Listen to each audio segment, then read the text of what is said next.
are mercenaries, so I'll be stealing more cards at the start of their turn.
you think you've got what it takes,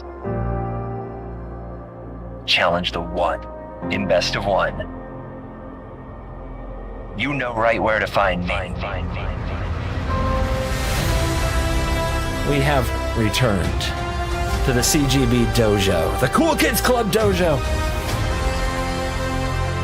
When you go up against the one in Best of One, it's a tough battle. I fear no goblin. If I make you feel bad for goblins, I'm doing my job, guys. I like taking that cool thing that the opponent's excited about doing and squashing it. True villain mode has been activated. Why won't you die? Never didn't have it. You cry those tears, opponent.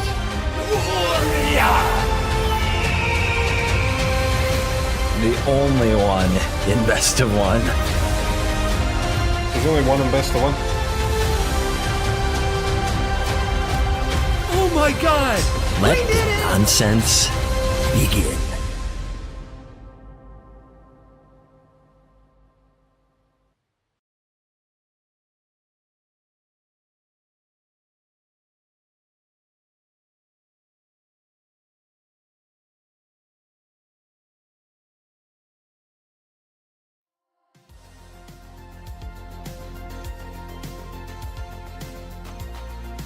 Oh, baby. The camera's working today.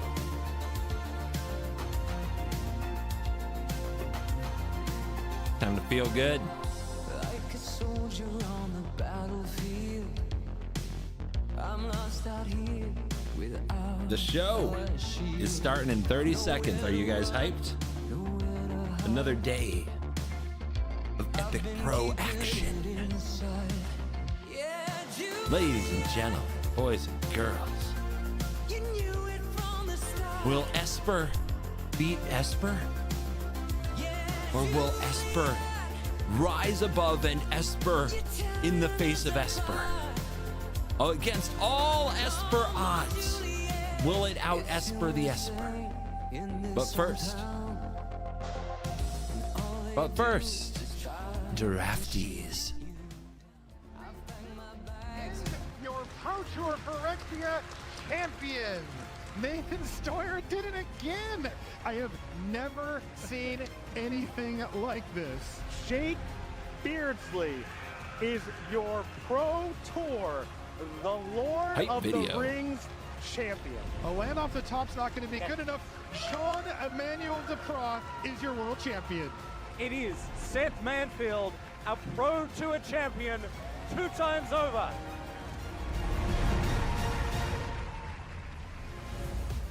It is time for day 2 here at Pro Tour Thunder Man, Junction it looks from the nice out Emerald there. City, Seattle, Washington. At the start of the weekend, we had 207 players. Look at Today, the we are weather. down to just 128. And by the time we leave you today, we'll be Lies. down to Propaganda just 8. from the Seattle Battling in draft and standard for a $500,000 Commerce prize division. pool. And of course, that incredible trophy and the title of champion. 2 spots at the next World Championship also up for grabs this weekend. So a lot on the line as the players file into the Convention Center this morning. Hey everybody, we're so excited to be with you here on this Saturday morning. Love day 2 of a Pro Tour. Maria Bartholdi, Corey Baumeister, and Ailey Loney hanging out with you all weekend long. Corey, it's day 2. What are you looking forward to? Oh, day 2 is my favorite day of Magic here at the Pro Tour. There's nothing like seeing these players lock up their top 8, lock up their invites. It's something that I just live for. I love seeing their reactions. Absolutely, it's going to be a great day of Magic. What about you, Ailey? I'm looking forward to the Magic. I mean, the limited format is great, but yesterday, Esper didn't have the best of days. So Yes. that means we get to see some other formats, some other archetypes being played, and I cannot wait to see them in action. All right, well, let's see how we're going to do, what we're going to do, and didn't when we're have going to the do it. best Starting of with days? yesterday, what did we What do, happened? Corey? Absolutely. So we started off with a booster draft here at Outlaws of Thunder Junction. We had rounds 1 through 3 for that. Then we pivoted to standard here for rounds 4 there through numbers 8. somewhere? And you had to be 4 or better to be able to show up today. That's 12 match points, Maria. All right, what about today? What's going to happen, Ailey? Today, the first 3 rounds of the day, rounds 9 to 11, are going to be more Outlaws of Thunder Junction draft. Cannot wait. And through rounds 12 and 16, we're going to start finalizing our top 8. So big sweat time. Absolutely. You're not going to want to miss our top 8 happening on Sunday. We're going to broadcast an hour earlier, everybody, starting at 10 a.m. Pacific. It's single elimination, so it is brutal. It is best 3 out of 5 games, and we are playing standard all the way through our top 8. But who's going to bring you all of the action? Of course, it's our Crackerjack broadcast team. We've got Riley Knight and Cedric Phillips in the booth, as well as Marshall Sutcliffe and Monty DeVuti. Well, if you missed any of the action from yesterday, there certainly was a lot of it. Ailey's got you covered with the highlights. All right, let's check it out. Yesterday, we kicked things off with 3 rounds. We are doing what Wizards can't do themselves, promote their product on YouTube. Outlaws of Thunder Junction draft with some incredible games, some awesome players we saw in action, followed by a diverse 5 rounds of Standard, showcasing the variety that Standard has to offer, being, 3,300 cards deep at this point. From Hall of Famers to Pro Tour debutants, we saw players from around the world try and stake their claim, judged by our excellent judges here this weekend. And we cannot wait to see which of these incredible players is going to make it into the top 8. Now, last time, Javier Dominguez missed out on the top 8 by 1 whole spot, and you can bet your bottom dollar that he's not going to let that happen again, and has an incredible 7-1 record to get him into the best position this day. At the end of yesterday, we only had 1 player who was undefeated, and that is Yoshihiko Ikawa. So let's see between these players who is going to make it to the top 8. All right, that's a look at your highlights from yesterday. Let's check out our standings after 8 rounds of play. As Ailey said, only 1 player with an unblemished record here in the building, and that is none other than Yoshihiko Ikawa. I feel like they could just say only 1 may stand. In fact, he's done it twice before, and he's certainly putting himself in excellent position to do it for a 3rd time here this weekend. Other huge names at the top of our leaderboard: former world champion Javier Dominguez, like you mentioned, sitting at 7-1. Jason Yee, drafter extraordinaire. How much will I understand if I've never held a magic card in my hand? I mean, if you played enough Arena, you'll do all right. What you won't understand, honestly, is the feel. Like, people are like, oh my god, they're flicking their cards.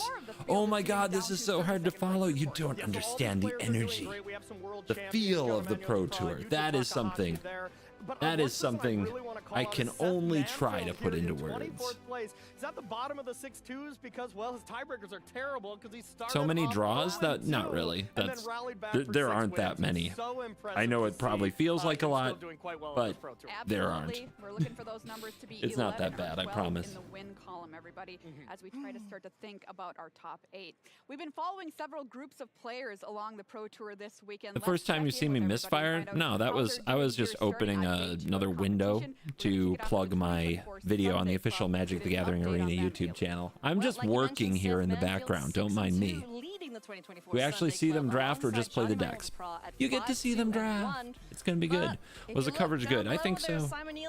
I think the coverage is fine. I'm not a draft fan personally. Top 8 in a row. He's going to have a lot of work to do today. All right, what about the 2023 Sunday Club top 8ers last season, Corey? Well, I can tell you all these people in the 2023 Sunday Club want to join the 2024 Sunday Club. And we got Javier Dominguez and Reed Duke leading the pack. But believe it or not, all these players that made a top 8 last year are still good Magic players. Who would have guessed? Shocking. They're all looking pretty good here at 5-3 or better. Just really impressive. Yeah, it truly is. Let's check out some of the teams we've been watching. Following Team Handshake, Ultimate Guard. They're a killer team the past couple of seasons here in Magic. This time around, it's a pretty middling result for them, honestly. Javier Dominguez leading the team, sitting there at 7-1, kind of middle of the road for the rest of them. But what a sad story here to see Nathan Stoyer, former world champ, didn't make it to day 2. No day 2. Man, sometimes that just happens. That's Magic, baby. They're tough. What Simon about CFP hanging. here, Ailey? He's hanging so tough. Guard, we see Reed Duke and Arne Huschenbett alongside Seth Manfield leading the pack here. But for the rest Davis, of them, 4-3. Come on, buddy. Seeing the standout results that we would expect from a team of this caliber. We've come to expect them to be like crushing every single thing. So slightly better than handshake at the moment, but still, you know, they're hoping to improve the day. Well, they played All right, Esper. there's a team, however, that is doing extraordinarily well this morning, and that is Team Moriyama Japan, led by our team leader here, Yoshihiko Okawa. Tournament leader sitting at 8-0. Then we've Dude, got that lineup 3, is a 6, banger, and 2s too. behind them. The last time a Japanese team was this dominant was the Innistrad Championship back in 2021, if you remember that, with those sacrifice decks, where 5 of the top 8 players were from Japan, and they have put themselves in excellent position, everybody, to really make a deep run here at our top 8. So stay on the edge of your seats because it could happen again with numbers like that. Let's take a look at the Hall of Famers here this week, and how are they Come doing? on, Haley? Shuhei. Hall of Famers, you know, they're pretty good at Magic. And the 5 at the top there, you see Reed Duke, Ben Stark, Willie Adel, Shuhei Nakamura, and Seth Manfield all sitting with 6 wins. They're ahead of the Kibler, curve 3, for top 5, 8, no. So they're going to be looking to get those last wins that they need to lock up the top 8 ahead of everybody else. All right, Hall of Famers doing well here this weekend. What about our top limited players, Corey? Yeah, here's our top limited players. They're all very excited to get back to this portion of the tournament, the draft. And a lot of these players doing quite well, some not so great. But one person I very much want to call out is James Larson Scott. Kibler there plays at too the much top Hearthstone. At 6-2. 2 losses, but they were not in limited. They were not limited for this Pro Tour or the last two. pays better James than is the Pro 9-0 so far. If James is able to win this draft as well, put himself at 9-2, it's going to be one of the tournament leaders. Absolutely. Unreal. Draft, so important. Kibler's Let's deck was check out an our top A+ for sure. constructed players here. Led once again by Javier Dominguez, sitting at 7-1. Lost out I by also 1 play too much spot Commander at the these last Pro days. Tour. Really wants to make top 8 this time around. Doing very well naturally here in constructed. Masahiro Moriyama, Seth Manfield, Jean-Emmanuel Duprat, world champ there, doing extremely well. They just got to get through draft again here this morning. No problem for somebody like Jean-Emmanuel Duprat, who's also very good Good at job. draft. Twitch What is about our doing a regional good job champs, at getting up I early. mean, the They're main keeping story up here today. is Yoshihiko Ikawa, Let's 8-0, go winner numbers. of the Champions Cup final. Yokohama is just absolutely YouTube's crushing it. still waking Has up. a deck that he thinks he can win the entire tournament with, and I would love to see it happen. Absolutely. There's a look at our regional champs and a check-in on our main groups this morning. Well, we're kicking things off with draft here this morning. It's an excellent format here in Thunder Junction. I'm so excited to see how the draft goes for our top tables. Let's check out the limited archetypes that the players might be interested in picking up as they sit down this morning, Corey. Yeah, absolutely. So green is kind of the powerhouse here. So if you're in green, you really can't complain too much. I really want to shout out green-white mounts. I want to saddle up some creatures, throw them from the saddle, and win that way. Absolutely. Yeah, absolutely. One of my favorites by far. But I'm still fine playing some green-blue plot as well. Regulators. Get some Bonnie Pauls in there, Mount up. you know, do some All plotting, right. get some really big turns. But Ailey, like you were saying yesterday, I really want to see a super powerful second spell deck. Blue and red may be the worst color, but you know what? That means that people aren't drafting it, so we're going to see some busted I red call that decks. an opportunity, Corey. Yeah, That's what I call Absolutely, that. absolutely. Let's check out our 3-0 drafters from Friday. How are they doing, Corey? Wow, still doing quite well. You know, if you got 2 Where's Jim? losses here, you 3-2'd constructed. All these players are in Is there a great chance of position doing to do limited? exactly what they did I yesterday. have a One million more draft time today, tokens. and they're going to be finding themselves playing one more day at this Pro Tour. Absolutely. I could literally do it All for right, free. everybody. We've talked to some of our 6-0 still don't. drafters from Chicago here at the tournament. They're excellent at draft, so we're going to get our tips from them on how to draft Outlaws at Thunder Junction. Let's hear what they said.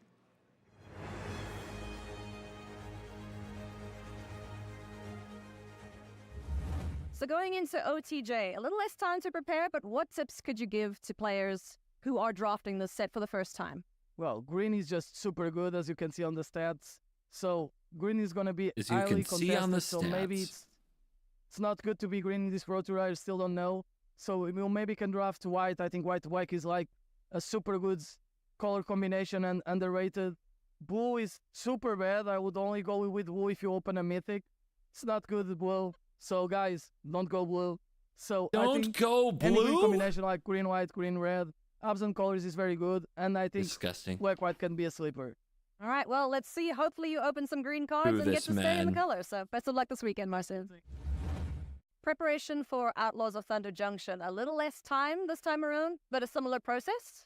A little less time. We also have less people in the team, so it's less. We've been able to do a lot less in-person drafts and have had to focus a lot more, and I guess have to do a bit more online testing, but I guess focusing a lot more upon what's important, like having important discussions needed. And then for anyone who's drafting God, that's so Outlaws of Thunder British. Junction, Are there Important any tips or discussions tricks are that you could needed. give players at home who want to be better at this format? I think one of the key things is that you need to be drafting a deck and not cards. There are a lot of very powerful cards in this set. And I guess you need to be either focusing drafting around them or like having cards strategized together in order to make up sort of the power level difference. Awesome. Well, best of luck for this weekend. I hope that we'll see another 6-0 from you, and best of luck in the constructed rounds as well. Thank you so much. Thank you.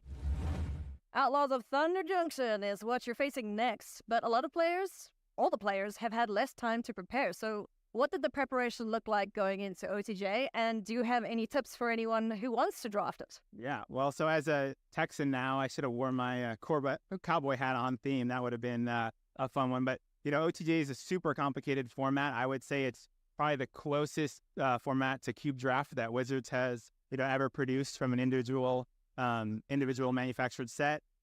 It's really fun. There's definitely a lot of different strategies kind of across all forms of the axis. I generally think your goal in the format is kind of similar to MKM, and I think with the play boosters, you really want to open a Great Bomb Rare, kind of stay monocolor and figure out the open lane.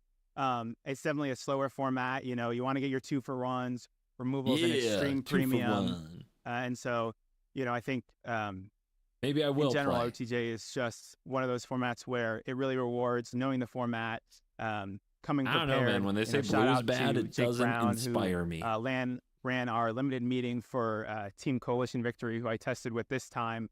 We got in, God knows how many drafts yesterday, and it was really great testing with those guys, and we had a really fun time. And hopefully the preparation pays off for this PT, and I'm super excited. I'm looking Take your forward to vitamins, seeing say your perhaps another prayers, 6-0 work from you. hard. Last question. You Pick too one, pick can one. What do you win. want? Ooh, that's hard. I think I'll take Oko. Oko's no Joko. He's a little bit broco, and let's see if he can do the job for you this weekend. Thank you so much. Ayla, you're a treasure. Always looking for those broco cards here in draft, everybody. We're going to start things off with draft here this morning, and what an important draft it is in a truly excellent format. Let's take a look at our feature match area as our feature pod arrives on the scene. These are the top 8 players in the tournament.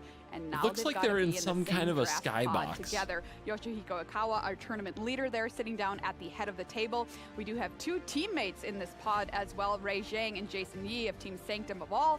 We've got one of the old-time OGs, Kenny Oberg, from top 8ing Pro Tour Berlin back in 2008. Whoa, I knew that name somewhere. Love to see an old school player making a run here. Let's check out draft pod number 1. You can see the seating arrangement around here. Yoshihiko Akawa we see at 8-0 next to Muhan Yu and Kevin Ancetal. Jason Yi, I want to call out the cool draft deck they drafted yesterday. It was an archive trap mill deck. Oh, yeah. They won only through milling, Yes. which is very, very sweet. Achievement unlocked. Achievement unlocked for sure. We'll see if they can do something similar today. That's a look at draft pod number 1. What about draft pod number 2, Corey? He's Usually still my as you heart. get later in the pods, 2, 3, 4, they get easier. This is not the case No here. way. We got 3 Hall of Famers here. Reed Duke, Shuhei Nagamura, Ben Stark, as well as I want to shout out Nicole Tipple in her first Pro Tour. That's a tough first Pro Tour that's at like a this pod, murderous that's for row. sure. Wow. Yeah. Wow. What about pod 3, Ailey? Pod 3, we see Seth Manfield, the story of the day yesterday, 0-2 starts. What does my 6-2. dog think she has to go fight? Alongside Willie Adel, also Hall of Famers, so looking forward to seeing how their limited runs go. What about pod 4 here, Corey? All right, pod 4, some of these players, 5 wins or lower for all of them, and we have our story of our world champions. We have Yuta Takahashi, as well as John Emmanuel Duprat, and the world's runner-up, Kazuna Kasaka, right next to him. Wow. Another nasty pod. World Championship pod there in pod Love it. number Reunion. 4. Absolutely. Yoshihiko Akawa, our tournament leader. Let's take a look at his road to the top 8 here. You see there in round number 3, had to play Adam Adelson in draft. And Adam Adelson, if you don't remember, was one of our 6-0 drafters from Chicago. Heard from him on camera just a moment ago. And that's the kind of player you need to get through to make it to 8-0 at the Pro Tour. It is not easy, but Yoshihiko Akawa has done it. Runner-up at the Mythic fervent Championship champion. number 1 in 2019. I top have 8 like at Pro Tour 100 San of them Diego in 2010. in my closet. Can he make a third top 8? That journey starts here today. Well, everybody, it's time to saddle up and get ready for draft this morning. And I've got my cowboy hat. I'm ready to go. I brought them for all of my friends here at the Pro Tour. Looking great, Marshall and Monty. Excellent. Those are rodeo really clown good. hats. You know, I just want to be like Maria. That's it. My whole life goal is to be like Maria, and today I finally get to get across the finish line. Marshall cycling with Monty DeVuti, and of course, it is time for draft. The pimps here of at Thunder the Pro Junction. Tour. I blame you for this. Legit. Monty. But as we said, we've got Yoshihiko Ikawa sitting in the feature, and he's going to be drafting. We're going to watch every single pick. That This he is makes, what a looking to cowboy hat looks capitalize like on in that Seattle, guys. Magnificent start. I took a look at how he got there. He won Texans, regional championship. I'm and said, sorry. I'm back on the PT, baby. And this is how you do it when you come back on the PT. Yeah, Ikawa definitely has had multiple Pro Tour top 8, started with a top 8 way back in San Diego in 2010, was runner-up to Autumn Burchett and Mythic Championship 1 in Cleveland. So getting another run at it already, some results to his name, but wanting that championship, that victory, that Pro Tour win that really sets you into that next upper echelon of players. Who he is teaming with a lot of great Japanese players as well. Yeah, absolutely. Let's take a look and see how this draft goes. This is going to set the stage. A lot of you in chat are really confident about what a pimp hat is. Where's this coming from? Huge. We know there are knowns, right? Constructed deck. Obviously, things are going well in constructed for Ikawa. But now, this is the last unknown for Ikawa, which is the booster draft section here on day number 2. And we are going to find out right now exactly how that goes. Let's see how this first pack goes. As they lay out their cards. This is a timed draft. Okay. Pick up the pack. You have 40 seconds. And so they'll be under certain time restrictions, as you can hear. A pimp named Slickback? Okay, let's see what Ikawa has You have pulled to to say the whole front. thing? Free Strider Lookout looks to be a rare in the pack. Yeah, I saw Buried in the Garden as the breaking news card. Oh, man. One of the very powerful uncommons in the format, but being 2 colors, even if they are the 2 best colors, they are also the 2 most contested Crime colors. Magnet so and green. Perhaps not something Nice. you want to commit to immediately in taking it, despite it being 10 splashable and a good part of the multicolor deck. So the Lookout, very powerful rare, but it is one of the weaker relative green rares. It's just good. Red mark It's is a not stamp to incredible. make sure It's that not a only quality. cards from the Pro Tour are other used at the green Pro rares, Tour. which reach into the epic, unbelievable stance. But Free Strider Lookout's a solid card. up the pack. There was also a Mystical have Tether in that 35 pack, so 2 good cards with white in them being passed over for Ikawa here. Let's see what pack number 2 brings. There's a Fling. Explosive Derailment.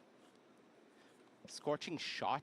A little more committal on the red, Take but the still Mythic. a very good card. Take the it's useless double land. red. A Do lot it. of people, yes, it's 5 damage. It is a big It chunk might go of up in damage, price but someday. the double red is scary when many people consider red to be one of the weaker colors 5 seconds. in the format.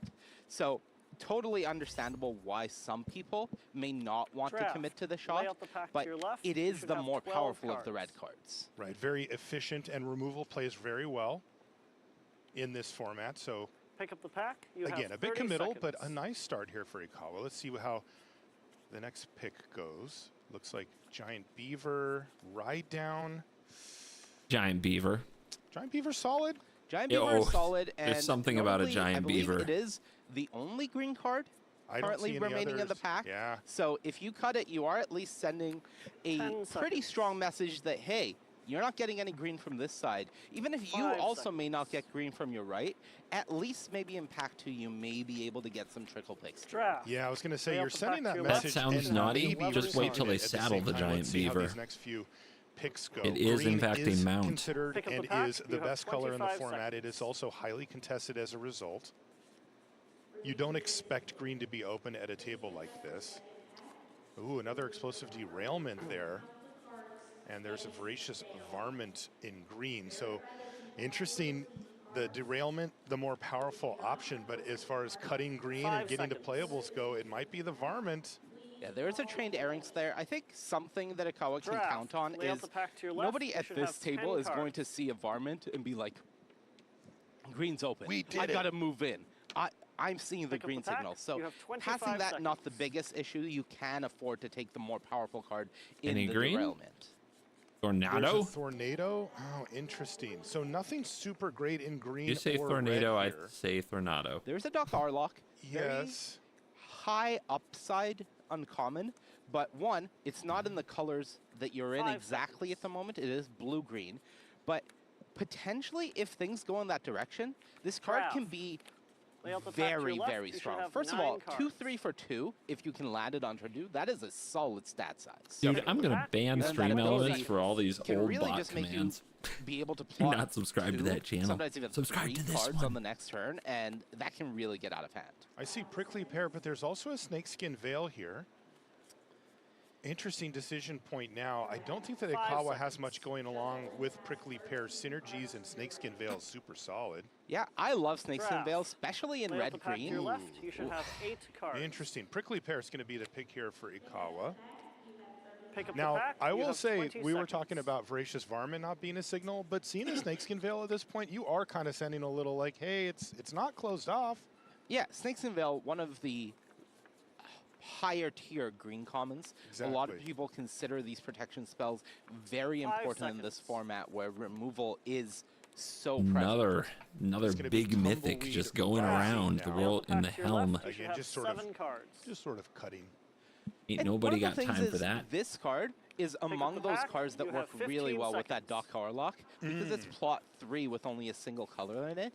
If you go Arlock and then plot a Tumbleweed Rising plus another larger creature 5 on the next turn, that can really cause for some explosiveness. Yeah, you're maximizing that as well. Visage Bandit's going to be the Draft. pickup here, so Look, Lay out the pack to your Nothing draft good in is red the or best green. chance I have and in we this are Pro touching Tour blue thanks to the To to dog. see so anybody Visage ride the Bandit's a decent Gitrog. card. Another 3-mana plot. Right. That's another plot creature. So And So Gin of we Fools watch. fall too. Oh, Yeah. okay. Okay, so maybe some blue-green direction stemming from that Draft. Doc Arlock Lay out saying, the pack to your I'm left. seeing You should these have plot 5 cards. They cards. can really cause for some Pick good up the pack. curves. You have 10 seconds. This is getting interesting. There's a fling left over in this pack. What's the blue card there? Seize the Why are the Secrets. cards stamped with an ice Season cream Secrets, cone? not great in blue-green. Draft. You're typically not Make committing sure too that the many cards lines. at the I Pro do Tour like keeping this red come option from the available Pro to Tour. yourself. You have Fling 5 really nice in seconds. red-green. You have large creatures, and you want to have some reach. And that was a failed fording there, so Draft. that's a Lay decent out the card pack to coming your back. left. I mean, You look, should have 3 blue, cards.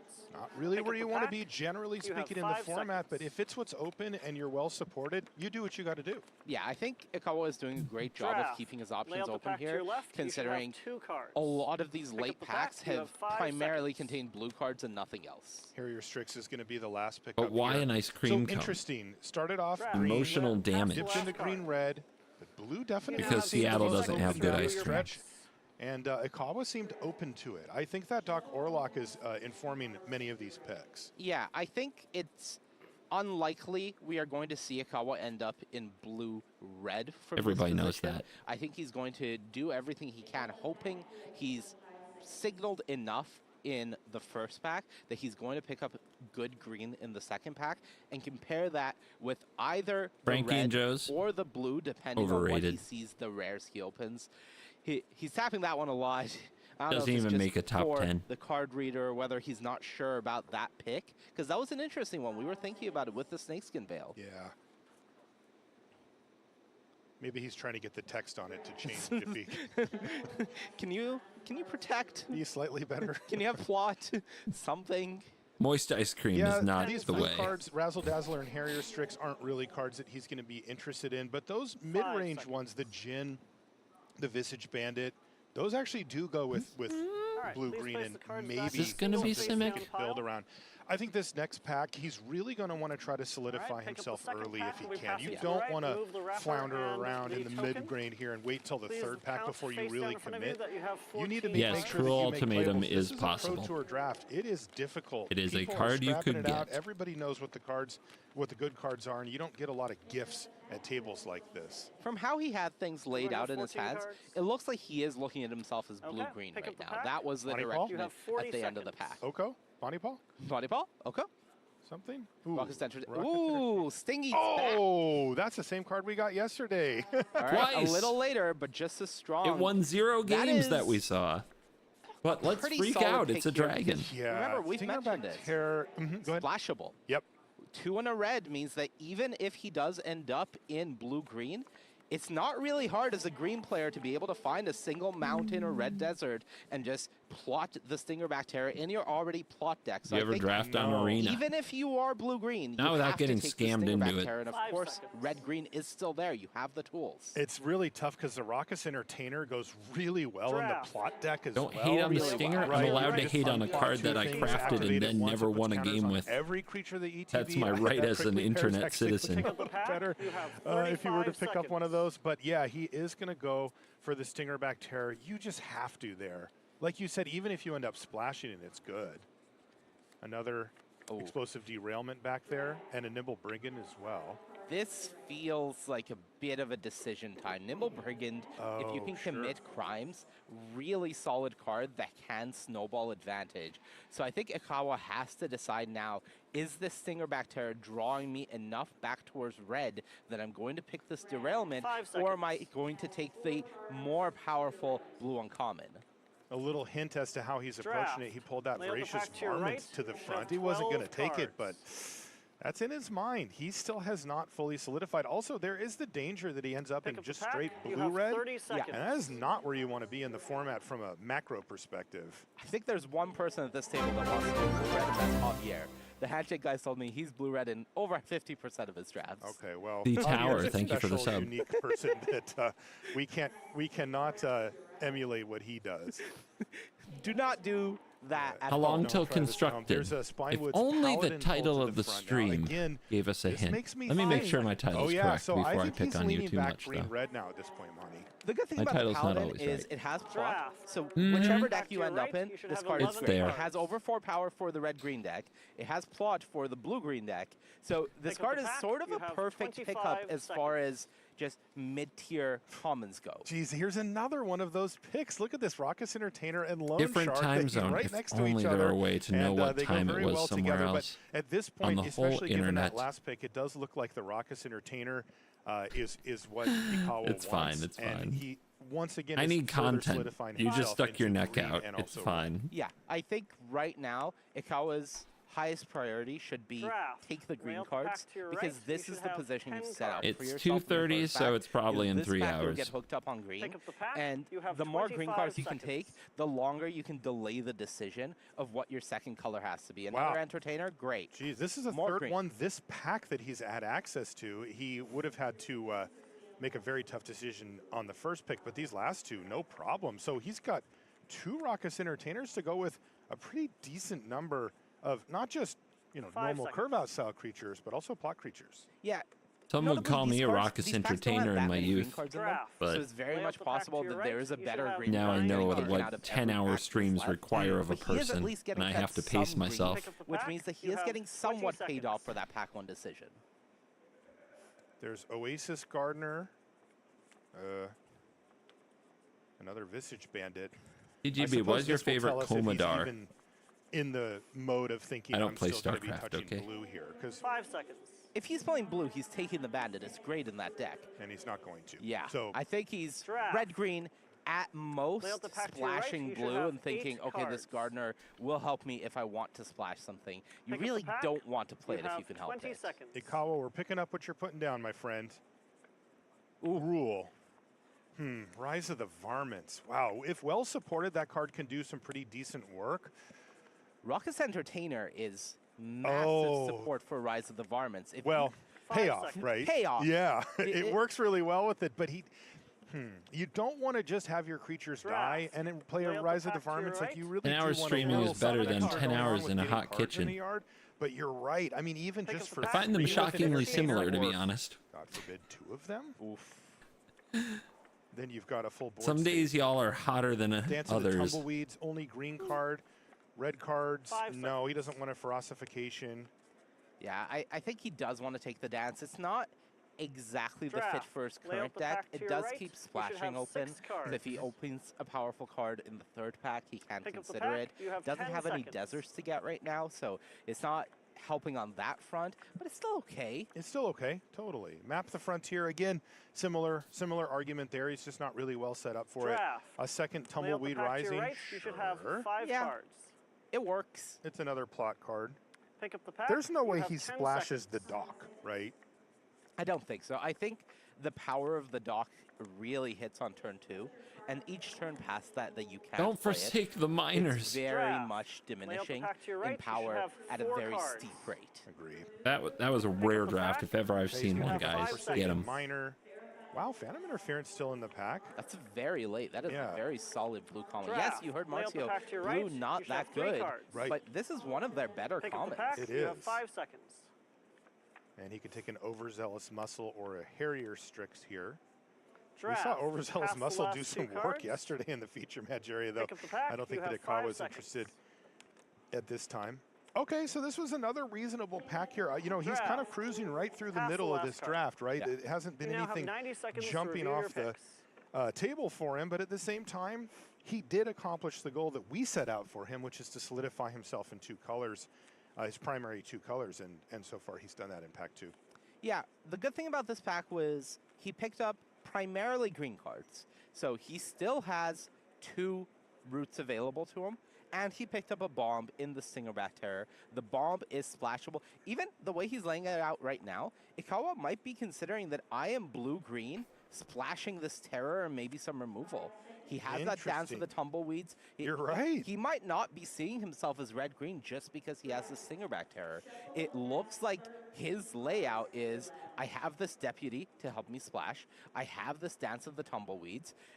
I can splash red for removal in this bomb and be blue-green base to use my Doc Arlock with all Bro of is these bending block the cards, cards which he so has much. Quite a few No, you're right. to And really be explosive. he's got double Raucous Entertainer plus the Doc Orlock on turn 2. You can set would, up for, you know, future you'd have a plot tough turns really well with time this in a deck. paper Interesting.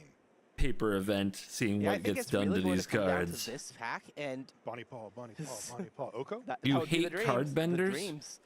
I think something that Ikawa has really set himself up I can for see that is there is he's not weakness. expecting to see green. Significant this pack. weakness That's in what this pack one dojo. told him. Uh-huh. So now he's like, okay, I have So- the green base. Right now, You I'm guys need to leaning toughen green up. blue, but whichever of the 2 colors can come to Please place me the cards in a more in single pack face 3, down pile in front of that's you the again. deck I ultimately end up in.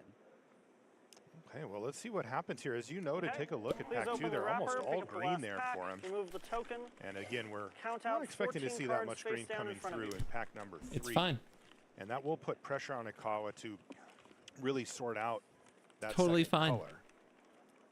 This pod really is so stacked. It is very competitive pod. Yeah, it's interesting because if you've never watched a PT, you know, pod 1, that would be yesterday, Everyone good? are random. Okay, But pick here, up the this is pack. the top You have 40 seconds. records in the field. Okay, Freeze Rider Commando. Let's hope that's not what the pick ends up being.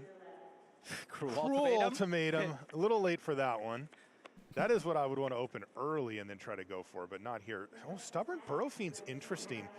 Rise of the I'll sign that and give it One away. of the top green uncommons already. It can grow very Or hell, large. probably but sell it's it for also $100. That effect that you were looking for. It's self-mill Because I bent it. at sort of a free cost, more or less. You don't have to work for it to fuel your Rise of the Varmints. So this Burrow Fiend can do quite a 5 bit of seconds. work. And again, you really want to take the Draft. powerful. You won't do cards that to a out. Mesa You're Falcon? not You should going have to see more of 13 them. You're not going to I wield already something. have. This is the color you know for sure you're in. Stick to the green as much as you can. Pick up the pack. You have 35 seconds. Jolene? Okay, there's Jolene. But again, it does feel. Oh, and a Cactarantula too. Guys, no holy deserts cow. just yet though. For Ikawa. Jolene is a really nice payoff for being red green. Are we leaning back over towards red? I don't think he sees himself as red green right now. No, I don't think so either. And he's pulled Cactarantula to the front. This is a decision point. 5 This seconds. is what we call an inflection point of where do you want to go. And yeah, you're right. He sees himself as blue-green. Draft. So Lay out the pack to your left. if that's you the should case, have 12 then a cards. Cactarantula plus just any random desert, needs especially one. like green-red, would be a nice needs one. One. Green-red would be perfect. Pick up the pack. He You has have ways 30 to tutor it. seconds. He just needs one desert, like a Mirage Mesa. Yeah, that would be fine. Eroded Canyon also good here. Yep. Oh, but there's a Cactus Folk Sure Shot. Did Not you a see him turn his Cactus head Folk to the Sure side when Shot. I saw that? Yeah. Look, Jolene is good, But Cactus Folk Sure Shot, this is the red-green uncommon. Hello. This is like This red is- green's here. This is the Do payoff. you want to let them in? As far as non-rares go, this is the payoffs. This card is so aggressively statted. Reach, Ward 2. And look at this. He's going to take it. I don't think you can resist this. Whether you're splashing Nobody it can or resist whether that you are poke. pivoting, Nobody. you have to take this you signal. have 25 seconds. Oh, this is getting really interesting now. Commander players, I need to know Wanted how many Outcaster at the Path back to there? Exiles are too Beastbond many to keep. Outcaster. Yeah. This card is When do you start excellent selling in them or giving general. them The away? plot 2 cost Wow. is very cheap. Wow. It can be a 2-mana 3/3, but if you draw a card off of it, well, that's just ridiculous. That's funny. It was at the very end of the pack, and it's like perfect. It'll go in no matter what build he has. He'll be very happy to have a Beastbone Outcast. No, Lay that's out the pack excellent. to your left, you should have 10 This pack cards. is off to an really good start for Akawa. Pick up the pack. You have 25 seconds. Oh, there's another Jolene. I guess he Not doesn't anymore. have to worry I mean, about it. I still Oh. think he wishes he took it, but I think as far as things go, And then there's a make your own luck How about too. Swords So to this once again Plowshares? is this is the fork in the next road. inflection point. Yeah, and I think it's got to be Jolene. This time it's Jolene. Yeah. I do not think once you've taken that sure 5 shot, seconds. you can afford to ignore. Do Commander the fact players that keep red more green than is one being ofs? thrown in your face You right are now. clearly not a Absolutely. Commander Strap. player. Lay out the Once pack to your again, left, you should you know, have kind of 9 going with the cards. flow of the Someday draft, you'll right? understand. And he's set up for this. You He only really need one did. of He each card is the took as greatest many lie ever green cards sold. as he could, You have while being 20 non-committal seconds. in the other 2 colors to allow himself this liberty. That's a hypothesis right there, by the way.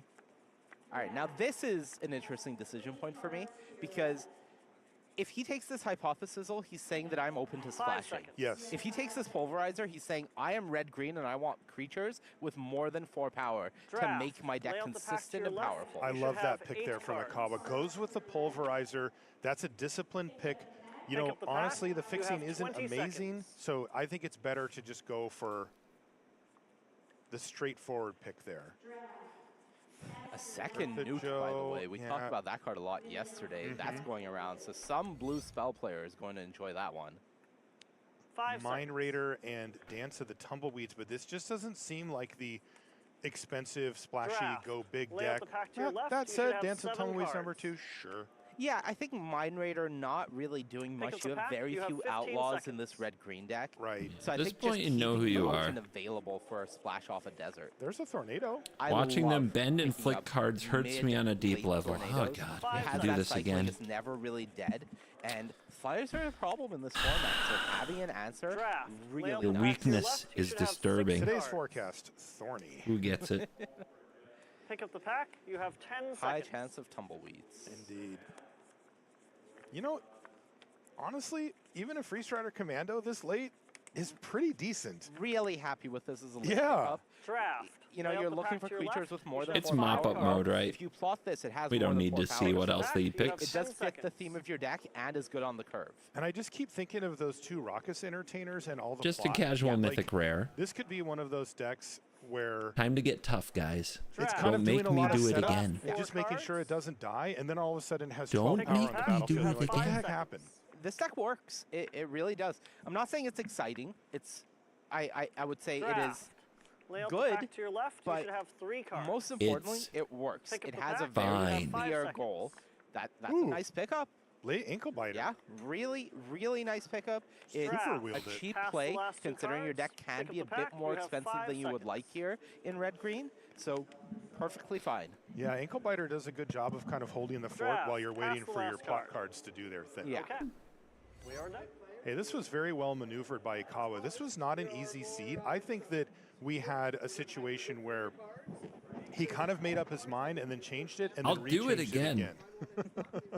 And Y'all that gotta can get be tough. Very difficult because at some point You're I don't cute know, little there's a babies. You won't human last in the element where you outside just say, you know world. what? I'm just going to go with this, and hopefully it works out. But Yeah. Ikawa kept his mind open all the way through that entire draft. Yeah, and I think that is something that you have to be able to do at the professional level is adaptability. You can't be married to your first pick or your second pick.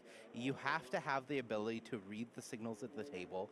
And one of the big things in drafting is creating a game plan. And I think Ikawa had a very clear vision for how this draft could go, which is I'm going to leave the option.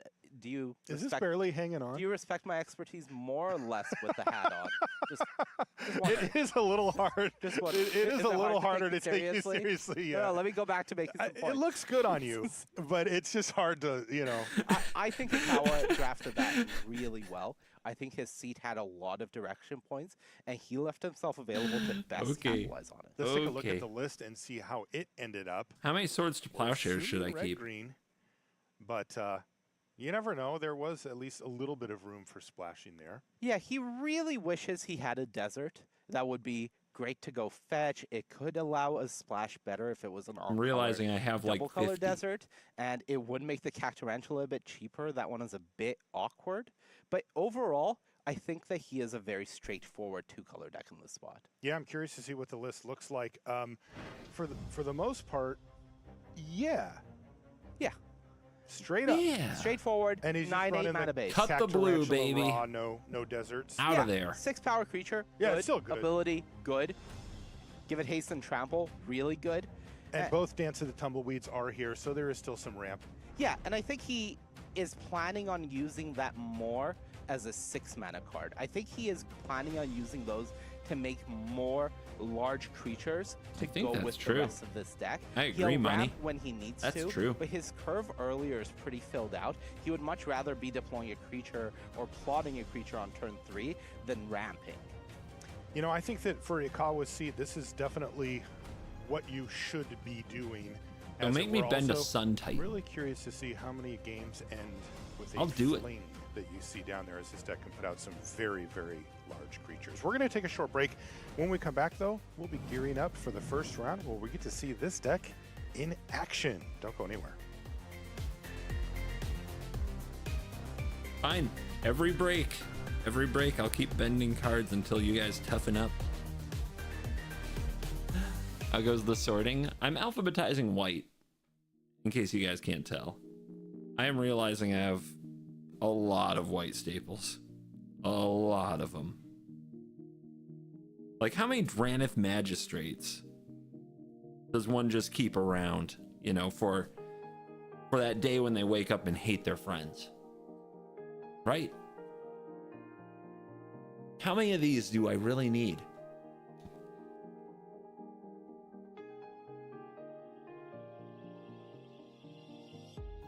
Only 2 Dranith. I have 3 right now. Those are worth something, aren't they? Aren't they worth a few bucks? My Warden of the Towers. DGB's fave card ever. I don't think that's true. Dranith Magistrate is kind of cringe, for being real.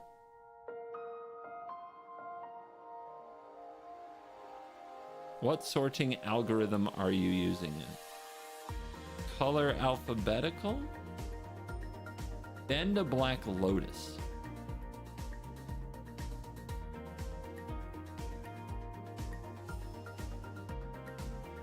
Well, you could start by paying $4.99 to be a member of the Cool Kids Club, and then I can put that money towards the Black Lotus that I then bend.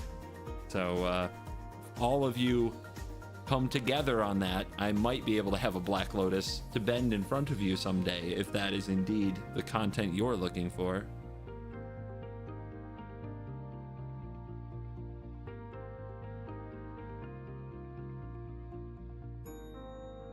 What is the estimated value of your collection?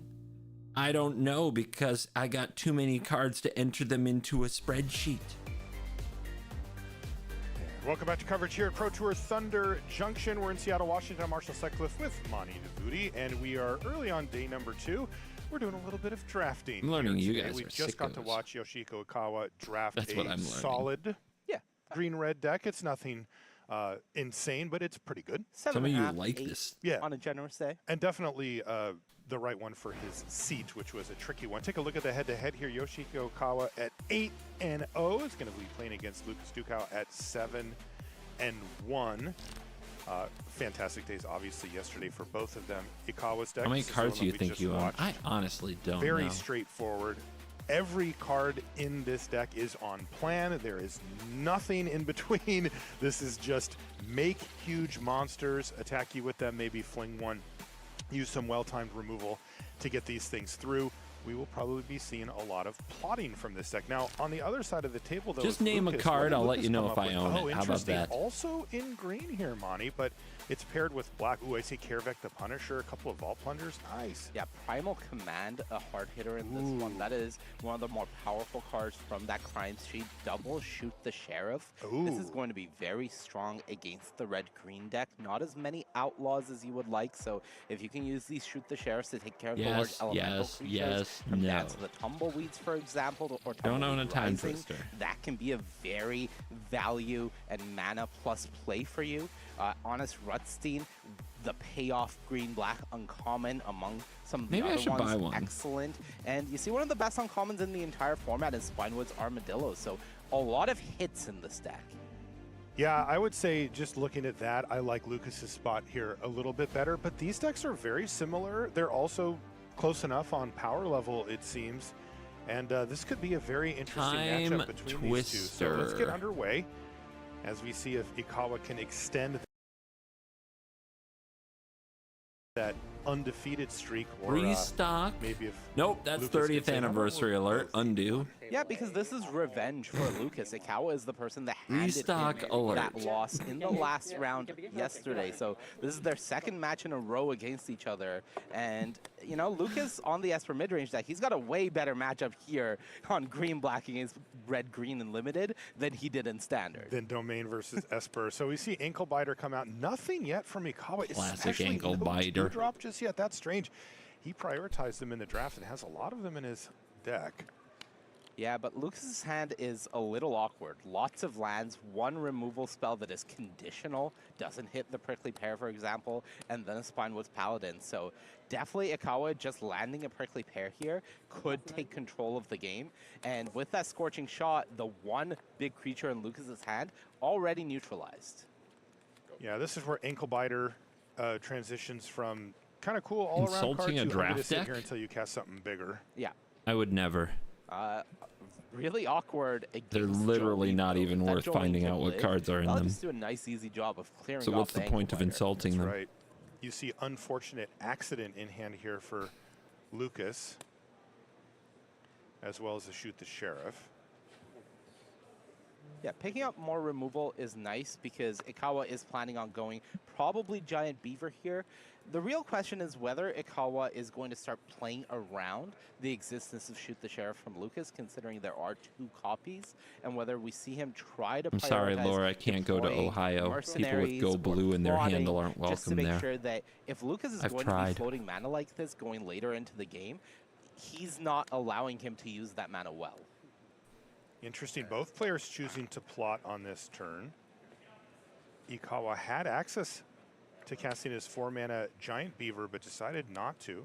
Just going to go with the Outcaster here. You don't ride the Beaver Lucas every tapping chance out you means get. that Ikawa can now guarantee drawing the card off the Outcaster, which is really nice, getting that guaranteed value against a removal-oriented deck like Lucas's. Now if Lucas uses Shoot the Sheriff on this Giant Beaver, the damage feels like it's already done. You've gotten an extra card off of it. Yeah, it worked out really beautifully there for Ikawa, not only to set himself up for it, but also just that Lucas hit his land drop and tapped out that turn as well. Now this time Lucas is just going to pass the turn back after getting his Paladin onto the battlefield. That'll bump him back up to 21 life. Oof. But those turns are explosive for Ikawa. This is what we talked about before. And Ikawa drew the Fling as well, so Ooh. if Lucas goes for this Unfortunate Accident or Shoot the Sheriff, now Ikawa has the ability to use this Fling for some bonus value.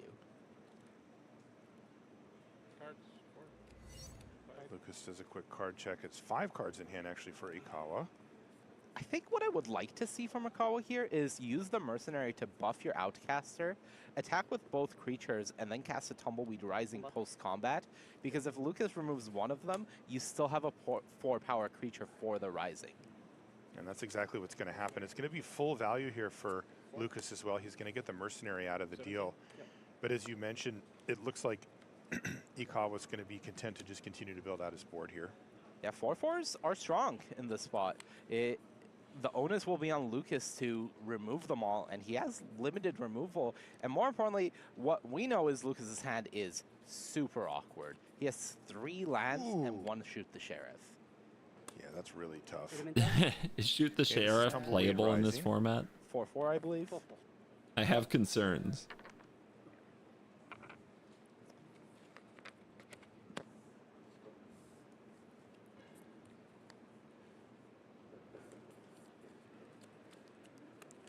That's the benefit that he got from using the Mercenary that Monty outlined. That's a good pickup. Honest Rutstein for Lucas. I wish the Browns would draft more Michigan players. Get back. Then they might, the you know, Paladin in the graveyard. they might and still have aspire to be access as Shoot good the as Sheriff this turn. So Detroit. being able to double spell this turn is I can't really believe big I for get to Lucas. say that.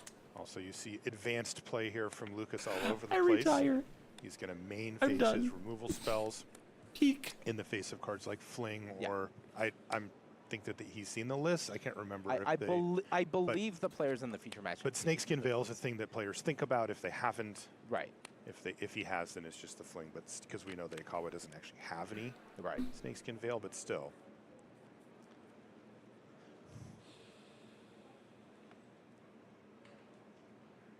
We could see Ikawa go for Jolene, use the Mercenary, buff the Outcaster, attack, and that'll give you an extra mana. Probably forcing the block from Lucas. Come on, Pretty nice to have Jolene. Fling up.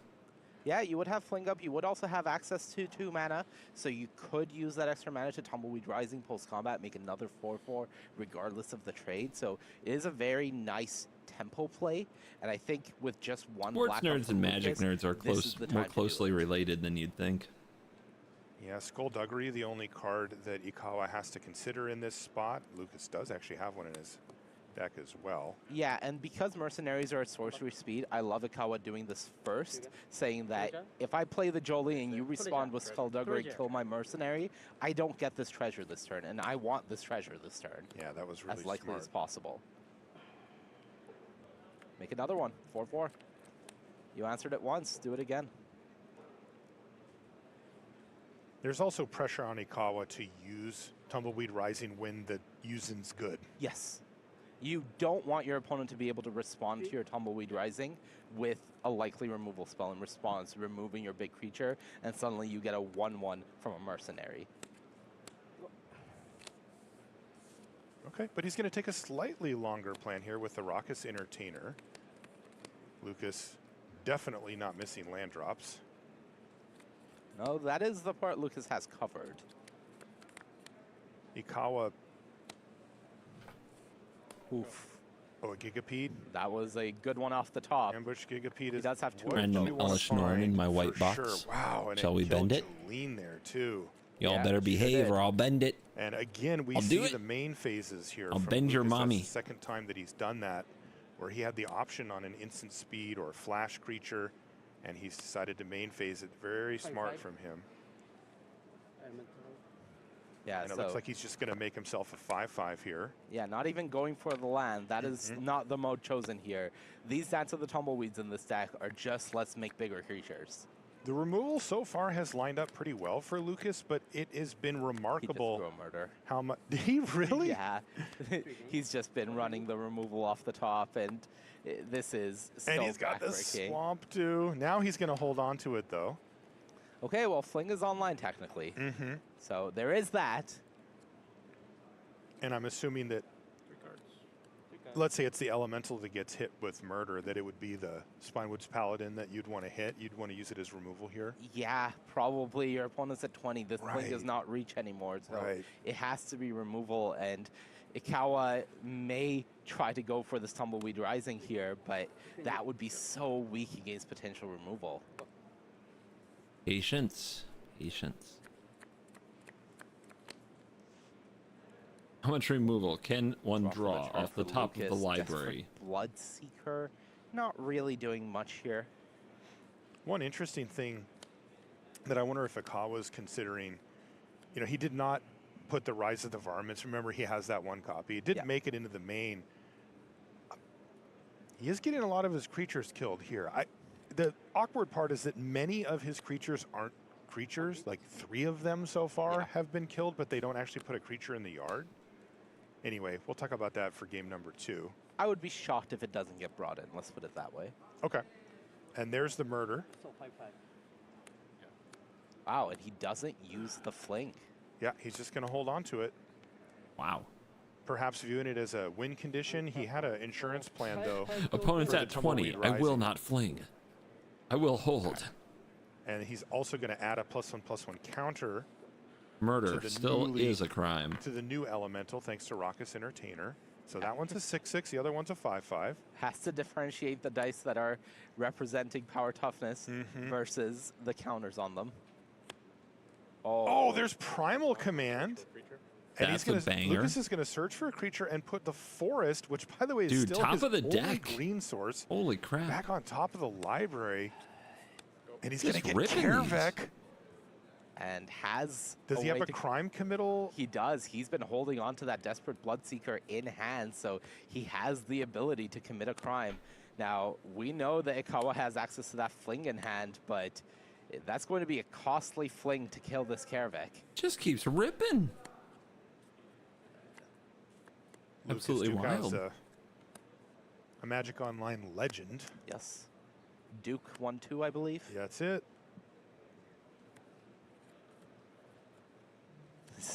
And you can see why. There's the Bloodseeker. Hold on. Stop now. On the stack. Yeah, it is too costly. Is there an echo in here? Ikawa just said the same thing you did, Monty. So what's going to happen here? I think Ikawa is going to have to sacrifice this 5/5 elemental to kill the Karavek. If you allow this Bloodseeker to come down, target you, commit the crime, and Team's Lucas can bad. go into the graveyard, get For a murder, Rutstein, a murder, whatever it is. The graveyard is full of powerful black cards right now. The game feels really close to over. So yes, this is a costly fling, but it feels like you do have to do it. And unfortunately for Ikawa, he Sure you can't held it wait for a until reason. something gets targeted or whatever. He just has to proactively do this. Yeah. Yeah. Wow, throw a 5/5 at your It Karavek. feels bad. Still milieu. Oh, thank you. Yes, I do not think Ikawa Two is lands in the complaining about bin. that one. 2 lands going to the bin there for Ikawa. And now I think Lucas can get in with the Paladin there. Attack for 6, Not as knowing bad that as this elemental getting can't crimed block it on. Are you sure? profitably anymore. I feel like still got crimed on. And this land go, though, for Ikawa. Oh my He's ran out of gosh. gas How here, many Monty. rips do you have? Lucas had all the removal that he needed. That Gigapede was Is that a back perfectly for more? timed, and now this is a problem. That's a back for more. Oh, huge problem. There's an armadillo as well. Oh, Ikawa an needs the second armadillo. gas of the tumbleweeds. I think did that not find is the only out. He needs it quickly. Like, dude. Freeze Dude. Nando's not going to do it. Deck is insane. Like, remember when there were like 3 lands in hand and it looked like, This is oh, really this interesting isn't how going this to end game well? played out. Nah. There was a point It's at which fine. Lucas had 3 or 4 lands in hand. Thank and you, Marshall. Ikawa had 3 or 4 spells, but was missing land drops. But had enough, had 3 or 4 lands on the battlefield as well. And that is almost always the player with the spells wins from that position. The flood beats screw is what we always say, right? This is one of those rare times where Lucas was like, here's an action, here's action, here's action. And as we can see, Ikawa's now just hit a glut of lands, and it's really fallen apart for him. Yeah, you and I have been talking about the old adages of Magic the Gathering. You know, you can't Invasion of Golgotha on the top of my deck, stuff Right, like that. right. Magic Floodbeat is Screw easy. Draw definitely what one you of those need. adages, but they don't always hold true. Sometimes the flood does win. Sometimes you just rip what you need. Yeah. Feels like justice when it happens. Yeah. Depending on where you're seated. Feels rough when it doesn't. It does. I've never actually had it happen to me, but I'm told. All right, looks like a chump block with the mercenary. Double block on the armadillo. Yeah. If you have anything, I lose. And I believe this is 8 damage coming through. Down to 1? Down to 1. Yeah, down to 1. Yep. Yeah, we all hope Just Merchant's two. doing well. All right. You lose 2 creatures. You have Well, those quotes are the Unfortunately, gifts that keeps on stays on the giving. battlefield. So that's 4 lethal threats versus just 2, and 1 top deck means we're going to done. go to game number 2. Unbelievable. Lucas Dukow picks up Dude, game unbelievable. number 1 patiently. That's how you draw cards, baby. Matchup seems actually really difficult for Ikawa because if you look back over the course of that game, I mean, he put out huge creature over and over and over and over. Yeah. Are we seeing the same game? No kidding. A bunch of lands, ankle biter for lots of dancing. Oh wow! Oh, look at this. Ikawa's on the draw here, Monty. I Chose love it. to draw Ikawa's against saying, the "You removal are deck. the I love mid-range it." Full of removal deck.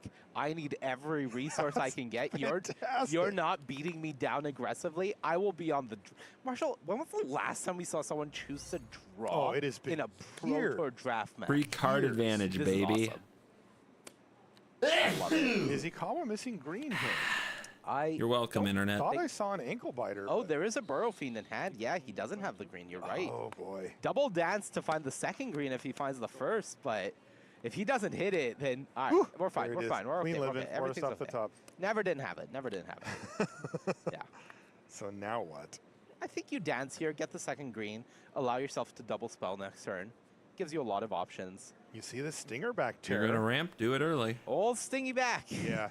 Against some matchups, it would be tempting to just get that thing plotted and start beating down with it ASAP, but this is definitely a matchup where that feels precarious. That terror is not coming down for a lot of turns. Right.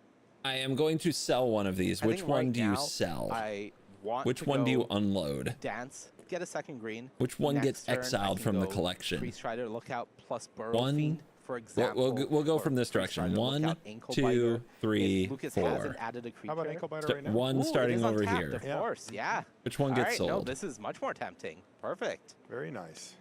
I need to know. Ikawa a bit behind here, but no reason to panic. Oh, interesting choice here. Trade biters, He definitely wants to trade. The question is a little extra damage, or does that ankle Am biter I looking for on the other profit? side No. to start doing some serious work later? And you know, based on what we've seen here, that's definitely the case. Wow. Get it off the board. A lot of Love this. anti-weebs out Here's here. Spinewood's Paladin getting plotted now for Dukow before passing back over.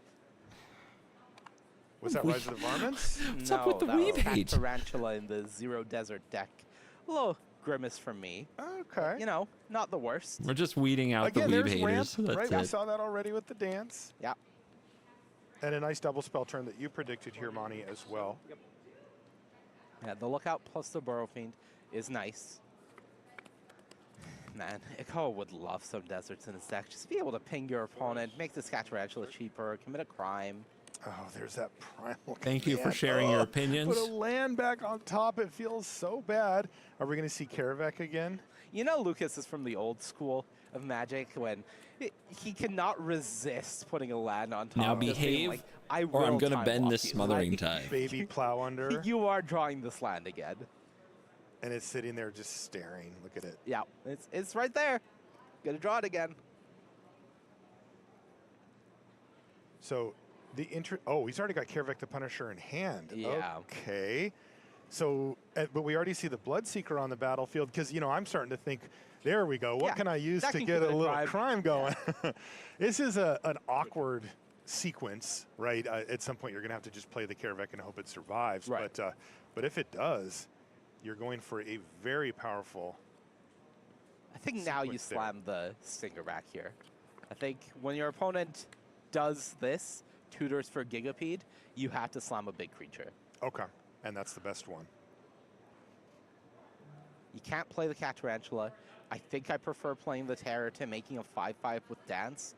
I think that's not great here in the face. 6/6 would be okay. 6/6 is great. 5/5 in the face of a 5/4 is not what I want to be doing. Yep. It just feels answered on board, you know? Right. And it's not getting bigger. Right.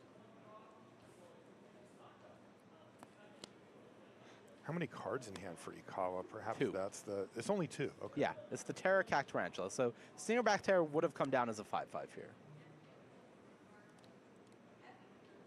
Has to block like this because of the Gigapede. Can't block with just the Elemental. That would just get eaten. So with the Gigapede being face up in Lucas's hand, thanks to the Primal Command, this is a force double block like this if you want to get rid of it. Fortunately, because it's 8 toughness being presented, Lucas can't kill the lookout with the Gigapede. Lucas is just going to pass a turn back. Interesting, no Karavek here is going to play it safe. Yeah, this is a nice draw from Makawa. It's a 4-5. It is a nicely statted creature to play here that isn't the Terror and can put pressure on. Yep. So Gigapede gets a 2-for-1 there. All right. Karavek, the last card in hand for Lucas. 6 land means that finally Ikawa can play this Cat Tarantula, and both players are left with 1 card in hand, and it is a rare for both of them. Lucas has the Karavek, Ikawa has the Singerback Terror. This is some really nice. It looks like Lucas is trying to be really patient with the Karavek and try to do a double spell turn where he can play it and then get That's the back card. To the thing. What did he find? He found the Cactus Folk Sure Shot. Oh, wow. Here, it's going to give both of these creatures trample. Next turn, 7 in the air with haste. Oof, this is a huge draw for Ikawa. Massive swing. This here is the for pressure Yoshiko he needed. Kawa. Are you ready, boys? He's doing a little math.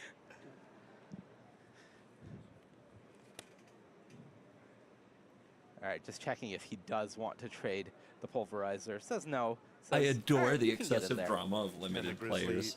They're looks so like both of them are gonna excited. go down here. It's like when someone top decks a and farewell in negated by the left constructed. Exactly the same at 27, but next turn's going to be really nice for Ikawa. Let's see if Lucas can find a removal spell, because if he can, Karavek Punisher plus removal spell would be really nice, but he doesn't find it. Oh, it is trouble time for Lucas. He needs something and he needs it fast, because this time I don't think Flood is beating Screw.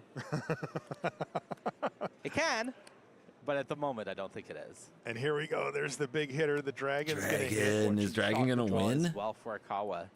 Here we go. And everything's going to come in. So the Dragon's what, 6/6 right now? Yeah, there's 14 damage. Half of Lucas's I want to see if this dragon can win a freaking game, So baby. land off the top would be enough. Land is GG. But removal could get him right back in. Nah, Oh, it's that- a swamp. Lucas has to play the Karavek as a blocker, because right now there's 14 damage, assuming Ikawa can play any card. But Karavek gets answered by the Scorching Shot, and that is, we're going to a game 3. Oh, and the fling drawn. It was a fling as well? That was the card drawn. Okay. Salt in the wound, really. Dude, damage. Yeah, It and adds up Lucas gets it all up. fast. And that is going to Look be game at number that. 2 going to Yoshiko Ikawa. 27 1 game away dead. from keeping that perfect record. Choosing to draw. And the draw on the You draw think was Lucas is going to nice. choose to draw here? Good question. I think Somebody's so. wrong. Does he think Ikawa made the right decision or wrong decision last game? Somebody's wrong. I just don't think either player really has the capability of running over. Oh, Lucas is he gonna gets play. to draw again. Got him. That's awesome. That's You love great. that. I love it. I love that. There's unspoken. Nope, don't think you're right about that one. Lucas just looks Ikawa straight in the face, is like, you were wrong. I lost, but you were wrong. There's a Burrow I'll Fiend play. hitting. This could be good if the Rise of the Varmints does hit, the... It's in hand. Oh, it's in hand. It's in hand. Oh, we did it. Yeah, this is probably the green? best enabler Just draw for what it. you need. It does mill 2 when saddled and attacking, but... No third land or green for for Lucas, and found another green card on his red scene. Just so draw what this you has a need. shoot the sheriff You're not and nothing doing else it. right now. And discarding a hand size. So we know about Flood versus Screw. How about perfect number of lands versus Screw? How about a ward 2 against 2 mana? Yeah, this is going to be really tough. Here's the mill as well. Oh, you look at Lucas's face. A ward 2 this is- mercenary. Oh. And it hit a creature as well. This is the only good news there for Lucas. Yeah. Varmint He's got down. to shoot the sheriff to take care. If he doesn't of the find a Burrow. Who knew a forest, I varmint don't- was I in don't know charge? if Nah, this game is salvageable. I think we're done here, Monty. I think you go Beaver, send them. Oh, Pulverizer, send them. Sure, same 8. thing. And the thing is that this is where Ikawa Game gets over, to man. benefit from having such a lean deck, right? Scoop. He's got everything lined up to be exactly this, pile on a bunch of damage as quickly as possible. So Yoshihiko Ikawa extends his undefeated How many flooded streak strands? here in Seattle. Really impressive How many stuff. do you And keep? I'm still kind of reeling from the on the draw. Like, that was awesome. No, really, these are the type of decisions that you see somebody who is locked in making. And Ikawa this Zero? weekend feels like he is Banned. locked in. It feels like Someone's getting he banned. won the regional championship. Now he's here. He's back on the Pro Tour. He's with the best performing team in this tournament, Moriyama Japan, and he is leading the charge with just Buy more. great Now we're drafting talking. for a seat. The Sure Shot, the card that ultimately won him both of those games, was the reason he honed right back in. This is on why red Lucas green and didn't expect ultimately too ended up much with this yesterday. deck. And the plays on point, the decisions on point, everything going right now for Ikawa. Who sells lands? Absolutely. So we'll see how long he Realtor. can continue this undefeated streak on his march Yeah. to maybe a top 8. We're going to take a short break. When we come back, we'll have Javier Dominguez versus Ray Zhang. Don't go anywhere.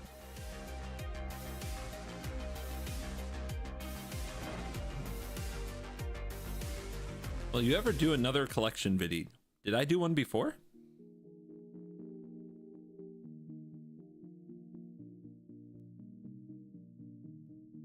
I don't remember if I did one.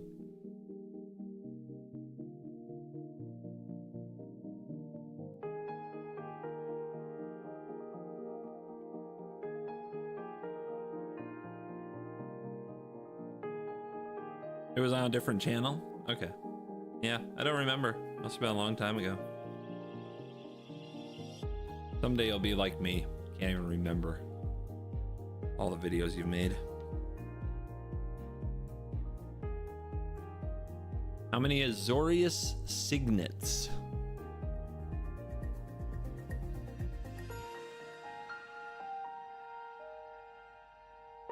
Gotta be ready to play blue-white at a moment's notice. It's about preparation.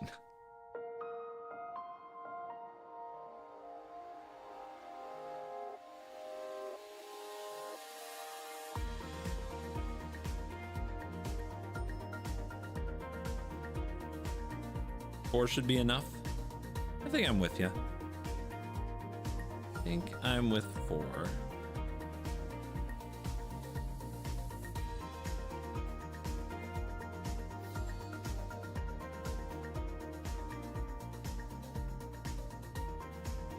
Two at the most. You know, I do have one. Let's see, I've got the foil etch secret lair one. There's one in Return to Ravnica, right? No, not Return to Ravnica. It's what is it? The new one, Ravnica Remastered. Right? I think Ravnica Remastered has this. And welcome back to coverage here of Pro Tour Thunder Junction. We're in Seattle, Washington. There's the Space Needle. Yeah, we're waving at you. We see you. Marshall Sutcliffe with Monty DeVuti. Covering draft. I got my number 2 Ravnica Remastered binder with a page of signets signets in it. We just saw Yoshiko Okawa pick up a victory with red-green. I've got and it was against some extra a signets green-black deck. Both of them had when I a need somewhat 'em. similar take on the format. Pretty straightforward. Creatures removal, a few things to get ahead in the late game. A little bit different here for our next match, though. These players, they went deep. We've got Javier Dominguez versus Ray Zhang, both players sitting with a 7-1 record here, Monty. And I like the style here from these two players. Let's just say that. So Javier, as you can see, Monty, is on a very powerful Rakdos deck. A lot of breaking news in this one. 3 copies of All right, we're Terminal gonna put Agony, these 5 Murder, Azorius Dominance, Signets and into the this sell deck is pile. very solid already, but Terror My blue-white of the decks are Peaks, one of the terrified. most powerful cards in the format, Terror of the- topping things off at the end of the curve there. This is That's a good card. pretty close to an ideal Rakdos. It's a good card. Now this is where I want to be. Uh-huh. Cruel Ultimatum, right Yep. down there in the lower right. Rakdos the Muscle, 2 copies of Lazov, Familiar Stranger, and a Laughing Jasper Flint. Wow. Yeah, this feels like a constructed control deck almost. You have Archmage's Newt doing your Grixis Snapcaster manipulation. Crime. You have Tyrant Scorn, Cruel Ultimatum. You're building up to a lot. This deck is really sweet from Ray Zhang. And look, Marshall, Ray is a constructed specialist. Ray won the standard 75K back at Chicago. They were the originator of this Lands Team or Analyst deck, but Happy learned to putt. They 3-0'd yesterday. They are now back here in the draft portion in Pod 1 after a 7-1. Look, if constructed specialists start dominating draft, well, that's a combination to really get ahead of the field. That makes top 8s, no doubt about it. You can see that we have sped up a little bit our footage just to make sure that we can, get everything in within our normal timelines here. And there's a Raven with elements. It's going to hit the battlefield. Not too much just yet. Classic unlicensed hearse. Yeah, the hearse, very No unexciting licenses. at this point of the game. No respect. But it is a card no that Wild can West. really help you in committing crimes while also denying some of the strategies in the format, like the black-green deck that is trying to return creatures from their graveyard, or use Rise of the Varmints, or play the Hollow Marauder for cheaper. So it has some incidental value in addition to the fact that its primary purpose in this format is just committing crimes. Servant of the Stinger there for Ray.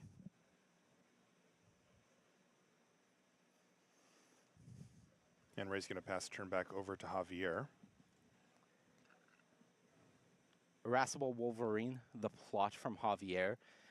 Not really playing anything to the board is not ideal if you are the more aggressive deck against this Cruel Ultimatum deck from Ray. They really are the control deck, and using this Servant to go after their mana fixing. We already see the 3 black is on the battlefield. Ooh, gotta fix blue. mana. So getting this red-blue desert means that they're on the track to having Cruel Ultimatum mana online.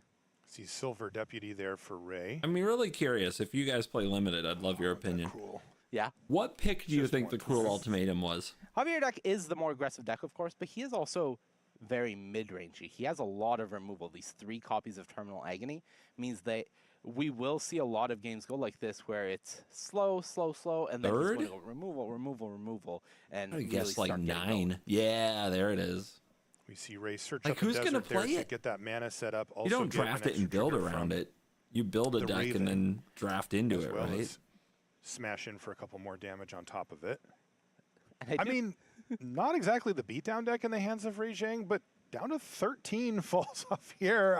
Look, Raven does work. Yeah. I've told you, it's one of my favorite commons in the format. It does a lot of work. And, Javier had to kill that Servant, because if that Servant hits after you've committed a crime, guess what we're getting? Guess what we're getting? There's only one. Yeah, it's good stuff. I think now is the window for Javier to play this Wolverine, depending on what is in his hand. This is sort of the turn where there's nothing on the board that he has to immediately answer. So if he finds a spell off the top that he has to cast this turn, great. If he finds a land, well, the Wolverine's in play. Oh, I'm sorry, he has a Terror of the Peaks. Hello, Terror of the Peaks instead. My bad. This order's better. I was wrong. So what's going to die? I guess just the Raven. The Raven here. Yeah. And there it goes. Okay, well, now the pressure's very much on Ray Zhang, as they do need to get some things going, because this went from a pretty empty board to a very crowded situation very quickly for Javier. Yeah, and you really... The fact that it costs you an additional 3 life just to target this Terror and My try favorite to get shop it in off the Traverse board, City was Lantern especially Games, when but it's closed I now. believe the card in Ray's hand is that copy of Jailbreak Scheme, so it's not even a permanent answer, it's a very temporary answer. This is going to get out of control very quickly. Well. -3 life. Temporarily get rid of the Terror, get a counter on the Deputy, but that's not going away. That's a tough one. The question is, does Ray have a payoff that they can cast? I don't think Cruel Ultimatum is in hand. I have Just say Terror the of words the Cruel Peaks. Ultimatum. Does Ray have? It could have the been cruel- anything, It could Monty. be anything. There's no way to know what Marshall's talking You about. don't know what I was thinking No, of. impossible to say. I don't think it's in hand. I think one of Ray's cards is a swamp. I haven't seen the other one. But I don't think it's a mountain, and I don't think it's a Cruel Ultimatum, so we are still a ways away. Darn it. Maybe we could get a Nassif-like called shot. Oh, can you imagine Please. if they have just the 7 lands in play and they recreate it? And it's in limited. There's only one in the deck. I gotta say, Ray started playing Magic in 2016.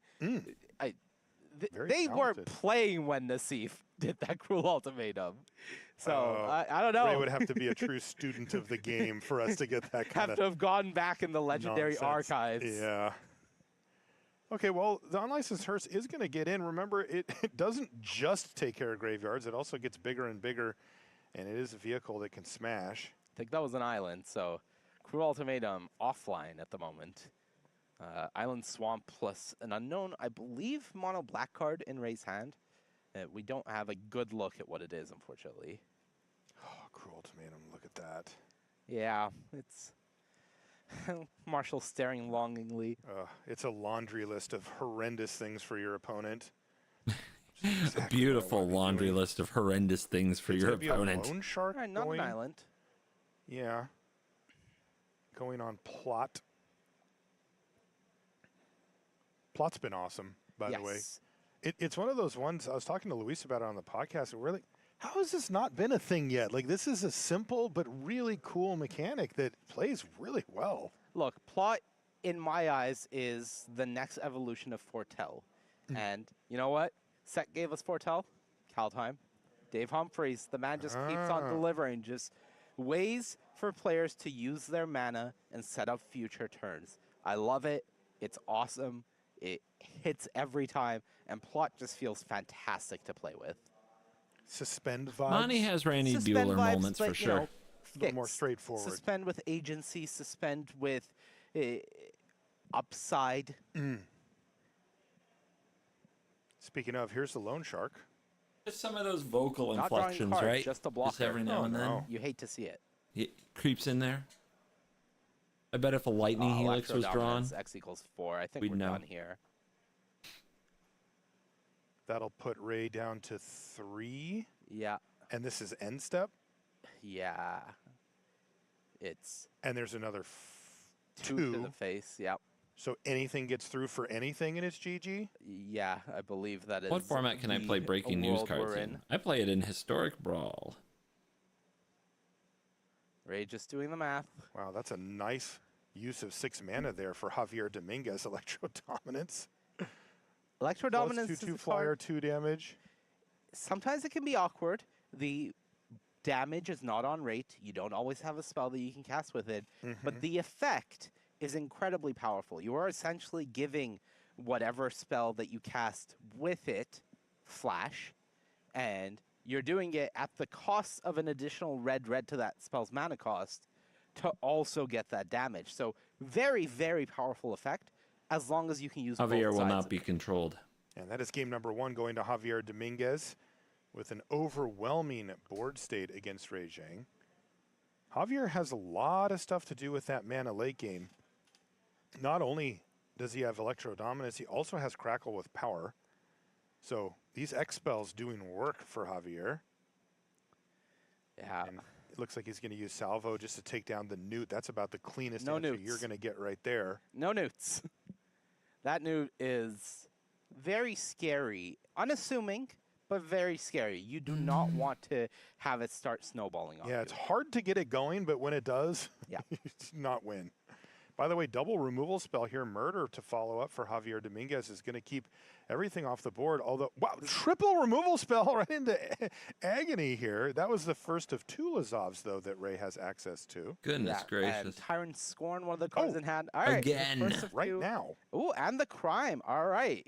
Let's turn back into, I believe, a Gardener. Just keep setting up for the possibility. Not a newt, huh?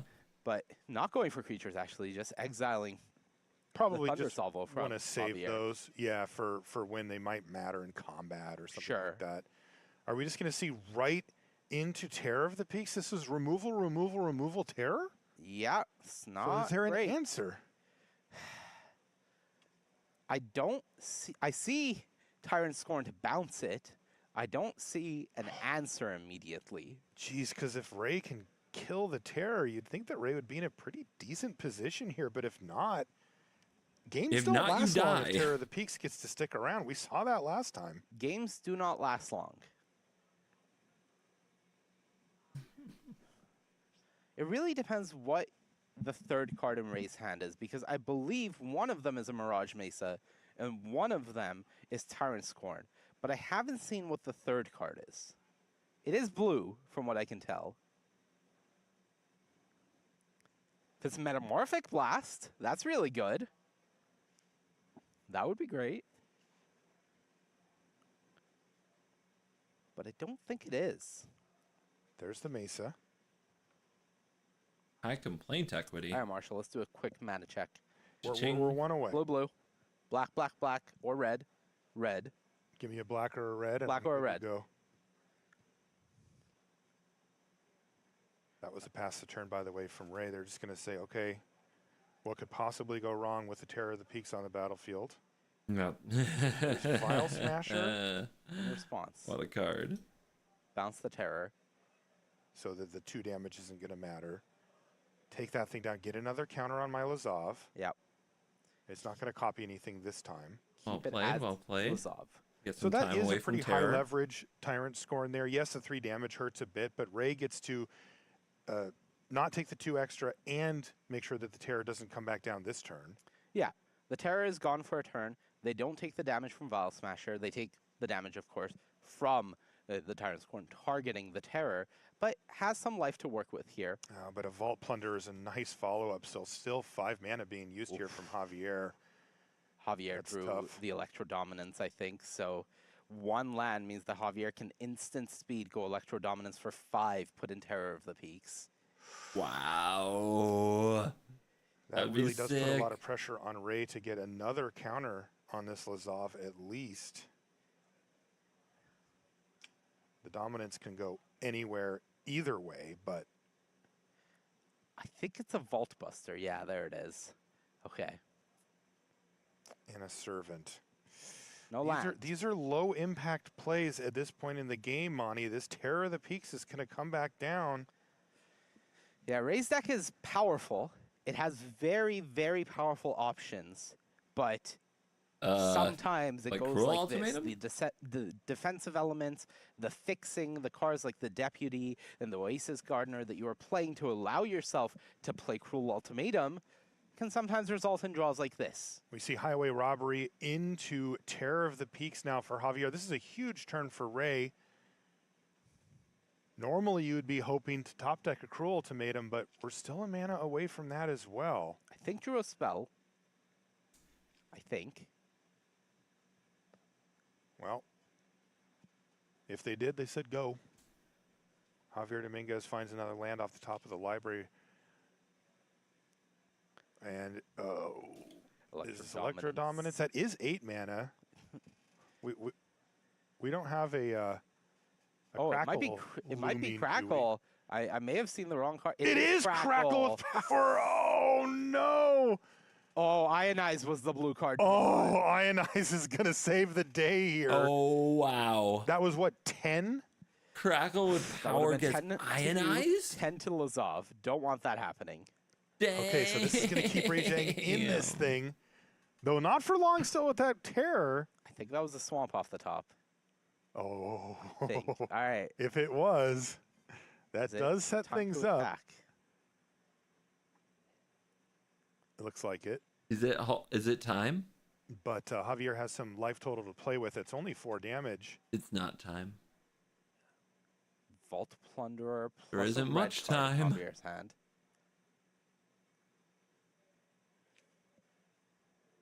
Vault Plunderer, excellent on this board state. You have Vial Smasher, you have Terror, you draw a card. I think Javier It needs to might figure just out, be lethal. yeah, like, can I target just you, use you're these dead. creatures to target off your blockers Right. and then kill you that way? Terror is such an outrageous card. It is outrageous. This is not the first 5 time you. we've seen this card. Down to 8. Vault Plunderer. Oh, that's an outlaw. Is it? Huh? I believe it is. It's a warlock, right? The summoner. So It it's is a 1 to you warlock. from Vial Smasher, 3 to you from the summoner, plus Vault Plunderer, 3 to you, 1 to you. I think it's lethal. No. Yeah, Javier it like, is. no. Target you. I think Ray just has a swamp. That's and that's it. going to do it. Javier Dominguez picks up the victory in 2 No Cruel convincing Ultimatum games with this his new day. best friend, Terror of the Peaks. Terror of the Peaks. You know what? I would also have that dragon as best friend. Really good friend to have. Yeah. Really bad enemy. That's the one you want. I mean, I'm a little closer with Cruel Ultimatum, but it turns out Terror of the Peak's a little easier to be friends with. Yeah. Cruel Ultimatum, hell of a card, but you do need to draw it. And unfortunately, the games are just a little bit awkward for Ray there. Their deck still looks very powerful, and 7-2. Still a very good record if they can get out of limited here with a 2-1, maybe even a 1-2 with this Cruel Ultimatum deck. They still have a great shot in Constructed, but for Javier, starting off with a win here, 8-1, making another run at it. Yeah, so important these draft rounds early on day number 2. The players know what they've got as far as Constructed goes. They know what the field looks like, and their confidence should be high. They obviously had a great day 1. But day 2 draft is where it all gets decided. We've got more of that coming up for you right after this. Orzhov Signets. I think we can go with 2 comfortably. Talisman of Hierarchy. 2.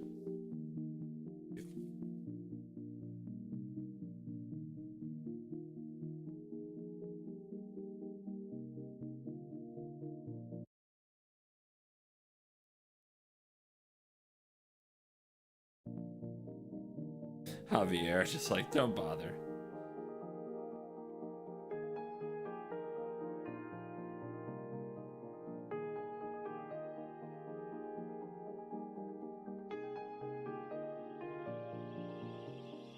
Classic aggro mages.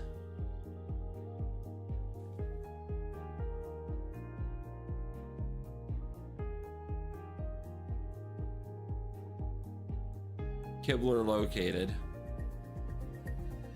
Very identifiable, I might add.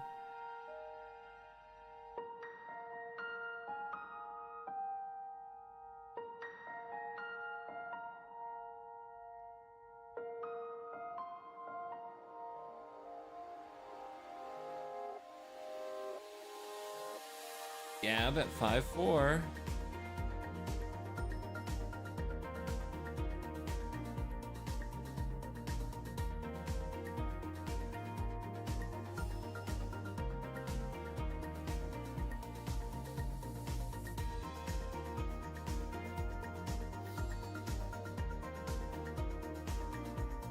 Jim is playing draft. Oddly against other draft decks.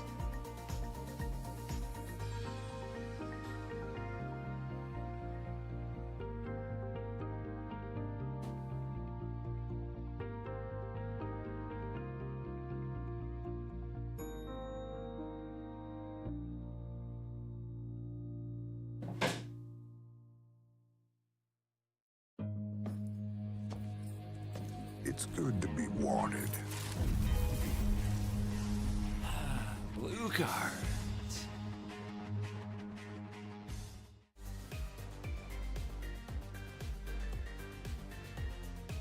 What's up, cowpokes? Welcome back to coverage of Pro Tour Thunder Junction live here from glorious Seattle, where we have 128 players left still competing in this tournament. By the time we're done today, only 8 will remain. Welcome back to the news desk. Maria Bartholdi's star of fashion, alongside Corey Baumeister and Ailey Loney here. We've played 9 rounds. We are in draft this morning before we switch things over to standard. Later this afternoon, let's take a look at our leaderboard and find out what's happened after 1 round of play here on date number 2. Yoshihiko Ikawa, our overnight leader, remains undefeated, leading the pack at 9-0. Javier Dominguez also working his way up the standings here with a win last round, sitting at 8-1. Remember, missed out on the top 8 of the last Pro Tour by yay. 1 We spot. found another so pronoun, really wants baby. to make it this time. Jason Yee, drafter extraordinaire, I was knows their starting way to around think we had 40 got them cards. all yesterday. 7-1-1, sitting in 3rd place. And check this out, Reed Duke sitting in 5th place, also at 7-1-1. Hall of Famer Ben Stark at 7-2. Nicole Tipple, first Pro Pro Tour for her, sitting at 7-2. So awesome. It's just incredible here at the top of the standings. Hall of Famer Willie Adel sitting at 7-2 from Brazil. Let's take a look at through 32nd place here at the tournament. All these players still live, Corey. Yeah, all these players still doing great at 6 wins. I do want to bring some attention here. James Larson Scott picked up his first limited loss in all of 2024. No one will have a perfect record when it comes to limited. Also, David Olson doing quite well here at 6-3. David's playing my absolute favorite deck in Constructed, that Jun Analyst deck. It did so well yesterday. I want to make sure David makes it here as well. And then Eli Cassis, my buddy, in 25th place here at a 6-3 record. So a lot of all-stars here, Maria. All right, thanks for a look at those standings, everybody. Now it's time for a check-in on our top draft pods this morning. Honestly am not sure what the Faye thing is, Yeah, let's but take a look. See, we started off I'm with pretty sure draft pod these are number all one. These options are the best players in the revolving building right around now. individuality, Yoshihiko which Kagawa, 9-0 is I don't need to undefeated understand. I don't think I'm expected to We'll take a look at understand the in second 2024. draft pod. This was a murderer's row for debutante Nicole Tipple at 7-2. She's also the manager of a New Jersey game store, New World Manga. So shout out to them. Nice. Very, very cool. Great to have her here, and hope she continues to have an incredible run here. That'd be awesome. In number 3, we got Seth Manfield, unfortunately breaking his 6-win streak, going down to 6-3. And then in number 4, lots and lots of draws. Corey, what might the implications be of that many draws in this pod? Yeah, normally when you have that many draws, you can sometimes count draws Okay, as that is losses, a but draw. not really in this case. This Pro that Tour is has a draw less amount of pod players right than we there. normally see, so worse records are going to still be okay in this one, so I don't think it's as bad. Okay. Yeah. All right, everybody, let's set up round number 10 here at Pro Tour. Yeah, Thunder I've seen the Junction and Bronco draft list. this morning.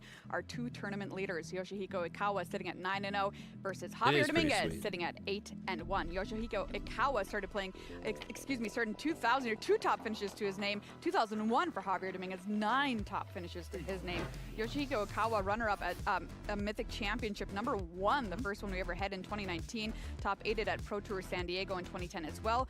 Part of Team Moriyama Japan, who had a fantastic day 1 here in the building. Javier Dominguez, 2018 World Champion, Mythic Championship 5 champion in Long Beach. Team Handshake Ultimate Guard, which I'm calling Hug here this weekend. Asked for Hug? advice on a Pro Tour like this, he just said, hey, remember to have fun. So I hope he's having fun out there at those draft tables this morning, certainly while he's winning. Corey, let's take a look at these decks. Yeah, it's easier to have fun when you're winning. I will tell you that. So yeah, let's take a look at the list here. First, starting off with Ikawa here. This is the Gruul deck we just saw. The deck is very powerful. You have a couple explosive derailments, Scorching Shot as your good removal spells. Beastbound Outcast is my favorite green uncommon. That card is really powerful. And then as our power creature, it is Stingerback Terror. Now, this is not going to be the best terror creature in this matchup as we pivot over to Javier's list, because this is the one I very much want to talk about it. It is terrifying, that's for sure. yeah. Terror of the Peak here with just really premium removal spells. Wow. You have Electro Dominance as your first X spell, and then Crackle with Power, Snap, Crackle, and Pop. That card is absolutely that's a pick one. incredible if you can get a large amount and just finish off your opponent really easily. So Ooh. Javier's deck is excellent. Akawa's deck is good, but I would definitely put advantage to Javier on this All one. right, so we could see Akawa's first loss in the tournament Good here. move. Coming up, round number 10. Everyone, Riley and Cedric are in the booth. Take it away, boys! Thank you very much, Maria. Good to be here once again for day 2 of Pro Tour Thunder Junction Rally Night, joined by Cedric Phillips. And we're back again to check in with this limited format. Cedric, I've had a lot of fun getting to know Old what is a Terra pretty young pre-release. format, all things considered. Learning a couple of things as we go from the best in the world. Worth reminding people probably around the world watching, tuning in, that the pros haven't had as long to prepare Cedric for of this draft the format than they usually do. receivables. We've been saying about 10 days. I guess technically would make it 11 Now, that an it's extra Saturday. day. Yeah, yeah. Ooh, I'll tell you what. Yeah. This limited format, players normally have around 17 days to get ready kind of sit with their teams, talk online, play on Magic Arena, and Magic the Gathering online to really get a feel for things. But this tournament has much more of a, as far as the limited portion is concerned, much more of a pre-release style feel because players have admitted in conversations with us that they just have not had as much time as normal to get ready for this tournament, not only because of the days, but also because of the size of the format. There's a lot of different cards here with the breaking news cards and just the cards that are in the set in general. There's a lot to think about. There's a lot to prepare for, which means it's going to be very difficult for everyone to prepare for everything. And there's going to be some unexpected twists and turns. I like it. I really do enjoy it. I think it's fun to sort of have the players on their toes in this way, you know, put them to the test and see how agile and nimble they can be with their approach to a format that is going to be a little less familiar than usual. All right, we're opening things up here. Javier Dominguez, the former world champion. Both players keeping 7 by the look of things. Like to see that. And it's a mobile homestead as the opening play, the vehicle here for Dominguez. On the other side of things now for Ikawa. He's got a 2-drop of his own, Raucous Entertainer. Come on, one line. Yeah. Oh, hit. Javier won on a land and he got one. Big hits here for the Spaniard as he flips over a land. And seems to be off to a good start here, Cedric, with a Vial Smasher joining the mobile homestead. And this is an absolutely fantastic start here for Javier. Able to hit a land, which is effectively the same as drawing a card that instance. Also able to add to the battlefield even more with that Vial Smasher. So for Javier, this is an ideal start. We haven't seen some of his better cards show up yet. Those X spells that Corey did mention from the news desk. But if those do show up, finding more lands, Riley, that's more than ideal. Oh yeah. Yep. You want as many as possible in play when you're when you're crackling with power. But it's not just Dominguez that is also ramping his mana. Dance of the Tumbleweeds searches up an extra land here for Ikawa. But in comes the mobile homestead again. Oh, how does he do it? It's easy. How does he do it? Easy. People come up to Dominguez in the street. Magic is so easy. Javier, I've got to know. How do you do it? How do you do it? And he doesn't tell him. I wouldn't tell him. I wouldn't tell him either, actually. I'm not going to tell you all this.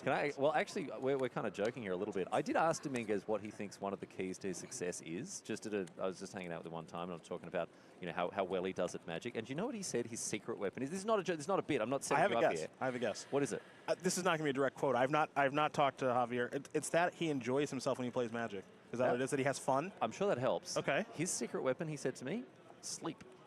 Yeah, This guy got him. sleeps 12 hours a night during these things. Yes, he goes to bed baby. super early. He doesn't go out Really? to... Yeah, oh yeah, he says he sleeps as much as possible. So That's a he's good one. rested as possible. Who has the time? Well, Javier Dominguez does, Cedric. I've just told you. Just get all this sleep and do all this winning. Yeah, okay. Oh, must be nice. Yeah, okay, Must be buddy. nice to be so successful and well rested and good looking. Oh my goodness, he's just got it all going for him. Dude, doesn't it's the game, man.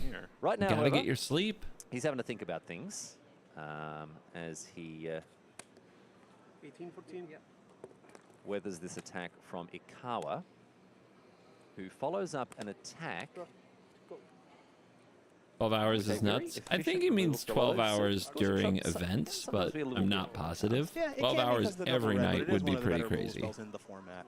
I know a lot of players coming into this event, they didn't really love red as a color. But I Some can players definitely rank it see the it on worst, like but event realistically, weekend. it's hard to say exactly what is the worst in the format because the format is somewhat new. But red is on the lower end, I think. But it even is- then, it's not terrible. It's not terrible at all. I mean, we- red is always bringing removal with you, but it is worth noting, of course, that both players are deep in this tournament and have red in their deck. 11. Right, irascible Wolverine comes in from the plot zone. You can see Beastbond Outcaster also has been plotted by Ikawa there. And again, the mobile homestead paying dividends here for Javier Dominguez. And again, I'd ask you, how does he Much do it? downtime is there he's doing in pretty well between right now. Now, events it is and worth noting that production this battlefield's days? just okay now. Ikawa is down to 11 and has I some don't think I have decisions enough to make on how to work information through from this, your but Javier's question hand to is also answer pretty it. good. Not Getting sure what you lands mean. with that homestead is nice, of course. and that's a fun little Downtime sub-game that's between taking place events here, and but Javier's production hand has days. 2 removal spells. Like how much Javier time do has I just have to a hang out decent at amount, events? Excuse me, of removal spells in his deck, and those aforementioned X spells in Crackle with I don't Power know. and Electro Dominance means that he is drawing Time to very rest. live as this game does continue. I mean, during the day, That's true, zero. but I want to point something out here because we're going to see potentially an interaction that actually doesn't come all that much, right? So everyone knows the card Explosive Derailment. We know it, we love it, right? 1 red mana plus spree.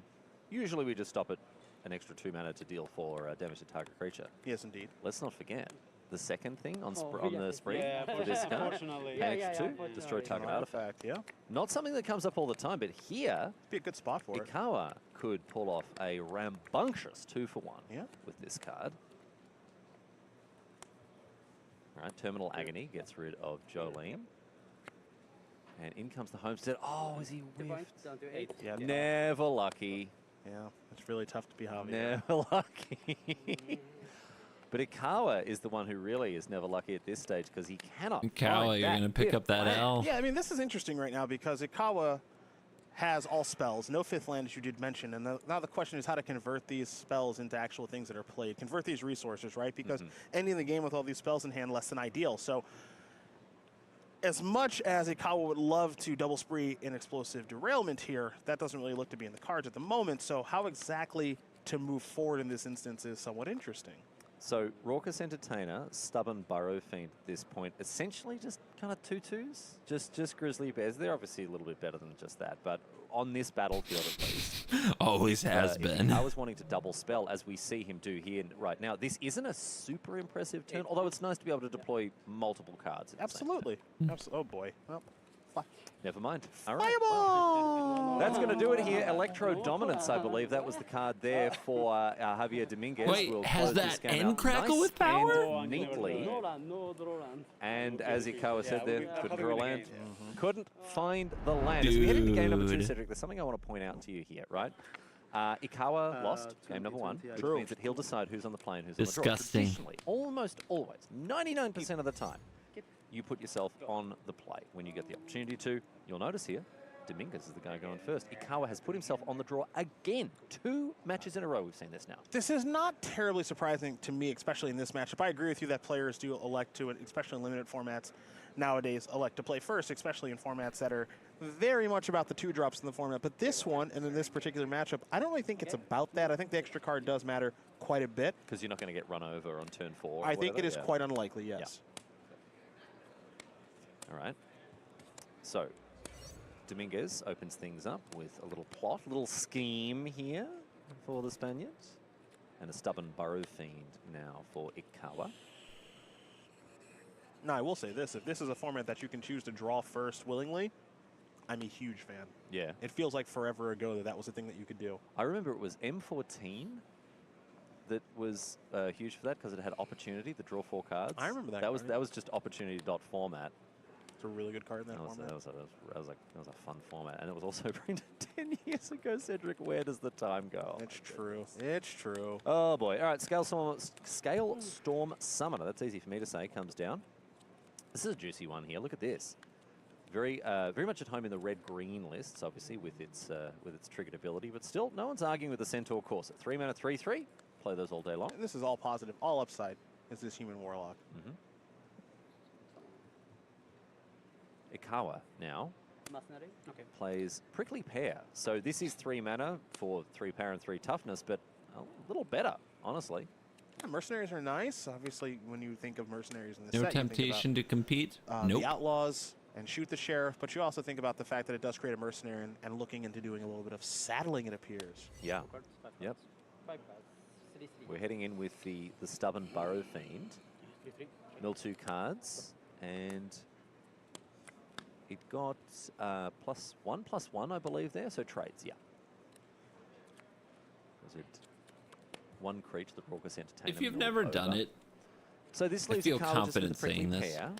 The idea of playing competitive Magic, Back over to Javier Dominguez. at least for me, Now remember, as last somebody game who did Javier it, was kind of cooking. is Getting all way these lands into more play, all these favorable triggers, get all fun this mana on the battlefield, and then follow- aspirational and than the finishing up with reality. The next spell, which his deck is very capable of doing, of course. However, in this game, Javier was on the play. It's Ikawa chose tough. to draw first, and Javier It's kind of like missed content creation in land that way. number 4. I can't File imagine smasher. doing both. The play for him. Don't forget he's got that highway. I know robbery Jim Davis plotted away. does, but So I if can't things get imagine really doing dire both. for him, and he's got some huge 6-drop or something. Think in his my hand, he can just soul would discard it and draw break. 2 freshies, which he may want to do because his position is not a hugely favourable one right now. You don't want to miss your land drops this early on in the game. All right, we're going to see Prickly Pear get in for 3, thanks to the Mercenary. And Javier Dominguez uses the Claw, and the Prickly Pear is no more. I wouldn't say that that was necessarily. I don't think that was a bare necessity for him to make that block. No, there. not at all. I mean, sitting at 20 life, that's a willing choice. I think Javier, by making that block No there, more you're basically saying, all right, I'm happy playing a longer game. Let's settle in, as it were. 1920. Yep. Draw card. Yep. And this is a nice one here. And finds the land. That's what we wanted to see. That Vault Plunderer was going to be really, really useful in keeping Dominguez's board developed, making sure that he was playing cards out while also, you know, didn't have to just take a turn off to cast the highway robbery. Ankle biter, the play. And the plotting and scheming continues now for Ikawa with Tumbleweed Rising. This game is shaping up to be a pretty nice one here. Both players are kind of working themselves. Ikawa's out is that Javier never draws another red source, and then none of the bombs can be cast. Players are plotting plenty of spells at the moment as well, so players are really setting up for a longer game. And again, I wouldn't be surprised, you know, if we do see a third game here, which, you know, fingers crossed we do, because I like watching both these players play Magic quite a bit. I wouldn't be surprised if Javier chose to be on the draw for game number 3. I think both players know that both their decks are good, they have good cards to draw to, and they wouldn't mind playing a longer game to try to get to those cards. I just think that the longer the game goes, the better the position Dominguez is in.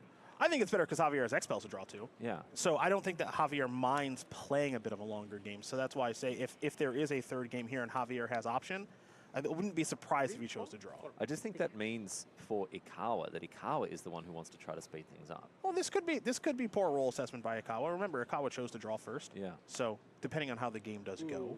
We plotting? All right. We've got a dragon. Okay. We've got a We're dragon plotting. in the plot zone. Louise, thanks you for Excuse me, joining the got a Cool scare for all Kids the Club on Scorpion YouTube. Fans. All the arthropod You're fans cool. out there rejoicing here as Stingerback Terror heads into the plot zone. This is the first real time that you and I, who we're just covering round 2 each day of the limited portion this weekend. This is the first time that we've had the opportunity to watch a game of multiple things being plotted and watching players try to figure out when is the best time to cast these things for free off of plot. Which, again, format's new. I don't know the answer to that question. I think it's actually quite fascinating to see these cards over there on the side and saying, okay, these things are hanging out here. When's the right time to do this? And what's the reason that it's the right time? Well, one of my favorite plot cards in the set is the highway robbery, just because, you know, Tormenting Voice is a card, first of all, the worst card in the world to cast when you're going to get blown out by a counterspell, right? Which they've played around with this, with the way that this has been formatted in terms of you only have to discard the card or sacrifice land after the spell actually resolves, not as part of trying to put it on the stack. But it's one of those cards that if you need to cast it on turn 2, sometimes you need to, but it's also just great to invest the mana in it and come back to it turns and turns and turns later. Absolutely. And if Javier looks at his hand, he's like, oh, this is fine. I can work with this. For sure I can work with this. Yep. He's not under any pressure to fire it off. If his hand's good, he doesn't have a reason to. Exactly. Yeah. But it's sitting there ready to go. Now, that's obviously a very different card to something like the Stingerback Terror, which is going to put a lot of pressure on. Is going to be a card that is going to have a much higher impact. But just the decision, the texture of the decisions that are being made by people because of these plot cards, as you say, Cedric, it's really fascinating. All right, in comes the Ankle Biter. Black Snag Buzzard has come down for Dominguez with a +1/+1 counter on it. So that's a tidy little threat there, a 3/2 flyer. Okay, like that. And now Ikawa for 5 mana. What's he got? Okay. All right. Do it. 4/5. What is that? Ooh, and here comes Oh, the 2 damage and a Stingerback Terror scry. joining the Iron Fist Pulverizer now. Combo. Like that's an awesome double spell turn. Well, yeah, and that's what you want to be doing, right, with Pulverizer. And we keep plotting. Let's go. Will be a 4/4 also, right? Yeah. Extra 2 damage and a scry, of course. And with 3 cards in hand, Ikawa is confirming that the Stingerback Terror is indeed a 4/4. Which is fine. It's a good roll. Totally fine. It's only going to get better. Fine. Yep. 4 mana 4/4 flyer. You'd be happy with Flying Trample. It's pardon me. fine. This is and now fine. This as well. So yeah, this is it's a pretty darn good turn. Jeez. That's a big board. That's a big old board. And it's interesting that Ikawa decided to cast that now. Yeah, Madness, I know. Yeah. Yeah, I know. Please, Madness. So, I'm gonna kill this. Yeah, it's time for removal spells. Yeah. Yes. Fires off Murder on the Iron Fist Pulverizer. So, going after the Pulverizer there instead of the Dragon. Yeah, it leads me to believe that Javier has an answer to the Dragon. Okay. How does this Yep. go? Like Madness. I draw the card before I set the target, or how does? I don't know how. I assume so. All right, so we're going to have a judge involved here to deal with this terminal agony, which is being cast with madness. Discard cost and play it. Reserve and reserve. No, because it's not additional cost. Yes. So I draw first two and then I decide. Right? Sure, of course. So you first discard, draw two, then two. Okay. I'm gonna kill this. He's like, what? Wait, huh? Good choice, Javi. Yeah, I don't think there's anything that Dominguez is going to draw off the top of his library that's going to make him change the target here. Yeah, it is a little bit weird, as you mentioned, Riley. Normally, these style effects are like Tormenting Voice, where as part of the cost you discard, discarding is part of the resolution of Highway Robbery, so the timing with Madness, which is always quite the ordeal, is a little bit different this time around. All roads lead to that dragon being dead. Yes, yes, indeed. And both of the cards drawn by Dominguez there were mountains, so the lands continue to flow for him. Kawa still 3 cards in hand. That hasn't changed. Now, after this Tormenting. Oh, we're going to see another removal spell as well here. Yeah, so Thunder Salvo. Javier's deck very well equipped for killing the opposing creatures. So 3 copies of Terminal Agony, that's of course the Madness removal spell. Shoot the Sheriff, which we saw last game. Murder, which we saw last game. Thunder Salvo, which we just saw now. If you want to consider Terror of the Peaks, Electro Dominance, Crackle with Power, as those being removal spells as well. This is what a Rakdos deck kind of looks like in this format, is just the creatures are fine, but the removal appears to be quite good. Removal's back. All right, here is Free Strider Commando. And Cedric, this is a card about which I have some thoughts. So I've heard. Yeah, this is a card I want to get into here, and it's not the fact that it's an on-rate 3-mana 3/3. What could possibly be a big deal? It's really good. It's important that we keep the art up here because this is a centaur. This is a half-man, half-horse hybrid here. All true. On obviously, you know, on a plane dominated by the lore and the mythos of the Wild West. Half-man, half-horse that is chosen, that is elected to wear spurs on its front legs. Now, this really raises a lot of questions for me. What is happening? Centaur kicking himself in the flanks to make himself go faster? No, it is being flung at the opponent instead. That's how fast the spurs are making it That's go. why the spurs are on, for more damage via fling. I don't understand why this centaur... Wearing spurs is the mark of the lazy horseman. What? And this is a literal horseman who's still electing to wear spurs. I don't understand it. I'll never understand. I'll never understand it. Someone has proposed that it's because this I'm centaur confused. Why? Who is cares? using mounts, like himself. Yes. In which case, he should know. As a centaur, it's not very nice to use spurs when you're mounted. I'm sure there's a Losing one's mind flavor over fan this. out there. I'm who going to may I'm going to be going back to the creative department at Wizards R&D, and I'm going to be having some very stern conversations with them about exactly why this. What is the reason, the in-universe reason for this card to be representing a centaur wearing spurs? I've got nothing for you, partner. He's not holding a horsewhip that he's smacking himself on the bum to make himself go faster, is he? No, I don't think so. My goodness. All right. Explosive Dude. derailment now, so it's not just Dominguez with the Turning the derailment. One of the better. Turning the Pro Tour into a platform Fantastic red common, great back and for forth. between the two anti-spur players as well. propaganda. As it is very clear that both players feel as though they can play a longer game. Life total not in favor of Javier right now. I am curious to see what a block looks like here, if there is one, though. Because we are looking at a event with open pools, not open deck list per se. So if you are a Kawa, you lost to a Fireball last game, Electro Dominance. You know that X spells are a thing to be worried about, so keeping your life total high is of interest. Don't suck, Or are you dude. more interested in racing to try to, because obviously the longer it goes, I the- can't the believe more- he the actually worse hasn't won final this situation game. you get. So do you just want to try to put the pedal to the metal? It feels like Javier, like the window closed a Well, it's while. difficult to try Like, to find which man, balance his to deck find. is Yeah, which balance Javier's to find deck is right. crazy. And Well, you give a Cactarantula's crazy great deck to a one here. great player. This is, It's one of the better a green problem comps for always. sure. Coming down at full market retail value of 6 mana. Often we see it discounted down to 5. At 5, it's a great deal. But at 6, still good. Still totally fine. Still really good. Totally fine. Yeah. Sometimes these big green clunkers are just kind of unimpressive, right? The colossal Yeah. dreadmaws of the format, but Cactarantula, hell of a card. 10 damage to 2 targets. Crackle with power here. Yep, good attack here from Javier, too. Ikawa does get the card back, but now on 4 life. as Javier crackles away, and the trade with the ankle biter. So Ikawa now, his opponent down to 8, has to find something. That's not bad. And that's not bad. An explosive derailment. In comes the mercenary. So Ikawa, the Tick. only creature on the battlefield. Ooh. Joined by a Jolene. Jolene. What's Okay, that? look at this. Look at these two go back and forth. Yeah, Terminal agony kill off the that. Wolverine. Away goes Jolene. She barely made an appearance. So now it's Dominguez with the wind in his sails. The 3-2 facing off against the 1-1. And Ikawa land Draw bow. better. Not ideal Noob. for him. Down to 1 life. Dominguez, both players sitting with 2 lands in hand. What can Dominguez find off the top? The forced block here. Follows it up. Draw better. And it's not going to be That's enough for Ikawa. That's what I took away there. He goes down in straight sets to Javier Man. Dominguez. We had a whole lot of setup. You, We had you need a long, lot of things to go right to expansive beat mid-game, that deck and then that game anyway. ended in a Like huge nothing went great right. warrior spells after that enormous crackle with power there, Seth. X spells, X spells, X spells. Electro Dominance is one, Crackle with Power is the other. Both were fantastic in that game and match. But it's still some rule spells that Javier has that Ikawa didn't have. We talked about the copies of Terminal Agony. 3 of those. We saw Shoot the Sheriff. We saw Murder. We saw Thunder Salvo over the course of those games. We have talked about just a little bit in the previous format how bad Murder was and how bad some removal spells were in the face of Disguise. Doesn't appear to be the case in this format. It seems like removal spells kind of at varying cost are back on the menu, and we saw them very impactful there for Dominguez. Ikawa was setting up that board, a lot of imposing creatures, you know, the dragon, the 4-4, all of them dead by the end of the turn, and that's all she wrote for that match there.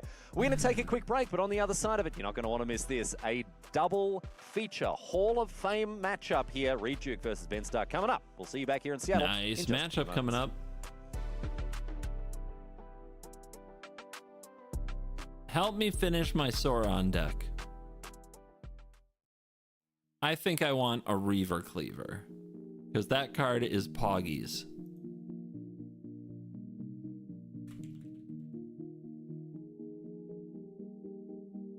I would just lay out the deck and let you guys make educated decisions, but I know you won't make educated decisions no matter what I do. You're just gonna name cards you like. Don't try to fool me.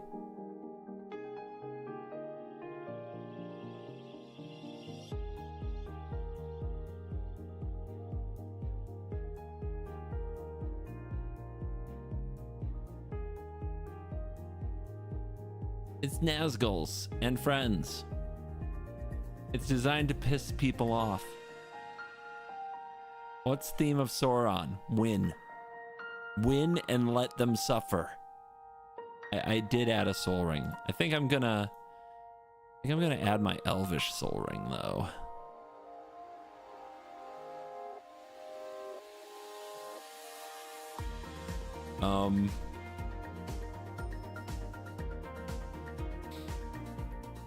Why can't I find Lord of the Rings? There it is. I think we're running the Elvish Soul Ring.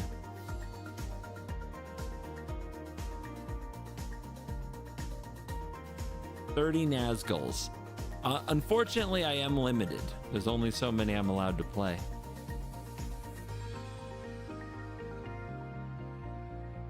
Bolus's Citadel.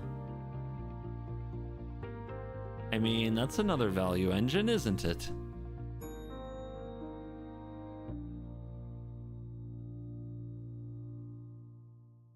No Mana Crypt, correct.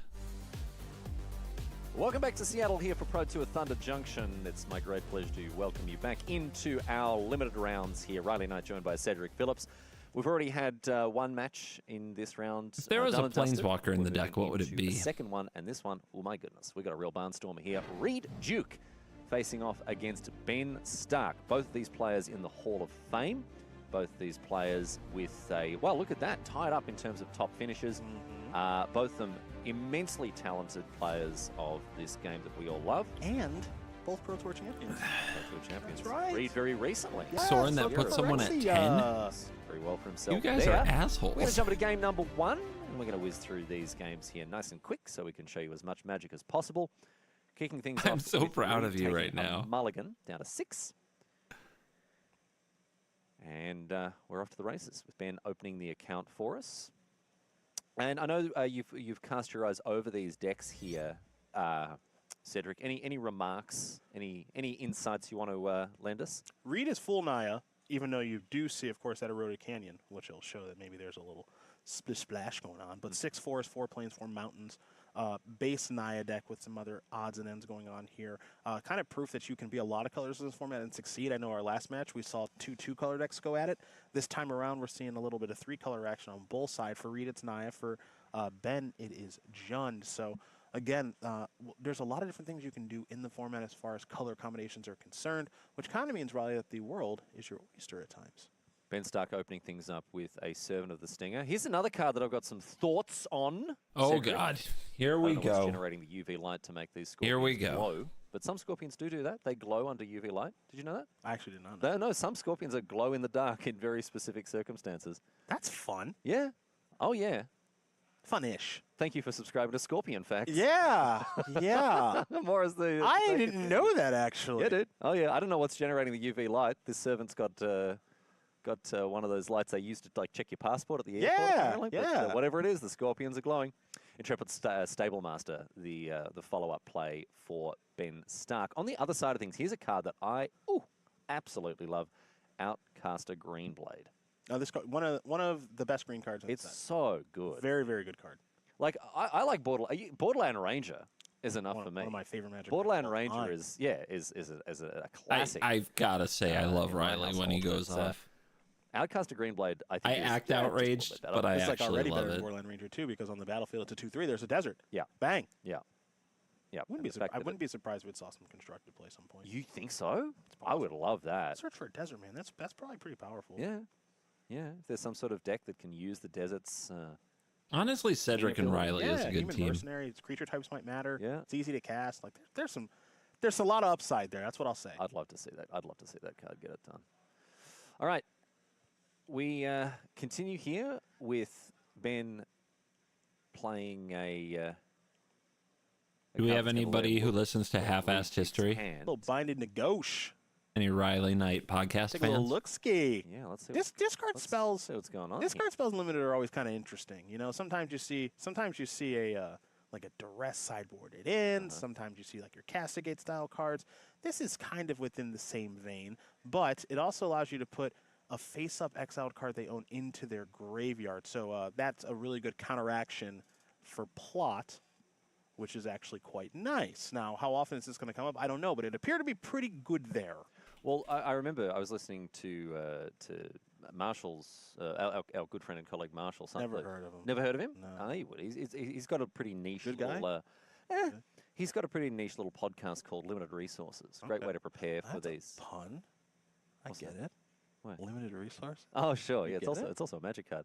Oh, But what? he made the point that you can cast a binding negotiation when something's been plotted and never have the disaster scenario of casting. find that duress and funny. whiffing, That's right? true, yes. So if there's a plot card and you cast the binding negotiation, you're just like, well, at the very worst, I'm getting rid of this card that already they've invested mana. There's a lot of upside. It's a lot better than Anything planned for 200K? I'm probably going to dance around Reed Duke, having to think about what he wants to do. in my living room. Looking at his list, I don't see any blue cards. I don't think he's Naked, actually probably. spending any blue mana. So I think the Eroded Canyon and the Lush Oasis that are found in his deck are just for cards No like questions. the Outcaster Greenblade. Is that correct? Yeah, but they're also like, on color per se, right? Yes. Because the one half of the desert is red in the Naya deck and the other half of the desert is green for the Naya deck. So Reed actually working with 4 deserts. Now, talking to a lot of players in our players party on Thursday, of course. Players, deserts, they are delightful. Yeah, delightful deserts. Who doesn't love a desert? Tumbleweed Rising in the plot zone now. That's definitely one that you want to play a little bit later on. So happy to plot that away. Back to Ben. Double spell turn. All right, double spell. That's good for him. He's going to be very happy to have used his mana efficiently here. Rattleback Apothecary follows up the ornery Tumblewag here. And again, because this tournament is taking place... Oh, a hot where tub stream. Not bad. Thunder Junction is Maybe not we been out very will. long. And at least in the limited portion of this tournament, you're going to see players reading a lot of the opponent's cards just to make sure they know what they do. cards have a lot of different abilities and unique interactions in this set from some crazy creature types, which does matter because of outlaw text as well. So it's always good to double and triple check your work, especially when you're sitting at the 7-1-1 versus 7-2 table. Don't be too proud to take a look.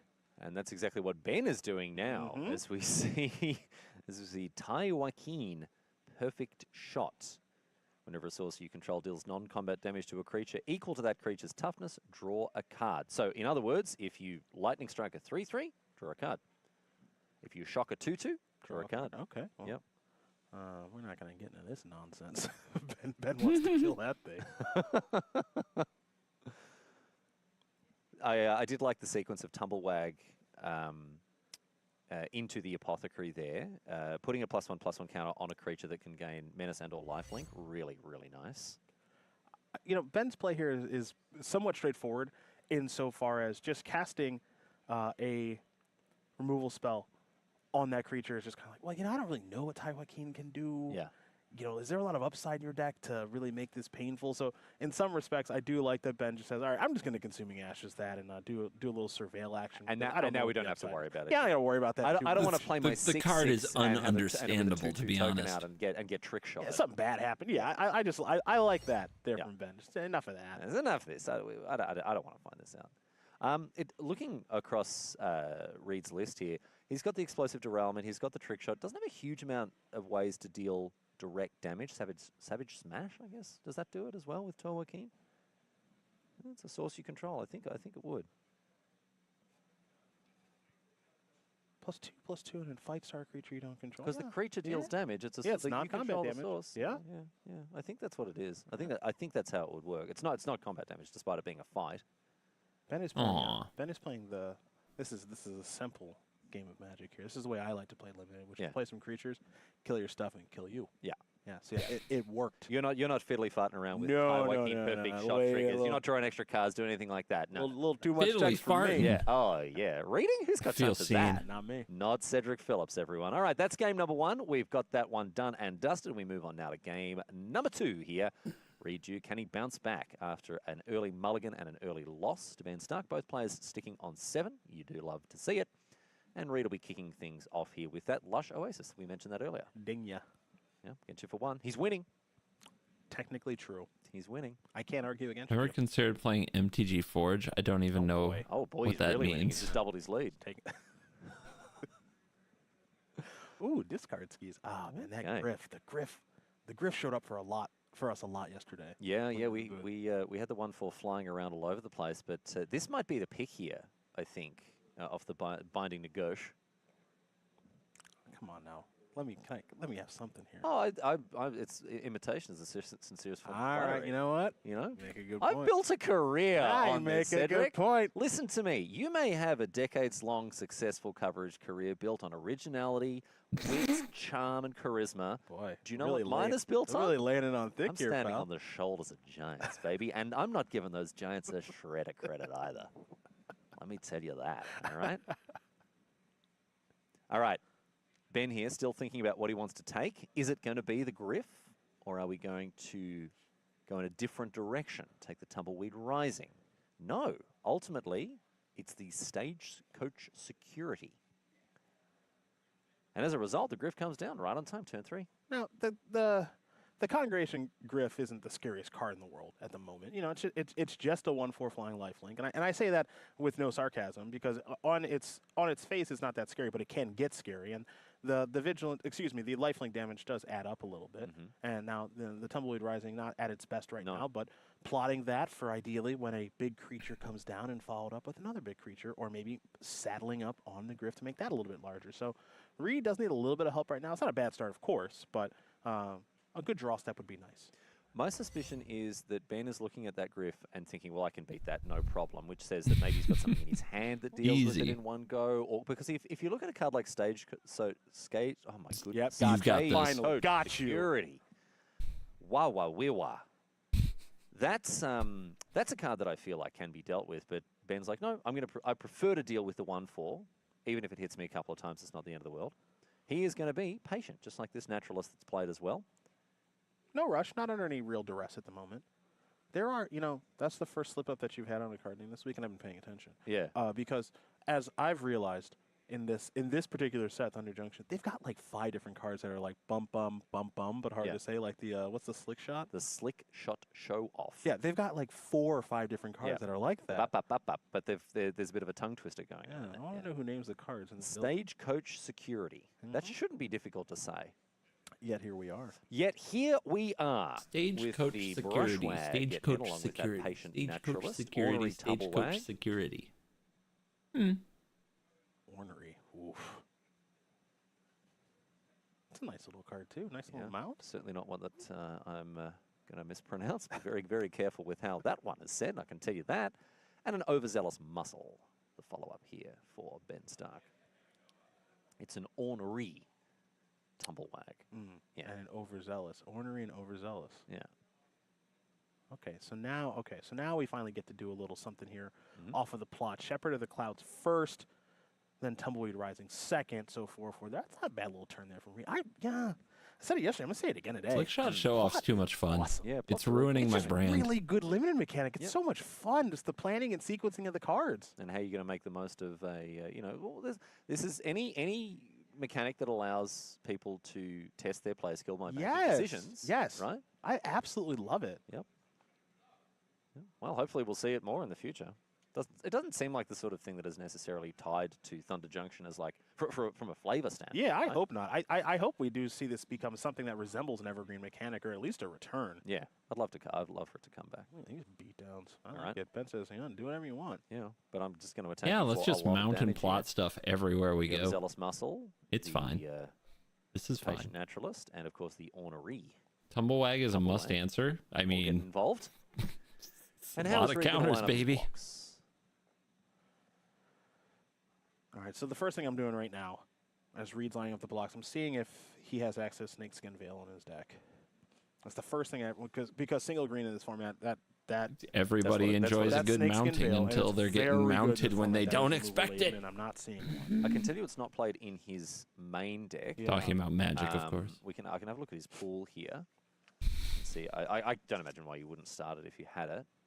Yeah, because Ben's immediately 0. tapping mana for a removal spell here, and this is kind of the fear. 0 copies of Snakeskin Veil, which Ben will be very aware of. Ben's deck is tough to double block against because he has 3 Consuming Ashes and a copy of Murder, so he has a lot of instant speed removal, and I think double blocks are going to look like that a high percentage of the time against Ben if that does come up. And boy, that was brutal. Yeah, Reed just went down there as Ben was able to pile on the pressure.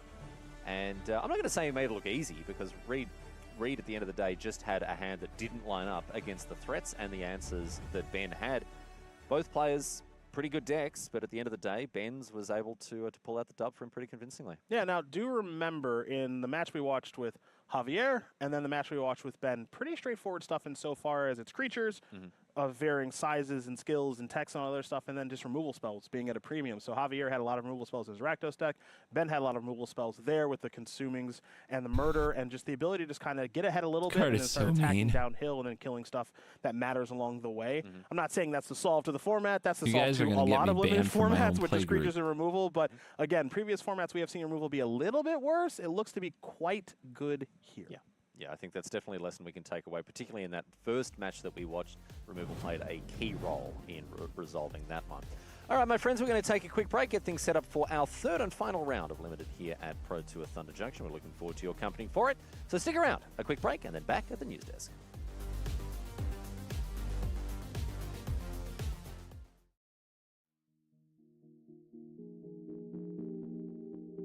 Anybody, I always want to be like, oh, whoa, whoa, whoa, it's always a good time. Oh, wow, wow, wow, wow, oh, oh, oh. Oh, oh, oh, oh, oh, demonetized.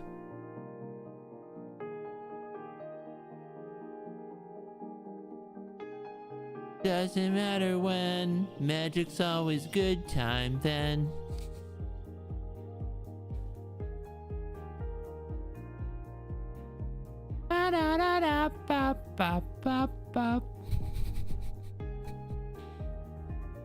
God, what a throwback. I'm old, okay? I already know that. I'm very aware. Don't need your shit.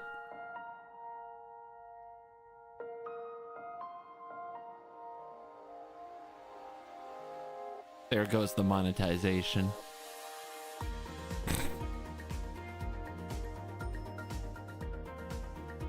Are there any more Disciple of Bolas things?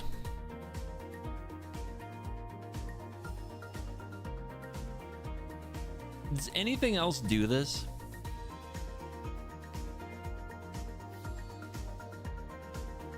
Card is like busted with a big army, right?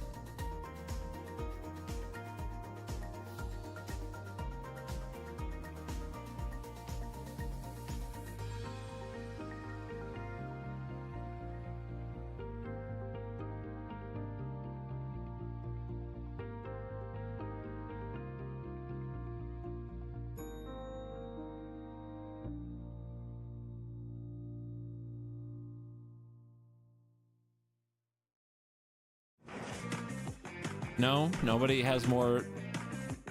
Oh wait, no. What's the card? Mask of Grizzlebrand? Is that it? What are you? Equipped creature has flying and lifelink. Well, that's cracked. Howdy, when it friends. dies, Welcome you back may to pay coverage X of life Pro or X Tour is its power to Thunder draw X Junction cards. Here from Seattle, Washington. Welcome back to the news. That's Maria Bartholdi, Corey Baumeister, Stinging and Study Ailey has a Loney with similar you here effect. on day 2 of competition. And we have big news coming out of round number 10. Somebody who is very happy indeed is now the new co-leader of the tournament. That is Javier Dominguez, sitting at 9-1 after his big win last round. I've got Javier Dominguez here, who has just dethroned our undefeated player, Yoshihiko Ikawa. Gotta feel pretty good to be the tournament leader now, huh? Yeah, I mean, oh, am I? Okay, yeah, it does. Surprise! I guess, yes, sure, why not? I just didn't think of it, you know, like, yeah, it feels good. Of course, things are running my way now. Shadowheart? Like, my draft deck is good. The game's going well. Didn't mulligan, didn't, you know, have problems with the land. So, I'm just obviously feeling good so far. Let's see how Ultra it of goes the after this. Wretched? Any pivotal moments in that matchup? Well, game 2, he just played the Mill Creature and milled his best card, so I was like, all right, that's just going to be a better game for me now. But at the end, it was really close. We got to the Sure. Topic War where I just got spells. Foggies. And it was good for me, but it could have gone the other way around, you know? I see you're very, very focused this time around. You're like, I'm not missing out on a top 8 ever again, huh? I mean, I think Ever if you put focus and you again? try your best, sometimes you get there, sometimes you don't, but that's all, you know? That's all we can Javier do. is a delight, by Well, the way. Javier, we want to see you in the top 8, so please keep going, get those 12 wins, lock it up, and go hang out for the rest of the day. Thank you. Javier Dominguez missed the top 8 by 1 spot last Pro Tour, looking to tie that It thing says up here this non-token weekend, creature. get another top That 8 will by not Sunday. do.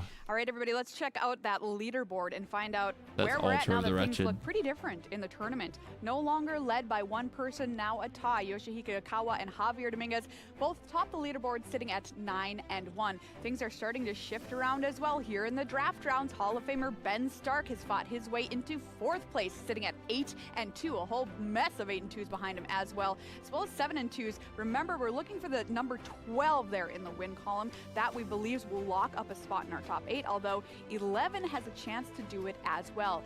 Reed Duke sitting at 7-2-1 as well. Nicole Tipple 7-3-0 in her first Pro Tour, doing very, very well indeed. Let's check out the spots through number 32 here, Corey. Yeah, looks like Eli Cassis is getting sick of being on the second page, heading for the first one here in no time. And we got some other really strong players that are coming up here into our second page here. Shota Yasuoka, one of my favorite players of all times, coming into 6-2-2, as well as Seth Manfield did pick up a loss, but still doing quite well, especially from Shout that is still 0-2 in it. start.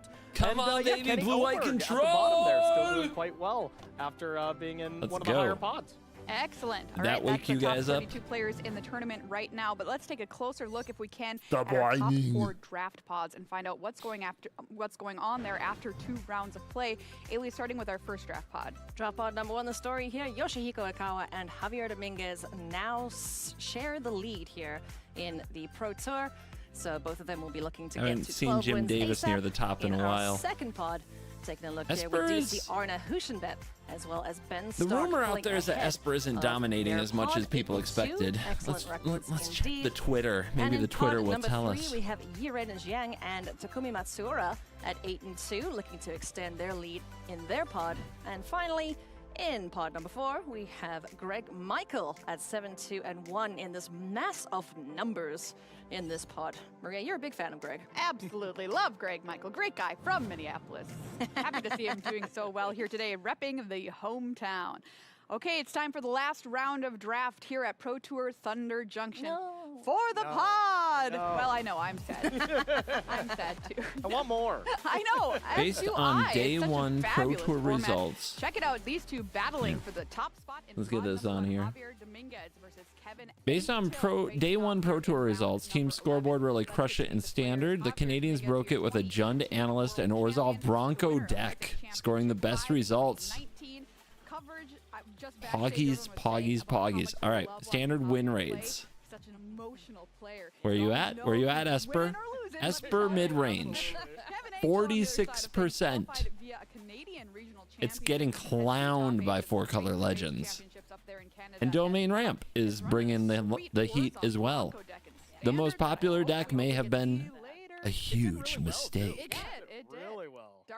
Azorius Control, by the way, 63% win rate, just saying. All right, well, that's for later. Let's focus on their limited decks now. Let's take a peek at these decks, Corey. Yeah, let's take a look. So starting with Javier Dominguez here, we've seen this deck list already, and it is incredibly powerful here. I believe day one we had a just absolutely busted Rakdos deck as well. Yeah. Maybe Rakdos is the new secret instead of green cards. We got Terror of the Peak here. We got great removal. You have Unlicensed Hearse to just create a bunch of crime, and then your X spells, the Crackle with power, as well as the Electro Dominance to really close out these games, as we've been seeing Javier do these first few rounds. Then taking a look at Kevin's deck, this deck is good. It is solid. It is definitely being held up by the best card being Dusk Animus. That card is absolutely unreasonable, so very strong.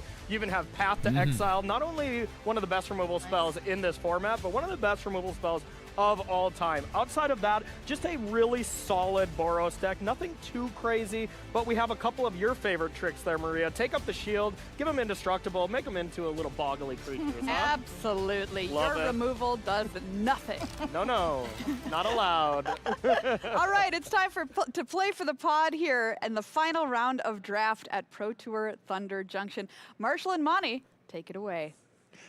Yeah, thank you so much, Maria. Welcome back to the booth here. Last round of draft. It's always a little bit bittersweet for us in the booth here, but at the same time, this is where things get solidified out of the limited rounds because, of course, super important to do well in limited, especially on day two, because by the time you get to the seat that these two gentlemen, for example, are sitting in, you know that your constructed deck has already done well, and perhaps it would even continue to do so if you could just pick up this one last round. Let's see Javier Dominguez versus Kevin Enktiel, and we have, well, as you can see, two different builds coming at you. There is a Naya deck in the hands of Kevin. As for Javier, well, we've seen this deck multiple times today already, and it is a sight to behold. This is a very powerful Rakdos deck in the hands of Dominguez. Yeah, just an absolute bucket of removal. Dude, I from could watch this Javier Rakdos deck just alongside clown people. Some of and limited the would be most entertaining. powerful bombs in the format that aren't in the color green.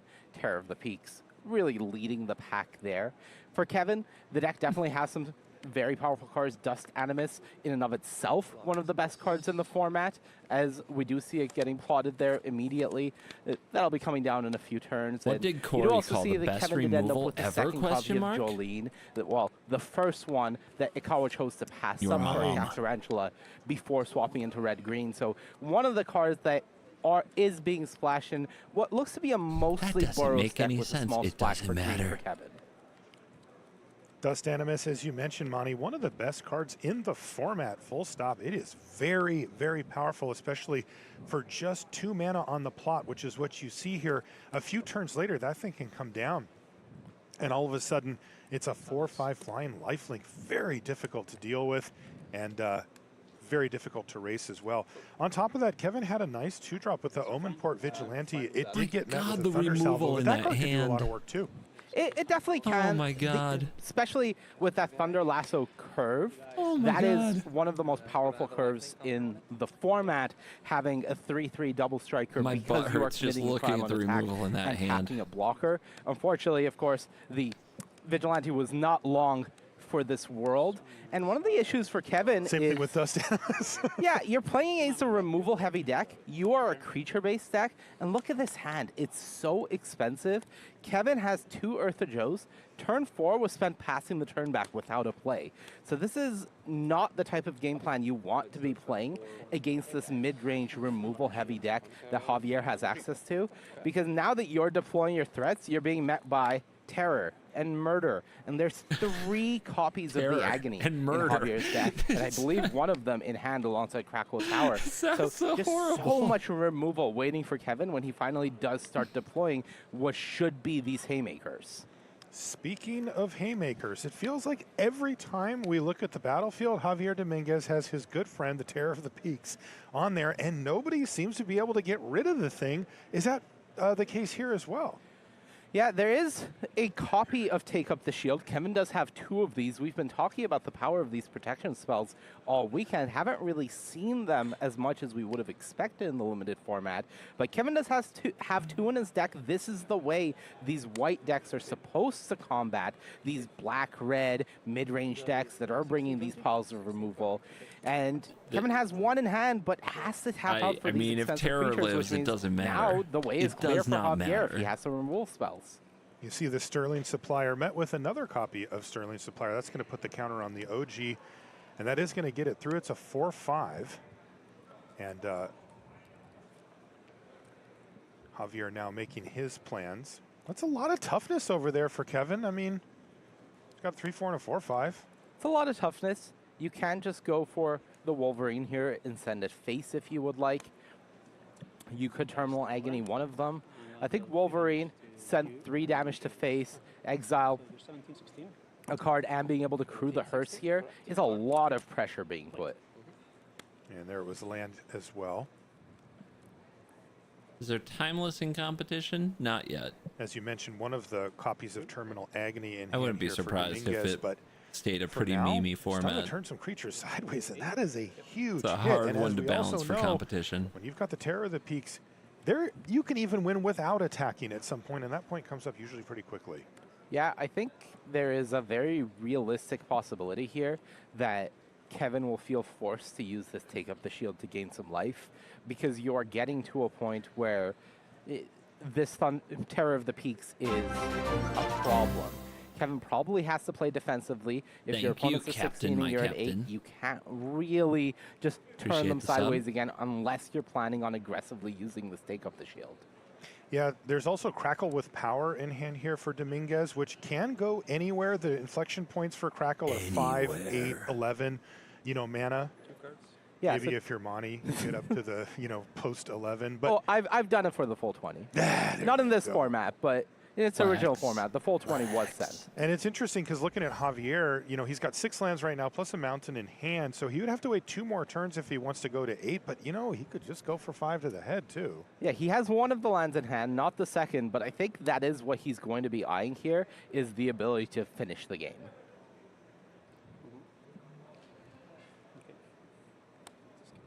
This is Thunder Lasso. Wow, Kevin continuing to try to beat down. Yeah, says send 4, leave up a Take Up the Shield, which Javier has to be aware of here. And this Take Up the Shield is trying to gain you enough life and keep you alive through this attack, where you are able to just win the game on the next turn by attacking, tapping down this Terror of the Peaks, and hopefully adding some damage to the board. Not enough currently. 12 is not the magic number for killing Javier. Is this modern? It is not modern. Javier I can stepping see aside where to your ask the confusion comes judge a from with all question. the modern staples at work. Questions he could be thinking about. How many targets for Crackle with Power? Maybe something with Rooftop Assassin. Yeah, if I had to guess, Javier is asking, can I target a creature with this Assassin's ability that hasn't taken damage yet? Because Javier is probably looking to play the Assassin, stack the trigger so he's targeting something and dealing damage to it with the Terror of the Peaks, and hoping that's the sequence. Is that allowed? Gosh, that'd be a really nice way to figure out if there's a Take Up the Shield sitting over there. The mana for Kevin is just looming. You see that plains and that mountain, and the first thing you think in this format is exactly take up the shield, and that's what he's got in hand. Yeah, unfortunately, I don't believe that works. It isn't an intervening if clause, so in order to target the creature, it would have already needed to take the damage. So Javier's hand might be a little forced in this situation.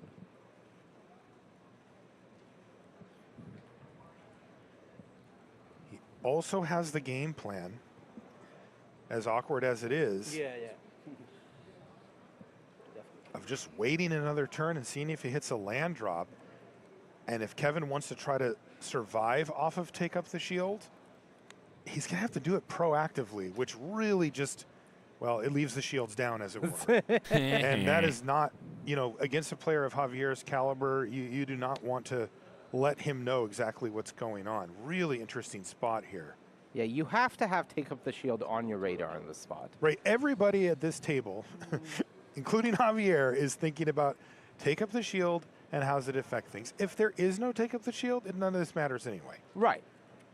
If there's no take up the shield, then he wins this game. The question is, can you play around take up the shield in a meaningful way? And that's what he's doing.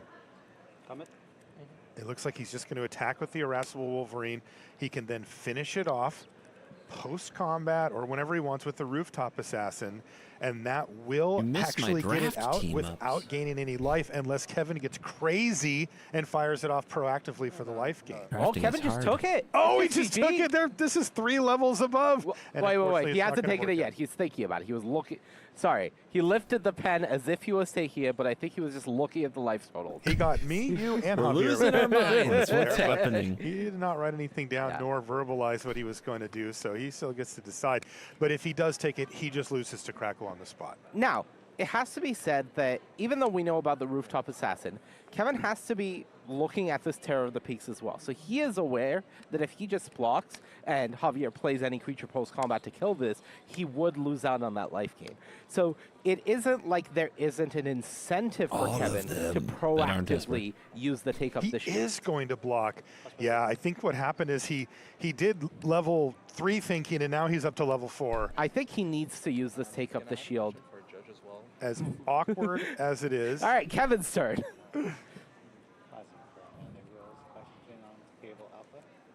Really funny. Both players are.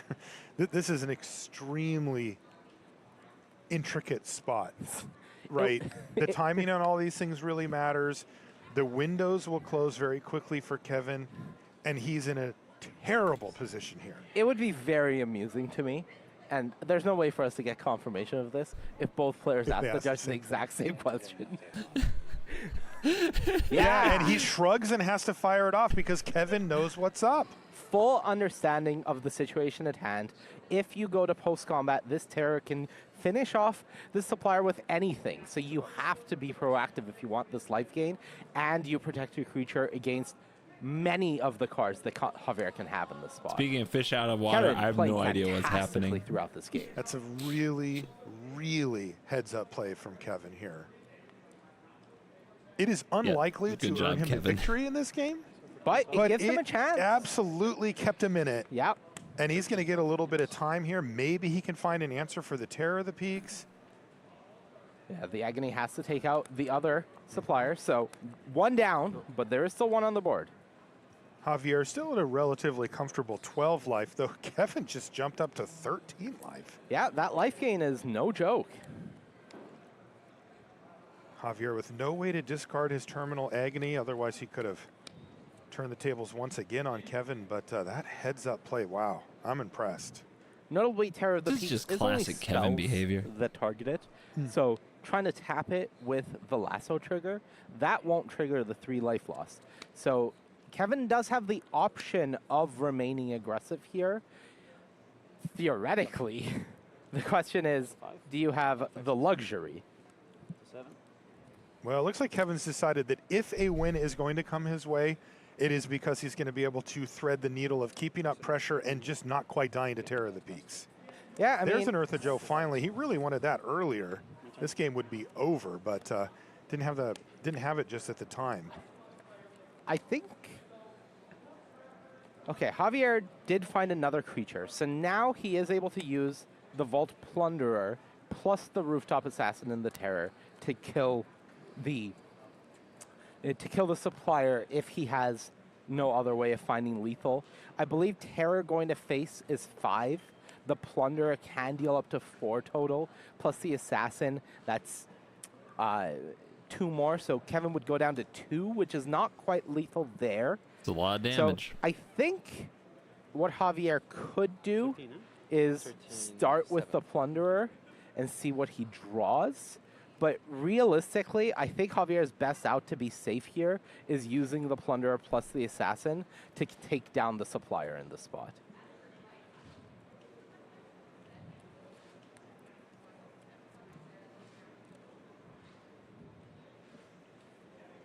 Like this.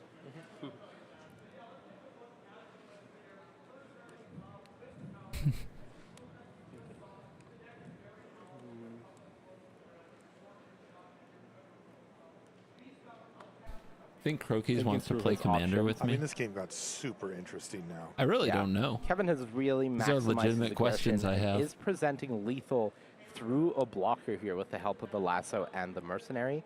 So Javier does need to clear off this flyer. It is a problem. And I think the Vault Plunderer deal 3 damage to it, then use the Rooftop Assassin's ability to finish it off is his best bet.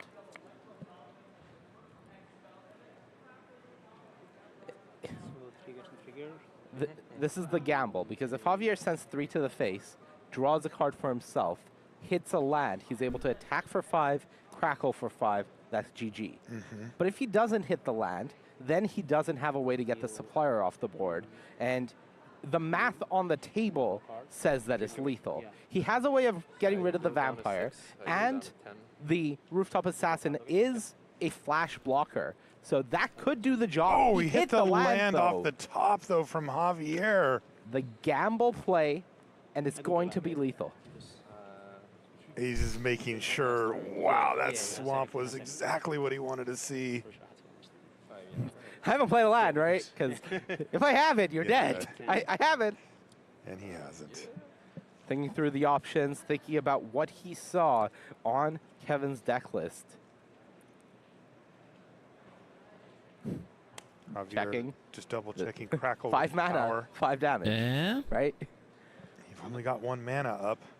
The flashiest lava axe you've ever seen. 5 you. 5. That's the number. 5. 5? That's not the one. So 5 you. So you dead? He took his time. You had 10, Javier. Go ahead and cast it. I think he got confused there. It's one of those situations where, like... He actually just apologized. He said, I wasn't trying to slow roll you there. I mean, to be fair, Crackle with Power is one of the like mind-bender cards. Like just yesterday, I was playing on Arena, and I said, Monty, how much do I need to do what I want to do? And you're like, either 8 or 11. All right, guys. Chat. Wrong answers only. Crokies plays Commander for the first time. He plays against / with me.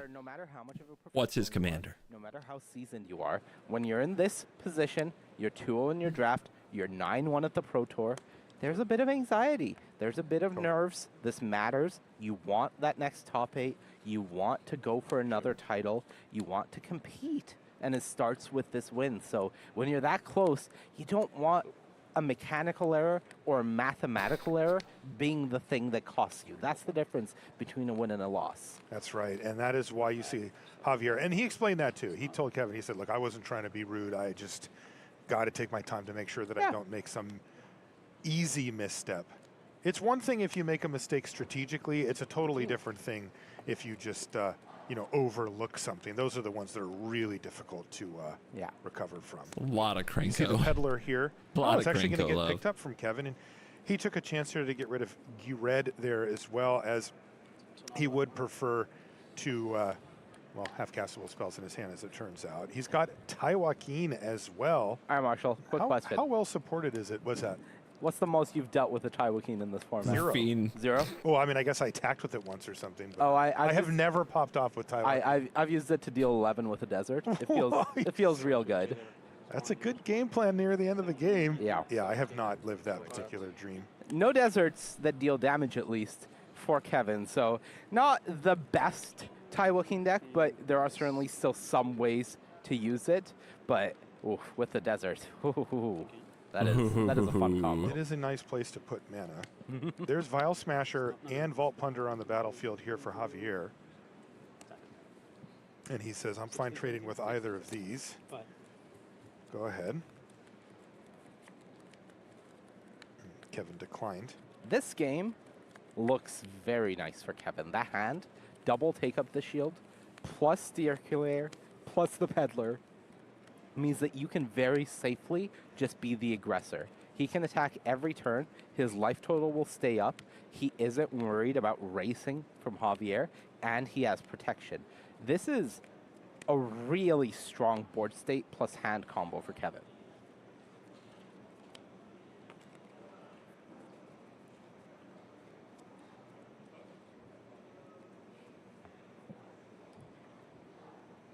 I think one thing he's considering right now before committing to the attack is if Javier blocks, what am I using? Big limited moments.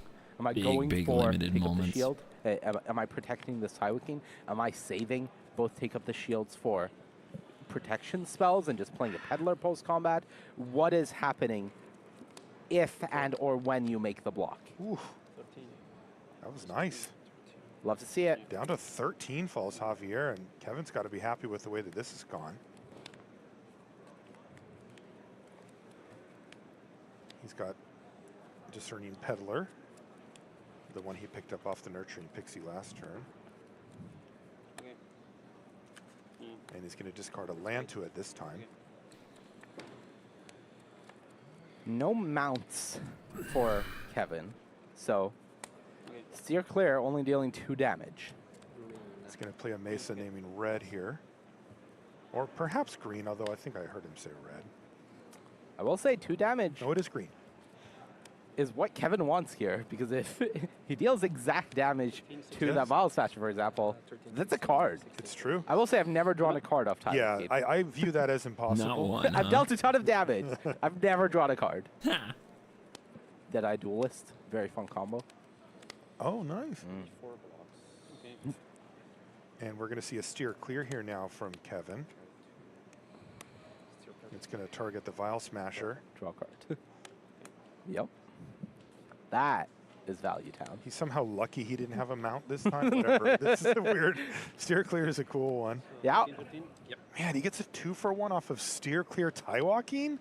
Yep. If he loses this game, I mean, we're just not doing it. This Rictus Robber is a nice addition to the board. Definitely, But and it is online thanks to that Steer Clear. I think that was the last turn of the game that Kevin was going to have the shields quite literally down. And he got away out of it without losing a creature. So from here on out, wow, I think things get very scary. Yeah, when you put it that way, it really shows how good it is here, you know, from a position where he has all the choices. Yeah. He's going to be able to choose how and when he wants to deploy these take up the shields to protect his board or use them as removal spells against the opponent. He's also got Eartha Joe in his hand. Yeah, I think this turn I would like to send everything in. And if Javier blocks both creatures, I would save Taiwoking, but not the Robber. I see. First game of the day is Utah. But instead, it's more action as Eartha Joe Gabriel. Frontier Mentor. I would love that. And a friend. I want blue-white Kevin versus just saying Esper, that, baby. hey, I put the shields down last turn. You didn't punish me. You didn't use a removal spell. So I'll put them down again. Now there's a new threat for you to answer in Eartha Joe. And I still have these take up the shields next turn. Right. Oh, but there's that Terror that peaks just every single time for Javier. Yeah, this is what I was a little worried about in Kevin's seat, is by taking the line that you have, now you're in a position where Javier had more time than you would otherwise like to give him, and he can comfortably deploy this Terror and not feel forced to block with it, for example. Even if Kevin goes, all right, I'll double pump this Pixie now, attack you for 4, Javier's not blocking with the Terror, and then suddenly you're in a position where you have to defensively use these take up the shields while you're not attacking, and that's what I'm worried about in Kevin's position. Yeah, if you we love the idea of take up the shield against a removal spell or as a pseudo removal spell of your own during combat. A lot less exciting if it's just to neutralize a Terror of the Peaks trigger. Yeah. And if you look at Javier's hand, there are triggers coming. I could see Kevin going after the Peddler and the Pixie with the 2 pumps, but ultimately I think this is the I'm going to attack with 1 creature bet. Thinking.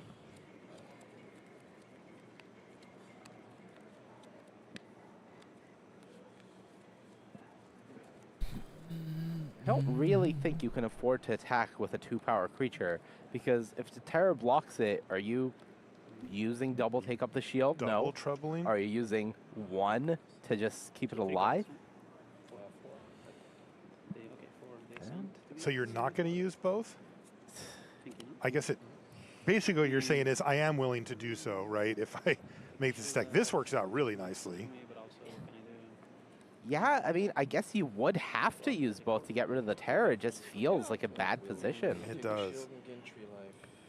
Yeah, so you go 16 and I go to 7. Javier Dominguez was already writing down life totals as if a take up the shield had resolved. It wasn't even tapped for mana yet, He but knew. these players certainly know what's up in this format. Javier was, of course, trying to force out the take up the shield so he would be able to go ahead and remove multiple things here. The worst case scenario for Javier is exactly what happens here, which is the second copy of Take Up the Shield in hand from Kevin. There are only 2, so Javier will be aware of the fact that he could have the other, but might also be thinking, well, I've got rid of one of them. It's really hard to play around 2, right? It's one of those positions where at some point you just have to say, okay, well, if you have it, you have it. I'm going to try my best to make you have it. And he can still do quite a lot of damage here. He can start with something like the Coyote, try to take out one of the 2 toughness creatures like the Will there be Pixie any standard or the stream Mercenary today? token. The Get answer some to your of the question trouble is off the board technically and yes. Then go for the Terminal Agony, for example. But you really want to see what Kevin is working with here and try to force the hand. Oh, he's got to ask yet another question. Whoa, we're leaving the table. Love it. This is the right thing to do, by the way, especially if you're playing in a tournament that has a judge on hand. You can always ask for what they call oracle text. That's just the current legal text on any card. You know, if somebody's playing a card in a language that you don't know, you know, you can say, hey, I'd like to get the oracle text. And then it's also so much better to clear something with a judge ahead of time rather than do it and then try to figure it out after, because you know what? It may not work the way you wanted it to. Yeah, I think it is. Why are they doing that? You know, I don't. Listening love to the event judge calls, but explains the I think event. it is a great showing of the game that even a player of Javier's caliber and pedigree and resume is still willing to call a judge rather than assume I'm Javier Dominguez. I know how this works. It's about playing the game right and making sure that you aren't costing yourself in the process. Curious what he was asking. I am too. It may have been the stacking on the Coyote, but Coyote says another creature, so it couldn't buff itself for the Terror anyways. So I am a little curious. It's going to be Quill Charger ultimately that's going to hit the battlefield here. And it looks like Ty Joaquin is lined up to take 4 damage, and Kevin has to decide, do I want to use my other Take Up the Shield, or is there is it earmarked for something else? And if Javier plays the Coyote here and there's no Take Up the Shield to clear off this Peddler, he has lethal. He has a 16-point swing here, but we know that Take Up the Shield is here, so I think that is why he's being so cautious, is he's thinking, if I play this Coyote, I deal 2 to your Peddler, I give haste to the Charger and crew it, I think I count 16. We just know it's not going to work. Wow. Interesting there, too. So he targets Ty Joaquin first. Yep. And now forces Kevin to potentially use, if there is, and we know there is, but from Javier's perspective, if there even is a Take Up the Shield, now it's going to be used on a random Peddler. Yeah. The good news for Javier is Kevin, because the Peddler is his only blocker, he has to use the Take Up the Shield in response to the Terror trigger, which means Javier gets that information before attacking for what he thinks is lethal. And that means that he can completely reevaluate based on the second take of the shot. And he I needs don't to, know because how he's at 7 Javier draws life. his bomb The haste will cards go in on his the draft charger. deck. I never do. The 2 damage will go on the peddler. It's kind of nonsense. 2 triggers. When you're the active player, you can stack them as you wish. And now it's Kevin's turn to count the damage and say, yeah, Say, pick up wait, the that's shields. lethal? Yeah, don't love that. For 3, 5. It would be lethal. Yeah. It would be lethal, yeah.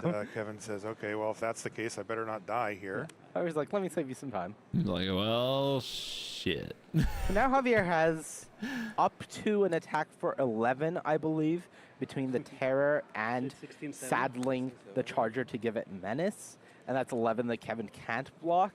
But if he was to attack with everything, Kevin could block the Vault Peddler, for example, gaining 3 while taking 4. So only taking 12 damage total. So I wouldn't be surprised to see just the Terror come in here. You really, at 7, are in a precarious position, so you don't want to use a second creature to saddle the Charger and then attack with it, essentially leaving yourself on only 2 blockers. Right, and anything that attacks on the ground that doesn't have Menace is just giving Kevin life. So Exactly. Okay. Can Javier Dominguez ride this Terror of the Peaks to a 3-0 so far? That thing's on the table turn 5 like every single time, and he has been, and it's stuck too, by Marshall the way. gets it. You know, Nobody's someone when ever you play that removed a card, they Terror of the untap, they Peaks. kill it, you go, okay, well, I got 3 life, and I use up their good removal spell, and life goes on. That has not been the case. Javier's got to untap with it every single time. Kevin has Every 4 single time. with the Mercenary activation. When you got it, you got 5 it. with the Supplier that he just found a land for. Homestead not really providing any support here. The question is, if he sends 5 damage by the cost of 2 creatures being tapped and passes with 3 blockers, 1 in the air, can he survive Javier's turn? That's what he has to be figuring out here. Yeah, and it's interesting because he can do the math on the actual onboard combat, but then the Terror of the Peaks just screws up everything because it's any creature basically can take out at least a blocker, if not just do a bunch of damage to Kevin.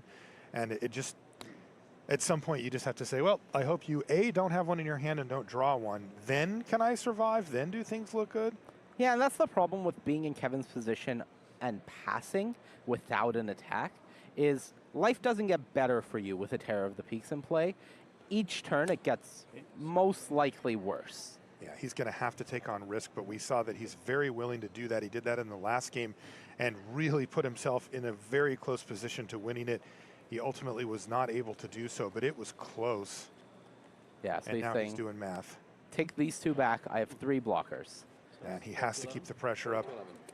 So that's 3 damage in the air. Yeah, he did not use the Mercenary there.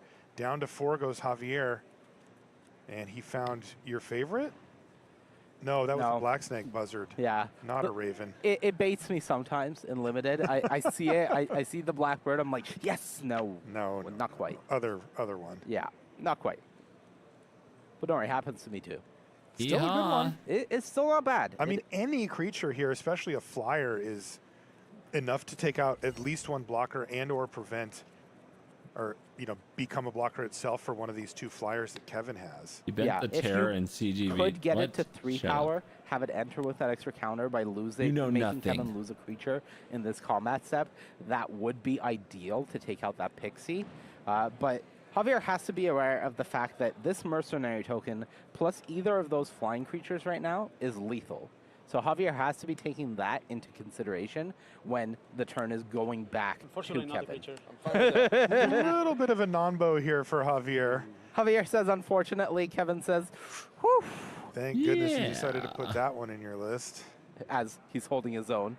It really, mobile homestead parity between the 2 players. True. 11, huh? 11, huh? Yeah, Javier.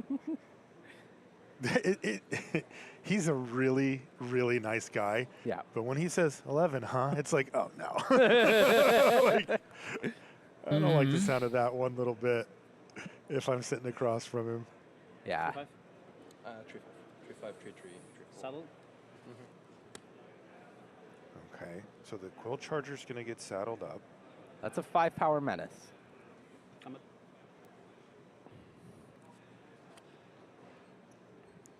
So he's going to attack with both of these, and one must get blocked. And there's no great blocks here. One must get blocked from what we know. And I'm Kevin assuming likely Kevin knows the is like, I same. just can't go to one. I think if Kevin wants to give himself the best chance of winning this game, the play is double block the Charger using Urtajo plus the Peddler. Yes. Say take 5. Leave back 2 flyers and a mercenary that can buff them. That's where I'd be too. And then, because the fact that Javier is attacking and also his demeanor, you know, says I'm not that worried. Like, if Javier doesn't have a flying blocker, then the flyers can get the job done.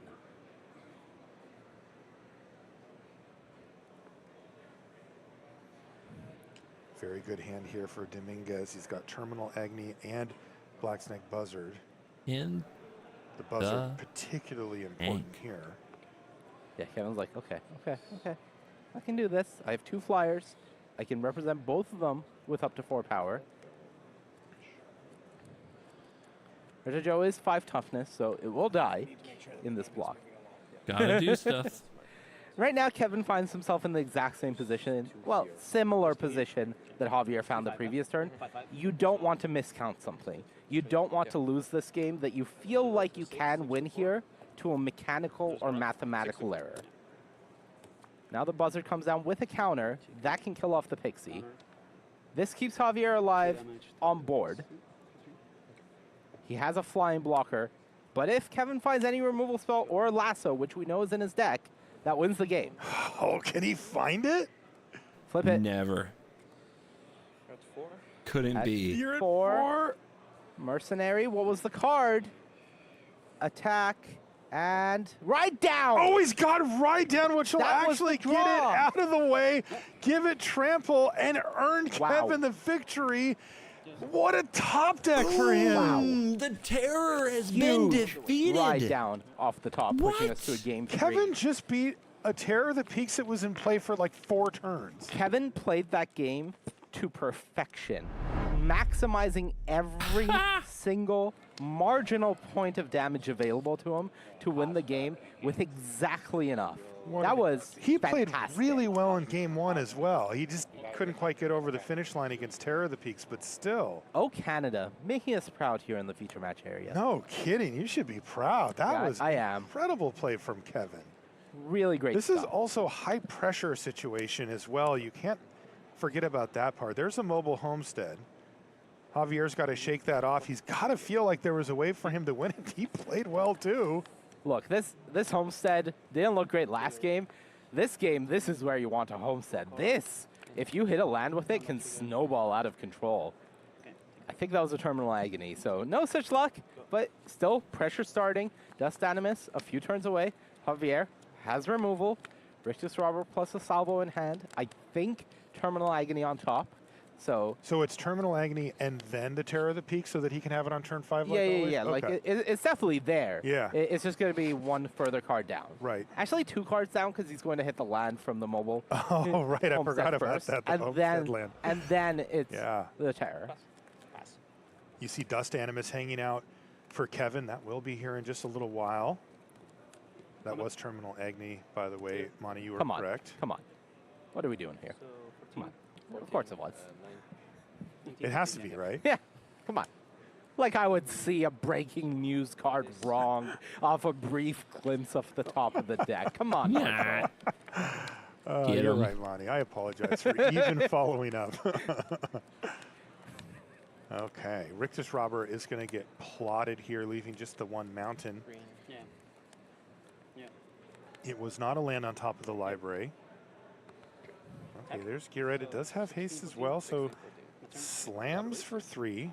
A little bit of a tax having that extra filter land in the conduit just to make the green, but it does get in. Okay, it looks like it was not Terror of the Peaks that was actually on top of the library, so I don't know. Javier's really lost the script here, but it was a second Terminal Agony. Second Terminal Agony. And he's not going to mess around here. He's just going to take out Garrett here, and that's important. You don't want that card to This get out of hand. And looks Kevin does have a few ways to very make token creatures as one-sided well. In the so meantime, far. look at this. Yeah. Javier Dominguez way out ahead. This Dust Animus, it's going to die. Yeah. Well, it's going to try to It's die. almost standard Is there a time, take up the guys. shield? Okay, now we have a real You can game. feel now we have a standard game. lurking in the air. What I will say is that Terminal Agony pre-combat almost felt forced with that Rictus Robber. You really want to make the token. You really want to use it to crew the homestead so you can attack for 6. But this is the test turn. If this Dust Animus enters and Kevin leaves up to take up the shield, things become much, much slower now. And I assume that he will. Dust Animus is the type of card that you can protect and actually have it win you the game, or in this case, stabilize the board, which is critical. Javier goes, pass? Kevin goes pass, Javier goes pass. Eyes wide, little nod, Yeah. okay. This is also a little bit of a mana situation for Kevin, as you mentioned before. He only has the one true white source. But what do you see? He drew Shoot the Sheriff. Oh, He has really? 2 removal spells, 6 mana. Did he really? He sure did. You And Dust betcha. Animus is a spirit.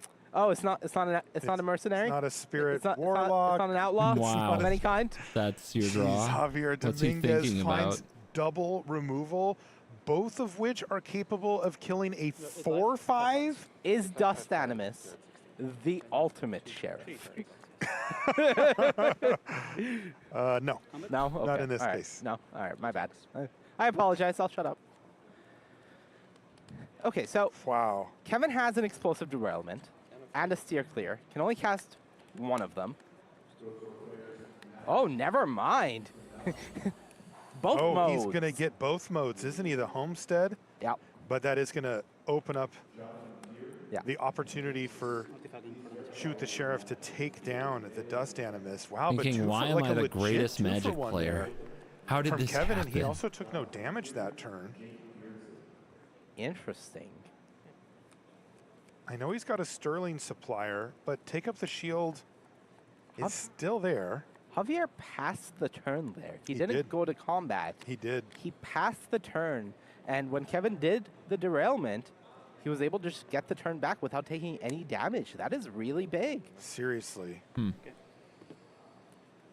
Okay, well, Deputy's going to come down. And this is actually quite annoying for Kevin, you know, to have to dig up a plains like No. He has a Wolverine in hand. He's putting that plains into play for a Oh, steer clear. very this nice. is value down for Kevin. Kevin is playing this thing like a fiddle. Kevin is in the zone right I now. like it. There's Thunder Salvo to take the irascible Wolverine down, but it did its job.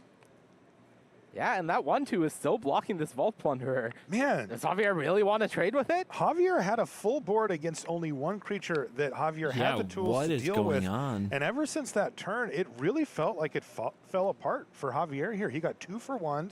Yes, his Dust Animus died, but it was just a 1 for 1. Yeah, this is really good for Kevin right now. My mind is kind of blown right now. Like, Kevin is playing this so well. And if he draws a land here and is able to go Sterling Supplier, leave up, take up the shield, Javier's life is really tough. Okay, that's good. Urta Joe, leave up, take up the shield. Boom. You know what's a mercenary? You know what has that ability? What's that? Deputy. Oh, Silver it Deputy. is a just both. mercenary as well. It is Yeah. a mercenary. Just activate it. Pump for 2. 1, yeah. Kind of an interesting one. He tapped the 4 mana first, and it's like, because, you know, now all of a sudden the Vault Plunderer doesn't look so super hot, but. Vial Smasher for Javier. This is not when you want to draw Vial Smasher. So what? Yeah. Right? You want to draw Vial Smasher 5-ish turns ago. I think Kevin might get this. Totally decent card. I am blown away. Kevin took full control of this game with that derailment turn. The 2 for 1 at derailment was brutal. Here we go. That's a land drop as well. Yep. So that the Sterling Supplier can hit the battlefield with Take the Shield still available. Kevin Anktel just putting on a show. The reason I'm so Crackle off impressed the is top? just Is because that of good the enough? stakes and also because of how think he needs difficult of one a more situation mana, right? this is. These have been really tight spots, no room for error. 5 damage coming on across. The Deputy deciding not to help out this time. Looks like Crackle was drawn. Javier is It is one Crackle. short of sending it to the face for 10 and just ending Oh, the game. he's a He needs mana to get to 8 short? mana, He needs to get to 8 mana. and he's got a land in hand. No, he has a Terminal Agony in hand. Oh, he's got 7 lands already? Oh. I think he has to force the Agony on the supplier, hope that Kevin's last card is Take Up the Shield that he uses defensively to not gain any life here. And then he passes the turn. Hits a land drop. Makes some blocks, hits a land drop, and wins the game. And that's exactly what's happening. Kevin does use it. All right. And he doesn't have lethal here. Supplier is 4. The 2 mercenaries, that makes 8 in the air. Kevin needs 2 damage. To finish the game right now. Forrest won't do it. Javier gets a draw. Any untapped land wins the game and the match for Javier Dominguez. Oh, this is incredible. You can see Javier is really feeling it. And look at this. Kevin's going to have a little browse through the graveyard. And Kevin, if Kevin goes 2 all in here, if Kevin only leaves up 1 blocker, Crackle is lethal because both of these creatures on the battlefield have 3 power. So you can't go in with everything. You have to just use 1 mercenary on the supplier. Oh, Crackle's lethal without the land, you mean? Yes. Oh. 3-5. Javier. Is he playing around Ride Down? If he doesn't play around exactly Ride Down off the top and blocks with just 1 creature, if that's a land in Kevin's hand, Javier wins. He has to make a terrible choice. judgment call. And remember, that was a top deck from Kevin last game. No, He I think didn't do Javier it yet. realizes Ride Down is lethal regardless. If you double block, Kevin Oh, just 'cause you're rides taking down, 8 anyway. Just rides down the Vial Smasher Yeah. and tramples over for 2 over the Vault Plunderer anyway, so you single block. Oh, He can't so block Javier with both. smells He it needs out. to If save he's- one. Can I get the text Can of I Ride get the Down? text on Ride Down? If he does Destroy the math, target blocking creature, your creature gets trample.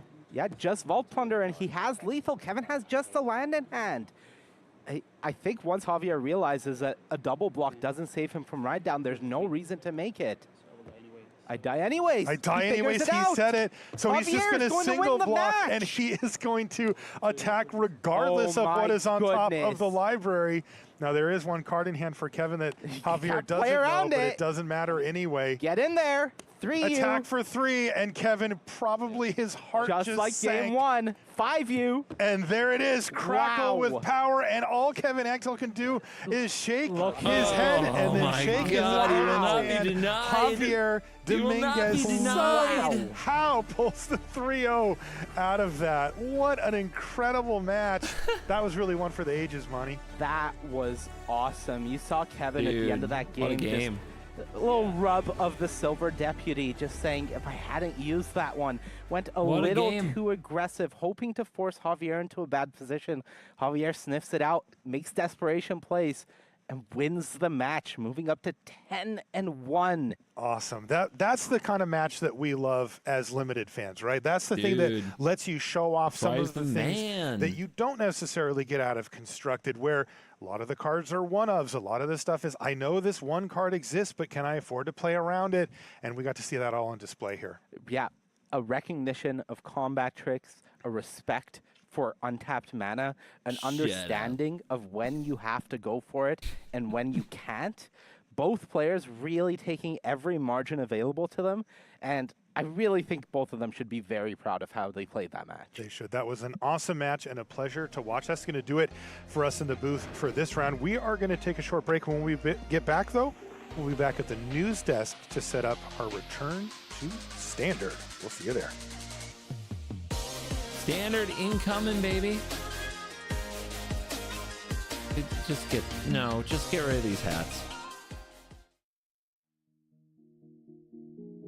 All right, that was fun. I'm gonna go make a drink. I am working on Doctor Who deck. Gonna need ideas for this one.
What's up, friends? Welcome back to coverage of Pro Tour Thunder Junction here in Seattle, Washington. 128 players back to do battle here on day 2 of competition. By the time we close things out today, there will only be 8 remaining. Welcome back to the news desk. Maria Bartholdi and Corey Baumeister here, and we are out of draft for this morning. We're going to turn our attention to standard for the rest of the tournament. Let's check in on our leaderboard and find out where things are here on day 2. It is starting to get hot in here, Corey. It really is. It's getting serious. No Absolutely. more walking away from your monitor. This is serious magic from here on out. We have the co-leaders here at the top of the board for the second time this morning. Yoshihiko Okawa and Javier Dominguez both sitting at the top of the leaderboard at 10-1. And now that means they're both 2 wins away from locking up a top 8 berth, because 12 wins, you're done playing, you've locked your spot in the top 8. So very exciting for these 2 players who are doing very well indeed in this tournament. We have 3 players sitting at 9-2, 3 players sitting at 8-2-1. And check out this little Hall of Fame here. Reed Duke, Ben Stark in spots 8 and 9, which is very, very cool. Nicole Tipple, her first Pro Tour at 8-3 this morning, which is very, very still cool. going. Certainly probably didn't expect this awesome result, but deserves it nonetheless. Take a look at page 2 here through 32nd place, Corey. Yeah, all these players can still get to these 12 wins as well here, all the way down to Shuhei Nakamura, Hall of Famer in 32nd place. A lot of great players. We have Sean Goddard here Takahashi. in 26th place. Kind of came out of nowhere, as well as a former world champion, Yuta Takahashi, still doing great here with that one draw, but still 7-3-1 is a fantastic record. And then Carl Sarab in 18th place, kind of sneaking up on us as well, Maria. Absolutely. I love to see these leaderboards kind of shift around here on day 2 as the wins and losses get traded around. Whew, I'm already excited for our top 8 coming later today.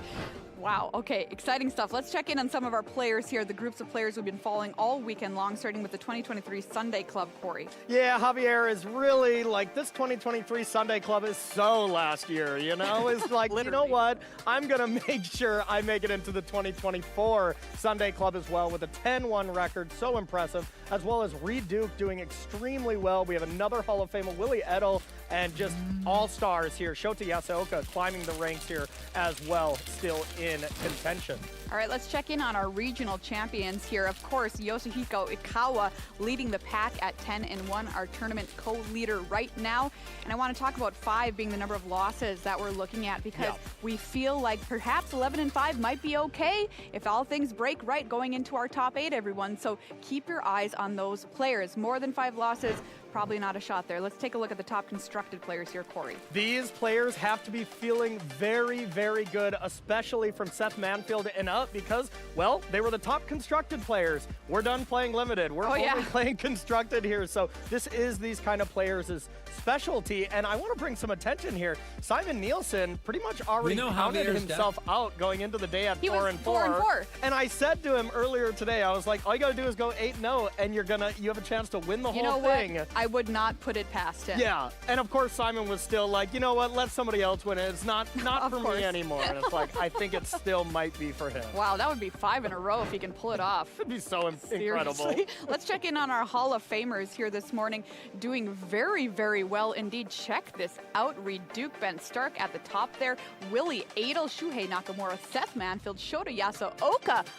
Whew, all those players in pretty good position here on day 2 of the tournament. So keep your eye on these names. We've been keeping our eye on them for years. And yet today, here they go, still putting up big numbers. Turns out Hall of Famers are pretty good at Magic. Wow, shocking. Let's check in on Team Handshake Ultimate Guard, Corey. So we were kind of talking about how Team Handshake wasn't maybe doing as good. CFB's maybe not doing as good. But look at this. Towards the end of the tournament, they are still here. They're still doing well. Javier Dominguez at the top. We're going to be saying a lot of Javier here for the rest of the day. My buddy Ili Cassis coming out of nowhere from 5-3 all the way up to 8-3. Simon Nielsen, like we just said, clawing back, and all the way down to Jesse Hampton, Anthony Lee, David Inglis. They're all still in contention to make it to the Sunday stage here in Seattle. All right, let's check in on Team CFB and see how they're doing. Plenty of players, 8 here in all, still in contention. Like we said, more than 5 losses. We don't think you've got a shot at that top 8, but all these players certainly do. Led by Arne Huschenbett, your Kaldheim championship winner, sitting at 9-2.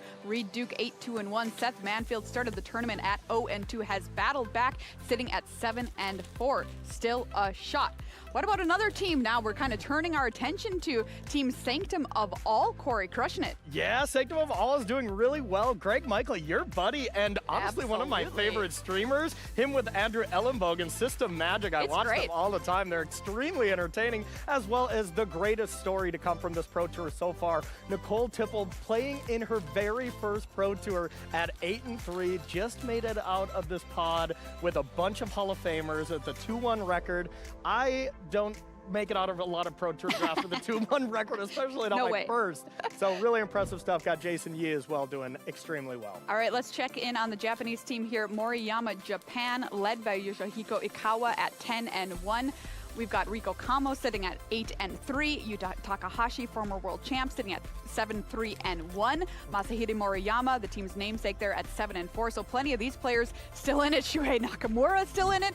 Wow, this is so exciting. What about Team Worldly Council, Corey? Worldly Council, only 5 players still in contention, but they are 5 amazing players. Willie Edel, the Hall of Famer, as well as Marco Del Pivo, kind of the Rhino Master that we saw from Pro Tour The Lord of the Rings, still doing well at 7-4. And then, of course, the Limited Master, Marcial Carvalho, still hanging on. Probably going to need a 5-0 to have a chance. So it's a little difficult, but still in contention, has a chance to make it to the Sunday stage. Wow, this is shaping up to be such an exciting day 2 of competition at the Pro Tour. Let's check out our standard metagame, Corey, and find out what the pros brought as we turn our attention to standard for the rest of the way down. Absolutely standard for the rest of the time. Esper Midrange was the top deck, but definitely not the top performing deck, Maria. Ooh, all right. It did not do that great. There was a lot of the other categories that ended up doing pretty awesome, as well as these teamer analyst strategies at 9% ended up doing quite well as well. But Maria, I want to see the 17 copies, 4-color Legends. That's my favorite standard deck after watching it yesterday. It was really, really exciting to watch. It is an exciting deck indeed. And guess what, Corey? You're in luck here coming up for round number 12. Let's take a look at who we'll be seeing in our feature match area. It's Pro Tour first-timer Nicole Tipple playing that 4-color Legend Super Sweet deck versus Esper Midrange in the hands of Carl Serup. Let's get to meet our players a little bit better. Like I said, Nicole's first Pro Tour here on Team Sanctum of All. She says she saw the Pro Tour at MagicCon Philly and decided she wanted to play Pro Magic. So what did she do? She had never played Modern, but she studied for 9 days and played Rhinos at RC Denver and qualified. Wow, what a story. I know. Talk about manifesting your own destiny here. Absolutely, so exciting. Carl Serup on the other side of things, running Esper Midrange, top 8 at Pro Tour March of the Machine, 2 Mox top 8s as well on Team Handshake, Ultimate Guard. There's the players. Tell me about these decks, Corey. Yeah, absolutely. So let's take a look at Nicole's deck to start here. This is the Legend strategy. It is trying to take advantage of Rona, Herald of Invasion, with Relic of Legends to be able to tap Rona,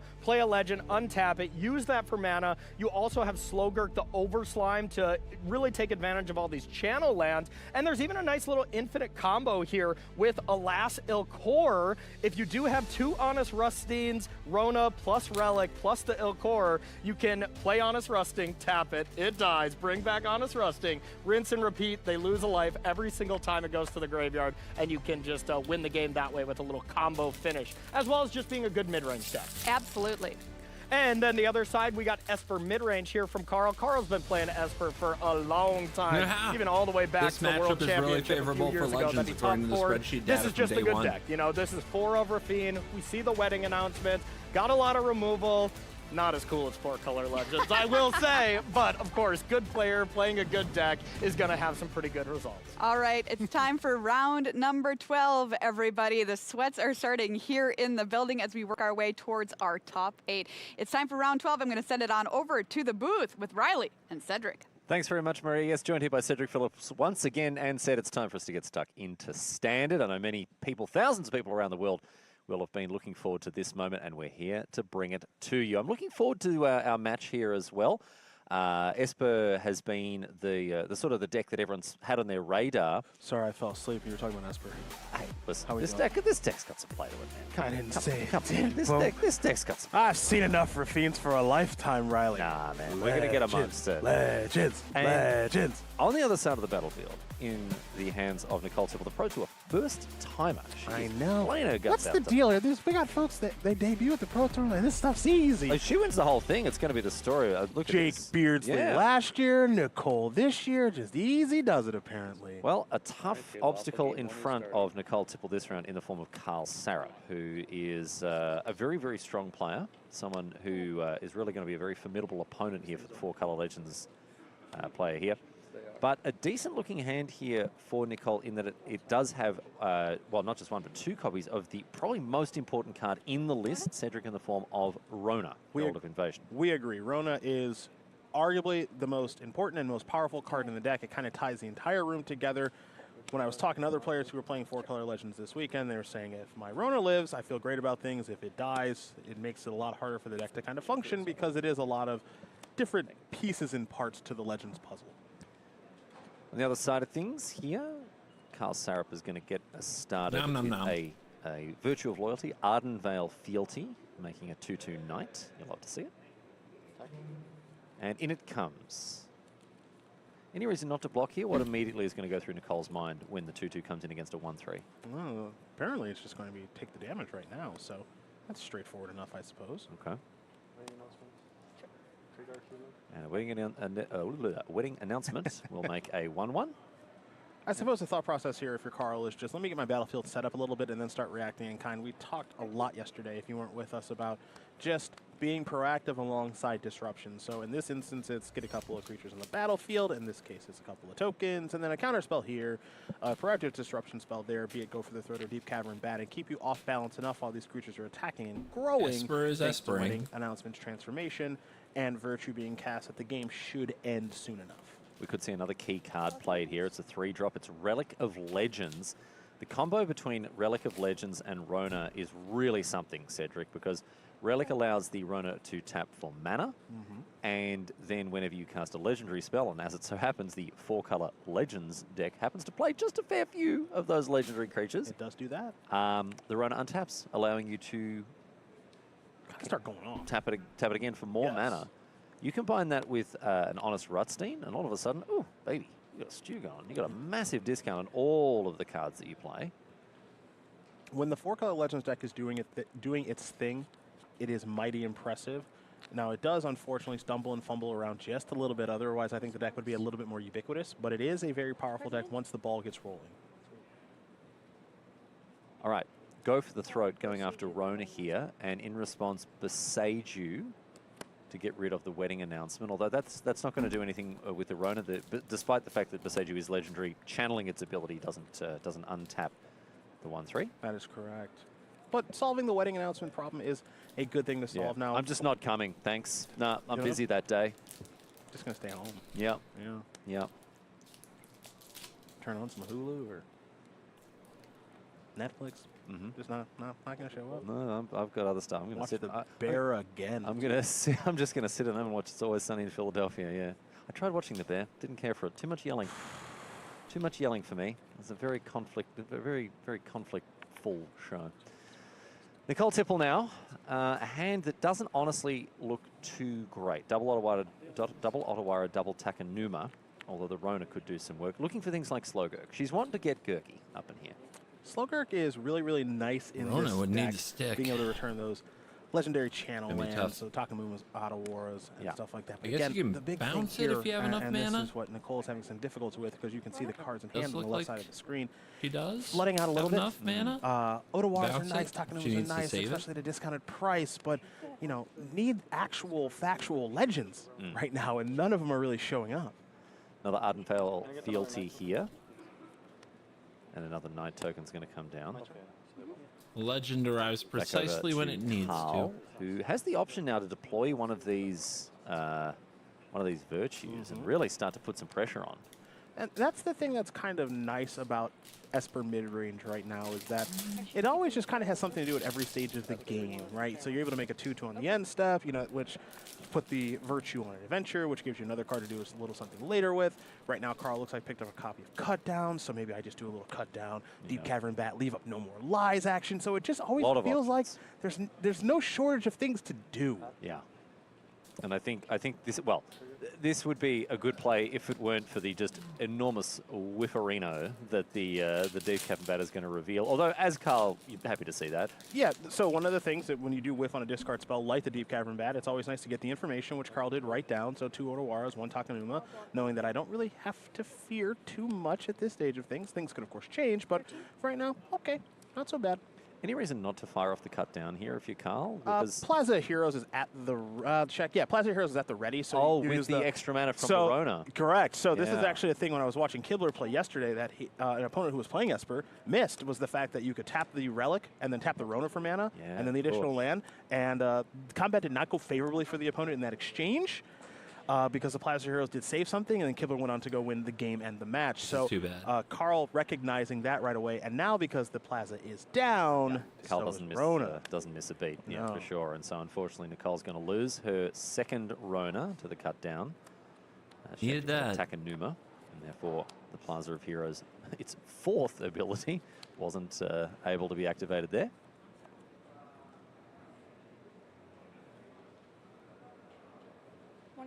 So, 5 mana available, double Otawara still in hand, single Otawara in hand now, and we've got Urtai Resurrected or Titania.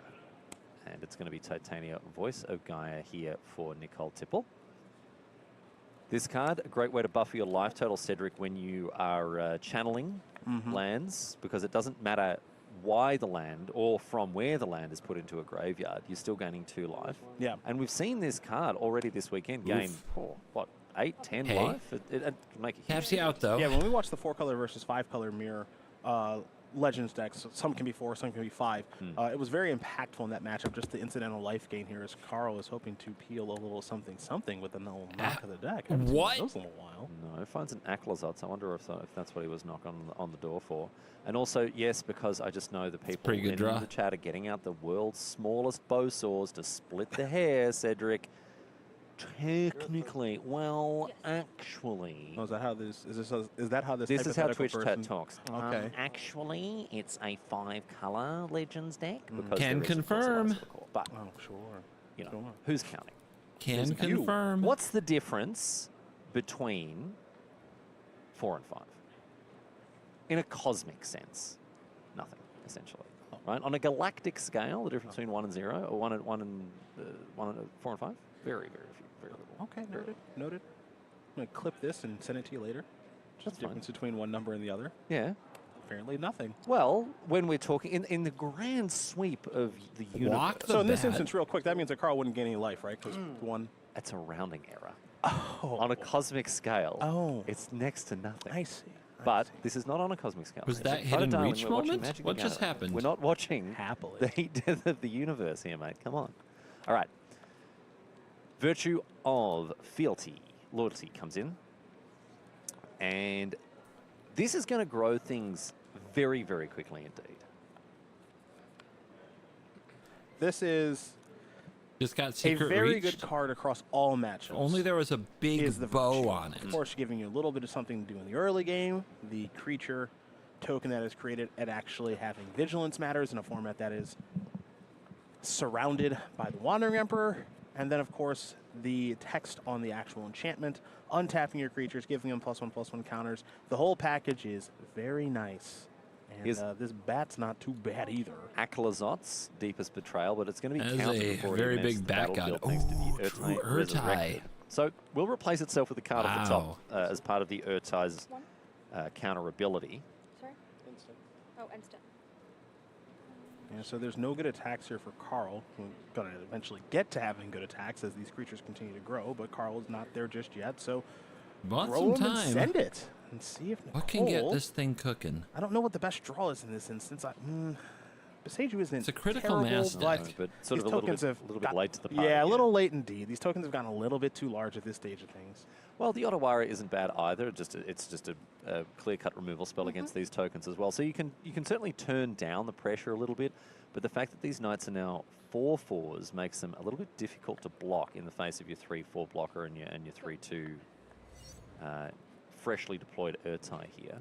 And remember, one can get a little crafty with Otawara in a spot like this. It's extremely cheap. And you can, if memory serves, target your own things. So you can get a little crafty. So this isn't gonna work out super well with the Wandering Emperor able to give the double blocked knight first strike. I'll pause it. But a plaza to keep the Titania Indestructible. around, and then Well, that will work you can out see okay. Otawara Channel the Otawara targeting the knight trigger. Okay. to gain 2. Yeah. Uh-huh. That's pretty good play the against reason the Wandering Titania Emperor. was given indestructible smart. because it was, I believe, ordered. The blocker was ordered first, or are we at that stage yet? All right, we're gonna have a chat about. I imagine about this very. The blocker had to be situation ordered first. across away from the battlefield. That's the first thing that happens after a block. All right.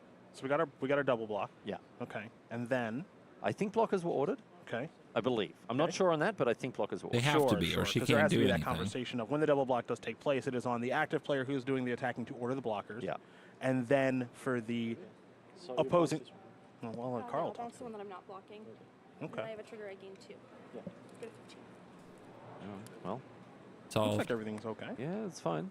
And of course, you know, calling a judge, asking a question, that's what you do. If you're in doubt, if you're unsure about anything that's happening at the table, call a judge, ask the question.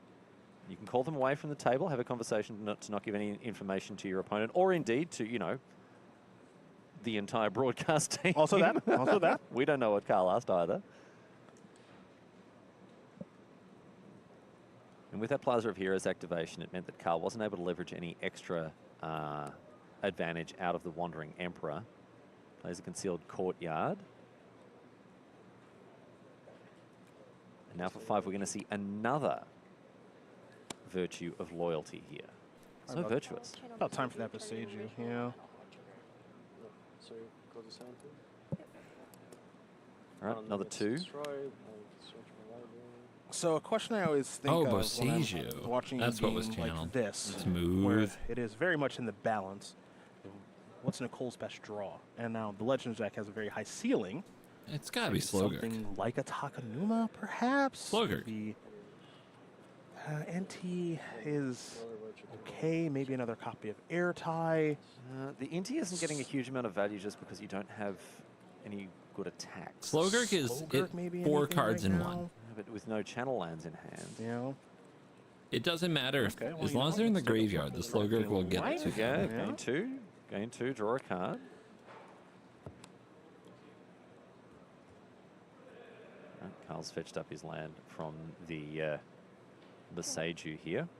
So Nicole cycles away Proving Ground. She draws a card which is a Relic of Legends. Chooses not to cast it here, hoping to make Carl maybe think twice about what could be in hand. Takes 4 down to 15.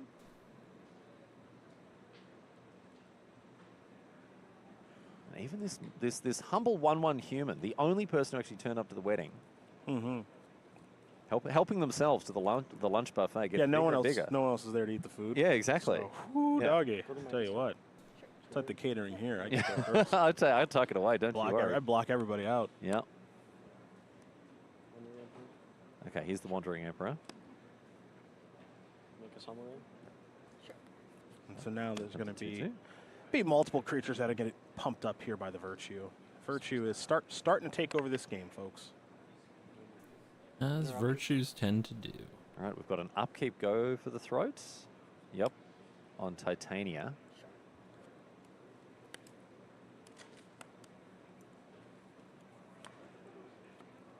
So we know Nicole has a Relic of Legends in hand. I think that's a Rona that's just been drawn. Or is it another? A little better than that. No, it's an Aklazotz. All right. There's a lot of, I'm now figuring out there are a lot more double face cards in this deck than I thought. Yes. Just because That's a Nicole is using the pretty actual good card. placeholder cards. Placeholder like double face cards. Yeah, you sort of forget because the Aklazotz doesn't always flip. You forget that Titania is double-sided because it doesn't meld in this deck. Yep.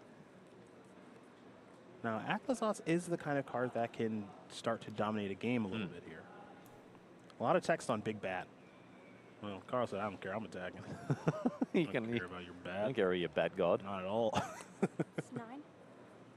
Pay no attention, no respect given to the bat god. Take it. 4/4 Go to flying 6. lifelinker. Whew. But Aklazotz can get in there next. Nicole on 6. Maybe it's all hands on deck to try to defend here. Unlikely. And these virtues are... You've got No, to be Virtue's attacking busted. with an Aclazotz. Really good. Card's outrageous, yeah. Oh, and another one. Sure. Why don't we, huh? Another knight.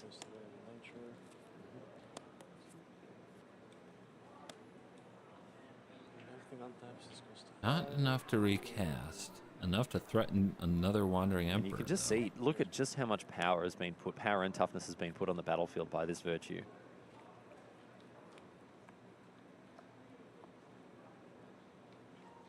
Yeah, this is one of those spots where Nicole, with what I would consider to be quite a good start, with multiple copies of Rona and Carl having That's answers the to proxy both. card in Rona, as you retro. can see, if it had lived for a while over the course of this game, a lot of Everything's drawing and fine. discarding, a little bit of a mana advantage alongside the Relic, none of that really came to fruition over the course of this game, but that's the kind of opening hand that you do want to keep against Esper because you just want to kind of get the ball rolling on the deck, and it just wasn't able to really come together. Takanuma never getting the opportunity to really bring it back in any meaningful way either, so Rona is kind of the glue that holds it all together for this deck. So having 2 copies of it to start the game is a good spot. But look, I have to say, Nicole here has just had a pretty Discard middling no more draw. lives, kill Wandering Emperor. Not terrible. Like, she's in the game still, but it's just the top of her deck hasn't treated her very well. We've seen the explosive potential of this list when it comes to things like Slogurk and the absurd things you can do when you're constantly cycling things in and out of your graveyard. And Nicole just hasn't really been able to do that because the cards haven't fallen her way here. Draw Slogurk. Carl, Easy. on the other hand, has had a pretty good draw. It's not the top end not of top Esper, end, but it's a been, totally fine it's draw. been decent. But yeah. this is the appeal of Esper, which is, Rafine is the first card I think most people think of when it comes to Esper, but you don't have to draw Rafine to win the game.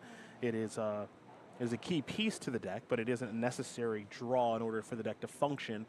Again, when you have so many good cards in your deck like Esper does have, and the Wandering Emperor and Virtue and all this other stuff, most of your draw steps are just going to be generally good. It's hard to have a really, really bad draw. Yeah, where I find this 4-color Legends deck to be a bit more of a combo deck. Not in the most traditional of senses, but it does feel that way when you watch it play. It has a lower floor, but a much higher ceiling. Yes. Yeah. All right. Ertai jumps under the bus to keep Nicole alive. But the pressure continues now with Denick being cast by Carl.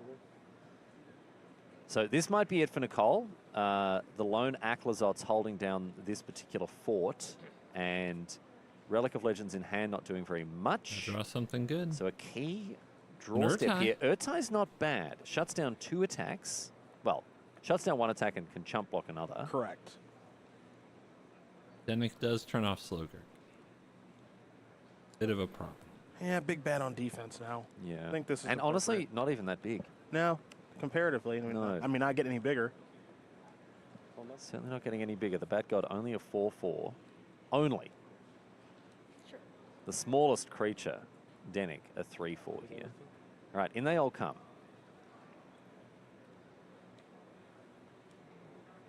So, Ertai Resurrected, the freshly drawn card here for Nicole, comes down. Going to destroy a creature, replace it with a fresh card off the top for Carl. Trigger. But no profitable blocks available. Are you with sure? Ertai. Yeah, the only thing to keep in mind here with Ertai is I guess it's a chump. Sorry, I'm thinking.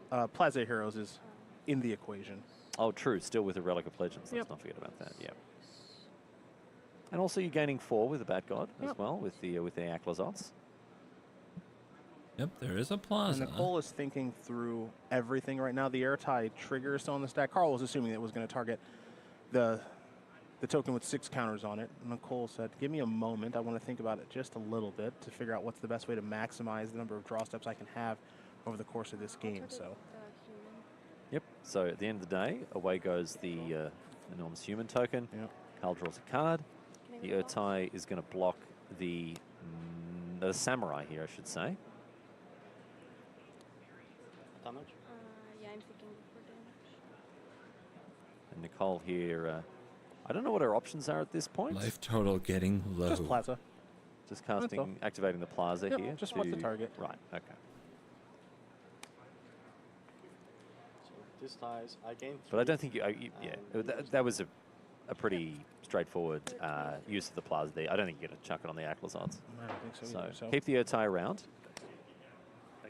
And she gains from the Aclazotz. Well, Carl's got plenty to do in the second main phase, too. Denik, of course, does have Disturbed, so that's step one. No life? I think Carl has another copy of Denik in hand. It was 2 correct. No reason to really leave up no more lives. Yeah, so just more creatures on the battlefield that get pumped up by Virtue. And Virtue's the card, your partner, that has really run away with this game. Yep. Yes, the Pious Apprentice, Pious Apparition joined the 2 tokens here.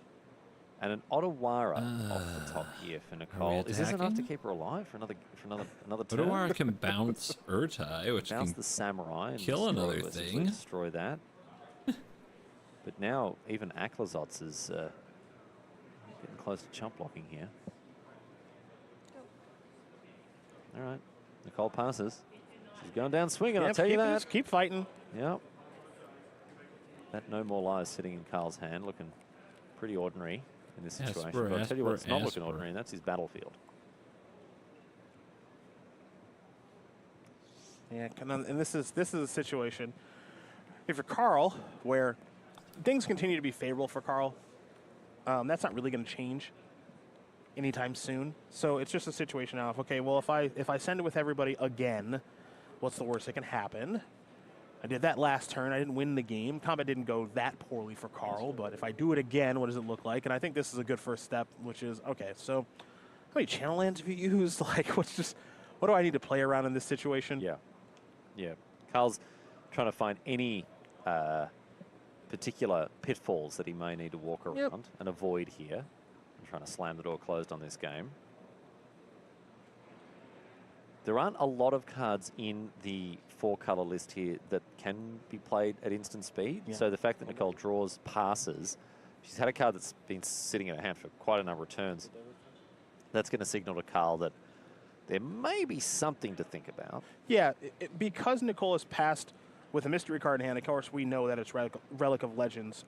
If you're Carl, your assumption is that card's just nothing. It's a land or a relic or just something that's inconsequential, right? So, okay, I just have to think about what the other card could be. I don't have to play around 2 cards. I need to play around simply 1. And 1 could be, you know, again, like something like a cut down, which doesn't really matter very much in this spot, or this one, which is Otawara. And Carl probably knows it's not Urtai, because I think the second copy of Urtai Still is here? played, Correct. right? So We're Carl, still here? who will have had access to Unbelievable. Nicole's deck list before this match, will know that he doesn't have to play around a copy of Urtai, because there's no third copy of it. Anyway, the card revealed to be an Otawara, of course, as we saw. So Nicole lives to fight another day, although Urtai Resurrected doesn't. And the Aklazotz is still here. One of the only reasons Nicole has still survived it too. The lifelink on the Bat God has been very helpful. Ooh, Rafine. It's just that in this spot, Rafine, you know, all of its connive text and all the things that we're used to seeing it do doesn't really work itself into the equation much here. It's just about, I'd like another creature on the battlefield that gets a counter to Virtue. Yeah, just Right? another. 'Cause eventually I'm going to cross this darn finish line. potentially lethal. You don't mind if it's just a 1/1. Yeah, just it being anything is totally fine. The hope here, if you're Carl, is just more creatures. Boseiju. A Boseiju. That's an answer to the Virtue, but again, the damage has sort of been done here in both a literal and a figurative sense. And this may be it here for our Pro Tour debutante. Nicole playing again in her first Pro Tour. Love it. Oh, in we go. Draw Get the some card, lunch. baby. Make it a good one. Aklazotz clears the No More Lies. Nicole just wanted to have a look, see what was going on. Game number 1 goes to Carl Sarap. But Nicole doing the best with what was a pretty rough set of draws there. Ready to rumble? And ask the question. Carl is indeed ready to rumble on 6 cards. Mulliganing once. What if Carl just said no? No, I'm not. I'm just going to, let's just chill for a little bit, huh? My hand sucks. No. Yep, Inti. All right, Inti, Center Shell of the Let's Sun go. comes down on turn number 2 here for Nicole. Another very powerful 2-drop. This is now this is a start that Nicole has to be thrilled with because Carl's lands are slow. So there's no real cut down. There's no, go for the throat like style removal spell or anything. Carl has those in hand, but Nicole's actually going to get to generate a little value off the 2-drop finally. Oh, no activation or no use of Inti's ability. Yeah. Instead, it's just a nice little curve here, Inti into Titanium.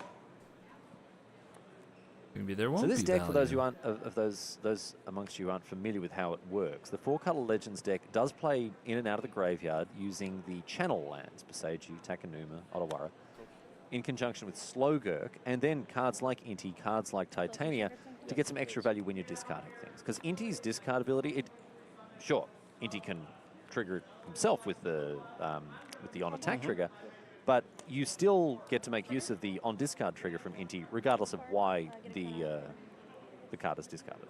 That's what we're going to see here. Hidebinder. Not so. Ew. No, absolutely not. The Tidebinder comes down and blanks the Inti, counters hates it. the ability. Well, let's take a look at this. And I think they're checking out whether the Titania actually Oh, you is have to discarded or choose not. first. Okay. Is that how it works? If the discard is part of the cost, then it will stay in the graveyard. Big questions. What's that? So you're targeting. I don't know. So when she I'm pretty discards, sure she you has have to choose kill a it target, on the right? stack. No, it's a reflexive trigger. So she has to Okay. discard, and then she just chooses. When to you put- attack, you may discard a card. Yeah. When then, you do, then she puts a plus one and chooses a target there. Yeah, So you could when I tar- discarded, that was the... so I can counter the trigger of discarding. of yes. discarding. Mhm. I don't want to do that. So Okay. so she discarded now. Yeah. And she needs a target. Now she yeah. needs a target. So Yeah, what do you target okay. with the +1? target the Inti. Okay, then I will counter the card too. Okay, so is this Tidebender on the stack to Mhm, counter targeting this trigger? No, the targeting, the +1/+1. I'm Oh, you're countering the targeting second Sorry, trigger. yeah. Yeah. Okay, kind of the second Okay. trigger. Yeah. Okay, so you're countering the exile, I am getting the Yeah. counter. You are getting to counter, but the card gets exiled. It doesn't get exiled. Right. Okay. All right, so Carl there had the option to counter the fact that the +1/+1 counter was going to be put on the Inti. Instead, Judge calls. counter the second or the third, I guess, ability of this Inti, getting rid of its ability, or all of its abilities. So but does it have countering its trample ability or not? To exile a card off the top of the library. It got a counter though. Now, blanking Now the I'm Inti so is, confused. Is a nice one here for sure. It looks like there's just going to be a trade because Inti is just a 3/3, isn't doing a huge amount. It's Inti's ability to constantly provide a flow of cards off the top when you're discarding that's really nice, and that's something that the Tidebinder shut off, although now largely academic as the cards loses as all- trade. Yes. Yeah, Inti has trample. It loses all abilities. Oh, sorry, yeah. It loses Yep. all those, yeah. But Oh, when? wow. Also, trample can be dealt all to the creature. Right? Yeah. Anyway, so you shouldn't say that. Sorry, I do have a question. It says The it gets default is- trample until end of turn. Mhm. So is Oh, that... it actually gains Is it trample, yeah. already on the... But Yeah, it had trample Carl for had that to until play end the of turn. universe ourselves- card on One more himself. Just got ourselves a bit of a mess here. All right, a little more damage. Squeak it out. Hey, take So, your point. Carl, so the judge came in, and Carl came in hot, and was That's like, no, okay. no, lost trample. Yeah. But then we realized, no, it Games gained trample. Yeah. on Gains top of trample. the This Tidebinder tax- These creature cards, there. they got a lot of text, these cards. Although Carl did point out that you can choose not to assign extra trample damage past the creature. You can assign 3 damage to a 2 toughness creature if you want. It's not generally advisable to do so, but you can do it. But we got it all sorted out. And now What's go for that? the throat, Throat. targeting the Titania. Might be a little Otawara. So this is on Nicole's upkeep that this is Huh. happening. Carl missile land drop. Otawara bounce That's this ugly. back. One of the problems that Nicole's having currently-ish is the lack of black mana, actually, for the 4-color deck. There is a copy of Go Through the Throat and Cut Down in hand. No targets necessarily at the moment, but inability to cast either of those cards, at least Awkward draws Right for now. both players. And we see now Boseiju. And this is a good example of why sometimes you want to cast a card in your opponent's upkeep. As we see Rafine come down for Carl. Casting it in the upkeep meant that for Nicole to return the Titania to her hand, she had to do that in her own turn, use up her mana. It got tied up there, rather than doing it during your turn when they can just untap and recast whatever was being bounced or whatever. So that was a Long game almost like a little favors time walk legends. type Is that thing true? from Carl there, tying up Nicole's mana very nicely. And now Titania comes back down the next turn. another black card drawn there and Long Goodbye too. All those cards are very, very good in this matchup as kind of ways to handle Rafine. Long Goodbye. Long Goodbye being the best of the bunch for sure. But again, no black mana at this stage of things. So Rafine actually gets to do something we haven't seen it do yet in this match, which is attack. All right, in comes the Scheming Seer. And Carl gets to connive, discards a Fairy Mastermind. And the block from Titania, because of course it has, I say of course. Yeah, I was going to say of course it has Yeah. reach, because it is depicted with a bow in the, oh no, wait, no it's not. Yeah, that in No, Magic well, history no, always dictates Kind of the weaponry is reach. Titania? There was a level of consistency with which cards did and did not have reach that I feel like has just been completely thrown out the window. Maybe just Thank really you, tall. Riley. Well, is Titania really tall? Is it not? Potentially. Oh, wait, hang on. Long arms. Long How about arms. that? She got that How about wingspan. That's right. Yeah, That's I right. see. Or maybe she can just jump really high. I don't like Inti's chances here. Jumping ever. Is there a jetpack hidden behind Yes. her? Yes. Yeah. Yes. That's the only explanation I can think of. I can't. Does she have her pilot's license? No, because then she'd just be flying. Yes, correct. Maybe she knows how to operate anti-aircraft weaponry. You know, I'm going to still go with the long arms. Long arms. That's what I'm going to All stick right, to. Occam's razor. Stick to Let's those, get it yeah. done with that. Okay, the simplest explanation is most Discard a often the cut correct down. one. All right, Inti comes down the center shoal of the sun here, discarding cut down. That exiles a card, yeah? And it's go for the throat. I think this is in response to the +1/+1 counter being put on Titania. I still get the exile. And Liliana is available. Never mind having that's one so black mana. How about having sad. two to cast Lily? It's not No. happening. It's Our not Queen happening. Lily. And rocket boots and jetpacks and all, Titania heads to the bin. Throat, too. It's gone. Yeah. Went right for it. Her Dude, feet's cooking. terrible luck. Yeah. Rafine discarding Rafine. 3 power coming across now. Rafine's a real nasty piece Yeah, it's of a work. really good card. Real nasty This piece is of a really, work. this is a really good card. Like 6 toughness now. And that's not so concerned with that as Nicole, but just the ability to kind of smooth out the draw. Now, How do you kill it? I guess with a long goodbye. that one. That one. A long goodbye. No. Now, Have a the black biggest source. issue, Ooh. as Inti's going to come across, is Carl is hypothetically smoothing out his hand, but still hasn't found lands to actually be able to start double spelling. So has not had the ability to be proactive and then disrupt. And the hand really starts to unlock itself once you get to that 4th land. Yeah, Look at it's mana 4. Bunch 2-drops. You can, cast a den. It can keep up both go for the throat and or negate. Not and or, just or, not and or. Take 3 to the 11. All right, Ziatora's Proving Ground will be played from the Inti. Go ahead. So Nicole's getting good value here from this card. And now, for 2 mana, it's a World Championship Yuta Takahashi. Yes, it is. Okay. Cool. Powerful. Oh, the sick brags from Carl there. Yeah, look, Getting it's signed. my second win in my Got a pod stamp. gave me a stamped Tiny Bones, and I made him sign it. It's also in here somewhere. Oh, that's exciting. Did you catch who signed the Tiny Bones? I didn't catch No, I hope now we I see hope we see it, Nicole, yeah. because I want to find out who signed that Tiny Bones. I'm trying to think, who is Magic the Gathering's in real life Tiny Bones?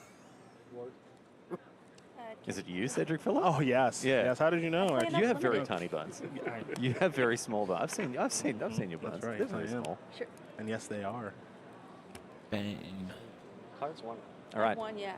Well, Rafine's gone. 3 lands. Oh, look, a land. Oh, that's a scary land. Oh, get him, Nicole. Get him. All right, go for the throat here on the Inti. She is just going from all business. Yeah, getting a little loose in the feature match. I'm here for it. But then straight back to all business as well. I am here for It's it. great. She's zigging and zagging all over the place. Fucking, it was not bad. Go ahead. All right. Not great. Not Ships bad. here. My God, Go the for deck. throat. What is the deck the doing? fear, of course, was Carl finding land 4. Yeah. Because we can see Carl's hand, and now Carl's in double spell territory. Yeah, and Nicole will know that as well. Yeah. She'll know that the 3rd land is, or the 4th land is going to unlock a lot of stuff. Although Okay. just this turn, we're going to see a Negate replacement not on open. Rafine. I mean, she draws amazingly well from here. She still has Dealt a with chance. relatively easily. But with it's got to the start go for the throat. with kill your Rafine and top deck a That good card. deployed here Pay for and ward. now. Very clear 15. communication as well. Love to see that. Gotta have fun sometimes, right? What's the best draw style? Bat? Bat would be pretty good. Yeah. It's a Cavern of Souls. How does that one? That's not it. How does that one stack up in the good draw hierarchy here? Yeah, Nicole's starting to feel it as well. She can feel this one slipping away. The top of her library is not being kind to her. Does again have that Takanuma. Yep. No Yuda's third just chipping drafting? away. No, I discarded them. Maybe that was a mistake. Oh, I tell you what, dinner and a show tonight with these two playing. Yeah, results. All right, wedding announcement. Your turn is fine. I'm going to. 3 numbers. All right, Takanuma time. Let's see how this goes. Takanuma time. 2. Slogurk. 3. Oh, man. Oh, man. Man, thinking is.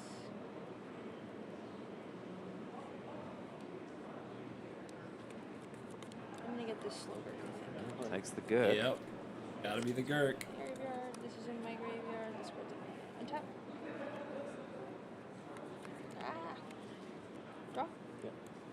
So Slogurk, Cavern of Souls, and a fresh card off the top, which is another Otawara. Well, that's not the worst. No. It's not the worst. It can be activated once you play the Gurk.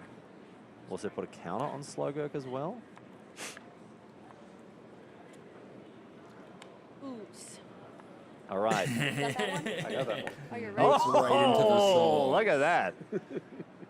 The table staff in the feature match area ready. They've got every single creature type. Don't worry about it. Coward, Your that's there. white-black mana? Egg, Yeah. taken care of. Yeah. I You want to really name wish it is so I I? could say ooze. That's don't. fine. I don't. Go. It makes another sense. All right, Slogurk comes down. Okay. And the Otawara Doesn't can be have reach, activated right? here. It does not have reach. Good. No, it's got a lot Great of words question. on it, none of them are Great reach. question to ask if you're Carl. It seems like every green creature has I'll reach take 2. nowadays. 11. Evan is both at 11? It could have Numbers? reach. 11. It's big. Look at It's that. an arm. ooze, yeah. It's got like a tendril that could, Long pluck arms. Pluck a bird We out of checked this long- out. We checked this out long earlier. Yeah, long arms. Also hidden jetpack probably behind the ship. Oh, no. All right, Denick now.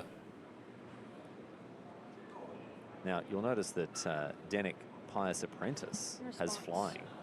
No sign of a jetpack Does on not that have bad boy. long arms. Yeah, doesn't have long arms either. Channel. Otawara targeting Slogurk. Right, I have here a we go. trigger here. Okay. Bounce. Okay. So Trigger. Slogurk returns to hand. So are these like having 2 of the double face card things? Or where's my chocolate? Oh, I got it already. And this one. All right, little combo. Hands, the villains. Slugger's starting to cook a little bit now. And the reason this was done here, Turns it Cedric, off. correct me if I'm wrong, is because the Denick would actually make this not. It wouldn't be possible to return the lands to your hand because Slogurk says when Slogurk leaves the battlefield, return up to 3 target land cards.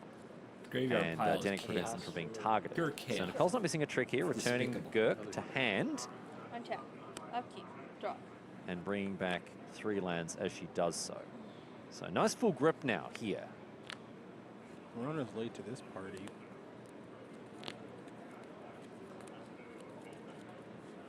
Rona, Slogurk, Otawara, Takanuma, the hand here for Nicole. Rona? Sure. It's a legal way to tap my mana, right? Tap that for blue. Slogurk. Ever heard of it? Slogurk. Heard of the ooze? I think, Snip, snip. I think Ooze she this really creature. likes saying Slogurk. Can't Cut down blame is the card this deck wants to play. It feels like that's the card that the Legends deck wants to play against the least. Yeah, it does kill those key 2-drops, Rona, Inti, and does it with minimal There's a fuss. Denick problem. Big Denick problem. Legend roll? Trigger? Oh, look at this. Bigger. +1/+1 counter, the big Gurk. Go ahead. Yep.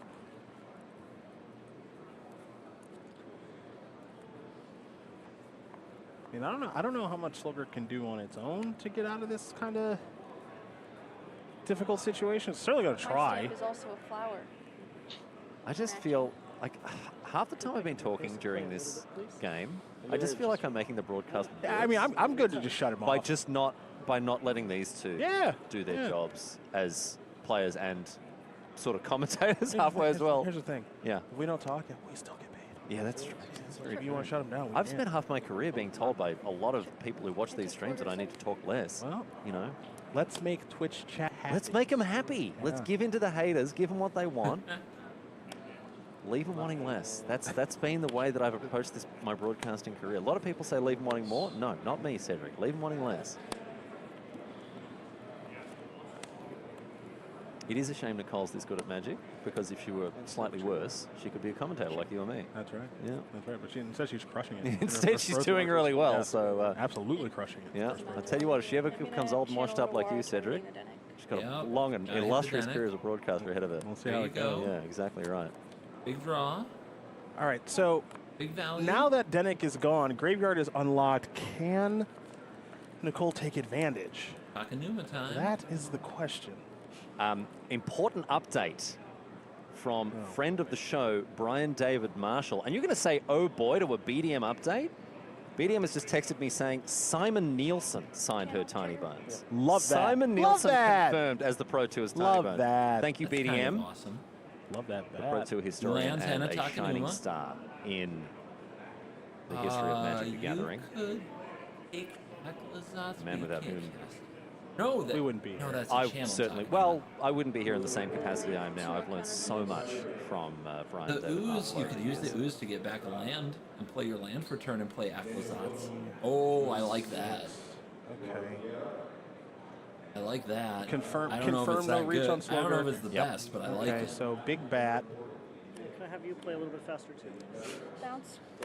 Okay. There's no Denik to speak of. Those lands can come back, of course. Yeah. Nicole's kind of doing it. Yeah, I just, That's what I want to do. That's what I meant. Sorry. yeah, I haven't played a land yet this turn. So yeah, that happens there, and then cast the bat. Yeah, she's There kind of you doing it go. here. Yeah, I mean, trying to barely hang on. Yeah. But needing a flyer in the Use your face of the nose. Fairy Mastermind. That is a 3-power creature. Removal And spell then the would Reckless stink. Anchorage, which is also larger because of the transformed wedding announcement. So Oh, true. It's This is- attacking. What is it? It's attacking for 4. Yeah. Yeah, it's a 4/5. But the Aklazats does have lifelink as well. So if you block there, yeah. So this is just that attack plus the map. Ooh. +1/+1. Yep. It's a 3/4. It's a 4/5. We almost had the block there from Nicole, but she realized, no, +1/+1. I'm not going to block with my Aklazats. 4/5. I'll take 4.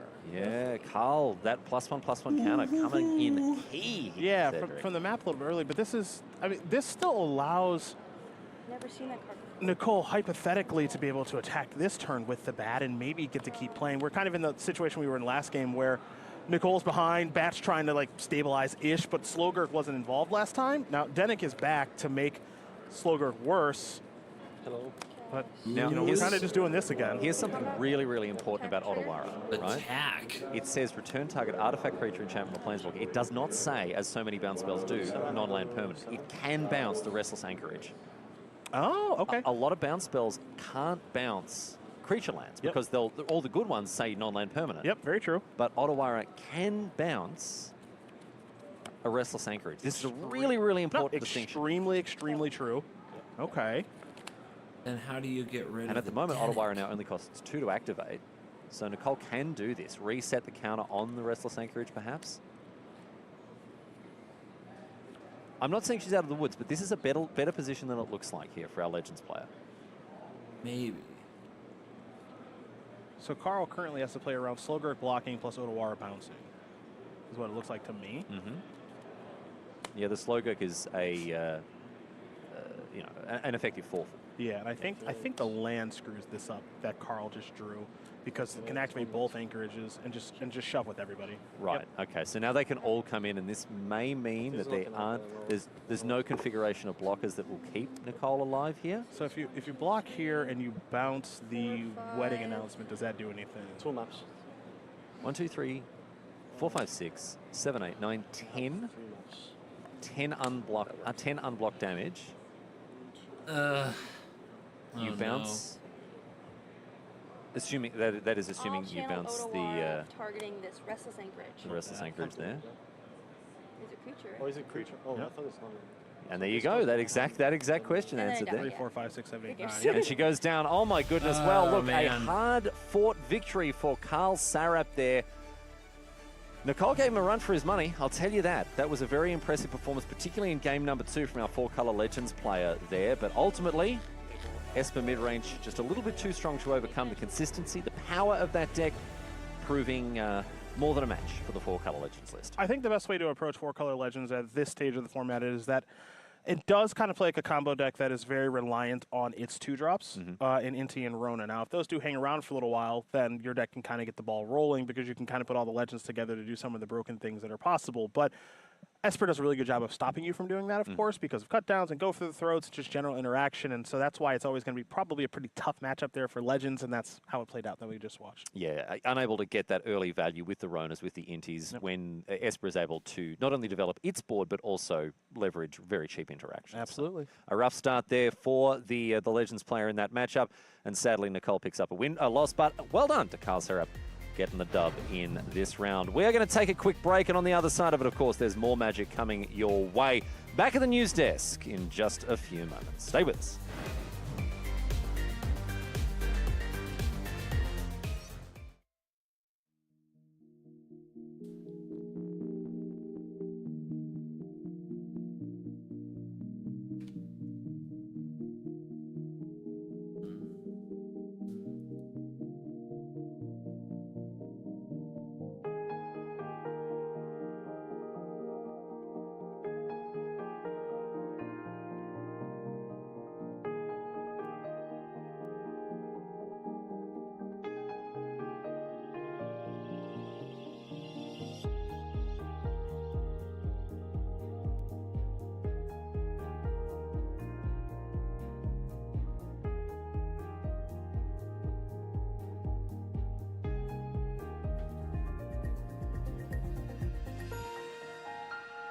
Frickin' Esper. Out here ruining Magic the Gathering.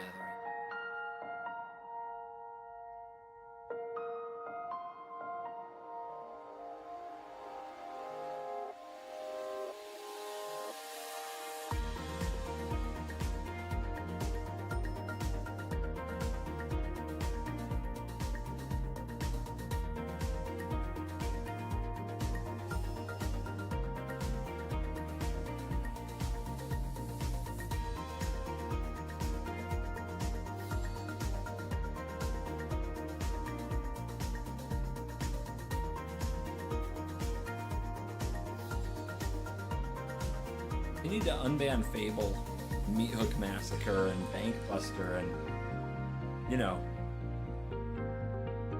the bans only helped Esper, which is kind of funny.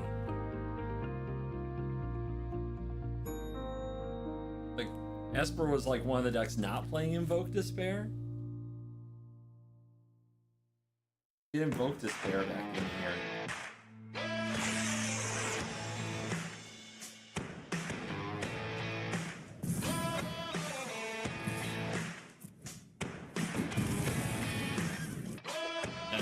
That arena?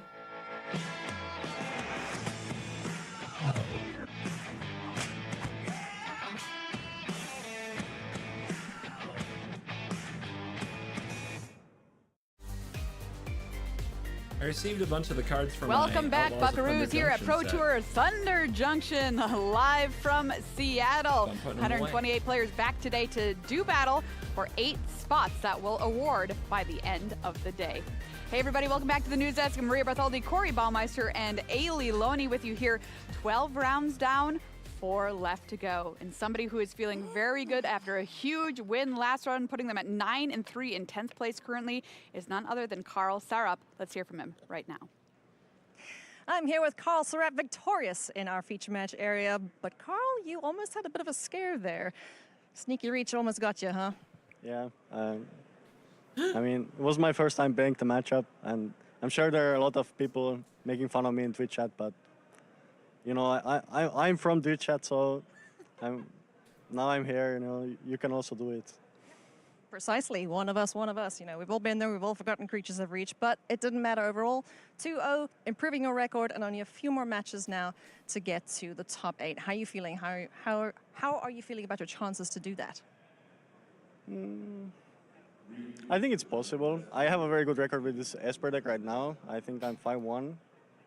Yeah, I think there's a chance. There's a chance. You're doing much better It's than possible. Esper is overall. So, do you think that's just down to the sheer number of Esper decks in the weekend, or do you think Esper is still pretty good this weekend? I think Esper is a good deck. I think I have also gotten a lot of good matchups, so maybe I'm just getting more lucky than other people, but I also think the deck is very good and also very complicated to play. So I wouldn't rule it out, definitely not. All right, awesome. Well, we're not going to rule you out either. All the best for the rest of the day, Carl. Wow. Just wow. Stop teasing Carl for sneaky reach, everybody, okay? Leave him alone, Twitch chat. Be Come nice. on. Don't act like you didn't do it either. Let's check out our leaderboard, everybody, after 12 rounds of play, and check this out. No, Yoshihiko Ukawa will not be a co-leader. I will be the sole leader, he says, once again reclaiming that top spot at 11-1, leading the tournament hot on his heels. Javier Dominguez at 10-2, Arne Huschenbett at 10-2, Takumi Matsura at 10-2, Greg Michael at 9-2-1 in there as well. Eli Cassis continues to work his way up the leaderboard. He just keeps winning today. He's Carl Serra, coming who we just for heard ya. from there, in 10th place right now. Hall of Famer Ben Stark sitting at 8-3-2. Let's take a look at through 32nd place here in our standings, Corey. Yeah, all these players still have a chance to make it to the top 8. We see Reed Duke at the top. We have Sean Goddard and oh me, oh my. Is that I don't see Simon Nielsen, who started 4-4 on our second page of standing already? Put that pot armor back on. Like I was saying, he was saying, no, I'm already out of this one. Someone else can top 8 this. Well, it looks like Simon's still in it. Once again, shocking, Maria. Yes. Shocking. Truly shocking. 12 is the magic number. Remember, everybody, 12 wins. You lock your spot in our top 8 and you stop playing. So we're getting pretty close here to somebody potentially locking something up here coming up this next round. Well, let's hear from some of the players. We interviewed them before the tournament to talk about their decks, how they work, what they do, how they do it. Maybe you'll find one you want to play on Arena. Check it out. Here's some deck bites.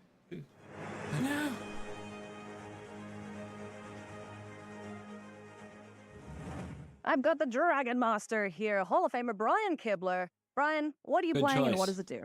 I am playing a 5-color legendary humans deck that looks to play a bunch of humans and beat my opponent up with creatures. That's so out of character for you. What are some of the key cards? Rona and Relic of Legends are what allow me to spend a bunch more mana than I normally could on curve. And that brings me up to Jero and Hazoret, which is really the power card in the deck that allows you to cheat even more mana and get a bunch of things into play really quickly while punching your opponent in the face.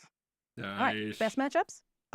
So I tested this deck all by myself on Arena, and my record is something like 25-3, with 2 of those losses to me misclicking. So I haven't really found matchups that aren't good, but I at least theoretically think there's one of them.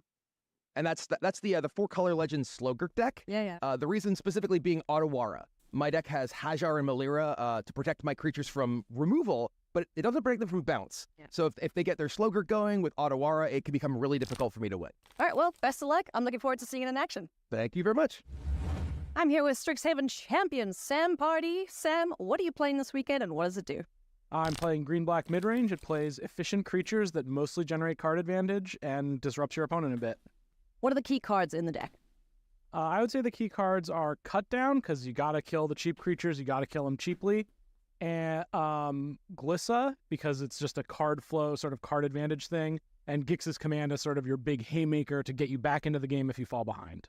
What's your best matchup? I hope my best matchup is Esper mid-range. No bats. We'll see how that plays Zero out. bats? But yeah, my hope is you just you have a little No bit different bats. creatures than them, and you can keep them off balance. And then what would be your worst matchup? I think our worst matchup is blue-white control. They just don't get hit by your removal spells and can be pretty tricky to bring down. All right, well, Sam, best of luck. Thank you very much. I have the Citrus Assassin Greg Orange here. Greg, what are you playing and what does it do?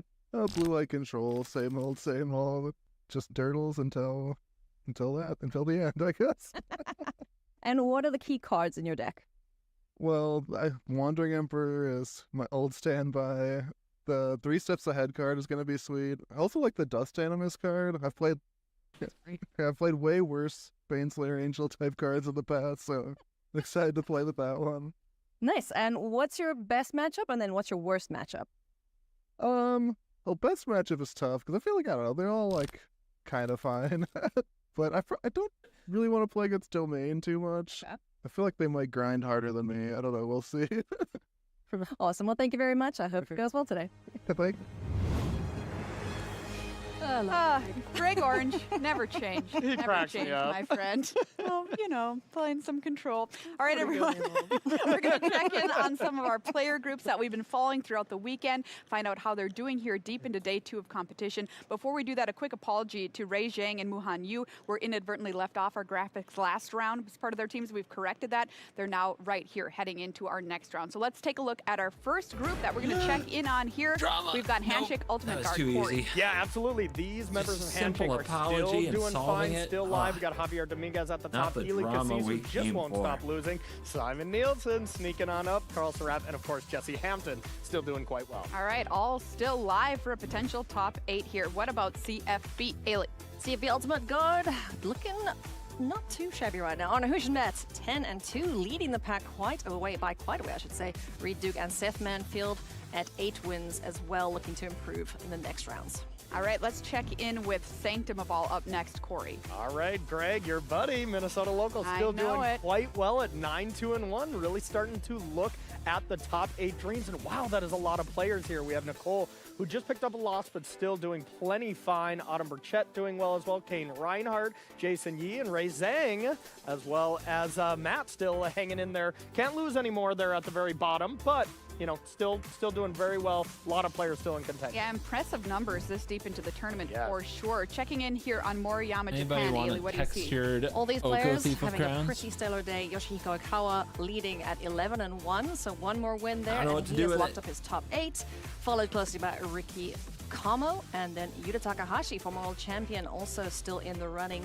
The only player so far that isn't able to make the top 8 is Yuki Ichikawa. 6 losses is unfortunately no bueno. All right, another impressive performance by that team. What about Worldly Council, Corey? All right, so all these players still doing well. Marco Del Pivo. We got Sean Goddard, who's kind of sneaking up as well to really get close to another top 8. Marcel Carvalho at that 5 losses. And 5 losses is the number we're looking for, but they can, of course, still make cash if you hit that Yes. 6 loss. But top 8 numbers, all these players are still in contention. Very cool check-in with all of our teams here this time at the Kinda tournament. force of vigor We've got is round this. number 13, lucky number 13 coming up, and it could indeed be very lucky for one of these players. That is none other than Yoshihiko Kinda Ikawa. wild. This is a win and into the top 8 for Ikawa, everybody, on Domain Ramp versus Esper Midrange in the hands of Arne Huschenbeth, who is looking to stop him. Yoshihiko Ikawa, second at Mythic Championship 1 back in 2019, top 8 at Pro Tour San Diego in 2010, qualified at the Japan and Korea Regional Championships that he was so very excited to make it back on the Pro Tour. And buddy, we're so excited to have you back as well. Arne Huschenbeth, on the other hand here, Kaldheim Championship winner, has 7 Grand Prix top 8s and 1 title to his name on Team Channel Fireball this weekend. There's the players, and the decks certainly tell a story this round, Corey. Oh yeah, absolutely. So starting it off will be Yoshihiko Arnie, Ikawa playing registration Domain is that Ramp. Let's way, take a look at Huschenbeth. this list here. This deck is not really the most popular deck going into it, not really the most popular amongst what players expected, but this deck's been around for a while. You're trying to ramp up to Atraxa, have up the Beanstalk to get a ton of card advantage, as well as Leyline Binding only costing 1 mana. And I gotta say, its best matchup is Esper Midrange, and we'll pivot to the next deck. And that's exactly what Arne Huschenbeth is playing. So Arne's got to not be feeling too great about this, as this matchup can be really brutal. But Esper Midrange, this is the big bad of the tournament for Rafine, and then just kind of play whatever other Esper cards, and you probably got yourself a pretty good deck. All right, so you're liking this Domain Ramp. How much do you like it over this deck, Corey? I Over like Esper? it quite a lot. Standard, it's pretty tough to have any of these, dramatic 80-20 style matchups, but this easily could be getting up to the 70-30 type Ooh, range, which all right. is huge Nah. for Standard, because Standard is really about these minor Esper numbers, can win these it. little edges that you gain. But if you can get a 70-30, and that's the most played deck, chef's kiss. All right, well, let's find out if we're sending somebody Still to need our a foil top mind 8. You're break not want to crap. move, everybody. Marshall and Monty, take it away. Almost Yeah, got thank you, breaking Maria. news. Welcome back to the booth Foil here at Pro unlocked, Tour though. Thunder Junction. Marshall Sutcliffe with Monty DeVuti. And as Maria said, we could have our first top 8 seat filled here. Only one of these players, though, is eligible currently for that honor, and that is Ikawa playing for that 12th win. Yeah, and I believe this is his 4th matchup against Esper midrange this weekend. Overnight undefeated, 2-0 against the deck yesterday. Just got his revenge after that loss to Javier in the limited portion. Beat Javier on Esper the previous round. That's his third Esper win. And gets it again against Arna here. So could really stamp the reason why this domain deck is so terrifying is it has that great matchup against Esper by beating it a fourth time to lock up a top 8 that might reasonably have a bunch more Esper in it. Nothing quite like nailing the metagame, you know? Yeah. I think we're going to face Esper a lot. You were right. Thank you. As you can see, Arna is on 10-2 for the record, so not a guaranteed top 8 even with a victory here. But there's a lot of runway in front, and with a win here, you would like to think that Arne is in a very good position to convert. Looks like some pretty serious mulliganing here, Monty. 5 cards for Arne and 6 for Ikawa. Yeah, both of these decks do have decent card advantage engines. The ramp deck especially would like to build up towards a potential Atraxa and use that to refill, though of course that is a long way away. For Arna, really counting on something like Rafine to come down, that helps give you some card selection, and that can put things ahead, but losing your wedding announcement here, that hurts. Doesn't have an Anchorage in play yet, looks like 2 copies in hand. Those can do some work by making those map tokens, but first you have to get them in play, untap them, activate them, and get attacks in. It's a slow process there. Ikawa facing down just the 2/2 Knight from Ardendale Fealty on turn 2, but as you mentioned, Monty, turn 3 wedding announcement pre-end step was hit with Beseiju, so it's gone, but it does ramp out Arne a little bit there. In the meantime, it's spelunking here for Ikawa as he builds up his mana base. Spelunking is a really nice addition to this deck because it allows you to begin the process of turning all of these tap lands that you have to play for the deck's mana base to function into untapped lands, and that means you can't stumble in the upcoming turns as easily. Sunfall was the draw step there. There's also an Archangel of Wrath that, thanks to that cavern, is now online in conjunction with the Jetmir's Garden there. Yeah, and it is uncounterable, which is relevant against the deck that plays No More Lies. Ikawa could go for an Archangel here with just a single kicker, going for the Knight token there, but ultimately opting to pass, just leave up Leyline Binding, as well as having the option of having the Archangel with both kicker potentially in future turns. Yeah, Ikawa says go. Arne kind of paused, and Ikawa said, yeah, no, it's all you. And Arne just said, all right, fine, I'll untap and hit you with this Knight, but I think he knows that that is not going to be able to go the distance as things sit. In fact, this is exactly what Ikawa wanted to happen. Yeah. It was the virtue of loyalty hitting the battlefield, but before it can even get a little glimmer from the lights in the feature match area, it gets covered up by a Leyline Binding on end step, and now we see Archangel of Wrath come down for full value. Yeah, full value here is, of course, not the red kicker, but the black kicker is all you really need to take out that Knight and be left with the creature. Arna has the answer in the Go for the Throat in hand, as well as a wedding announcement to begin rebuilding, sort of, but he is very low on resources. Hasn't been able to activate one of those anchorages yet, and if Ikawa gets 2 Atraxa at any point, only 1 mana away at this point, that's probably just going to be GG on the spot. This is Cartographer's Survey here from Ikawa. 2 land cards from the top 7 here. It's pretty hard for this deck to miss, but of course not impossible. And that is going to be all Ikawa needs. Tapped, but Spelunky of course doesn't care about that, so it's not sending you too far behind, and that means that you can get these lands, have that Leyline Binding still available to you. I wouldn't be surprised to see Ikawa just go after that wedding announcement. Doesn't want Arna to have that.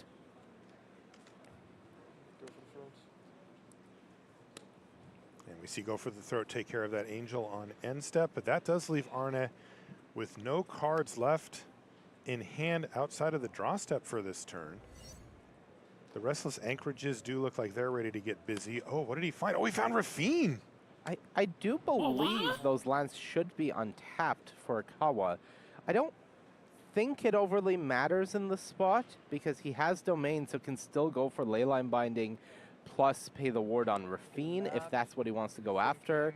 I don't think he's going to go after Rafine. I expect it to go after Wedding Announcement before Arna gets a card, considering he does have that Sunfall available to him as well. Doesn't want that enchantment to be left on the board.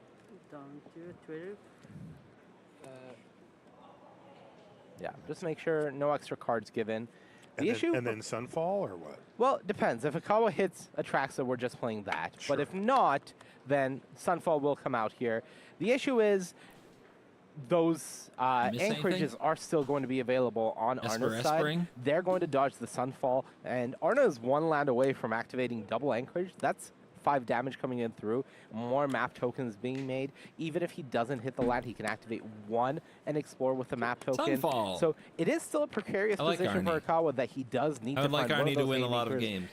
Any of the Angels will probably do in this spot to really shut the door.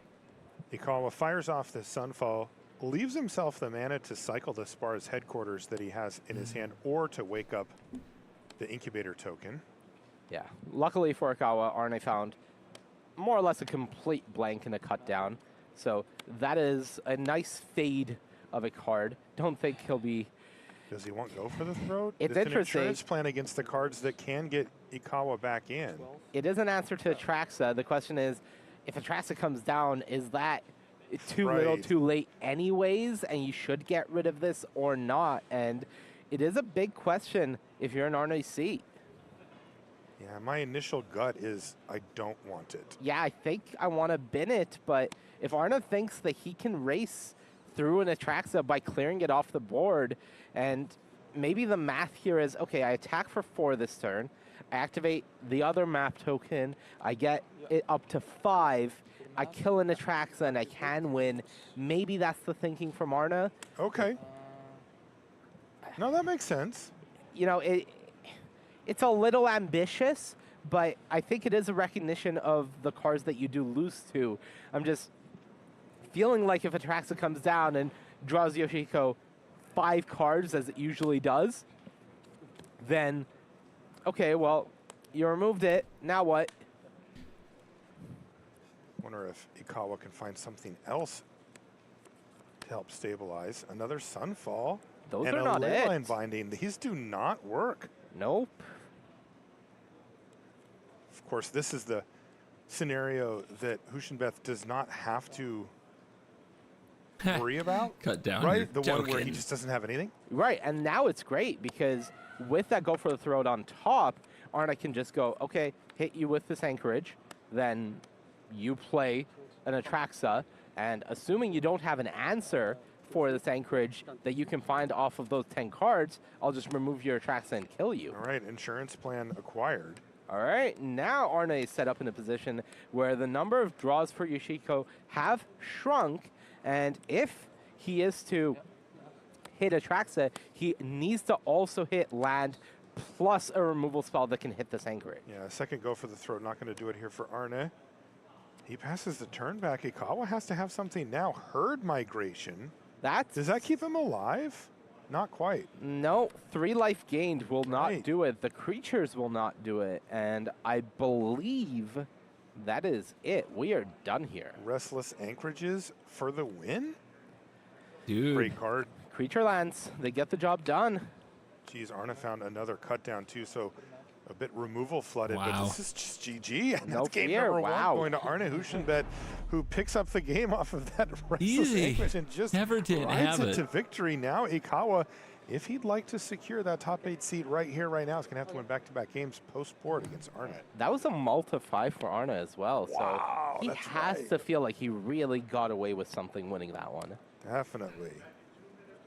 Esper can't Does lose, man. Ikawa have good It just can't answers lose. for the anchorages? Impossible. Yes, Ikawa. Didn't find them. No, not really. There are answers in the deck. Not as many as you would like. In the main deck, there's only 1 copy of Long Goodbye, and there is also the 1 copy of Beseju that he had already used on a wedding announcement. But post-board, you get access to more Long Goodbyes. Those help a lot.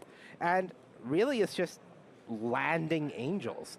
Once you land one Atraxa, you do a great job of finding more and chaining them together. And it is difficult for Arne to get through those and Yeah. pressure while doing so. So Yeah, players keep the it's one of same those situations deck where throughout the Ikawa just tournament. needed to hit one thing really and failed to do so. Well, he's got long goodbye this time and the Atraxa that he didn't have. So if this game goes down a similar route, he will have the answers. Yeah, unfortunately for Ikawa, Arne has a full hand this time around, so yeah, the fight is going to be a lot tougher. It's going to be Chrome Host Seed Shark ran out into this otherwise empty board. This is really cool. Ikawa has a Cavern of Souls in hand that he could have used to make the Seed Shark uncounterable. Okay. And he has what it looks like based on our hand spotter, a second copy of the Seed Shark in hand as well. So it was a valuable Cavern. The thing is, Ikawa is very much acknowledging the fact that Atraxa is so much more important in 4 to 5 turns potential time to resolve than this Chrome Host Seed Shark or the next one is. So I'm going to save my Cavern, have an uncounterable Atraxa eventually. If you counter the Seed Shark, well, it's unfortunate, but this Cavern is too valuable for that purpose. That's incredible. What do I think of Cartographer's Survey? Nope. Another one. And another one. He's got also a Jetmir's Garden to follow up. Great top deck. The Invasion's just so much better. 3 lands away. Cavern is 1. So 2 lands away from for Ikawa from being able to play Atraxa uncounterable. 22. Go ahead. Get another 1/1. Right. 22. Why not Phyrexian? Another land. That's not ideal. You would like to use Boseiju to clear off a problem permanent typically. There are other angels for in the deck, right? example. But when your game plan is Atraxa, when you're playing to that Atraxa, I think this turn we're going to see Ikawa play the Cavern on Angel. Very But hard to there's cast, a very too. good chance that he feels like he has Needs to save double this white. Boseiju to continue making land drops. It's really interesting. It really does show how important this Cavern of Souls happens to be for this draw because of naming Angel and giving a second white for future Angel of Wraths as well. Because it turns out that the Seed Shark and Atraxa do share a type. Yep. So he did have that option available, but went for the Cavern of Souls on Angel here. And you can see the clock ticking up. Later, right, Justice. Thanks for hanging. Arne's fully aware of that possibility here. Yeah, the existence of Archangel of Wrath as well as Atraxa just does mean that you have to play in a way where you can really prioritize the most important cards in your deck, even if it does come at the cost of some value lost. It's going to be long goodbye to say bye-bye to Fairy Mastermind there. Ooh. Oh, and this has negate Deep backup. Cavern Bat. So when this resolves, Ikawa has to show the hand. It's Sunfall, Boseiju, and Atraxa, and Arna knows that if Wow. he just takes the Atraxa, then Sunfall will be negatable. That's an incredible draw there for Arna. Really good draw, and Gonna in have to what draw is another a Atraxa. really tough Easy. matchup for Hushambeth. He is getting all the right points to be able to overtake Ikawa. Easy peasy. Before? Oh, channel Boseiju. Well, forget drawing another Atraxa. Yeah, now that the Atraxa is gone, this Boseiju has no value. So Ikawa says, I do not want to give you an extra card off this wedding announcement. I'm going to channel the Boseiju, get rid of that. But now Ikawa is Desperate? in a lot of Nah. trouble. The best The draw. mana is actually catching up Just to playing to the right outs. The mana is catching up. The best draw in the deck now, that Archangel of Wrath. You can make it uncounterable. You can pay the black kicker, get rid of the deep cavern bat, and suddenly you are back in it. Arna does not have the tools to answer it in hand. So Archangel of Wrath, great top deck that would put Ikawa back in it. That's just another Jetmir's Garden. That is the second white source. Second white source, but that negate we know is a problem. That's Fortunately, this Clock clock is isn't very ticking. fast from Arna. Right now, Ikawa can afford to take some hits. Land into Atraxa, Atraxa into land. Both of those would Eventually, he work. has to cast I the think Sunfall and get it Ikawa negated. will have to fire so off that the he can Sunfall draw another. soon, just to make sure that he doesn't fall too Ooh. far behind. Pretty good flash play. In hand there for Ikawa, as well as the Sunfall. 22. Yep. Okay.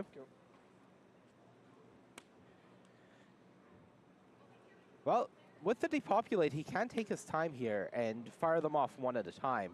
I think he may want to be playing around No More Lies, so he'll go with the depopulate first now that he has the 7th mana, making sure that the only counterspell that can get him here is negate rather than No More Lies. Okay. And then you have the Sunfall as backup.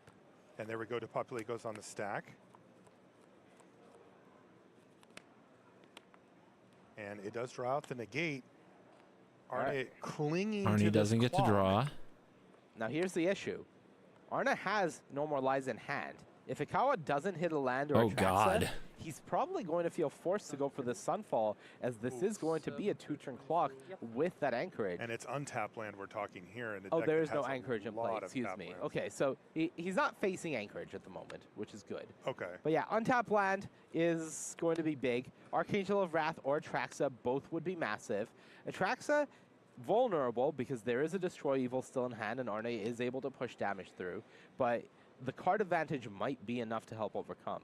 But if Ikawa can hit land into Sunfall here, pay for No More Lies, One that turn would clock, be right? massive because I believe It's untapped land There's into the Sunfall, land. and he plays it first, and you saw that grimace from Arne because he Never went all didn't have in. it. He played out that Lorna the third And path Atraxa as well. Sunfall is from the Deep rigged. Cavern back. Wow, So what no a clock, turnaround. no tools, and now Ikawa has the Atraxa. This is a massive swing. What and a turn Arna of just hit events. another land. Oh, you saw him go, Any tap land would have been fine. And you can really see why this matchup is so tough for Esper, because Arna has been clinging to every advantage he can get, and it was the thinnest of margins. One thing goes wrong, and suddenly Ikawa is fully in the driver's seat. Cavern of Souls with Atraxa means that the door is more or less shut now. And Arna had just the slightest glimmer of hope that after a mulligan to 5, after a great start from him, he could have taken this match. And Ikawa says, no, I'm still fighting. We're going to try to force a game 3. Yeah, Arne has to be on tilt level midnight right now. That was really tough. The gate Just was used on a anything but that depopulate untapped earlier. land. And now we see Atraxa Grand Technically Unifier correct. resolve. Is the best. And Yoshihiko Ikawa is doing the fun part. And that Arna's is like, going to yeah, be it. we're Arne done says, here. I've seen enough. Game number 3 Scoop. incoming here Wow. by the narrowest of margins. wow. Remember, Ikawa is playing for top 8. If you get to 12 wins, you're done for the day, and you secure that seat in top 8. Now, Arne has 2 losses, so he's not playing for top 8 this round, but still a win here puts him really, really close to a top 8. So tons on the line for both players. And this is really bad for Arna because he's on a Malta 6 on the play. Okay. Ikawa's hand is 18. incredible right now. Wow, that is 3 a lot lands of action. with the untapped 3rd land into Topiary Stomper for some wrap, and if he can find a Cavern of Souls to make the... You weren't even done saying the card name before it Ikawa, appeared. please. Wow. You can't just Vampiric Tutor Tempo like deck that got a without letting tempo. me finish. Wow. If he finds that Cavern of Souls that he drew, got a tempo. these Archangel of Wrath are going to completely shut down Arna turn after turn after turn. If Arna draws an untapped land here, he's going to be so happy. He can go, all right, I'll Deep Cavern Bat you, look at your hand, have negate up for a potential Sunfall, and then he's going to see 3 Archangels. Are you kidding me?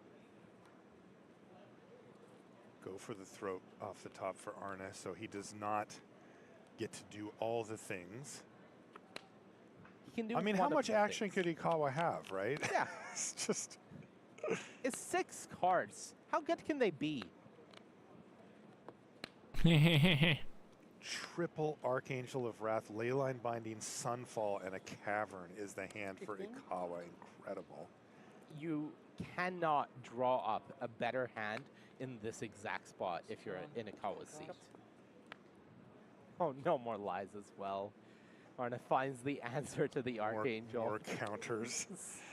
A second cavern as well. That'll cover the bases for any Chromos C charts that get drawn, and I think Ikawa is beginning to feel the top 8. It's not there yet. There's a lot of Magic to be played in this match still, but I think Ikawa is looking at this hand and thinking, all right, I have this. Is it just a parade of Archangels of Wraths that we're going to see here, or does he clean up the mess a little with the Sunfall and then start doing that? No, I do not think that with Arna leaving up mana, you want to allow him to use those counter spells. Okay. You name Angel, you go Archangel, clear off this Knight. Oh, you Yep. deal with it? All right, Archangel, clear off this human. Archangel. You just do not play Or into it. I think, if you're not? Ikawa. He named Phyrexian. Oh, wow. Okay. Huh? He does have that copy of Leyline Binding.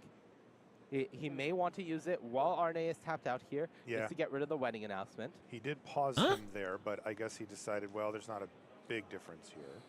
I'm a little surprised. Does he have another cavern Okay. for next turn?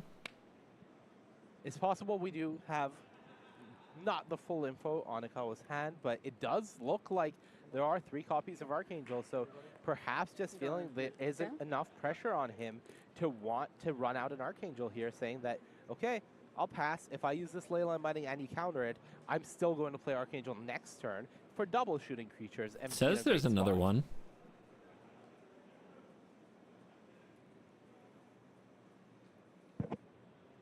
What are we baiting? Whatever we want to. How scared is Arna? Has a second copy of Wedding Announcement in hand. Can just run that out and say, all right, I'll draw 2 cards, transform one of these into an Anthem. Your go. Second main phase.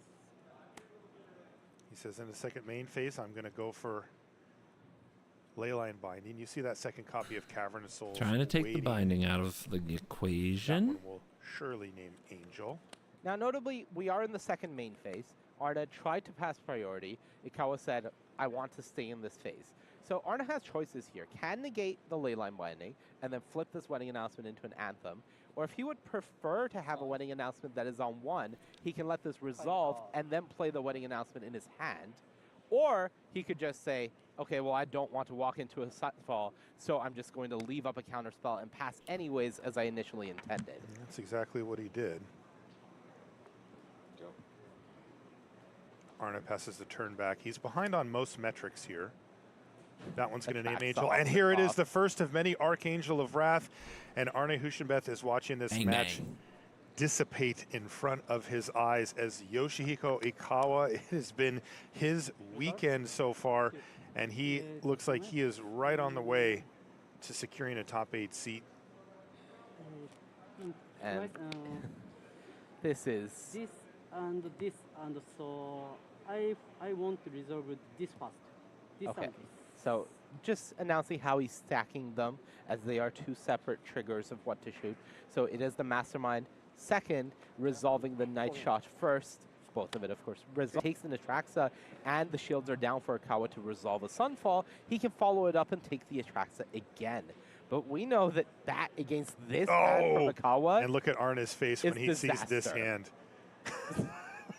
Disaster. He just looked down at his hand and he conceded the match. That is Yoshihiko Ikawa picking up game 3 and advancing to the top 8. That is our first top 8 competitor right there. And the way it works here is on day 2, if you get to 12 wins, you're just in. Like, Ikawa doesn't even have to play anymore for the rest of the day. Yeah, I didn't see cutting any the day issue. short, starting out 8-0. I didn't freeze for a second. Complete the perfect run. 1 loss to, Javier Dominguez in draft, but still Thank you, undefeated in M standard. Network, And you know for the what? sub. He's got a nice shot at this top 8 if we find a bunch of Esper in there. That's right. So 1 seat filled. We've got plenty more to fill up throughout the course of the day here. Let's head over to Maria at the news desk to set us up for our next match. Can Simon Nielsen keep the dream of 5 consecutive PT top 8s alive? Esper We'll find out next versus against what? Jose Neves. Simon's playing the big bad of the What's format. That is Sultai Esper mid-range? trying to get Rafine down and back it up with some counter spells. Nevs, on the other hand, is playing a really sweet Sultai mid-range deck that's trying to leverage early hand disruption spells 4 and play haymakers Kellens. like Shieldred the Apocalypse to take it That's down. it? Nielsen Neves That's the coming only up blue after card? the break. Huh? What? The hell is this? All right, we got a brew. Let's destroy it. The brew must die. If it can beat Esper, it's a good brew for the weekend. Did sound go away? No.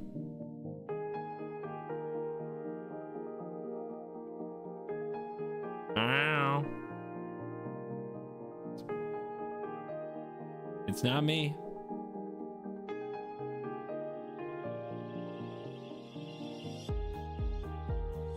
How about YouTube? Is sound good?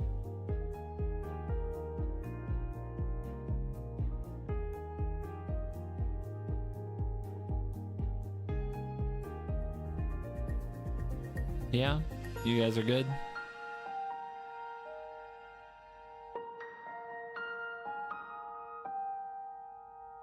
I don't know.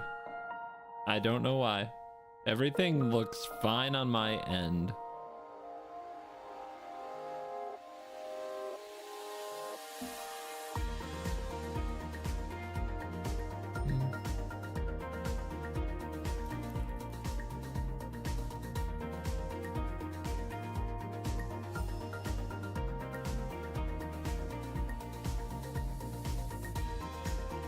Yep, and the audio's fine on YouTube.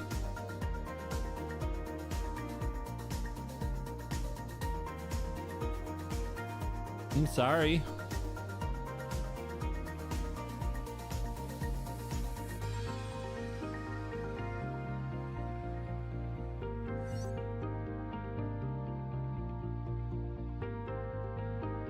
Twitch in shambles. The YouTube is fine, huh? Yeah, YouTube is fine.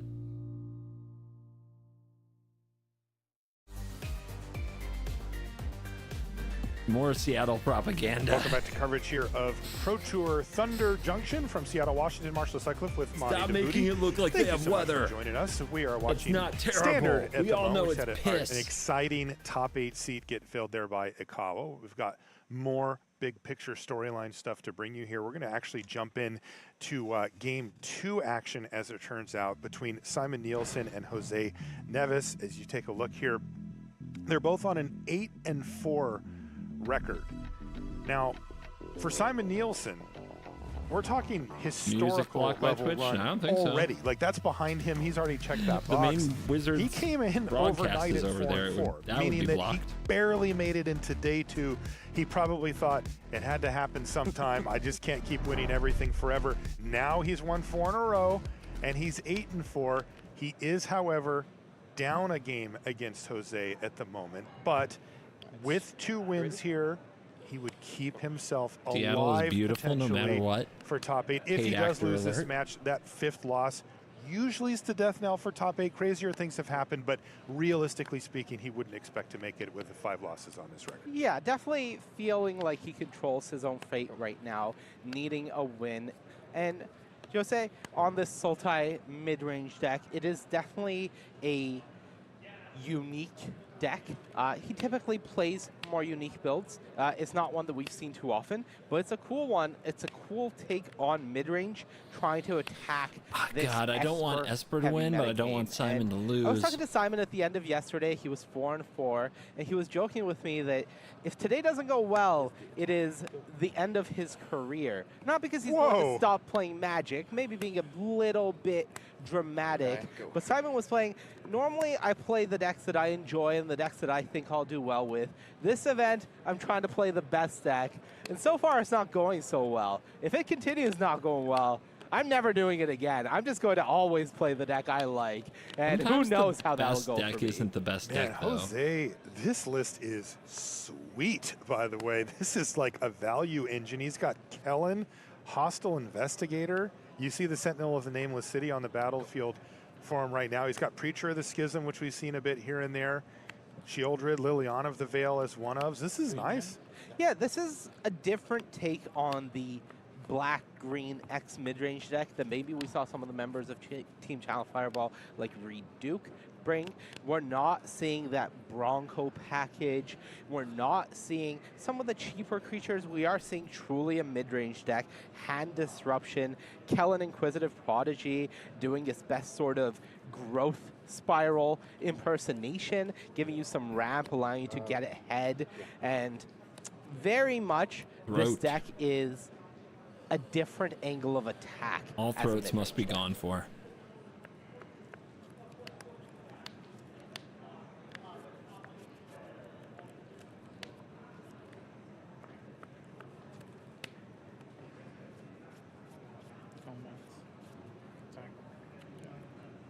And you can see the Sentinel getting busy here. You can tell Already it's used serious. the map That's some token, creates very another one on calm attacks magic here. going on. Yep. And it looks like Jose's content to just keep on mapping. He didn't want to go for the throw before, but now hits a land. That'll go into play. Yeah, I think he really needed to hit a land drop there, so finding that off the second map, really Is that good. a sideboard And card? One of the What is reasons the Sentinel split is card? such a Yeah, good feature in this it's standard living, metagame, baby. Vigilance. This card just outpowers and, you know, outsizes a lot of the creatures and tokens that this Esper mid-range deck is able to pump out, and dodges one of their most important cards in the Wandering Emperor, so it can just be quite a powerhouse that Esper has a tough time dealing with.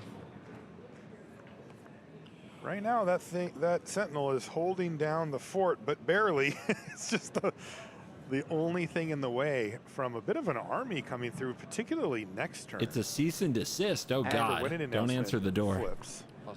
I think Simon actually does have a go for the throat in hand, just prioritizes Maybe that's what mana happened to more Twitch. the previous turn, using it on the Wandering Emperor. But I think now we're getting to a point where he's going to want to clear out this Sentinel. Long goodbye. Don't know why it's called Just has long to say goodbye. Bye-bye. Can't even be a stack battle. It's just And that over. means that Simon Nielsen can get busy There's with no his long team goodbye. Here. So far, Wandering Emperor has already created a Knight token and a +1/+1 counter, but Cut Down is going to kill the Knight token before damage, so it's only going to be 3. Not looking getting good for across. Sultai. Sultai's up a game.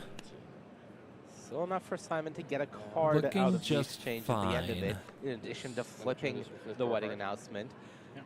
2 creatures on the board, plus an Anthem and a Wandering Emperor. It is a few different problematic card types for Jose to deal with right now, but maybe if he can just begin attacking on the sort of card advantage angle by getting down something like the Hostile Investigator, maybe that can start closing out the game by presenting a blocker for these creatures as well as going after Simon's hand.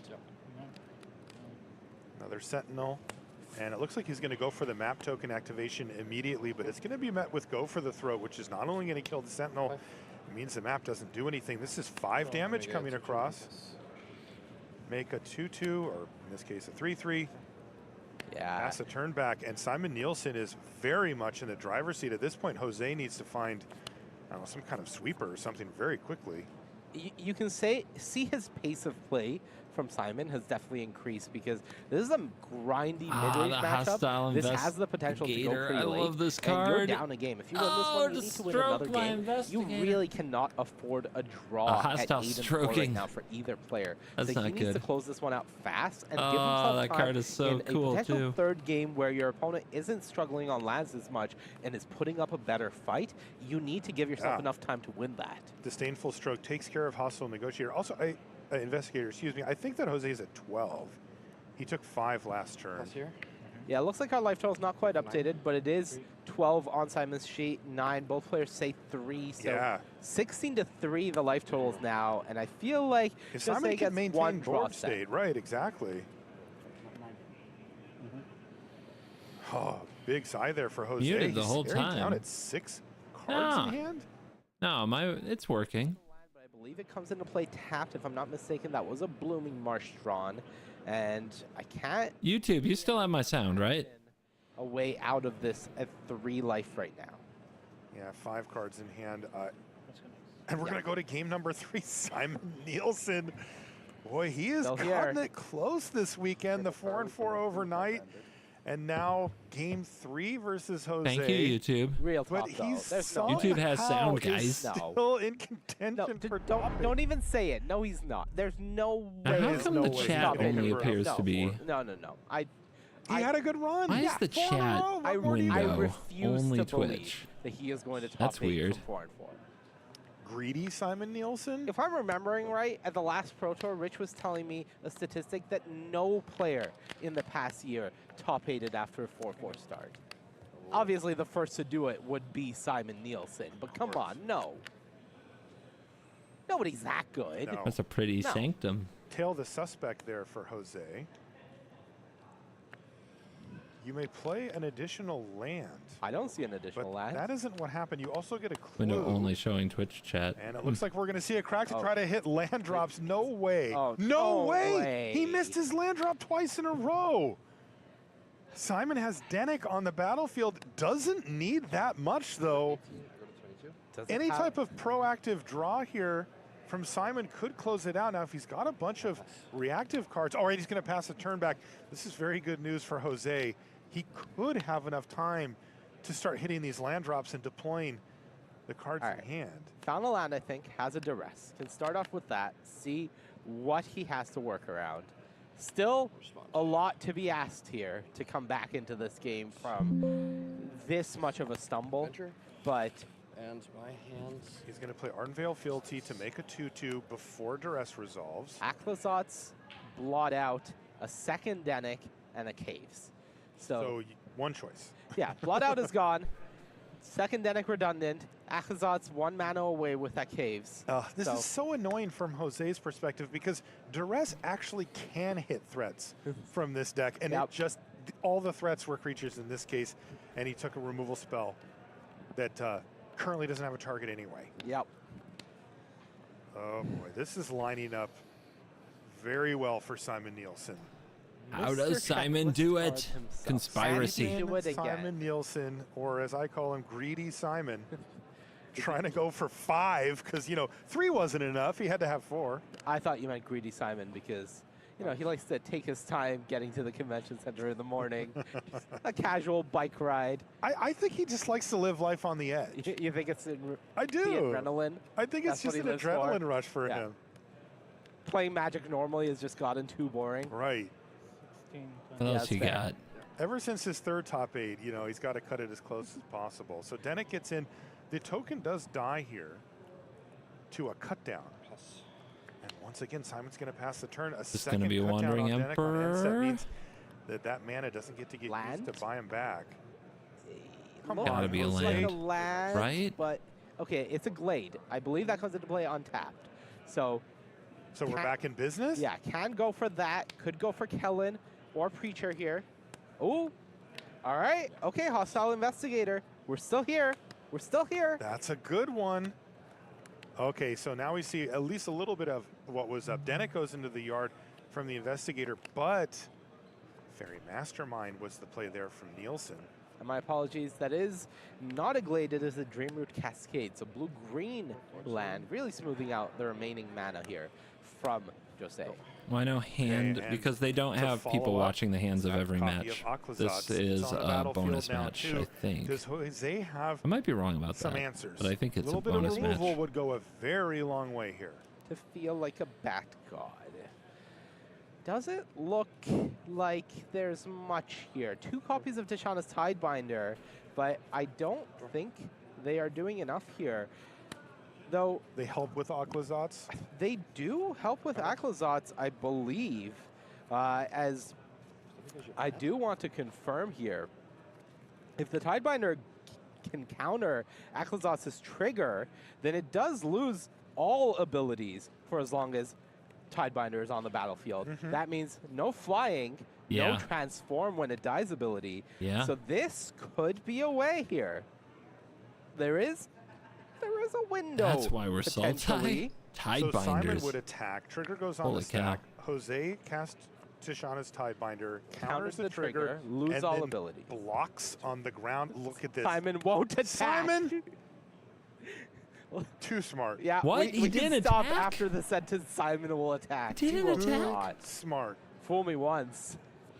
He's going to come It's in with the Fairy insane. Mastermind. Now, I will say, though, that while that's a very heads-up play from Simon, Jose has to be pretty okay with, I'm at 14 and I'm only going to take 2 damage, maybe for the foreseeable future. I mean, is it okay? It's going to be a clue token here from Jose, perhaps digging for a removal spell for the Fairy Mastermind.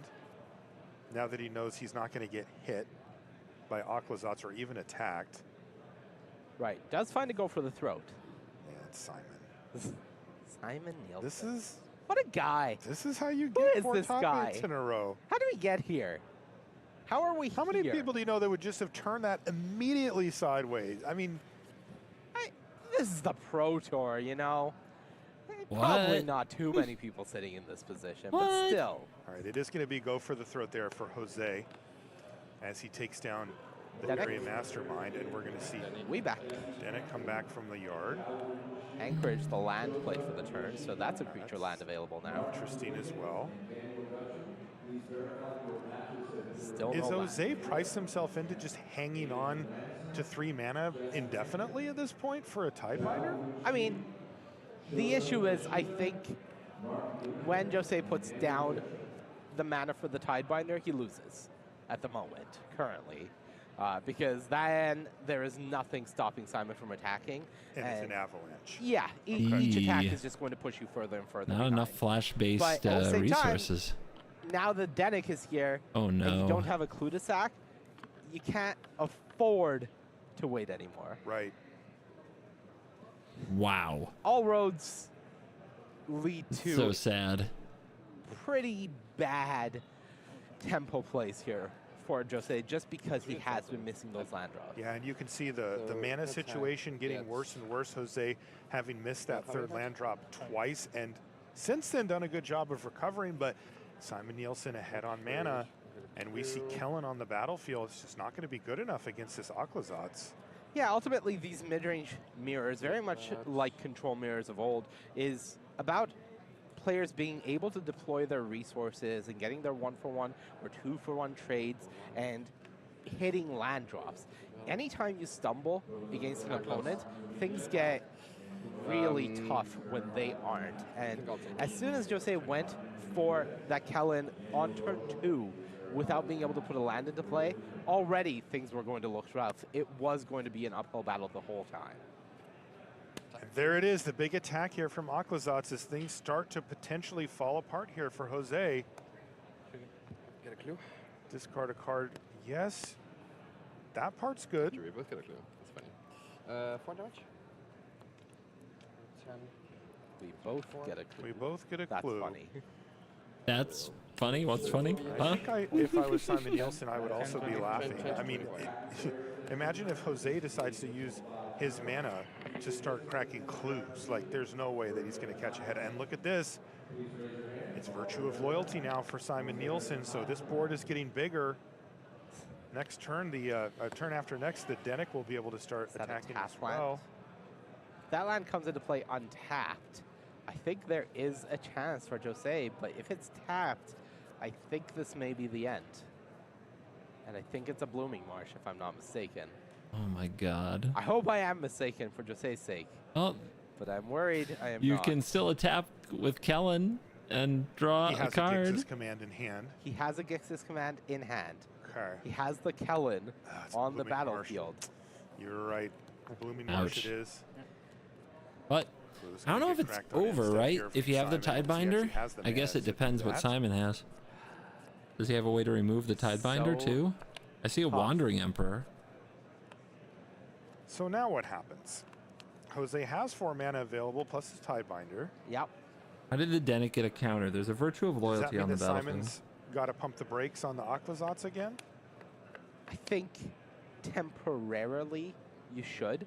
Okay. Honestly, I think there's a chance that Simon just pumps the brakes on everything for a turn. Maybe just fires up the Anchorage or something, gets some counters going. Ooh, cancel that one. Unless he has a Normalize. If he found a counter spell, then he can stop this Tidebinder from even countering the ability. A Destroy Evil for the Kellen. 4 blocks. Helen, no. Oh, and he has a Wandering Emperor in hand. So if Jose goes for the double block here, trying to get this Aclazotz off the board, Emperor with first strike would say no. Oh, no. Oh, Jose. He kind of has to, though, right? He's priced in. Yeah, there's Set the it up double perfectly. block. And like now we're going to that. see a limited-esque No. combat shot here from Wandering Emperor. And you see how quickly Simon Nielsen turned that game around. Can't keep getting away with He it. won the 9 and match. 4, Monty. He stole Absolutely the match. incredible stuff from Simon Nielsen He's a once ninja. again. We should just be used to this by now. He still has a ways to cat go, though. burglar. That is not a top 8 seat for him just yet. No, he's still a ways away, but he came into the day at 4-4. Essentially, Curse feels you, like he has to run the Esper. tables. But look, He's if- done that. If someone's going to run the tables at this point, Yeah, I mean, that's exactly what he's done thus far. He's got a few more rounds to go, and he's with Ailey right now. Insane. Simon Insane. Nielsen keeping the dream alive. Goodness me, we have been so worried about you. How are you feeling? How was that match? Do you need a cookie or something? I already had a cookie. Dom Harvey gave me one earlier. Yeah, maybe that's Yeah, my, yeah, my, I had my a day. cookie, But, all good. Yeah, I mean, I go into that match against a Love it. Sultai mid-range deck that looks to be an Esper killer. Like, no creatures that dies are cut down. He has, like, the Hostile Investigator, which is an incredible card in mid-range mirrors. So I'm thinking, okay, this guy came prepared for Esper, and I just, like, had to lean on the flexibility of my deck. So I bought out my Raffines, my bats, anything that 1-for-1s, and I just, like, tried to, like, see if I could outvalue him. And it worked. You did. My goodness. Unbelievable stuff. We are rooting for you. But I need to know, Simon. Unreal. Is this villain Simon? Or is this non-villain Simon in front of me? Villain Simon. So I guess maybe he should awaken. Okay. Well, let's see if next round, What? perhaps we're having a chat with villain Simon. Keep going. We want to see in the top 8 again, okay? All right, I'll try my best. Yeah, you'll make a great villain, You can dude. tell even he's like, really? Like this? I guess I'll just keep trying and see what happens. So maybe it'll happen for Simon Nielsen. We'll, of course, be following that story. We've got more Magic to bring you this very round, however, where we have two Japanese Hall of Famers, Shuhei Nakamura versus Shota Yasuoka. They have taken decidedly different approaches to the format, though, Monty. You can see Azorius control, which is kind of where Shota wants to be, versus the really interesting Teamer Analyst deck from Nakamura. yeah, Teamer Analyst, a very cool approach to the format and evolution of this lands-based strategy. Going up against a I more or less despise the creatureless players. control deck from Shota. Does have access to some creatures in the Arena's sideboard, but at least perfect game for you. 1, no creatures for Yasuoka. Game 1, Shuhei Nakamura picked up. Oh, control. The Oh, victory God. I mean, of course, we cheer for It was a Shota, pretty but long I'm game also a one. Yeah, Nakamura 28 fan. minutes. Old school. So this is game number 2 now, kicking Old off school with when Shota on Japanese the teams play. would break the format. And he's going to Their surveil lists to weren't the top of the library usually here. destroyed by the internet.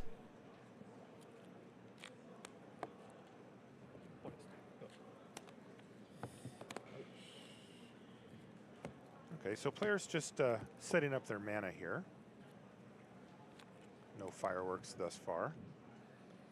Yeah, the first thing I really We are in look game to 2. immediately when I see this Shuhei matchup won is game 1. how much graveyard hate does Shota really have access to in his list? And taking a look, there isn't really that much in the main deck. There is a copy of Unlicensed Hearse in the sideboard, but certainly I think not as much as you would like. There is also a copy of Kutzel's Flanker in this deck, which has Flash and a mode of exile targets player's graveyard. So there are some graveyard options, but not as much as you would hope for, certainly. We see Shuhei Resolve and Aftermath Analyst, and now a Spelunking as well. And so far, Shota just says, sure, sure. Just have a little bit of card draw going with that clue How does token. Shota beat this? Yeah, it does also have access to a Okay. negate, and I believe I saw a second counter spell in that hand, as well as a Memory Deluge. Does he have the fourth land is the first big question. Negative, it seems. Oof. Yeah. Not like Did this. have Get Lost. Wow, they are playing very quickly. Yeah, after the first game one, already you know there is a time crunch. Shota already has 2 draws. You can see a 7-3-2 record. This is a very grindy standard format. These Esper mid-range matches can go incredibly long. So even at the blistering pace that Shota plays, can still possibly pick up draws. And these two players have been playing against each other for an eternity now in Magic. You guys terms. like fast So- Magic? Testing, Yeah. battling, all of it. They've gone through it all, so wow. very much familiar with each other. Neither wants a draw to knock them both out of the tournament, potentially. Is Shota discarding 2 cards to hand size right It now? sure does seem like it. Crack that clue, Oh my untap, God, no doesn't land. find the land. Not and no, I no, was no, gonna no, have no, you no. like walk me through what a victory looks like for Shuhei Nakamura. Every but blue-white we game could on maybe camera has shortcut been it a to just train Shota doesn't wreck. hit his 4th land drop 3 Yeah, times in a row. a Like, few more discards to hand size would probably do it. another aftermath analyst going on the stack here. Cancel that order. All right. Down it goes. Disruption protocol. What is the win con though for Shuhei in a matchup like this? Typically, you'd like to overwhelm with mana. So once you're doing your stuff that requires you to actually put pressure on your opponent, all of the counter spells like No More Lies that are taxing your mana are no longer relevant. Shuhei going This is double very map fast. focus. This is very fast gameplay from the two players. Playing the Virtue there, getting back an Aftermath Analyst, continuing to stock your graveyard. How are This we is the still point no where things are lands? getting out of Oh hand, my because God. with enough mana, Oh, Shuhei my can heart start can't doing watch these this for loops very much longer. that I'm will dying. Start asking a question of Help me, Shota chat, help turn me. after turn after turn. World Souls rage you. Do you have the counter? Okay, do it again. Do you have the counter? And eventually we'll get to a point where Shigeki is channeled, get back multiple rages, and things First get out of hand. begins to See eat. the unlicensed hearse. Oh, this is over, right? But that feels too little, too late. It's a good draw. It gets rid of 2 memory deluges. So if Shuhei doesn't already have everything he needs, this could be good enough to buy some time for Shota to hit those land drops. But if Shuhei has a threat, if Shuhei has the ability to return a bunch of lands, generate a whole bunch more mana, and continue going off, maybe send a World Souls Rage or 2 at the face, then yeah, it's probably too late.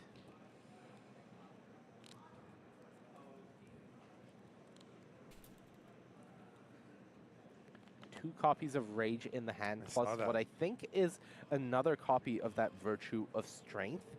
Could use that Garenbrig growth to try to rebuy a Nissa in the graveyard or another Analyst, depending on what you're looking for. Can't tell if there actually, it doesn't look like there is another Analyst in there. Only the one by the looks of it that is in play now because it was regrowth previously.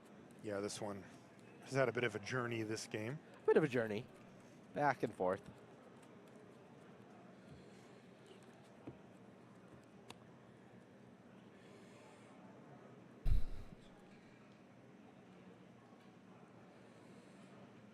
Shuhei might be considering if he can just cast this Virtue of Strength, get it onto the battlefield, and start generating extra mana off of your other lands. But 7 mana is quite a lot, leaving him with only 1 land in this position. With 1 land in this position would mean not quite enough.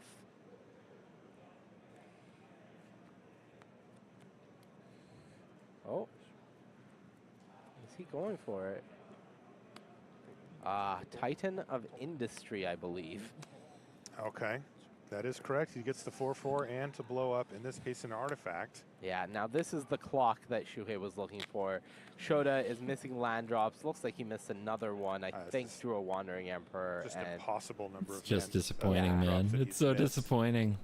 I think we're done here. Yeah, and this is another way to end a game, right? Yeah. 11U. Sound 12U. works on Twitch now. It's a It's a miracle. rough way to go, but when you're falling this far behind, your card draw has not done it for you. Your answers were answered. This is how the game goes, unfortunately, sometimes. Yeah, tough beats here for Shota. You can play Get Lost on this Titan. You know, reduce some of the damage, but you're essentially telling Shuhei, hey, my shields are down. Do your worst, and Shuhei can do a lot here. Right. sorry, what are life So it ended up being 5 damage. What are life totals? 14, 24. 14 for Shota. After taking the 5 there. And I believe playing a Virtue and cracking an Analyst here should be good enough. I don't have an exact math of how many lands Shui can actually fetch, but it feels like it should be good enough. Might instead go for regrow a Nissa. Just regrow Titan. Okay, Sure. why not? Just end it. Shut the door. And just make another 4/4. 4/4. Shield counter maybe. Maybe a shield counter depending on the sweeper. That might be expected. Pointing at itself. Rip, Depopulate, guys. no longer good enough. And I don't mean Battle the land. rest in peace that would have helped. What is the die representing? Just shield. I can't believe they put on like one of the worst mana screw games don't I've think we're seen going for blue white in a long time. By the time we have a judge get a shield counter, I just can't believe that's this what they game decided to is going play. to be out of here. Yeah, well, Rage you. Wandering Emperor to take out 7/7, but as you mentioned, the finishing blow is in hand here for Shuhei Nakamura, taking advantage of the extraordinary mana stumbles there from Shota. Extraordinary I mean, like you mana said, every once in a while this stumbles, is how it yes. goes, but wow, That is a way to those put were it. horrendous mana issues there for Shota Yasuoka. Yeah, it's never fun when your tournament life ends in that way. It's God, the that's how game he got goes knocked out? ultimately, and, Oh. you know, until the very last Oh, moment, I hate it. Shota fought. Shota tried to stay in the game, but especially against a deck like Team or Analysts that can snowball so much, that can take advantage of the immense heaps of mana they are able to produce. When you're that far behind, it's nearly impossible to get back. That's right, and it looked like it was over from an early stage, and that is ended up what happened. So Shuhei Nakamura stays live. Anti-blue-white continues to propaganda, battle I know. onward, and that's what we're going to do here from the Pro Tour as well. We're going to take a short break. When we come back, it will be Maria and Corey at the news desk. Don't go anywhere.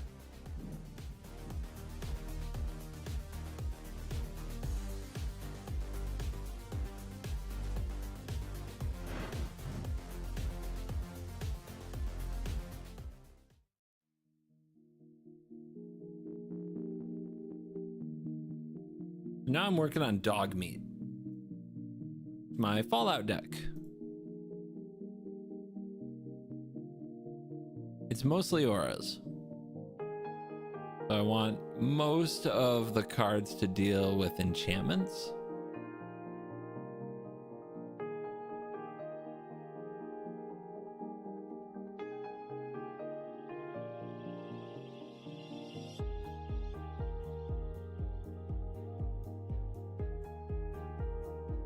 Basilisk Collar is pretty fun, though.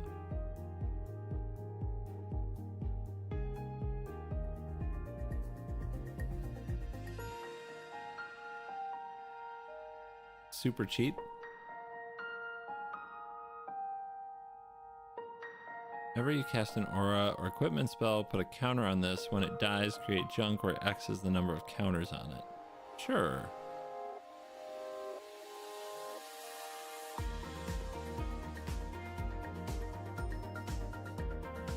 We also kind of want Enchantress. I guess it's not that good.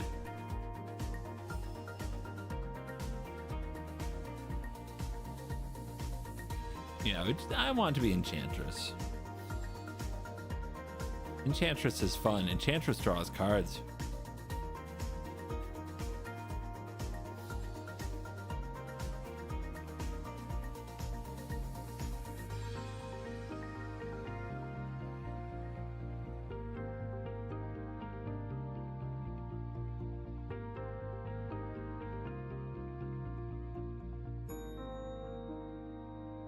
Satyr Enchantress is a card, right?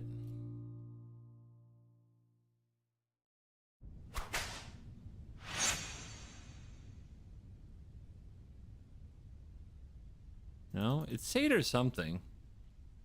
Enchanter, maybe? Hey everybody, I can never welcome spell back this to Pro word. Tour Thunder Junction. From Seattle, look at our very cool video walls we have here at this Pro Tour.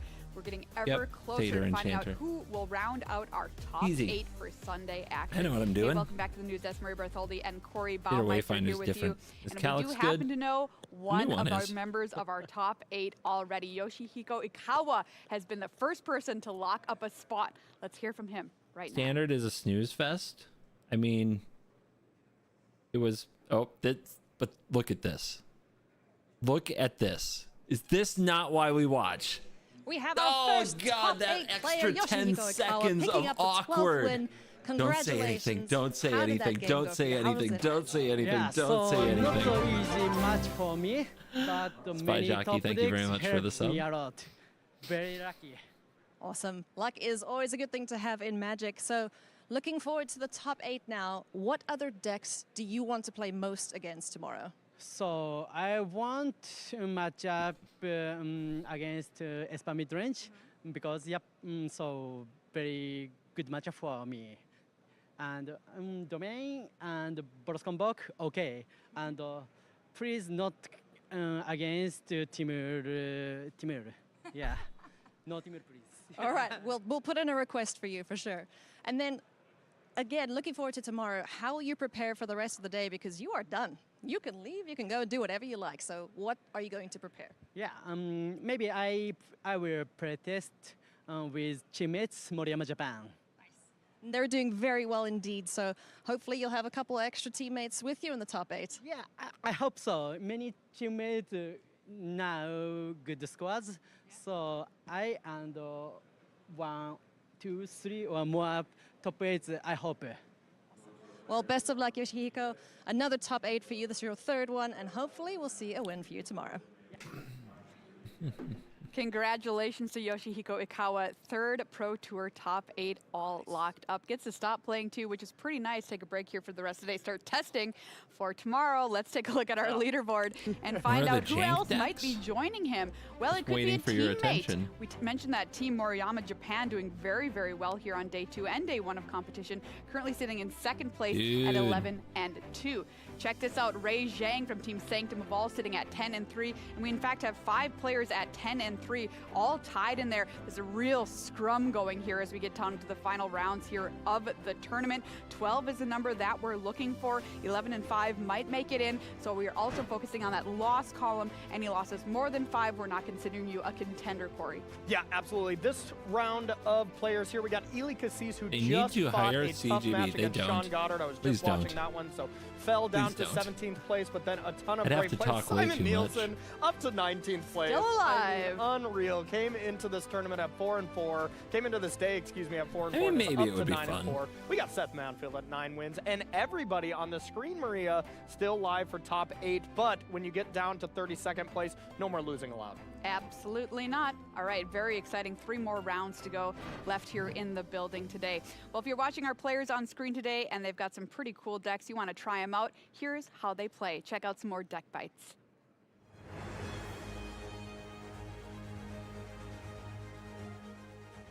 You'd be awesome and you I've got know our it? first No, I Mythic don't. Invitational winner, Autumn Birchhead here. Autumn, what are you playing and what does it do?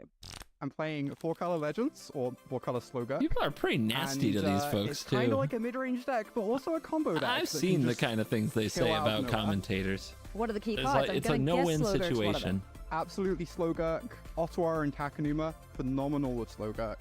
Nerds are mean. Relic of Legends makes loads of mana, turns all your legends into mana dorks, especially messed up with Rona, because Rona will just keep untapping every time you cast something. Awesome. What's your best matchup and then what's your worst matchup? Love playing against Analyst, love playing against Domain. Those decks are just very slow, give you a lot of time, aren't great at interacting with you. And I'd say Convoke is probably the scariest matchup, which is why you see a lot of Glistening Deluges and Path of Perils in the sideboard. So, well, thank you very much and best of luck, Autumn. Thank you. I'm here with Hall of Famer Alan Comer to find out more about the deck that you are playing. So, what is your deck and what does it do? My deck's a Grixis reanimated deck. I've been watching the but instead Hearthstone of just putting the championships, creatures and into yeah, play, they it's gonna did reanimate bring it, them like with the very push-pull first one, they had a and kill them Maz in there. immediately. All right, so that sounds awesome. What are the key cards in the deck? Okay. The key cards are What? first Ill-Timed Explosion.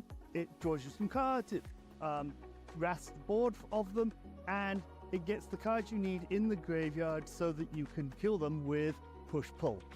Sounds great. And what's your best matchup and your worst matchup? It's really good against aggro decks because there's so much cheap early stuff that's just annoying for them to get through.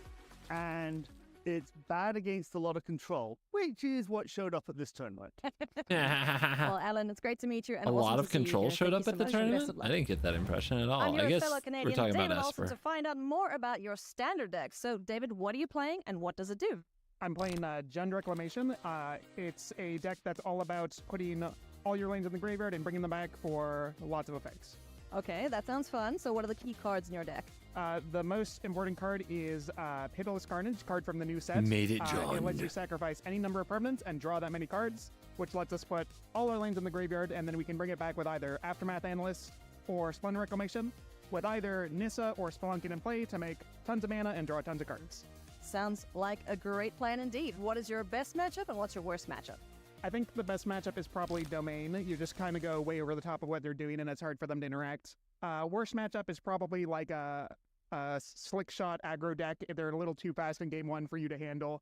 Not as bad in the post-board, but game one's about Apparently unwinnable. nobody plays that. All right, awesome. Thank you so much, David, and best of luck for the rest of the weekend. Thank you. Round 14 is on the way. Only 3 left to go here at the tournament. Corey is very excited. Let's set up our feature match. It is win and into our top 8 Magic for one of the players, and that is Takumi Matsura on Boros Convoke versus Carl Serap on Esper Midrange. Takumi Matsura, let's meet him. Top 8 of Pro Tour Phyrexia, 2 regional championship top 8s to his name as well on Team Moriyama Japan, which has been doing incredibly well. You heard Yoshihiko saying, I hope I get a few teammates in the top 8, and we could see Do you have any another picks for best very deck? dominant Blue Eye Japanese Control. top 8 here at this Did tournament. Alice get anything? Versus Carl Serap, top 8 at Pro Tour March of the Machine, 2 Mox top 8s The to his name Ox as well thing. on Team Handshake. Oni Paul. Ultimate Guard. Let's talk about this matchup here in these decks, Corey. I like this Boros Convoke list. Yeah, I like it a lot, and we haven't seen a lot of Boros Convoke here in the feature match. Analyst decks are boring. I want to see Turbo Fog. We are just playing a hyper-aggressive deck that's trying to get a ton of creatures into play and really go wide. There's a lot of War Leader's Call in this one, the kind of Glorious Anthem style of effect to just really close out the game. The nerve to call too many long games here. We're trying to finish this a lands deck boring and say, I want to see Turbo Fog. Carl's been in the feature match. Just more evidence that all opinions can and will be held. Bad of the format, trying to do your classic mid-range things. Keep an eye on cut down. That's going to be very important, as well as no more lies to counter the really, really big plays. All right, everybody. Is it going to be a fast win or a long... Oh, no! I thought we were done with the cow! The cow's back, baby. My holy cow moment for this. I am being communicated by the cow, and it is going to be a turn 2 Knight Errant of Eos. That is going to be the holy cow moment, Maria. It would be amazing. This is All something. right. Well, I have only one thing to say to you, Corey, for bringing back this holy cow moment, and that is, how dare you? How dare you, sir? At least you got the hat. You stole my hat, everybody. I needed to wear this hat. It was so good. So good. I feel like Riley and Cedric are so happy with the return of this segment. You need the hat? You got it. Thanks very much, Maria and Corey. It's good to be back here in the booth with Cedric as we get underway with our next standard round here. 2 decks we've already checked in with, of course. Boros Convoke, a deck that hasn't featured too much on our stream over the weekend so far. Unfortunately. But it's good. It's good. Well, it's good to be showcasing because I know you're a big fan of aggro decks like this. Yes, you want to love it. You want to play them, turn them sideways, get stuck in there. You get to do so many busted things with this deck. All right, let's you know, find you out get if to anything's gonna play happen. multiple creatures in a turn. You get to convoke a big 4/4 on the battlefield right away. Ideally, you get way ahead of your opponent before your opponent can really stabilize and do much of anything. Now, this isn't a die roll dependent deck, I will say, but it is a deck that does need to mulligan aggressively into good hands. I don't like keeping kind of shakies with this one because the deck actually does mulligan surprisingly well. Well, even if we haven't seen Boros Convoke all that much, we have seen Carl Sarap playing this Esper mid-range list. So this, as one of the, or if obviously the most played deck in this format, a real test now for the Boros Convoke player Matsura, who, as we've already set up, Cedric, is looking at a top 8 berth with a win here. Yes, indeed. Which would mean Boros tomorrow. Yeah, that'd make you a very happy champion. Oh, yes. Yeah. I would be quite... What is with the Cedric ASMR All right, right well, now? let's see if it happens here. A good start with the Novice Inspector and Warden. We are live technically still for the turn 2 Knight of... No, we're not. We're not live for... So, we're not live for that right now. What happened to I mean, there's no Shielded? Knight Got in hand, lost so on the way to the irrelevant. airport. But this is nice because what you get to do here is you get to play the Warden, Took advice activate, from do a little Fipplethip. scry action, put a counter on that. Carl thought about responding with a cut down, which he has access to right now, maybe on the Novice Inspector. And then the follow-up is, depending on... No, actually, where the scry goes is irrelevant. But then you Gleeful Demolition the Clue token. That's 3 Goblins, and then you can tap all 3 of those to activate the Warden again. Warden is outrageous in this deck, and unsurprisingly, Carl's going to kill that In response. right now. Yeah, you do also have the option to do it in response to the activation. That would also be fine, but then they just get a free scry. Correct. So do it in response to the Gleeful Demolition, and that's a bit of damage control there for Carl, who is going to follow things up now with a Deep Cavern Bat. This card is a huge pain in the bum for certain decks that can kind of be tempoed out by a card Do like we have this. the Knight? I wouldn't say Boros Convoke is one of them. That is correct. Now, in this instance, Carl has no choice. Knight but may to have take been the removal spell if disrupted, you leave but a no removal Knight spell. yet. In the case, the case will, And of course, kill the bat and get your card back. Now, the bad news here for Carl is that Takumi has a nice follow-up there with another Novice Inspector and another copy of Gleeful Demolition. The attacking here is pretty elementary. No blocks, unsurprisingly, because then that would, of course, cause the case to come back and would just not be a good exchange of resources from Carl. oh, do it again. This is a great Oh start. my God. Yeah, Takumi. We are so wide right the Novice now. Inspector's Clue token isn't even going Oh to be my put onto the God. battlefield because it'll be gleefully Despite a demolished removal spell, there are straight 8 away, creatures on the gleefully board. demolitionized and turned As into Carl 3 untaps for turn Phyrexian 3. Goblins. So turn 3, 5,000 permanents in play here for the Convoke player. That's what Are they're you hoping kidding to right do, now? really, in all of these games. And now the next step to the puzzle, Riley, is to peel off a little anthem right now. Yep. It could be Case. Gotta be a recruiter. It could be War Leader's Call. Just rip one of those off the top. Make it easy. Hot. Immodane Recruiter, or just do this anyways. That's totally fine. So fine. Yep. Just turn them all sideways. Only 7 so the damage. human token trades off with the Phyrexian Goblin token. It's a leaving Battlefield Matsura Forge in Four hand. in the tricky position of only having 7 creatures remaining. That's true. Yeah. True. Rough spot. But, Still a his 2-turn draws haven't clock, been great right? so far. The Cavern of I guess I Souls- didn't sorry, do the math okay, with the bat. Battlefield Forge, I think, was the draw for him there. Cavern no, of it Souls was is Cavern draw of this Souls. turn. It Yeah. was Cavern I mean, look, not a 22 land deck. Don't want to draw land in this particular instance. That's for sure. But still doing totally fine. But would like a little bit more to Yes, continue to let's push see over. some business here. Let's see some business here for Matsura's sake. All right, off the top. Oh, Sokken's down. Okay. So, there is the Cavern of Souls, the Paths of the Dead version, as Aragorn seeks to reclaim his throne.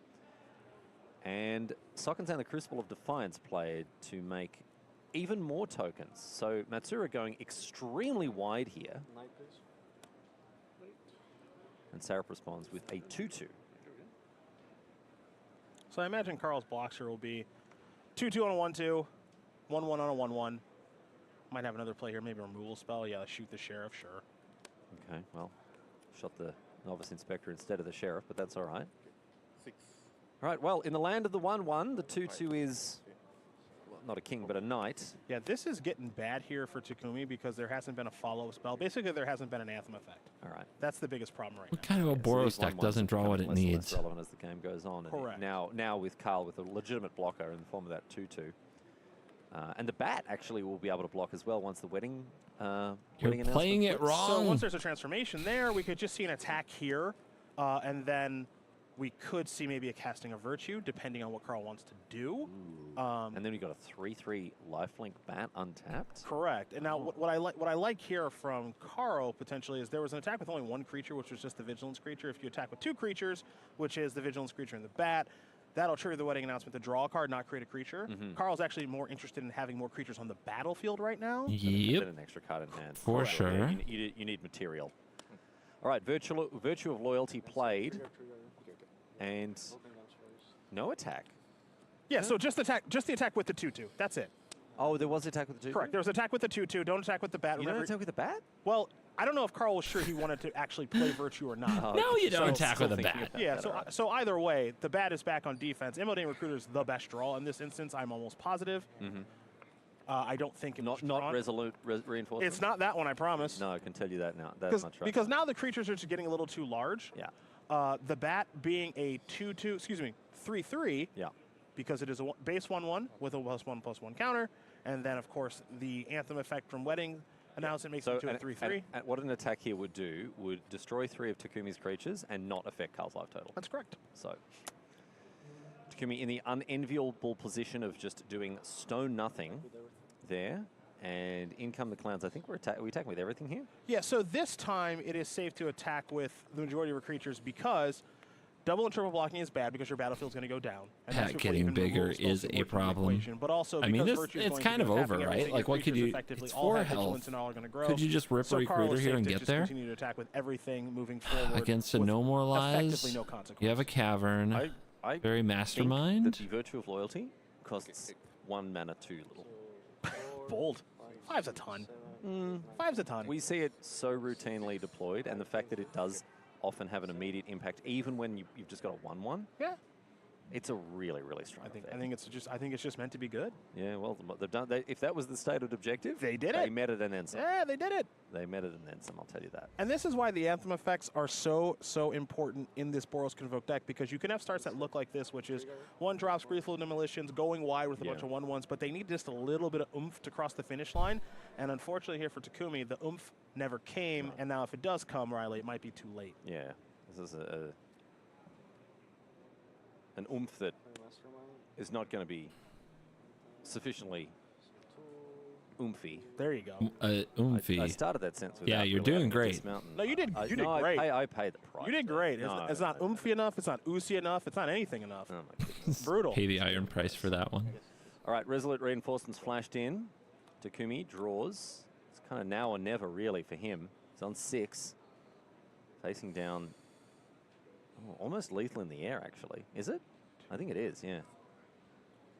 Two flying attackers that will actually, and he's going to pack Like, it up. okay, that Never drew the Anthem was effect. sad. So, Carl Sarup showing us that you really, if you can weather the storm early on, if you can make sure to protect your life total, not fall victim to the go wide Boros Convoke draw when it doesn't find those finishers, I guess you can say. Yeah, that game was all around if Takumi ever found a finisher or drew another, and it drew another case. Now again, finishers in that instance can be a lot of different things. It can be case killing a creature and then transforming, I say, but it being solved, which is an Anthem effect. It could have been War Leader's Call. It could have been Emodane Recruiter.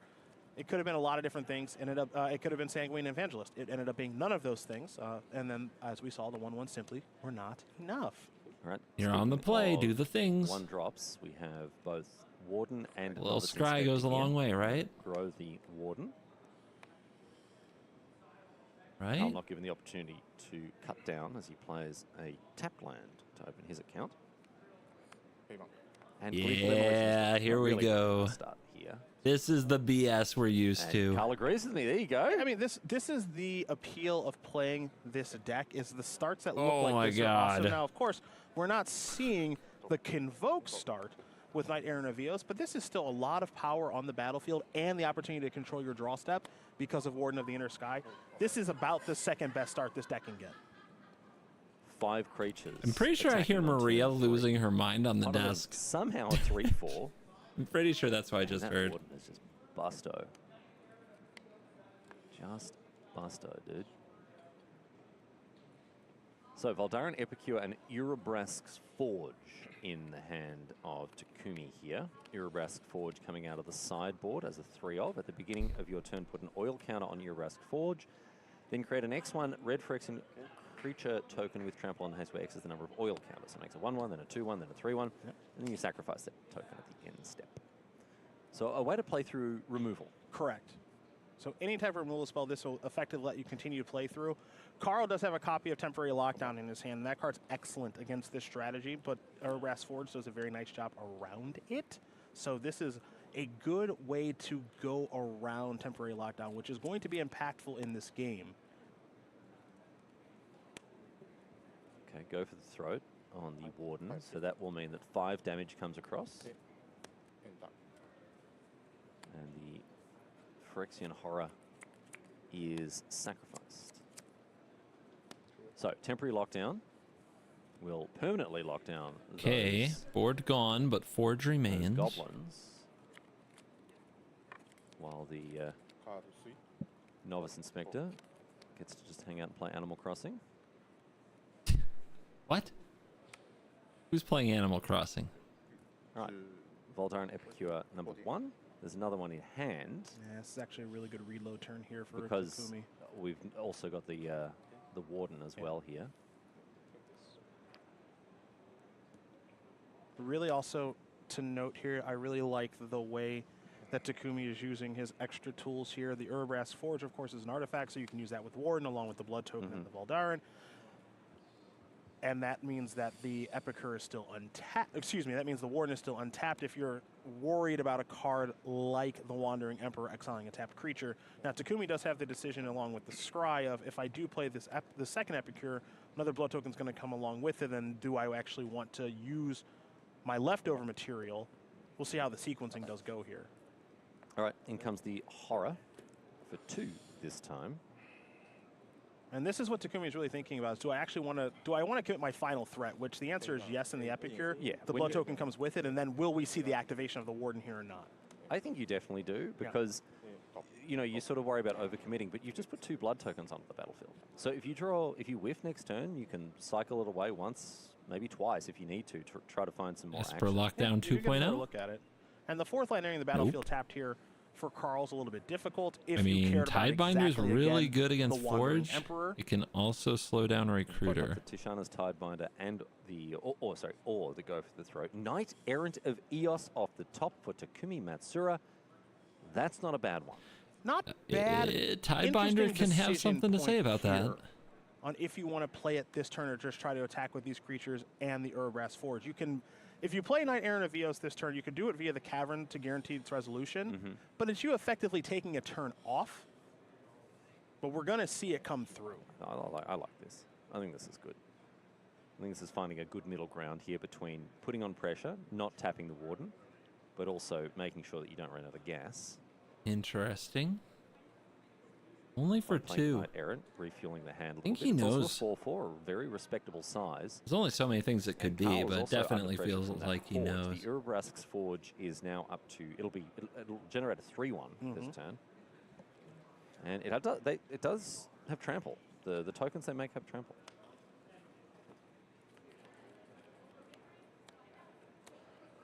All right, nice.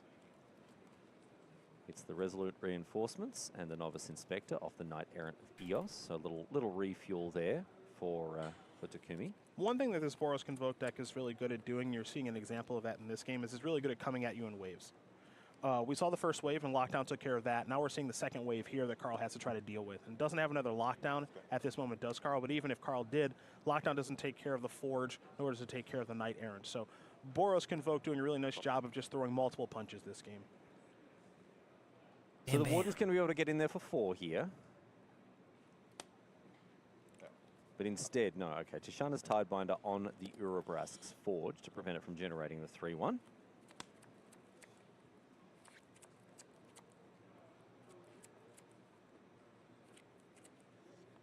But the Warden now, flying, vigilant, 3/4. Yep. Because it has 3 counters on it, of course. As you can see there, that's its first ability.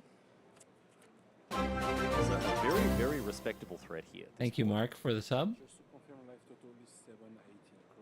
Yeah, Carl should be down to 7, and the table judge just confirmed that. Didn't see the Vigilance attack really declared, but both players are on the same page. Okay, Warden bites the dust. As its throat has gone forward. Denick is a nice one. Little lifelinker there. Yeah. Yeah, Denick is not a bad card to have in this instance. It's going to brick. It's going to brick the Epicures. The Epicures don't want to get into battle with that thing. And then with Knight Errant, you know, double blocking is a possibility. It's just a 4/4 up against a 3/2 and a 2/3. Remember also that the Urabrass Forge is off. Yeah. Because of the Tidebinder. So Carl Do I is have a favorite doing in this his matchup? best to try to stabilize this game. We're all losers Resolute when these Reinforcement decks follows win. up the Novice Inspector, but the Knight Errant of Eos off the top this turn is going to really turn up the heat here. Looking for a little zip recruiter. Whoa. Oh, and the double whiff after, what was it, all 5 mana came from creatures? That was a 5 I don't know if creature it matters, convoke. but double and whiff. still the whiff. All right. Now here's You the have a attack sweeper? that I'm interested in. Can you which top is, a sweeper? Will the double block take place? The answer very quickly was no. Carl just says, "I'll just take the 4." Yeah. And let's One of keep it moving. depopulate in the deck. Boom. Wow, I wonder what I the odds of honestly that don't know happening are. Yeah, like if it's 100%. there. Yeah, I play Boros Convoke a lot. Oh, It's really? basically Yeah. 100, yeah. Well, no, I think it's. No, I did the math, bud. Well, okay. 100. No, I think it's a bit close to 50-50. Okay. Well, it either happens or it doesn't. And you've been playing a lot of Arena. And That's 50-50. You go fire up and tell me after you're done. I love that. How about that? I've been playing the decks. I've been playing decks that for people with taste and refinement. Okay. I've been playing that Ben Stark Azorius control. I'll tell you that Boros Convoke there you sure go. does look bad right now. Giving the beat down. All right, in they come. They're going to run straight into the Wandering Emperor. One's going to be exiled. Carl gains 2 up to 5. Okay. The creature's sitting back. No follow-up is kind of a big deal. And now, how to deal with this Knight Errant. Again, this is the tough spot because if you do declare the double block, you're going to win. Like you're going to make an exchange, right? But almost assuredly, the blockers are going to be ordered Tidebinder first, Dennick second. Kill your Tidebinder, turn back on my Urbrass Forge. You're going to be left with Dennick, which is the 2/3, and my Knight will die. But the Forge will be back on, and that's obviously a problem. So just draw Carl another has a real one. decision to make, which is okay, go No down big to deal. 1. Go to 1. Oof. All right, My dead goodness, to what a game. That's dead to that's the nuts. Slight gust of wind, to be honest. And the Warden is a little bit more than that. Scry 1. Bottom. All right. Can be activated Staying again. alive, It is, it has to be staying activated at source alive. speed. But it's just going to be made into a 3/4 Vigilance straight away. But No, doesn't like the look of this one, going below decks as well. But more importantly, made into a 3/4, flyer, vigilance, all that jazz, Yeah. but also controlling the draw step, which is, the first 2 cards were both bad, so gone. Yeah. This one, we don't know what it is. Only Takumi does, and Takumi, it's at least a decision. So Warden is so good because it's a 1-drop and all these other things, but also it ensures that Boros Convoke does not draw bad cards at this stage of the game. Which is really critical because Boros Convoke is mostly bad cards. Yeah. I Hey, love this man. Tough but You fair. going to dish it out, Sed? I You gonna love dish it this out? You want man. to go down this You're road? going to start confident Okay, as well, my friend. okay. I take my white aggressive decks very seriously, my friend. Yeah. Okay. And you absolutely dragging white-blue control when we've been off camera all week. He just made a face at me. He just made a face at me. The truth is the Oh, when the cameras aren't on, my friend Cedric just has no mercy. I'll tell you that. truth. Truth is the truth. Yeah, he's going to let me know. Oh my goodness, I'm in for a time and a half once we get off camera. I'm going to have some very painful truths elucidated to me. You by want the to man on challenge my me? right. You want to challenge me on Arena? We can do it. Do it all night. Well, for that we'd have to Cringe. be, friends on Arena. Yeah. And for that we'd have to be friends in real life. So, Oh, you know. come on now. Which we definitely are, is what Yeah. I'm saying, buddy. For sure. For sure. Riley All right, Carl, bit of popping table off piano in the from you. booth. These two are magical. I like Now, this as he pair a figures lot. out what he wants to do. He's got a Rafine in hand and a whole lot of nothing else. The good news about Rafine, if anything, is that it's a flying blocker. Yes. Oh, I love it. Oh, here we go. Can't get enough of it. I mean, this is just going to make Dennick This is ideally painful. a little bit bigger. Carl's draws and discards for Knife have to cooperate. Yeah. Finds a Rafine. Let it 2 other burn. lands as well. Oh, no, perhaps not. It's at least 1 other land. It might be 2. Yeah, this is that's game. No, going to pack game, him up. yeah. Going to pack him up. We're going to game number 3 here. Takumi Matsura taking it out in game number 2 with a much better draw from the Boros deck there. And as you say, that Warden coming in clutch in making sure that the advantage that he began with didn't go anywhere. Now, here's what I'll say. All right. Takumi's draw, that game looked absolutely fantastic on the play because lockdown was a little bit slow because it was on the draw. Now, it's not that temporary lockdown was poor. It was actually quite good, but it would have been much more effective on the play from Carl as opposed to on the draw. So, Carl being on the play here in this matchup is very, very powerful and important. And given Takumi's hand here on Mulligan to 5, might be over before the game even starts. This is an unfortunate one. Takumi obviously down to 5s, just sort of has to take what he's given. And what he's given is a hand that doesn't look that impressive without a couple of lands being drawn. And it's going to be even more difficult now that Carl has that information and has the deep cavern bat to take the pick of the litter. And of course, you take the case. Generally speaking, and this is obviously just a general, it's not 100%, but generally speaking, when you cast a card like Deep Cavern Bat, you want to take the removal spell. Generally. Why is everyone on Aklazats? Always has been. So this is just it, really. It's been a really popular one Unfortunately, since for it all the kind of Boros debuted. Convoke enjoyers out there, Cedric Phillips. Hi, how you doing? This one, how are you? My question is, how are you doing? It's a tough look right now. Yeah, it is, Tough really. look. So Carl's got the bat, got the info, knows that Takumi's hand stinks. It is a good And now the card. bat can get a little bigger while giving them their beatdowns, lifelink beatdowns, most importantly. And this is it's tough. That's tough. It's all over but the crying here for Takumi Matsura, who will have to come back another day. Oh, well, another day. Dude, what a round. Another round. What a not if he game wants to come back 3. another day. I think he does. And There's been some I got a good weird feeling he does. choices. Let's not forget here, my partner. Takumi's 11-2. Now this was a After a win-in. pretty cool match. But there's a couple of winning ins here because we got a couple of rounds afterwards too. So a little bit unfortunate as far as game 3 is concerned here with how the hand broke. But given that there's a little bit of rounds to spare, it's not all doom and gloom. No, not all doom and gloom. A little bit of doom, a little bit of gloom. We're sort of at doom and What gloom do you think at this What point. do you think about that? Oh, Warden of the Inner Sky. A 1-mana 1/2. That's right. A 1-mana 1/2 that does nothing else against the face of Rafine, Deep Cavern Bat, and now a Virtue of Loyalty being put in the Adventure Zone. That's right. Anybody's game. Well, it is anyone's game in a very technical sense, yes. What I only speak the truth. And that's very, okay, I'm not doubting it for a second. But it's increasingly looking like one of these players' games, more than it is the other. Well, let's see what Takumi draws. Okay, let's see what How about Takumi that? draws. Yeah. What's the best draw here? Just plain. Yeah, it's sad. It's Black Lotus? Okay, that would raise some new and troubling questions for sure. I mean, you asked. Yeah. And truth the truth. I guess the question pretty clearly implied that, I was talking about the cards that are actually in his deck. Yeah. Here we go Or again. maybe even in the standard format is a stretch that you could take that. Lotus Ring. Lotus Ring, all right. That. That's a big bat. That's a big bat. That's an Australian-sized bat. We make them big down there. That's what I hear. Yeah, they're really big. Everything's big down there. Well, scary. The bats in particular, like I don't know how small your bats are in the rest of the world. We got big bats. Small bat. Yeah. We got Well, gigabats. that's a small bat there, but we got a big old fruit bat on the other side of the battlefield here for Carl Sarup, and it's going to secure the game for him. The Boros Sad. Convoke player not really in game Sad, number sad, 3 sad. there, sadly. Down to 5. You hate to see it. But Carl Sarup will take the wins as they come, and he is one step closer to a top 8 berth there. Cedric, I imagine you're unhappy to see the Boros Convoke deck go down, but the good news there is our Japanese player still has plenty of chances to get across the line with this list, and so I'm sure you'll be hoping to see him again in the feature match. Look, Takumi really likes to play aggressive strategies. We've seen that over the past couple of Pro Tours. What I will say there is, in Game 1, fantastic start, but missing the Anthem effect to be able to cross the finish line as we saw. So the game had some back and forth, but ultimately Carl was able to stabilize and then win the game pretty quickly. Game 2, you saw Boros Convoke come in waves, which it can have draws that do look like what we saw in game number 2 and able to kind of overcome everything that Carl did.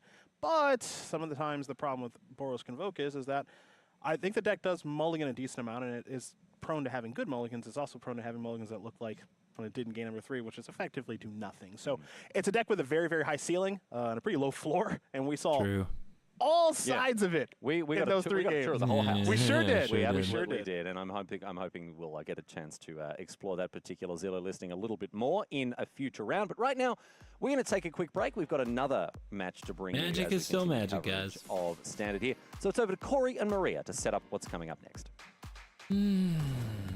Stick around. Up next is Ray Zhang versus Javier Dominguez. Ray Zhang's 4-color Legends here is trying to take advantage of Rona and Relic of Legends to crank out a bunch of creatures, while Javier, on the other hand, is going to try to play Rafine and back it up with a bunch of counter spells and removal spells.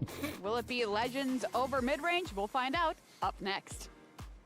Or will it be mid-range over Legends with, yeah, that could also happen.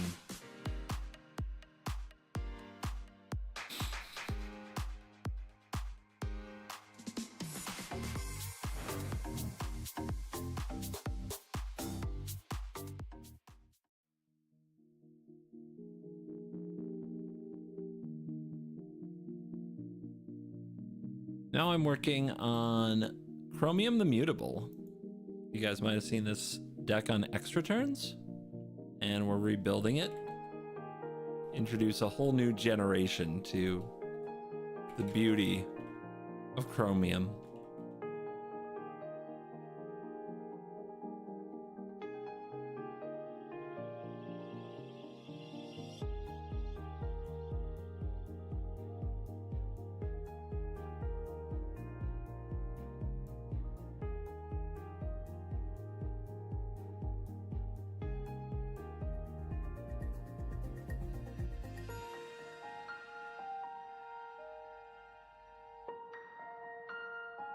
You gave me my love for Magic. Good. Magic's great. Hot takes from coverage. Game 3 sucks. they've had some bad game 3s today. I mean, it happens, right? You don't really know what you're doing. You're just trying to showcase matches. Oops, not what I meant. Got distracted.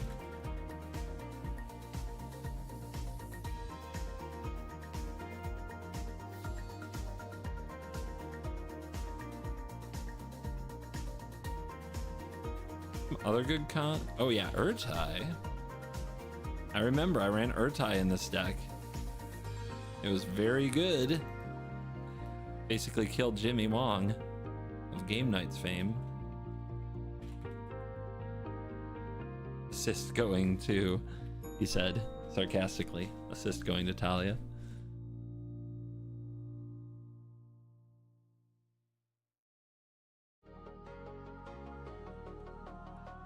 Coverage of Pro Tour Thunder Junction continues here from Seattle, Washington, in the United States of America. Oh yeah, Venser was really good in that game, huh? Here Riley Knight, joined by Cedric Phillips as we continue our exploration of this standard format. I've enjoyed it so far, Cedric, and I don't expect that that's going to change as we get stuck into our next game, our next match on camera. We're going to be jumping into game number 2 between Ray Zhang and Javier Dominguez. We've already seen Javier tear it up with Esper mid-range, and we've seen the 4-color Legends deck in the hands of a couple of different people on screen across the weekend. I want to see it really fire off. I want to see this thing go. I want to see its ceiling draw. What you want to see, Cedric?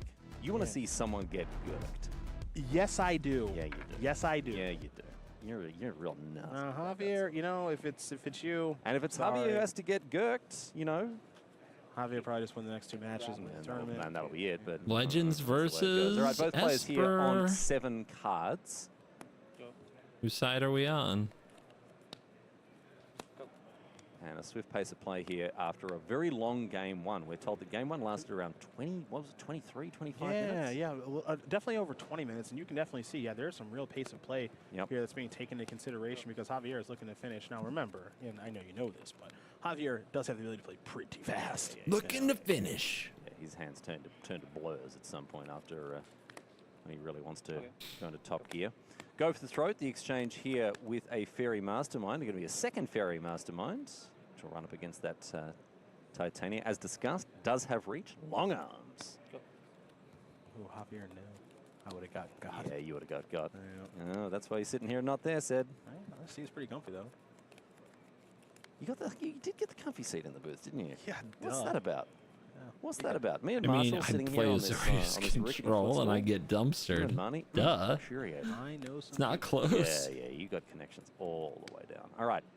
Double Fairy Mastermind here. This is the 3rd one for Javier. He himself appears on a Magic card, so why wouldn't he play other World Championship cards? And a key card here for Ray, playing Rona. This is a critical card in the 4-color Legends list, but Javier's going to go after the Titania just so he can get in. These masterminds are going off. Okay, this is so Cutdown's going to take care of one of the Fairy Masterminds. So there's a decision there between cutting down Titania, which has reach, of course, to be able to attack with your flyers, or to kill Rona, which we know is a very important piece of the puzzle here. However, when the Fairy Mastermind's on the battlefield, Fairy Mastermind, Rona, advantage, one could argue Fairy Mastermind, especially when you have 2 of them. Yeah. So, instead, we're seeing it. And now I can. Next day! Wow. So we would normally see maybe a Rona activation, but Fairy Mastermind saying, don't do that. So instead, Rona said, all right. No, Fairy Mastermind's like, please do that. Well, yes, yes. And so an attack there from Rona does make some sense. And then that's so the brutal. biggest punishment possible. That's brutal here for Ray. And you can hear them laughing a little bit to themselves. I don't think they were expecting to be blown out by the Arcanjo there.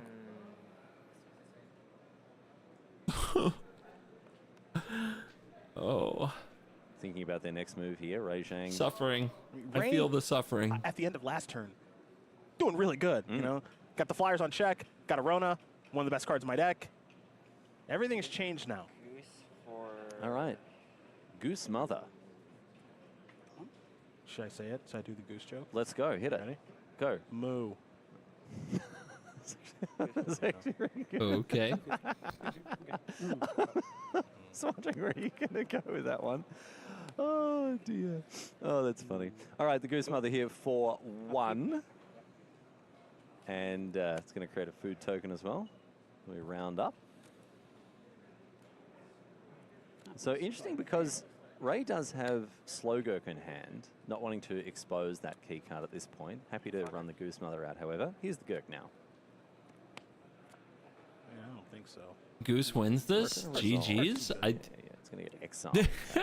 I wish that I knew that to be true. No more lies. Gurk no longer. I don't believe yet. Yeah, that's Make a really me a favorite believer. for Javier, which is counter that, be able to activate Fairy Mastermind so that you draw your second turn, which means I get to draw 2 cards to 1. So that was really, really, really good for Javi. That's, being able to do that in the end step as well, Yeah. making sure the card wasn't given at a point where Ray could play a land, which they drew. They drew, I think, the Takanuma. So a tidy little turn there. Yeah, So human's fine. Cavern of Souls naming human. Play a Rona, maybe? No, it's going to be Inti. Okay. Okay. Pass. End of turn. And step? Yeah. Okay. all right, let's do the Mastermind thing. And in the end step, Javier draws 2. Ray draws Cards 1. 5. And Javier's hand looks okay. He's got a cut down. He's got a Rafine. Think about. Is he thinking about cutting down now? I think he was thinking about it. There's also an Otawara over there, too. Right. Yeah. Yeah. Yeah, I was just going to get that label, but no big deal. Cards 5. Yes. Now, this is a... So what They makes asked this me to interesting- commentate when I participate. Couple of things. Probably. We already talked about the pace of play But here like from I Javier. said, Javier is don't think incentivized, of course, that to play means faster I'm qualified. because there are multiple games for Javier to finish if he's going to win this match. But at the same time, when you're picking up your pace of play, you also have to be able to play well at that pace. Some people are very good at that, others are not. Javier is one of them who is quite good at that. So to see him navigate this game much quicker than he would probably normally do so will be, in my estimation, pretty fun to watch. All right, Takanuma activated here. That will trigger Inti and put a Relic of Legends into the exile zone, which can be cast. But then cut down. Does exactly that. The card that Legends likes to play against maybe the least. And we've seen it be very effective against Legends over the course of this tournament thus far. Cut down is so mean.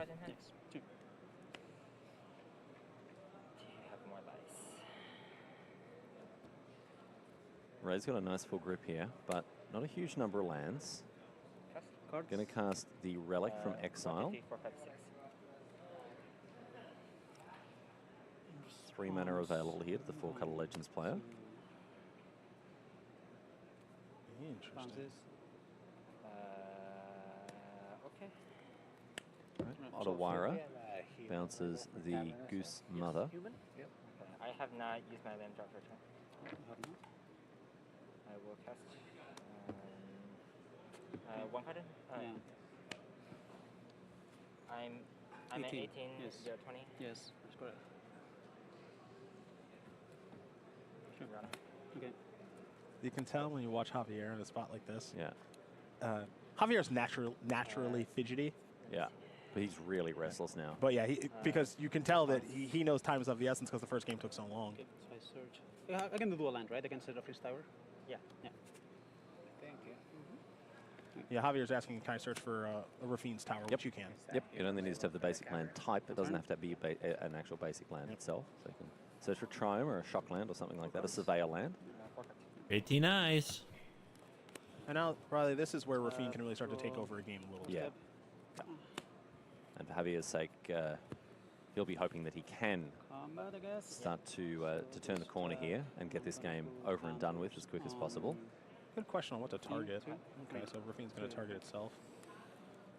Rafine connives. I think How it would was just this 2 be if it lands. were if there had been rotation? Yeah. Well, there'd be no Occasional Rafine. Coilos and the Darkslick 30% Shores of meta irrelevant. There'd be you're right now, you're no probably wondering what happened. tri-lands. That's a huge chunk. I suppose There'd it be is no worth noting, fetch checking Javier's lands. I got That's, there goes analyst. I'm counting, I'm not sure, because Javier has this habit of leaning Yeah, do over a the little- battlefield yeah. with his hands and his head. If you've ever Wants tried to to watch get your Javier deck for you? draft and keep track No, of the you have to cards get that your he's own picking, cards. Oh boy, It's Magic It's the very Gathering. difficult. I've had to do that back in the day, and ooh, mama, that was a tough position. Yeah, the Right, reason 8 I care lands about indeed, the yes. the reason I care about the 8-mana sweet spot is just because of activations of Fairy Mastermind. True. Yeah, because plural potentially, and here's the first one. So Javier draws 2. Ray draws 1. Slowgurk resolves for them.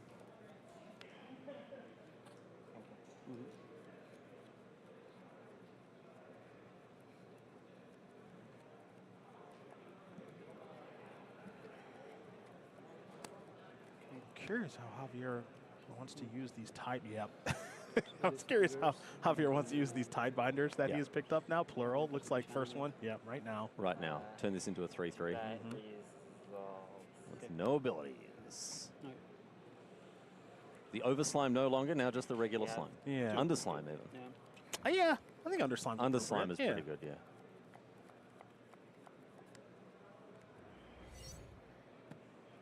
All right, and for my next trick, says Ray, can still be tapped for mana because the relic. Oh, Aklizots, here we go. Big bet. Oh, no, that's a problem. Aklazot's deepest betrayal. You thought you'd felt betrayal, but have you And that's felt because it only costs 3 mana to channel Otawara The first betrayal is the deepest. under Javier's situation.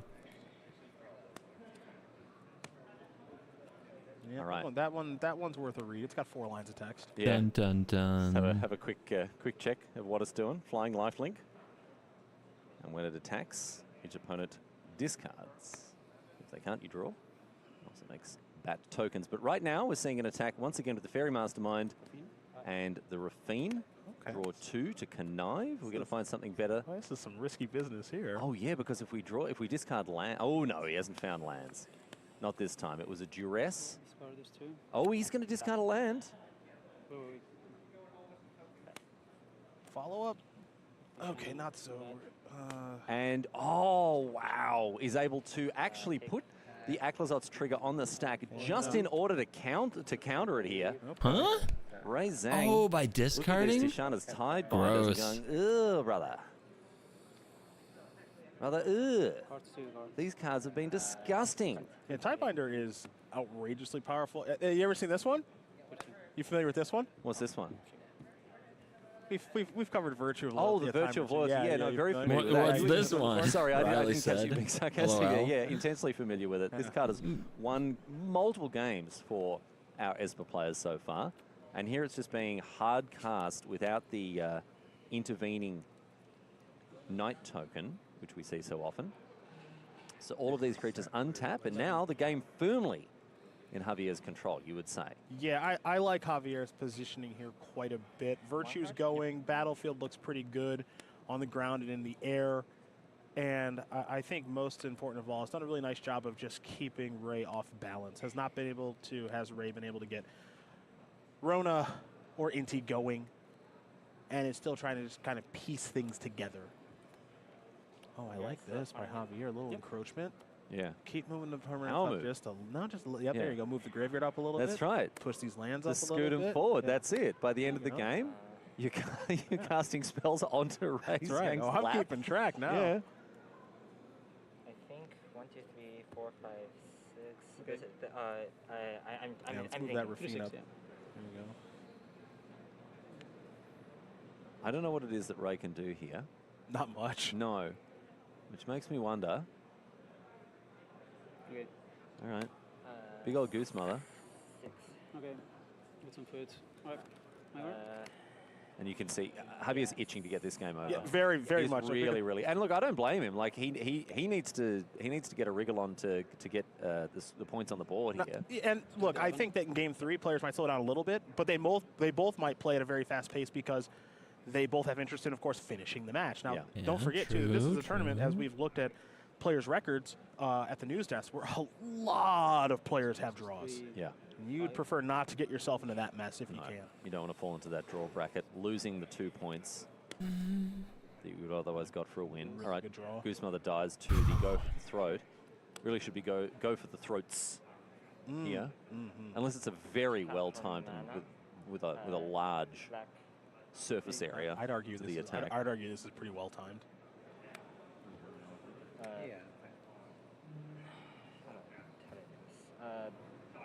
Yes, the tougher mana. Okay. Back. Yeah. Back floating. All right, black floating. And now, again, we're tapping this mana for the with the Relic of Legends. Well, they And know go they've for got the to throat. hurry, and draws are Targeting, bad. Right. This is going to be a tough the one. bat one. Yeah, the tie binder that is locked down. Aclazotz. Yeah, Yeah. that's the plan there, to unlock that card. All right, Aclazotz top 10 anime betrayals is unlocked here. And returns to its position as a mighty 4-4. All right, another copy of Fairy Mastermind. I think that's copy number 4 here. You are correct. Yeah. And then, this no is- attacks. Oh, this is just one of those turns where attacking is probably not the most profitable. So just let Virtue do its thing, because as we've seen, actually in this matchup previously, Virtue can just outclass. It just represents everything. Inevitability. Yeah, it just the creatures gets much too large for Big Bat and everything else.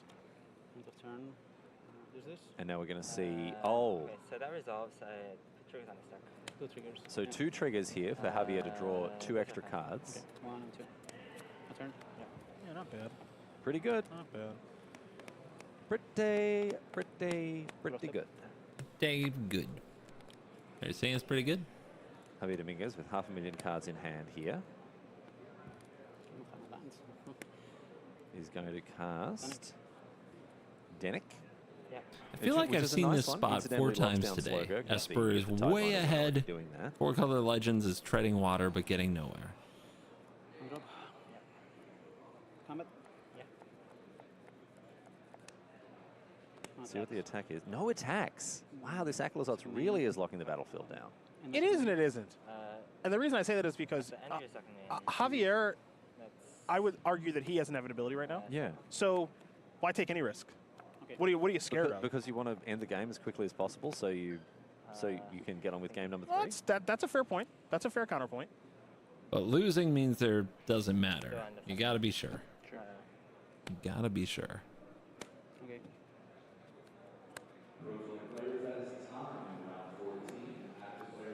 Okay, that is time You need for time being everybody called in on background. the players in floor. the feature match area generally are on their own clock, so this is not necessarily time being called on the match that we're watching here. Mm-hmm. 1, 3, 4, 3, 2. It's like Javier trying to unlock his phone there, putting in his passcode. What is it again? 1, 3, 4, 3, 2. Oh, yeah, okay. And Otawara on the Denick. This is the kind of the classic. I need to Otawara your Denick to actually be able to enable some of my stuff. Yeah. Temporary solution to a pretty large problem. Yeah, an increasingly large problem thanks to the virtue of loyalty here. Okay. All right, Honest Radstein wouldn't be able to get anything back Return. if Denick were on the battlefield. Thinking. I kind of feel like Dominguez should have been attacking. I mean, I think we're going to start seeing attacks next turn. Yeah. Because now the creatures are safe enough and in a space where Javier is pretty comfortable. But even beforehand, I don't think you were giving up much by attack. But look, he's a lot better at Magic than I am, so I'm not going to doubt it. Yep. All right, the Rona brought back by Honest Radstein. Okay. Javier counters it, so it's into the exile zone. End of turn, I'm going to activate this.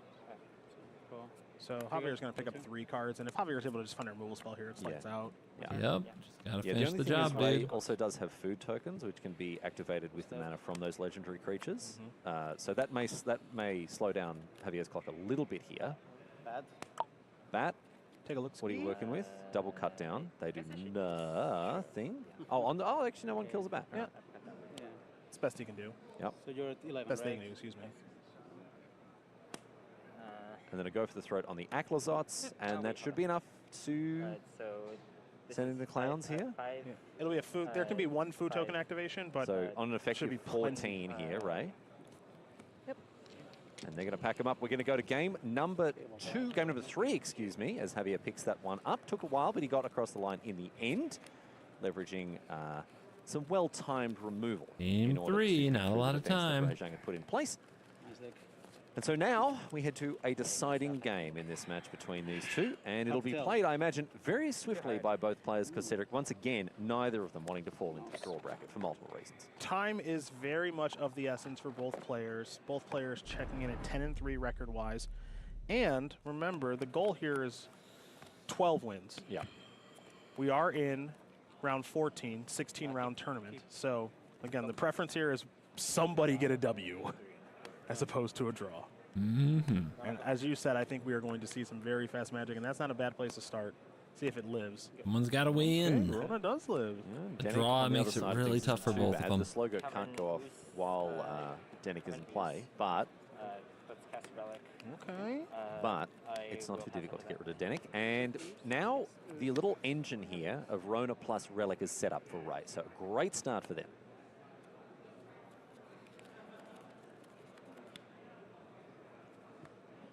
In comes the Denick. Block, but 2 free life here for Dominguez. Go.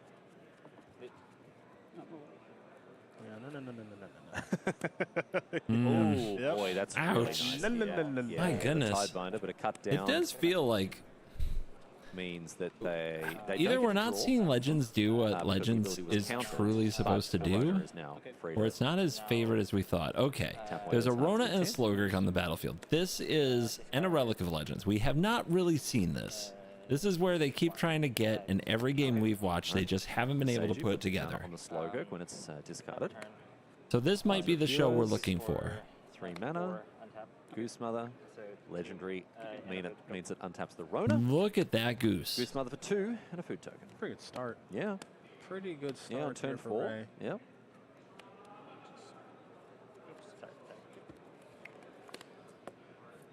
And if you're Javier and you have a removal spell, you know, do you want to kill Rona? Do you want to kill Slogurk?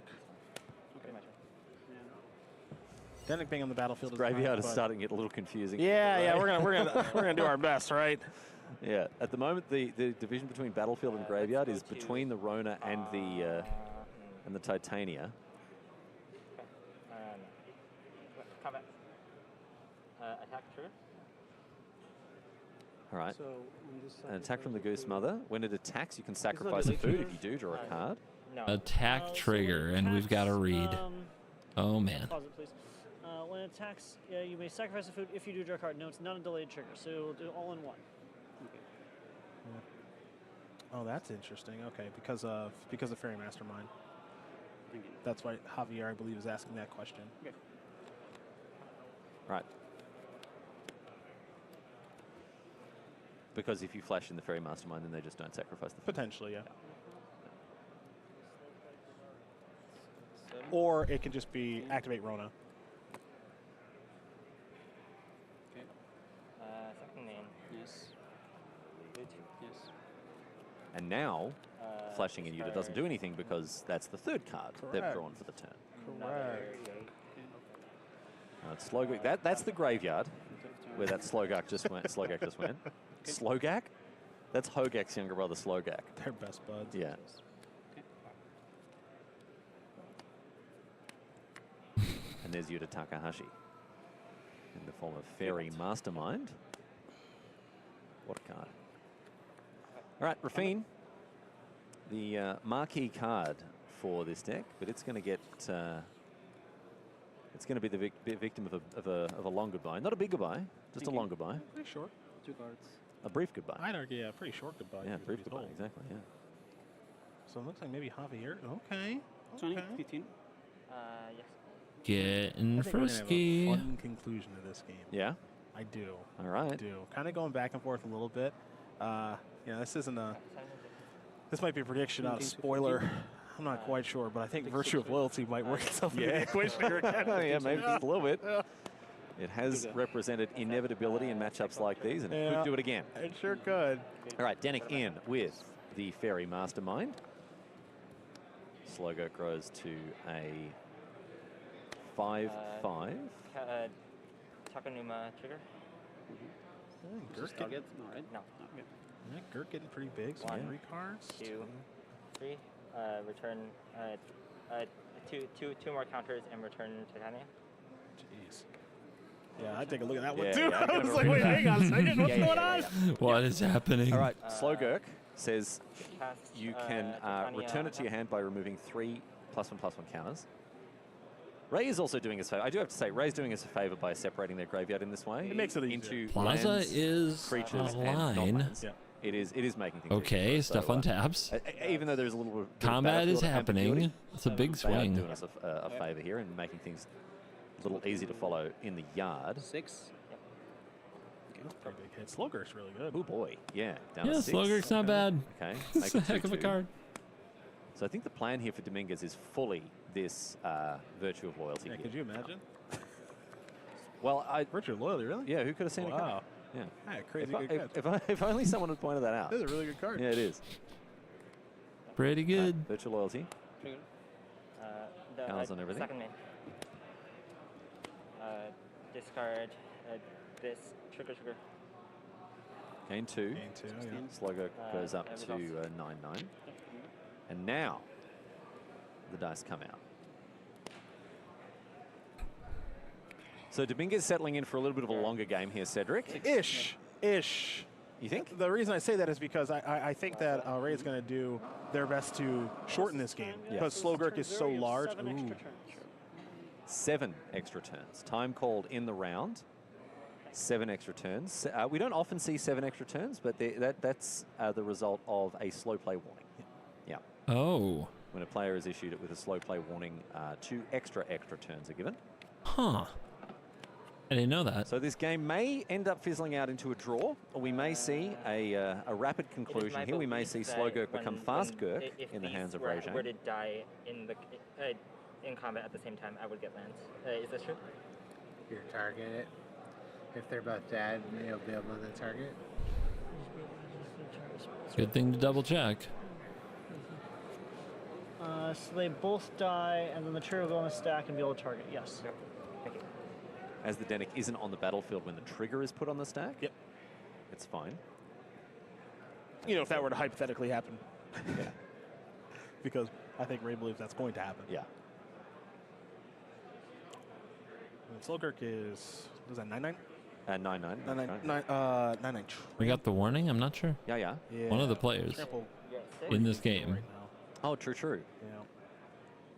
Yeah, Dominguez on 6 is because he didn't have to go down to 6, but he did in order to keep his. He didn't chump block, so he could keep as many creatures around as possible to pick up counters from the virtue. From the virtue, yeah. Denic has lifelink as well. Important to remember. Oh, we're going to see Rona assume her final form. Let's go. As the Obliterate. Sorry. Rona. Sorry, the Tolarian Obliterator, but she's she's a Phyrexian wizard. I guess you got to block. Deals damage to Rona. That source's controller exiles a card from their hand at random. If it's a land card, put on the battlefield. Otherwise, cast it for free. What's in that hand? This is 14 The question is, what's the card in Javier's hand? So Javier has 2 copies of No More Lies. Oh, so you don't okay. So you don't care. No big deal. You can put stuff in front of the Like this, I don't die, do I? You care a ton. I guess that's true. You care a ton about the trample damage that's happening right now. Yeah. And how to mitigate that. I mean, is it all trample? Okay, 9, Does right? Goose Mom have trample? Let me see if I can do better than that. I might. I don't know how you get through this. Let's not forget as well that the Denic has lifelink. This way I will take this way I will die. Okay, that's no good, Javier. Don't do that. What are life totals? 6. Okay. 16, right? Okay, that's what I had. So Making sure. it will seem like I have to block like this. So probably leads me to win that, but yeah, sure. Right, so I will order that. Yeah. So these 2 die. Everything else dies. Is still I can go to 1. Yep. Yeah. All right, with the lifelink goes to 1 here. Yeah. Yeah, Javier knows that. So the trigger from no damage was dealt to the. So I guess you took the hit from the Rona, transformed Rona, but you gain life back from Denick. All right, doesn't have anything here, and Javier Dominguez goes down to Ray Zhang there. Oh my God, an Esper deck can lose on camera. In those early turns, I was starting to lose resulting in a pretty faith. convincing win there. But for there it is. Ray. And There they'll be very it happy is. with that. Javier Dominguez, hell of a player to have to beat, have to play through on the way to the top 8. Hell yeah. So well done, Ray, for a well-deserved victory there with 4 Color Legends. Trample, kind of the name of the game there. Slowgurk, very, very powerful in the matchup as well because it does grow very, very quickly. There are quick starts that can happen from that 4 Color Legends deck, but I think most notably here is that kind of those 2 drops didn't really get killed. Rona got to hang out for a really long time there, so we've talked a lot about just how good cut down, go for the throwers in that matchup. Game 3, Javi didn't really find any, and 4 Color Legends did a thing. We've got good news for you. We're heading to another match here straight away. Kevin Anktil versus Sean Goddard. It's my understanding we're heading into game number 2 after Goddard won game number 1. But what I'm really excited to see here is Anktil's Bronk deck. That's right. We're getting bronked up here with an Orzhov mid-rangey kind of list that does feature 4 copies of Caustic Bronco and 2 copies of Shadow of Mortality to go with it. The idea, of course, being you saddle up the Bronco, you flip the Shadow of Mortality, and you deal a crisp 15 to your opponent. Table Delta, start of game 2. We Very healthy haven't amount. we haven't seen it happen yet, but hey, we've finished playing that. Will we ever see So it? let's get into it here. Stay Sean tuned. Goddard, on the other hand, Teamer Analyst, another deck that's pretty close to my heart, Cedric. I've played it a bunch recently and really enjoyed myself as I did. It's kind of a bit. You look at it, it's kind of silly, to be honest. The stuff that it can do. It is. Now, this is the kind of deck that Sean really likes to play. Sean is someone who really enjoys a combo strategy. Right. Known for playing Lotus Field and Pioneer, among other combo strategies. When I think of Sean Goddard, who, memory serves, is the old beekeeper on Magic Online, just has decided over time that if I learn combo decks really well, that's where I want to be for tournaments at this level. And I think Sean has done a fantastic job of doing that over the past calendar year. So there was the Caustic Mount. We can maybe bring that cut up again and Pick your remind poison. ourselves of what it does, because it is a key card in Kevin's deck. There it is. A snake Come horse on, mount. flip a shadow. Make them like they used Flip to. a And whenever shadow, it come attacks, on. fill No, the top I mean, value, put it in your well, hand. no, You not unless lose you're life saddled. equal to that card's mana value. I That's take a it back. classic old ability from a card called Dark Confident, one of the old invitational cards featuring. Oh, I see the But now, even in with there. the saddle ability here, if Caustic Bronco isn't saddled, you lose life. Otherwise, if it is, each opponent loses the life that you would have otherwise lost. And again, copies of, if you'll believe it, Shadow of Mortality in this deck. Happy to believe it. So if the Caustic Bronco gets saddled up and you flip this bad boy right here, your opponent's getting 15 done for 15. damage. Dangerous thing to flip if it's not saddled. Dangerous. Dangerous-ish. Very dangerous. Yeah. Live life on the edge. Could go to 1 right here. Yeah. You know, Alright, Dark tonight- Confidant used to be alongside Hit Run, if you remember. If you're an oldie but a goodie. No, Yeah, happily I'm neither of those. Happily take 8 to the face. Ooh. I'm a youngie, Uh-huh. and I'm a That's bad the curve. certified bad. Is there That's removal? what I get all the time. I get people calling me that all the time. I don't really understand why. I'm not particularly villainous. Depends on who you ask, I think. Seeing land. Is that go for the throat? That might be go All right, for on the the throat. on the other side of things, however, Nissa I think you're Resurgent- great. Thanks, Cedric. Yeah, and you no know problem. what? The feeling is definitely. What do you do? Definitely neutral. You wait for the Nissa analyst to Resurgent crack Analyst, and the then hit the keystone Nissa. card for the Teamer Analyst deck. There's only 2 lands It means that down every there. time you activate the Aftermath Analyst, you're gaining mana. Mm-hmm. Usually a lot of it because of What these is white Capenna lands, the for? fetch lands. Legit? I guess, I like see the the focus card that you Aven can see there. They all Interrupter. generate 2 mana. So when they come oddly, into it's for play, so counter you can magic. have a basic Stack focus search interaction. for them. Reminds me of an old card, Lotus Cobra. From, little bit. Zendikar. Now, this is kind of the 1-2 punch from the Teamer Analyst deck, which is Aftermath Analyst and Nissa. You know, this is like this is a great start, right? This is your 2-drop, this is your 3-drop. Next turn, you can I mean, I don't go off-ish, but you can really start cooking next turn. And these plays are all totally fine here. Just go from at Kevin. him. That's a 2-drop, another Just 2-drop, go get and then it. Shieldred, which is one of the best and most powerful cards in Standard. But Nissa, Sean has got the opportunity to untap with it, and an aftermath analyst. Excuse me. We could be in store for a pretty nice turn. The only thing here is that there aren't that many. Well, okay, this has now gotten to the point now where it's worth sacrificing the analyst. With only 2 of the Capenna lands in the graveyard, it's kind of like, okay, I can do it, but it's not going to be that great. Whereas now with 3, you're generating 6 mana when you activate the analyst for 4. And the other thing is, you've got a basically 50-50 shot of getting another analyst into your hand when the second Nissa ability resolves. So this is more of a setup turn for Sean, but you'll see the Team Analyst deck do this. They'll cycle through their graveyard multiple times with the Analyst ability here. Let's see if he finds the Analyst, or is he going to find another copy of Nissa. Nissa can fetch other Nissas. Indeed. All right, finds another Analyst instead. Sean's doing it. Yeah, he's doing it. He's doing it. I love this deck, man. I've been playing the Jund version of this list. It's so good. I think you can find the deck list in the Loving big this list of deck is Pro Tour, criminal. Decks if you want to go and find an Exalted Viewer, and it eschews interaction, surprisingly, like disruption removal, instead for playing some of the most ridiculous draw spells and search spells you're ever going to find. So it's terrific. Both versions are terrific. I would say the blue version a little more competitive with ill-timed explosion and memory deluge. One of each color. And then I'll be triggering again the lands. Go ahead. So the new Capenna lands come into play. They're going to search up basics here, 1, 2, and 3. Also gain a bit of life. They gain 1 life on the way down. Then another one of each.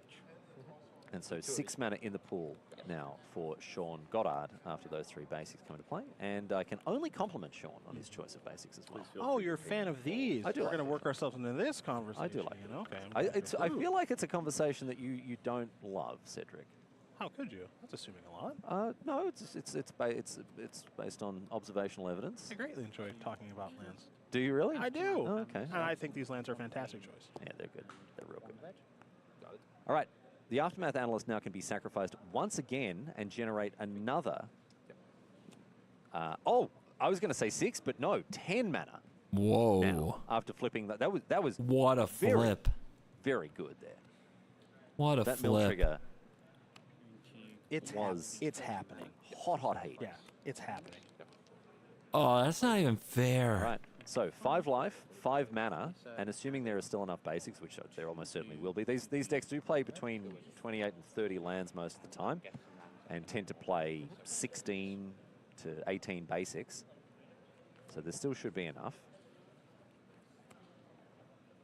This is not good news for Kevin. No. Who has been one of my favorite players to watch play in this tournament so far. Had one of the best limited matches I've seen in a very, very long time against Javier Dominguez. And we got to see some awesome action with the Caustic Bronco yesterday. Yeah. Yeah. So this, I think, just might be a really tough matchup for Kevin. It's a shame for fans of Broncos everywhere. Broncos, Brumbies. Bronco fans in horses of all shambles. kinds. That's true. Snake horses. Mounts. Regular horses. True. Weeping tears of sorrow at the fact that this Caustic Bronco is not bronking away. But on the flip, all right, if you're a fan of combo. Oh, baby. Although this isn't really a combo deck, is it? It's not a combination deck. What would you call it then? I'd call it anything but a combo deck because I don't want to be a combination deck game. Okay, That's sure. why. And I You really don't want like, to be a you don't want to really like this deck. You don't want to be a member of Combo Nation? I don't want to be a member of Combo Nation, but I fear I sort of inadvertently am because I've played this deck a lot and really enjoyed it. Here is Spelunking. Spelunking, using 2 blue and 1 green. Spelunking, really important in this list, as we may see, because it causes lands to enter the battlefield untapped. So that means that with a Nissa out and a Spelunking out, if you play one of those Capenna lands, it's This is great absolutely value. insane. And here it comes now. Here it comes. So, oh, maybe not. ill-timed explosion instead, perhaps. But that card that you saw flashed on your screen very briefly there, Virtue of Strength, another huge card in this deck, right? So Garen Growth We go again. can go and get a target. This turn hasn't been long enough. Creature or land. And we're seeing it bring back Aftermath Analyst, which, of course, with the amount of mana that's still in pool, can be played and activated. And now with Spelunking in play, Oh my God. we're going to see a lot more mana. Mercy. I'm going back to sorting cards. Okay, and an extra Capenna land there in addition to an island. Wake me up when it's so all now, over. Aftermath Analyst is going to be sacrificed. These lands are going to be brought back. And you ready for the big call? Let's do it. Not enough basics in the deck left. Okay, okay. Entering 6 of which are fetches. Yep. So, 6 life. I don't think there are going to be 6 basics left in the deck here, Cedric. That's Riley Knight's big call. That's your big call. That's the Riley Knight big call here. Haven't counted, don't need to. Oh. 7 more mana. Play by feel. Hubris. Yeah. Has been put on the stack. Yeah. For you. Well, Okay. that's not legal in A standard. gifted membership. Thank you, Jokes in So, Judge, bed. I don't know Welcome why you're someone to the casting Cool it, Kids though. Club. Enjoy early Hubris for me access isn't to a the card. videos. It's way of life. Marcos, a mindset, Marcos. Cedric. Welcome. So you want to count them together? Yeah. 3. 3. Yeah. Job well done. Thank you very much, my friends. I'll be here all weekend, unless I lose my job, in which case I won't be. I think 3's still totally fine. It's I'm not saying it's not. It's fine. My only point was there aren't going to be enough basics to fulfill all of the fetch lands. I want to know who figured this deck out. This is one of the things I love about Magic. Yeah. It's actually one of my favorite things about Magic. I could never, ever No. build this deck. Just like, hey, I'm going to work on a deck today. What's it going to do? Aftermath Analyst, new Capenna lands, put them all into play. Yeah. Alongside Nissa, then I'm going to cast like this super big Virtue, have all the mana in the world, and fireball you. Nah. Well, when I first saw this deck, I'm like, oh, this will be fun. Like a little novelty deck, right? This is the sort of deck that I used to stream Magic, and when I did that, I was like, this is just a godsend, this sort of deck. Played like, great, this is going to be great fun. It's going to be silly, going to be entertaining. Come here, it's like a sizable portion of the Pro Tour field. It's actually very good. Yes. It's very good. Very good deck. Because my brain doesn't work this way. I can never even think of this. I'm just trying to think of which white 1-drop I want to play. From all the different choices you've Yes. got available. They to give you. you so many. I will say, one weakness of this deck, from just a purely, I guess, playing the game to have a good time perspective, is that the fun is a little zero-sum, more so than others. Okay, well, I'm going to push back on that. Because Kevin is sitting here just being like, all right, I guess you get to do all the, I guess you get to play all the game, take all the game actions. Let's consider how much fun Sean is having. Yeah. Okay? Yeah. Okay. His fun is zero-sum. All fun is zero-sum. That's what I thought. Oh, my goodness. Yeah.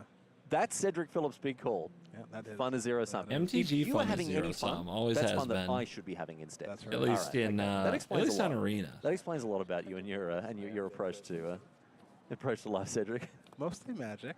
Mostly Magic. Oh, so it's only Magic fun that's zero sum. Yeah. So if you're like on a roller coaster with someone, you're happy to share the fun there? Absolutely. Oh, okay. Absolutely. That's a little different. Absolutely. You're not on a roller coaster being, hey, everyone sit down, stop talking. No, I'm that's the only not me. one allowed to That's have not me. That's not me. Now, in the field of battle, Right. here, Yeah. I admire Sean's work right now. Yeah. He is painting with a beautiful brush. Yeah. Deck Well, is I'm deck having- is operating It's not zero sum because I'm perfectly. having fun. I'm having beautiful. a lot of fun. Yeah. You know what that means? Yeah. We're having fun. We're having fun. That's what Well, you are. are you? Can you stop, please? Because that's fun that I could be having. You make a good point. Thank you. Unbelievable. All right. This beating that Sean is giving is extremely believable. The Virtue of Strength means now that all of the basic lands tap for triple. Ooh, turtle. Colossal Triple's Sky a Turtle to lot. play here. What does that? Nothing does that. Come on. And you can hear Sean keeping careful track of all of the mana that is being spent and hoarded.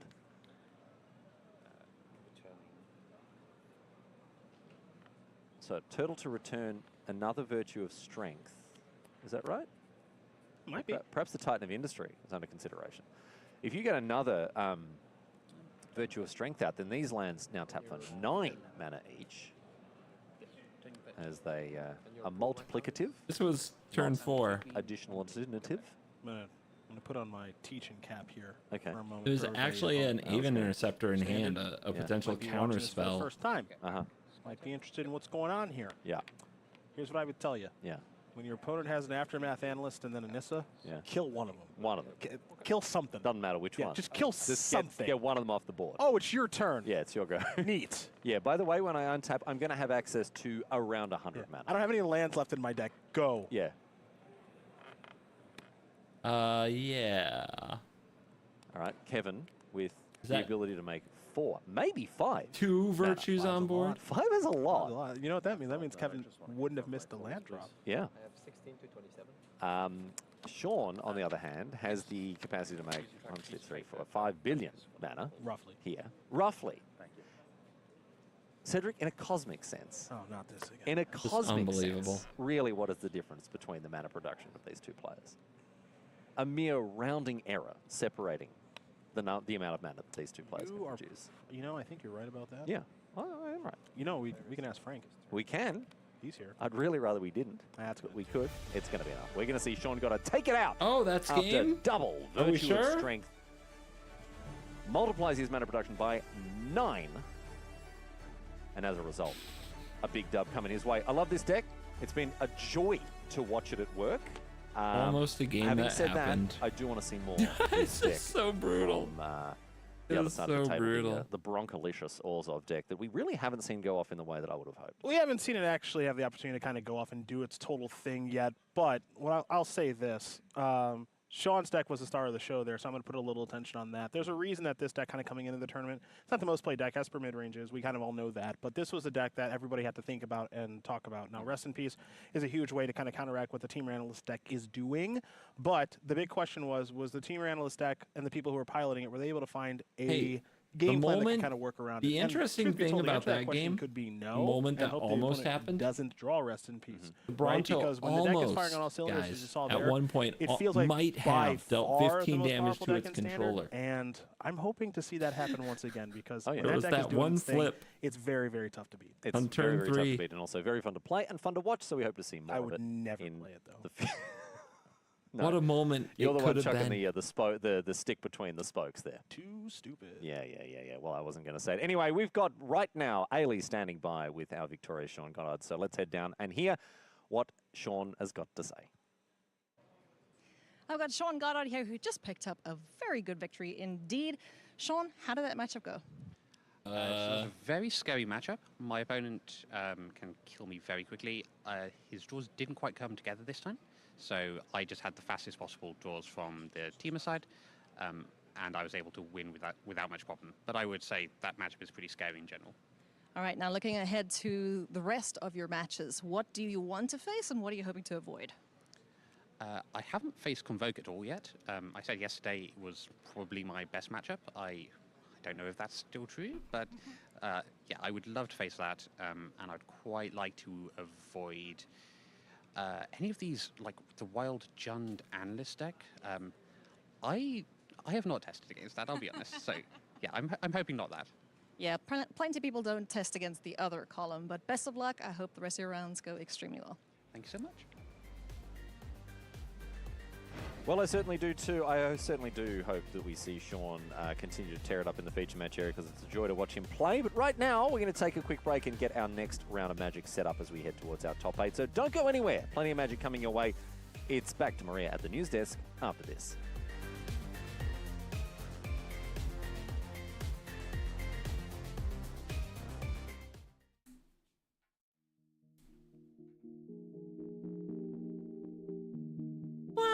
Wow. It's always a good time. It's always a good time.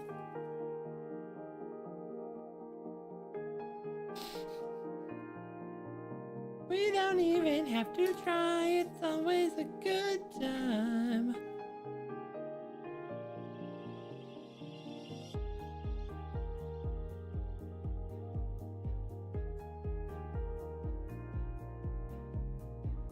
The black card's in the analyst deck. I know it has Gix's command, which is a Shigeki loop, as I did on my channel once. Probably gave him the idea, for being real.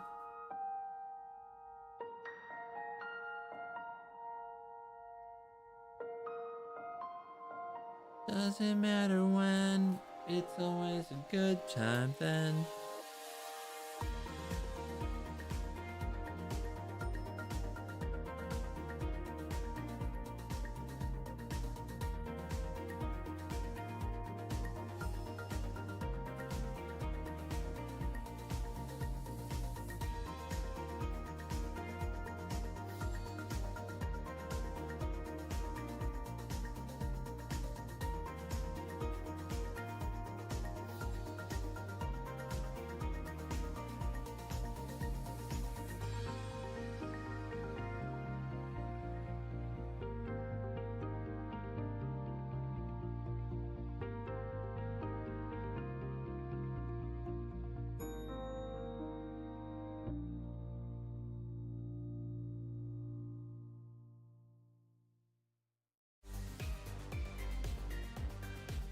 Welcome back to coverage of Pro Tour Thunder Junction here from Seattle. A look at the feature match area there.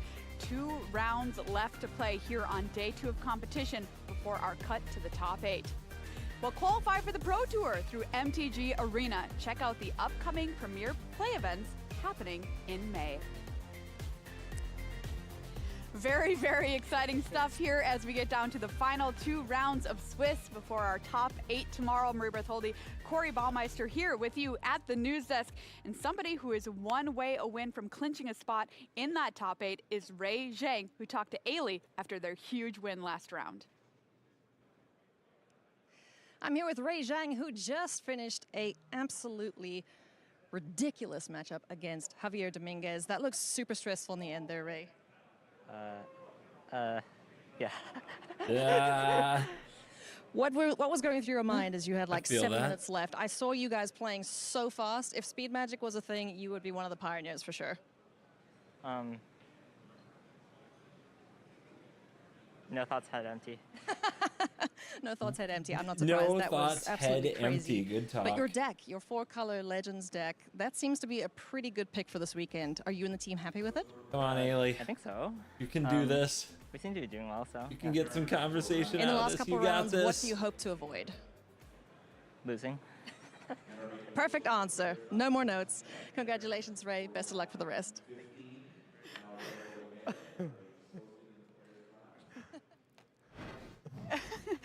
Telling it like it is. I mean, that is the one thing you really want to avoid in this spot. That makes a lot of sense. Checks out. Absolutely.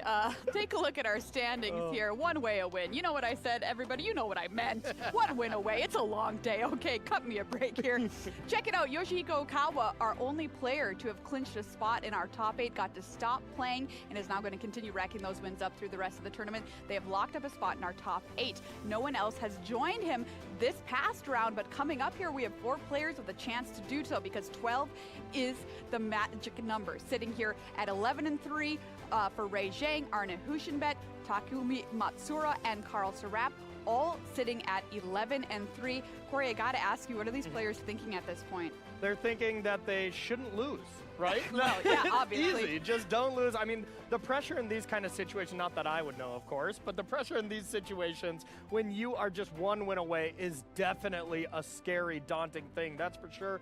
But the best players just take it 1 win at a time, sit down, play this match like you're playing a kitchen table match, and just hope for the best. Absolutely. I want to call it Simon Nielsen there, sitting in 15th as well. Simon beat Seth Manfield last round in a replay of the Chicago final. Love it. So Simon keeps on winning. We'll see if he can keep the dream alive of 5 consecutive top 8s in a row, making Magic history once again.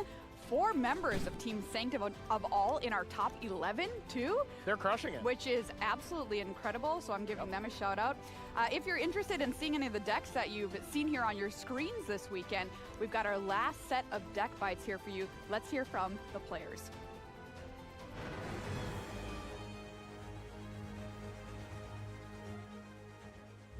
I'm here with Sean Goddard to talk about his standard deck for the weekend. So Sean, what are you playing? What does it do?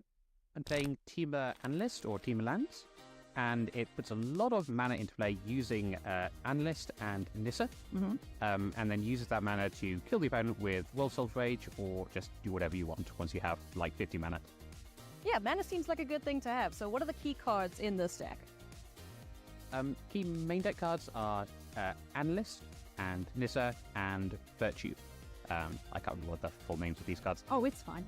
Which together, Pop them up. which together make an incredible amount of mana, and just you can do whatever you want and flashback their lead. All right. In terms of matchups, what's your best and what's your worst? Best, I would say, is Convoke. Love just playing these random creatures where you have your own combo. Worst, I would say, is blue-black midrange, which there is luckily not a lot of today. Sweet. Awesome. Well, thank you very much, Sean, and good luck for the rest of the weekend. Thank you. I've got Chris Faber here to find out more about his standard deck. So, Chris, what are you playing and what does it do? Rakdos aggro with Forsaken Miner, and basically it attacks early, tries to get some value with the miner, and win the game quickly. All right. And key cards? I'm guessing the miner is one of them. Absolutely. The miner's great with Inti, it's great with Liliana, it's great with blood tokens from Blood Tithe Harvester, and then, of course, I'm just a Shieldred Gix black mid-range deck with Go for the Gun cut down to. Sounds beautiful. In terms of your matchup, what's your best matchup? I really like Dimir mid-range. That matchup's pretty good for Rakdos, I'd say. All of the other black mid-range decks are pretty good. Some versions of Esper are a little tougher depending if they have like 4 Denix, 4 Wedding Announcements, but black mid-range is pretty good for the deck. And then in terms of your worst matchup? Probably Domain of the commonly played matchups, but we've got a plan. We've got some Duresses, some Lilianas, so, sometimes you can still get them. Awesome. Well, best of luck for the rest of the weekend, Chris. Thank you. I've got Jose Neves with me to find out more about his deck that he's playing this weekend. So, Jose, what are you playing and what does it do? I'm playing Sultai mid-range. The plan was to prey on the aggressive decks and play the blue cards so I can shore up the bad matchups. So, I also removed the 2 drops so I could play Path of Peril in the main. And then Kellen complements that by giving me a turn to play and a value accruing threat for the late game. All right, awesome. So what are the key cards in your deck?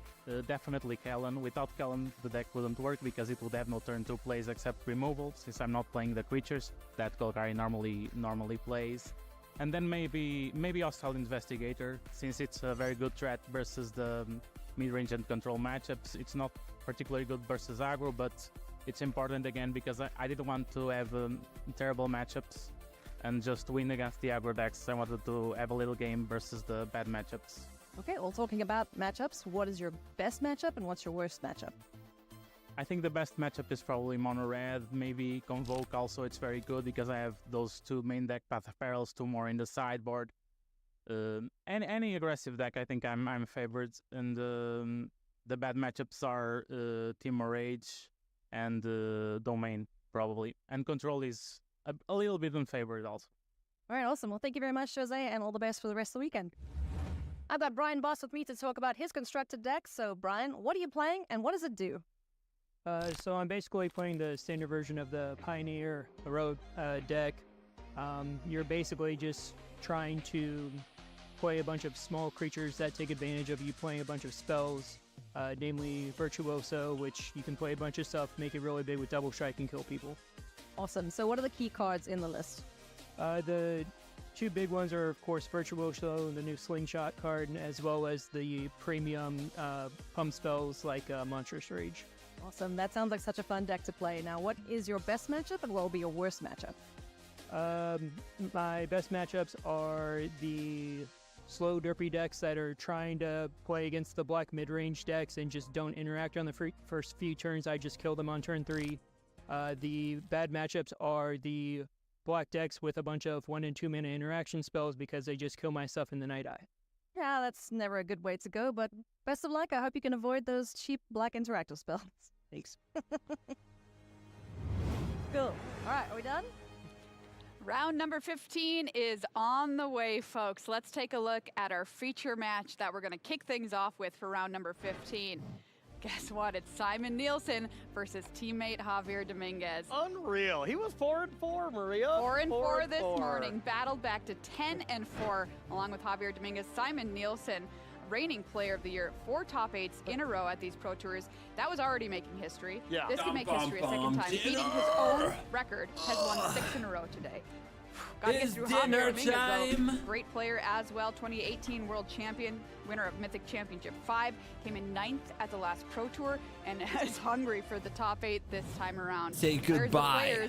Tell me about I'm this off to mirror match eat for my you. dinner, but Absolutely, I'm so right you said it here. right. You This is might a hear mirror match. occasional Let's noises. check out the first deck list. Well, they're going to both But pretty much webcam's look the going same here. down. This is an Esper mid-range mirror match, so buckle up. This is going to be a long, grindy matchup here. You're trying to get Rafine into play. Both players have Wedding Announcement. Both players have Fairy Mastermind, so you really have to navigate these cards very carefully and get as much out of them as you possibly can. Oh, it's an Let's switch Esper over to mirror. You Javier's guys list. don't Gonna need look me to a say lot anything. The same. A couple differences here in the sideboard as well as a couple main deck cards. But Maria, this is truly a mirror match. And between two teammates, one of them's hoping to win and maybe shake hands next turn and just make it into the top 8. We'll see after this round. Okay, it's all come down to these final 2 rounds here at Pro Tour Thunder Junction. I'm going to pass it on over to the booth. 2 left to go. Let's start putting people into the top 8. We've got a lot of win-and-ins this round as well. Marshall and Monty, take it away. Yeah, thank you, Maria. Welcome back to the booth. That's Monty DeVuti. I'm Marshall Sutcliffe. Thank you so much for joining us. Boy, this is a tough one, right? These are 2 fan favorites as well as great storylines happening, and they're clashing up against each other, and only one person can continue on in the tournament from this match. Yeah, 2 of my favorites, 2 of your favorites, 2 of the nicest guys on the Pro Tour, absolutely. And teammates, right? That's the tough part. For Handshake, they won last year's Standard Pro Tour. This is sort of the, can we continue that legacy Pro Tour? They only have a few people in the running for this top 8, not the dominating 4 they had last year. And 2 of them are going up against each other, where in reality, the loser is probably, not 100%, but probably out of top 8 contention. So it's a tough place for you to have to fight a teammate, a friend, a comrade that you've been in these trenches with so many times before. Yeah, that's right. These are 2 of the more dominant players from the last stretch of history for our game as well. We were talking backstage, you and I, Monty, about Javier Dominguez, and you know he's on the short list of most dominant players over the past, say, 5-6 years, something like that. And of course, Simon Nielsen is on an unprecedented run. He has 4 top 8 appearances in a row, and you know, with the win here, he's not in. It's not a lock, but that's a major step towards a new ground. Nobody's ever had 5 in a row, and he's looking to perhaps make history too. And boy, he has made it exciting for himself. As we saw, he was 4-4 overnight. He barely made day 2, and here he is playing against Javier, trying to take a major step forward for a 5th top 8 in a row. And look, there's a lot of discussion about whether momentum is a real thing in something like Magic or not. But let's assume for a second it is. Simon is 6-0 today. That is momentum. Javier started off with a 3-0 in draft. Now he's 0-3 in standard so far today. That is whatever the opposite of momentum is, because at some point you start hitting that wall and feeling like it's just not working. Matchup after matchup, it isn't working. So having to overcome that is an extra mental hurdle that Javier is dealing with right now in this match against one of the best in the world, certainly on the hottest streak in history in the world. So we're going to use this match to determine whether momentum is real? Definitively. Yeah. Yeah. We're going to see cut down, takedown, Rafine here. And that's going to lead to no attacks. That is 15-24. Danik is great, huh? Danik is great, huh? Again, 2 very friendly players and very good friends / teammates. Yeah, the banter is there, but you can tell by the facial expressions. They're both locked in. This is serious mode. And I got to say, for Simon, you know, he has the streak going, but there's one thing that has evaded him. He doesn't have that title. I think Simon's only real title individually in his career, he does have that World Magic Cup win, but that was with a team. That was with the Danish team. So he's searching for that individual title, and despite this incredible streak, he keeps getting semifinals, finals, not crossing that line and getting that trophy. Maybe, yeah. Double Fairy Mastermind on end step there for Javier Dominguez. He untaps his land, surveys the scene. He's got 2 of those plus the Danik versus just a single Fairy Mastermind over for Nielsen. Comet? Javier is staring at the Wandering Emperor in his own hand and imagining the Wandering Emperor potentially being there on the other side. Do you want to attack at this Did you spot? hear that, Mon? No. Javier goes, combat, and Simon goes, come at me. Long pause from Javier, and Simon does the chicken noise to him. Like, come on, man. The guy think about it. There's one thing I gotta say. These guys never fail to put on a show for us. They really do. It's great. Two of the most expressive, emotive, emotional players on the Pro Tour, in addition to just being truly, genuinely kind. It's true. This is why these two are fan favorites. Combat, I'm gonna attack. He's like, I'm already in combat. Yeah, you asked for it, Simon. Bring it. So we're going to see the Wandering Emperor. Now, there's an interesting choice here. Yep. Because you could do +1/+1 first strike, but then if Javier has one or a removal spell, things go awry. Or you could -2 your Wandering Emperor, but that would leave you with less loyalty. Can I move to blocks? Yes. And this is interesting because Simon now can say, okay, Javier, if you're going to do your own Wandering Emperor to give first strike, I can give first strike as well, and trade them without minusing because I'm getting rid of one Mastermind anyways. Really hard. But if Javier passes and offers the trade, now Simon has to act first on his Emperor. If he goes minus on an unblocked Mastermind, Javier can respond with the Wandering Emperor. And I think that's what we're going to see here. No. Hold on. Simon went for the unblocked Fairy Mastermind minus. Yeah. And now we're going to see, before damage, Javier Dominguez is going to cast his own Wandering Emperor plus. That's going to put a +1/+1 counter and first strike so that his Fairy Mastermind wins the fight and then it gets through as well. Then it's tap land go here for Dominguez. So an exchange of resources. It's going to ultimately favor Javier. Yeah, but Simon can essentially give up the jig here by going minus, make a knight, play the other Wandering Emperor while Javier is tapped out, minus again, get rid of the Mastermind or create another token, add a counter, whatever he wishes to do, and take this opportunity. Of course, It doesn't do anything anymore. really said it better than I ever could. This doesn't do anything anymore. And the thing is, that tap land wasn't just a tap land for Javier. That was a Restless Anchorage. So it is pressure. It is more on the board for Javier. When all the dust has settled from these Wandering Emperors and everything is gone, it is going to be that Anchorage that is still going to lead the charge for Javier when everything else is dead.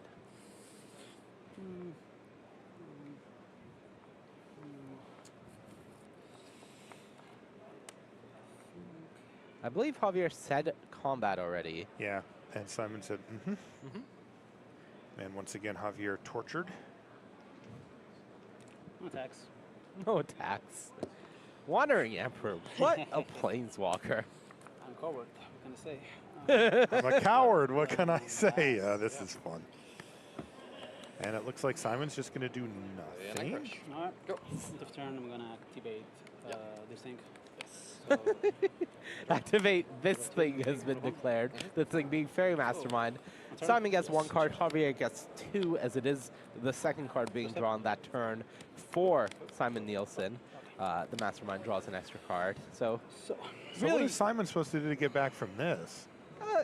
Well, step one is that Wandering Emperor in hand. As long as that is disincentivizing Javier from attacking, that's a good start. Okay. Of course, now that Javier has made a Vigilance token, he can put a counter like this. That gives first strike, and he can send that in to play around the Wandering Emperor and force Simon to be the one to act first. And in the meantime, even if Simon decides to just use his life total as a resource here, Javier just gets to draw 2 cards to his one every turn. Yeah, exactly. At some point, Simon will play this Wandering Emperor and say, I'm putting it into play and acting. And that is right now. Emperor resolves. Emperor resolves. Yep. Nice. And I suppose he's just going to make another 2/2, and that's what's going to happen. So it's a right chicken. Nielsen draws his card for the turn. Both of our players are sitting at 10 and 4.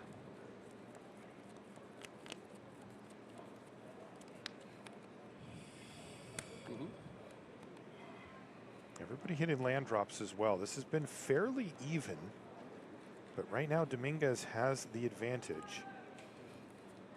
Yeah, these Esper mirrors are interesting because every resource matters, but they also matter proportionately to each other. So right now, Wandering Emperors, the players are tied. Removal spells. Javier has Go for the Throat. Simon has Go for the Throat plus an Odawara. So small advantage to Simon.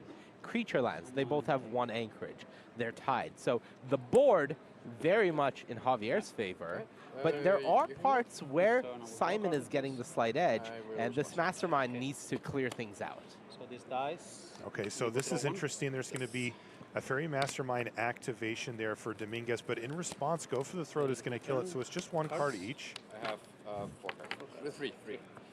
And look at all those cards there for Javier Dominguez. Though he does seem... a little flooded. A little flooded, yeah. Ooh. Interesting. So he chumped with Denick, but now uses Go for the Throat. No. Yeah, and Rafine, good draw, but Simon has a Fairy Mastermind in hand, so I he's ate going the to be the one food. taking I'm going to advantage have of some that now. ice cream. You don't get to watch me lick the ice cream Can this be countered? Yes. Yes, it can. unless you pay for a higher tier membership. I do like that these players, these teammates, Tease you. activating Mastermind, giving each other cards. Very much the visualization of the handshake in Team Handshake. True. 1 for you, 1 for me.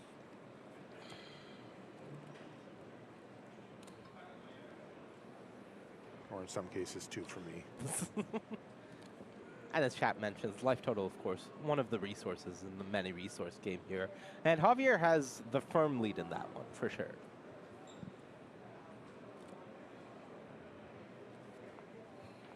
Does feel like this game is up for grabs, however. If somebody can make a nice, maybe a 2-turn, or 2 plays in 1 turn, or some big haymaker lands. Hey, Rafine's a good start. I'm not playing land yet, right? Yes. Rafine is a very good start. So let's see what happens. Javier checking if he has played a land or not. And He hasn't. Not, yeah. Just to combat. Yeah. Attack on this trigger. Okay, we're going to see Odawara take care of that last Knight token. No creatures attacking anymore means that Connive triggers Connive 0. Okay. And then Denick is going to come back from the graveyard. Again, good forward progress here for Javier, but he is yet to slam the door on this game. Cut down, great draw. Wow, That nice deals rip with there. Rafine. And the window's open to do just that. And now, I think Simon can be the one to pressure Javier's Wandering Emperor by cutting down Rafine and then animating his anchorage. Can put a counter on it, give it first strike. Cut down this to make sure my mana works. Yeah. You can do a trigger. That is a clue, though, from Denick for Javier. And what Simon means is, does my mana work as far as my Restless Anchorage goes? As it's going to get awoken. There it is. Very powerful creature land. Counter should go on the anchorage. Up to 4. A plus counter on my anchorage. Okay. Yeah. And attack Vigilance. both of these at your Emperor, make a map token.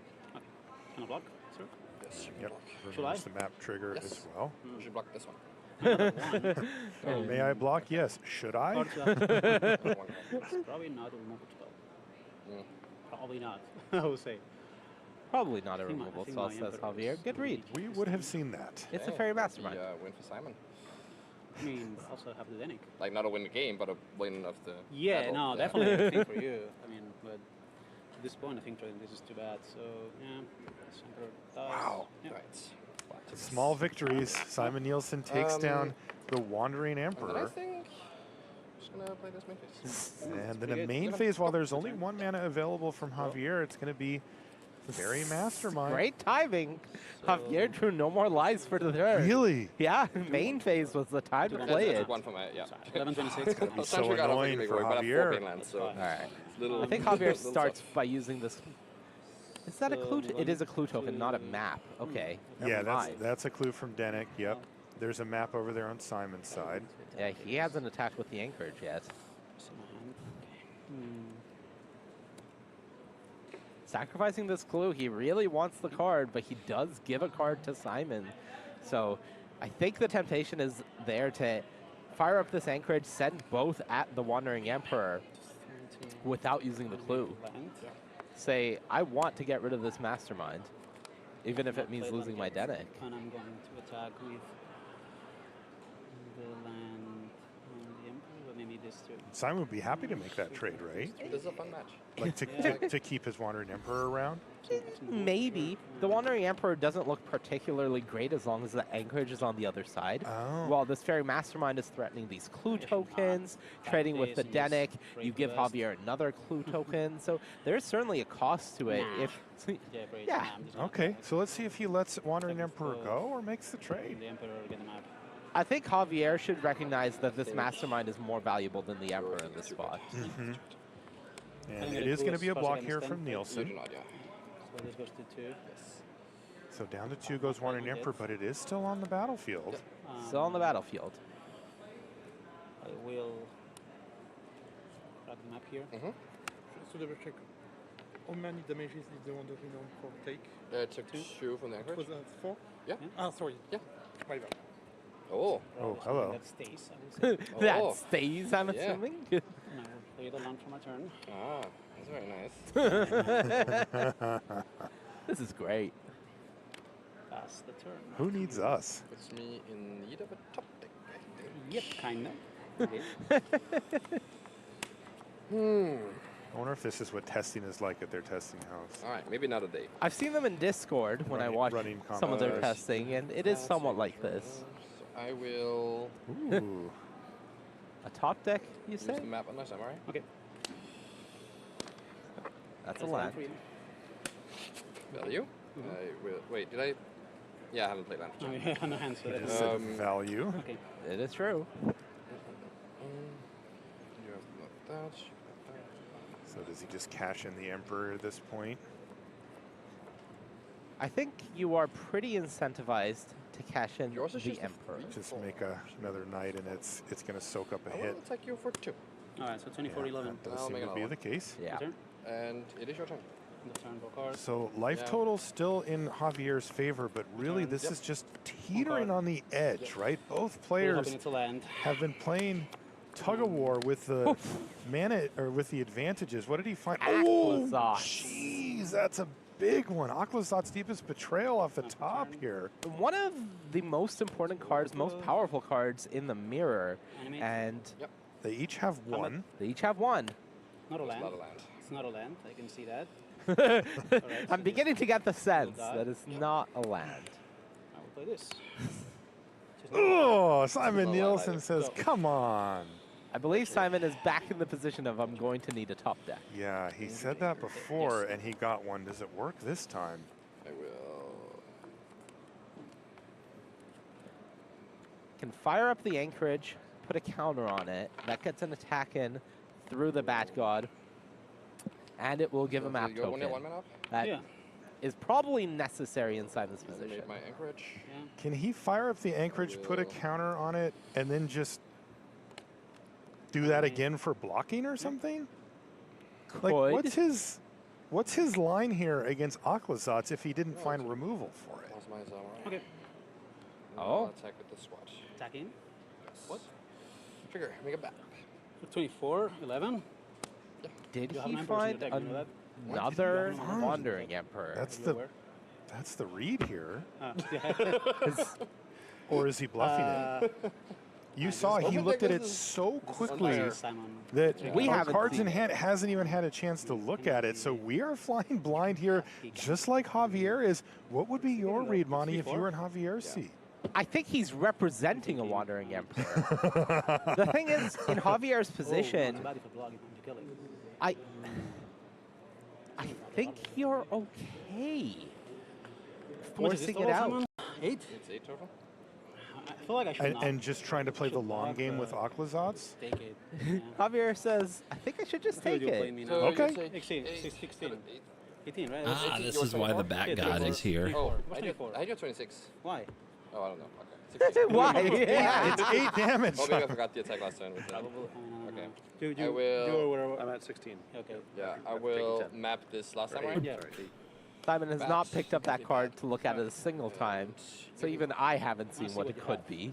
He looked at it right when he drew it and just put it down face down. Combat. Yeah. It's a He secret. did see a deep cavern bat here, but put it immediately into the yard off the map token. Oh, it was Gonjo! Bang. All right, well. Wow. He gets a bat, but that comes back tapped as a land. But I draw a card though, right? Yes, the trigger resolves on your door card. So is this how you top 8 4 times in a row? Both great and not great. It's a start. 2 removal spells back to back when he needed them? It's a start. Javier still has a lot of cards to work with, and they're good. That Wandering Emperor was a real good draw. Yeah, I'm saying, is this how we got to 4 of them in a row? Yeah, that's how we got to 4. I don't know if this is how we get to 5 yet. Okay. We'll keep you updated, let's just say that. Look, Simon is fantastic, but even if you're the best Magic player in the world, it takes a little bit of luck to get to 4 in a row. It takes even more luck to get to 5. All right, looks like he finally found a blank. No more lies off the top of the library. It's unlikely. Game's been a banger, though. I don't know. Find Or, something. you know, Javier Esper wants on to Esper. go for a Wandering Emperor Banger. this turn and only has 2 mana left. He has a Wandering Emperor in hand? Oh, wow. Never mind. Hello, no more lies. He might want to go for Wandering Emperor, I should clarify. Okay. He does have access to that Go for the Throat, so he doesn't have to go for Wandering Emperor. He can continue playing it safe. And he has life total, so he can afford to take it as well. He's going to play with that life total a little further. He's going to drop down to 9. Oh, but there it is, Wandering Emperor, and there's no more lies. Look, That is 3 in a row After for gas. Simon Nielsen. And I should say, by the way, his Wow. deck also set him up for that. There was land off a map token, as well as a deep cavern bat that he didn't want going into the yard. That's a good draw. Rafine? Rafine is a good draw. All right, gang. That is good. That is good. Has been called. Combat? Yep. Both at the Emperor. Anybody gonna flood? Ever? Doesn't matter as much. Probably not. Is that the Emperor? Yes. Trigger of in. Respond to the trigger, I guess. I'll animate this. And your control. So, So what's going to happen with this bat? Yeah. I think Javier is going to go for the Throat, the Anchorage, before it blocks. Okay. so Emperor Discarding the goes No More Lies because of how many lands Simon has access to. Sure. And now he can transform Aklazot's back. 2 creatures still, Wandering Emperor down to 1. These things will happen and you will go after So that he will not be able to exile it. And Wedding Announcement means another human Ooh, being. that's a huge turn there. Huge turn for Javier. Finally, a land drawn for Simon. The best land, other than maybe a Rafine's Tower to cycle here and try to find some action. But I'm a 9, right? ultimately, a creature land is good going forward. It's just how much more time does Simon have? Yeah, I really needed this. Feeling like we're earlier. going Had through the to motions really at this press point. game. All right, that was a land drawn for Javier. Combat. Yeah. Javier Dominguez in good position here to pick up game number 1. 4, 5, 6, 7 in the air and can connive 3 times. You're tapped out, no mana. I'll just scoop yeah. before. Okay. All right. And that is going to do it. Game number 1 goes to Javier Dominguez. And that 4-4 start may come back to bite Simon Nielsen. Now he's got to win back-to-back sideboarded games against his friend and teammate Javier if he's going to keep that top 8 dream alive. Look, it's not impossible if he loses from this point, but Simon has horrendous tiebreakers after coming over 4-4. Yes. And you would Hate to certainly hear it. not assume that he could still make the top 8 at that point. Yeah, certainly this is not the situation where any of this is considered, but of the 2, if one of them was to have a chance at making it after a loss, Javier starting out 10-1, he has the better chance with a loss here to still make it. Simon has the much harder road ahead of him with 4-4 tiebreakers after day 1. So it's end of turn. Yeah, I'm thinking here. I'm gonna cast another one. All right. Virtue of Loyalty is all over the battlefield here. No. Arden Vale. Arden Vale fealties all over the battlefield here. Thank you. Javier has both Aclazots in hand, by the way. Boarded in the second copy. And to be clear, that's a good thing, right? It's a good thing. Like, it will get to that point of the game. Almost certainly. Yeah, these decks take over in the middle to late part of the game. They rarely have a particularly aggressive start. 18. Night tokens be rumbling. Yeah, and Javier is currently in a position where he can go banger after banger after banger. Yeah, untap those. Positive money get a effect map they token. intended. He has Probably not in position to two comment on Aclazots that. and two virtues in play. So that's I four kind of hope. different I'm 5-mana kind of plays with you he that I can hope it continue doesn't. playing. But For Simon, we don't know. he's missing land drops currently. He was on the play, has not made his 4th land drop. And with 2 Rafines in hand, he's going to start having to tap out. And this means Javier can resolve a Virtue, can resolve an Aclazot. And that's really bad. Yeah, this is really tough for Simon Nielsen. He has a decent hand. No more lies. Long goodbye. Go for the throat. And then the Rafine you see on the battlefield here. Wow, with a wedding announcement too, but a little bit of desperation perhaps at this point. He's going to discard the wedding announcement. Oh, right, there's no first strike. Yeah. Has no first strike. Yes, so this is gone, yeah. Simon hit a land, so that's land number 4. But Javier, I think, will start things off with just dropping Aclazots.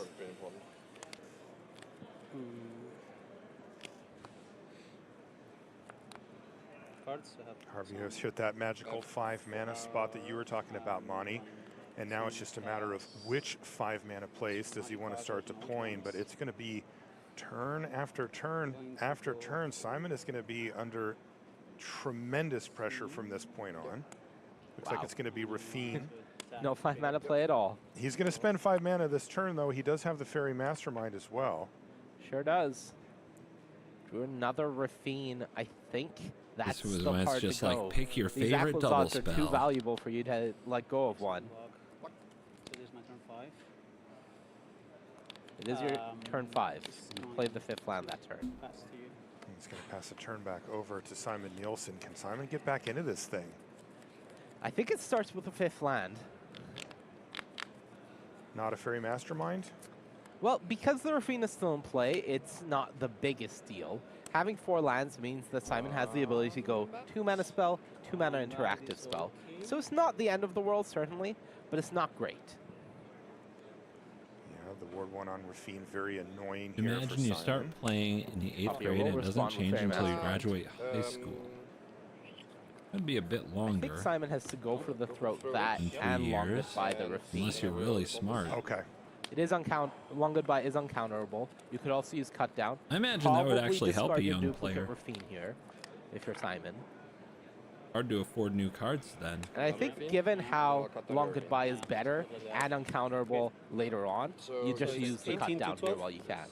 Okay, so good turn there for Simon Nielsen. He's able to use up his 4 mana. Did not hit his land drop, but he did take down 2 key cards from the other side, a Mastermind and a Rafine. Yeah. Javier can start with a map token here. Can do it on the Aclazots or the Knight. Don't give him There's ideas. Aclazots hitting the battlefield to start things off. Rotation every 6 years. Done. That's the attack. I'm not sure about holding on to the map token here. It doesn't really feel like he is representing anything on this turn. Combat. Simon wants to go to combat, perhaps a little desperation creeping in here. He finds another No More Lies. He's going to discard the one he had before. Yeah. Sure. Okay.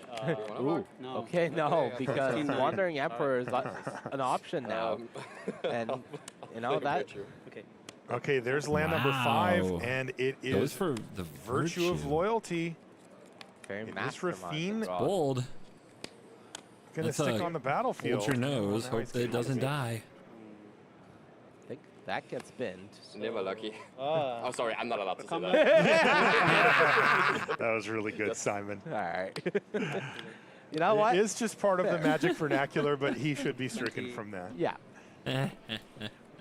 Yeah, I'll block it, but I figure out. Yeah. With advantage, you have to. You think do your thing. Simon says, I am going to block, but right now there's a trigger resolving from Aquazotz that's causing a discard, and Simon says, I'm not going to be able to keep up this No More Lies. Yeah, I'm still at 9. Yeah, you got 20. And I think it could be Javier's turn to just play a Virtue. I think you would like to keep Virtue parity. Yeah, I think so.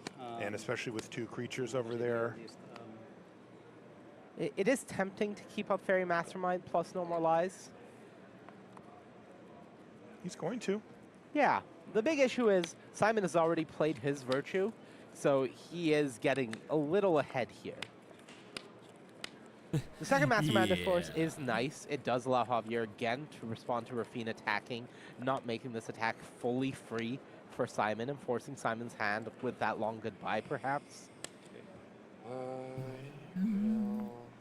How did I end up with so many blue-black lands? Watery Graves, Morphic Pools, Polluted Deltas. Fairy Mastermind. Okay, Fairy Mastermind. I just have so many. We'll normalize that somehow. Somehow I'm going to try to No More Lies the Mastermind.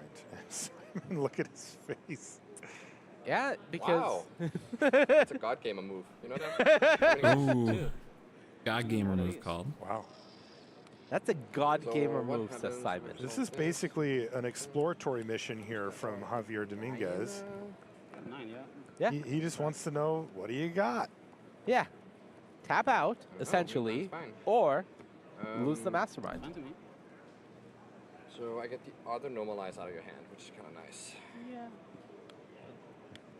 So he's predicting a second copy of No More Lies. That isn't actually the case. Yeah. Try to get you. Okay. Tried to get you. Okay, that's fine. That does nothing. Because all your cards are going to be lands. Yeah, I know, but...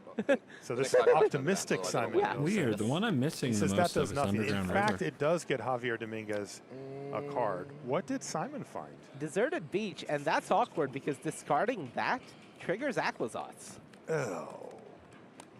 But you don't want to discard the long goodbye. Oh, he is going to. Yeah, it's an awkward choice, but... 5? Go to 15? So 15, 9. Yeah. And trigger this. Yep. Okay. Rafine is at 6 power now. The Rafine is kind of going nuts. It's not a good attack. I guess 1 card in hand. Yeah. And now the attack's not good anymore? Yeah, it's time for Javier's Virtue. And then just tap land go. That's the plan. So this is what you were talking about Virtue parity, right? Is that Javier's fallen a little bit behind on it, so Ruin the now this is format. going to cost him Looks like people a still turn play to try it. to get caught back up. He can certainly... Well, he has to get caught back up by playing the second Virtue because he was behind for too many turns. Right. Which means now Simon can attack again and then untap, make it bigger, and as long as Javier only has the 1, he will always be behind. And his Aquazotz will always be smaller than the Rafine. I mean, if you just want to bash on, if you just woke up today angry at Magic and decided to find a YouTube channel to go off in, Another good turn with like, I get it. There's a lot of things I don't always agree with, but I don't sit here and say they killed Magic or they killed Standard because things didn't go my way, because I have eyes and I'm like, oh, obviously people are playing Standard and it's not dead. So I guess I'm not going to say things that are that pointlessly whiny, but I'll whine about other things, so I get it. Look at this. Simon Nielsen. My lord. People playing it doesn't mean it's not been decimated. No, that's what it means. Building up this board. That's what it means. It's getting out of hand. There are 7 counters on Rafine at this point? All right. All right. If only one of us had a Danik. Yes. I'm sorry, Tristan. I'm sorry, Tristan. Oh, this is kind of unclear. It was touching. That's fine. That's fine. Yeah. You're kind of clear. Back to I feel Javier. like I'm slowly losing. I don't think I can do much about that. That's kind of what we're thinking, Javier. Said, I feel like I'm slowly losing. He's right. It really does come down to Virtue, and the question is, if he plays the second Virtue now, will that get him back into the game? Or is it too late and he needs to find a removal spell for this Rafine? Wow. Yeah, Javier's even gotten Yeah, extra it's- cards the last 2 turns off of his Fairy Mastermind. It just hasn't found the answer. Yeah. Yes. Second Virtue resolves. Now he does have a bat in hand. Yeah, I don't That's a think chump blocker, right? I don't think keeping up Iganjo does anything for you, so I do think you play the Deep Cavern Bat because it does become a 3/3 lifelinker, and that is a good enough chump blocker. Simon says, "Come on, Best no part of cards." arena. Yeah, for Potentially sure. buy him 2 extra turns. Let's see what happens. That's for Judge, we need more dice. 3, 2.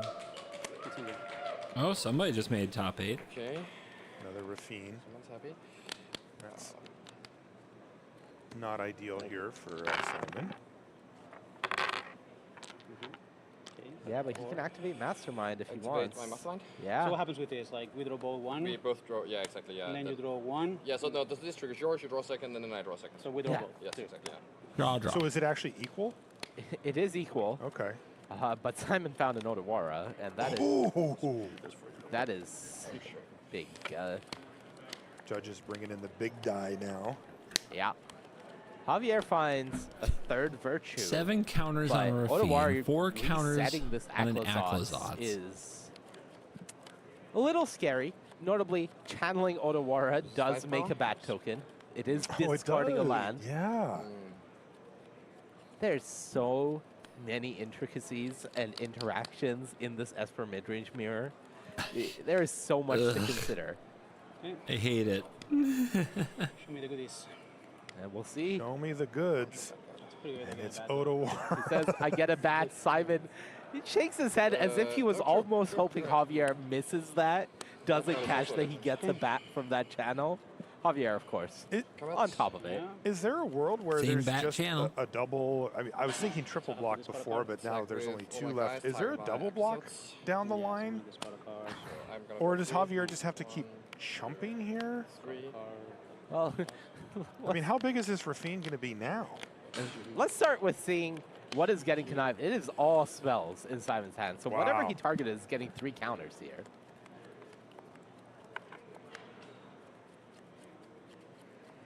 And Virtue of Loyalty. This is the just middest such of a mid. house in this Esper. Nobody's midder. Yeah, I'm thinking there's 3. I get to keep 2 of these.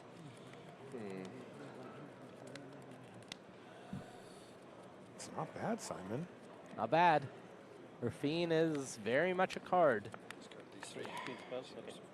So he discards He Mastermind, discarded, Bat, yeah, and not a back card. Rafine. Oh, the back card about. But that leaves him with No More Lies and Wandering Emperor. Yeah, you trade the bat for the Mastermind, This, and you 7, chump 11? one of these. Yes. I believe they are both 8 power. So you can chump one. You don't have to chump the other because you do gain life from your bat. Yes, I have an Iganjo. Javier to I 3. don't. Otherwise, it would be lethal. Iganjo would be lethal. Actually, it would have been. He's like, unless I have an Iganjo, taps it. I don't. I don't think Javier bought that for a short second. All right, Eight. go for the throat.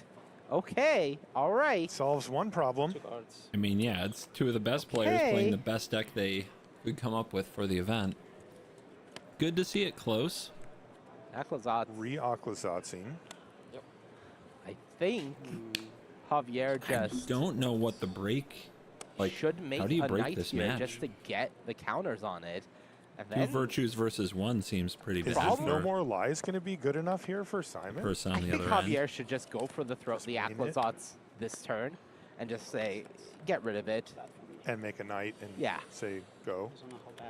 The Rafine is bad, but I think Javier just has to maximize the actions he takes right now and the creatures. Just First of to all, have I a never shot. make this pro At tour least because I'm getting the not that life good linker off the or board motivated. means that he has a chance at racing. But if I woke up in the shoes of somebody who did, That's what I see. I see Ardenvale I would fealty. play blue-white going control. to end step. I'd probably get trashed. That means that No More Lies is now turned Online. on for Nielsen? Don't like it. I do not like it. Oh, wow. I mean, it's the 4th No More Lies, right? Do you play around that? That Odawara was No, such a 3rd. big draw 3rd. for Simon. Still the last one. I got to say this. this match already has lived up to the to the hype. Crazy. If you're just joining us, these players are both 10 and 4. They're fighting. Not made for 10 hours? Simon, in particular, is looking for pathetic history to extend his top 8 streak from 4 to 5. But Javier Dominguez, one of the most dominant players of the last 5-6 years. Actually, I'll stack them. They should let chat handle the mirror. That's content. Yeah. Chat would start fighting over what's good in modern. You have 3. Yes. Everything would go south. We're going to see that counter. Yeah. Okay, resolves. No more lives resolves, is what Javier Dominguez says. Javier gets a draw here, and if Simon discards a land here, of which he has 2, Javier gets a bat blocker. Boy, that's huge. It's like a turn. Yeah. So the question is, can Simon afford to discard wedding announcement? Discard. Can you discard right, anything? that's 1 bat. Wedding Too far behind. And Too far behind. land. So this is a 10. Yeah. So I'm gonna block He's spitting out 3/3s. this Aklazats is something. and this. Did Javier? Okay, no. Yeah. All right, and there's the Aganjo. Yep. Torchuma? Yeah, come on, yeah. Simon should get a bat here, assuming he doesn't miss it. Oh, And he can use the Emperor to keep that alive. So I don't gain a life. It's bad for me. Is I the just bat dice, coming? gets And bad. I play another Anchorage. I think Simon missed the bat. Man, the bat should be huge I there. will Iganjo did go to the yard. It's the same thing as Otawara. I believe Simon missed that. Gas. 8 counters. That can be huge. You know, anytime you have a Virtue of Loyalty out, any creature, Right. any breathing creature. And here's the nice thing with Virtue. If Javier can transform Aklazats back this turn, it will untap with those Virtues. So That's really nice. you will have it as a blocker with It's not me, flying though. Don't against both this players have terrifying to board that Simon has presented. be aware? Simon has Something? too few cards in hand. 14 and So that's 12. Is he allowed to miss And that? that Rafine has will put just gone this nuts for here. right Th- now. this It's got game, 9 counters on it. this game has been fantastic. And I Just will play a bad because I'm not dying yet. I'm not dying yet. And I will play. Play a wedding announcement, Yep. too. Maybe not. Using taps, I'm gonna chomp. We have 9 minutes. Yeah. Oh my goodness, we have 9 minutes. Are I you know. serious? Wow, that went really quickly. All right. Just feel like it draws. Javier says, I That will went stack everything really correctly quickly. and start putting on Commentators counters. are You locked go. in. Good for them. Alright. So You have 1 card left? No card? no cards. Wow, I did not realize the You clock net? had gotten that Yeah. low. No, The it players makes it have two. 50 minutes which is total nice. to complete the match. Um, Game 1 was pretty long, and this one's been really long. And might Javier is draw up anyway. a game, so Simon needs to I don't know why take I this rushed you. game in the 9 minutes plus extra turns, or So Javier will this win the is- match. But almost certainly, if Simon wins this, then the match is going to be a draw unless somebody gets run over in that 3rd game, because it's really hard for an S Premier yeah, match so I to will finish animate in this 9 plus minutes, Emperor on it. Right. let alone however much And time it takes to get attack there. with These all, players would I have will to take a look at their just standings to target try to my figure out what a draw would mean for Anchorage, them. stack the triggers, so Can't Anchorage imagine is it's first, I draw great. a You card. only get 1 point for a draw versus 3 And for then a the win, Rafine 0 for a resolves. loss. So 3 cards. 1, 2, 3. Is there any way that Simon Nielsen can get the job Cards. done here? That Aklazats is back. No Latins in the graveyard, no bats for Javier. So this is a 6 something. 6. These are all lethal. Yes, I'm gonna make They're all lethal. That one Soon. has first strike. This is a bigger attacker, right? So Sounds like a block. I'm thinking about this. But this Aklazats can This just will be keep that. coming This will back be turn that, after right? turn So and be ready to block. Yep, and it has lifelink, so as long as nothing is getting through, Javier will slowly start gaining life. I think Javier has stabilized this to a point where Simon Right, cannot so win. You gain 9 life. Yeah. So go to 12. This dies. And I gain 12. Yeah.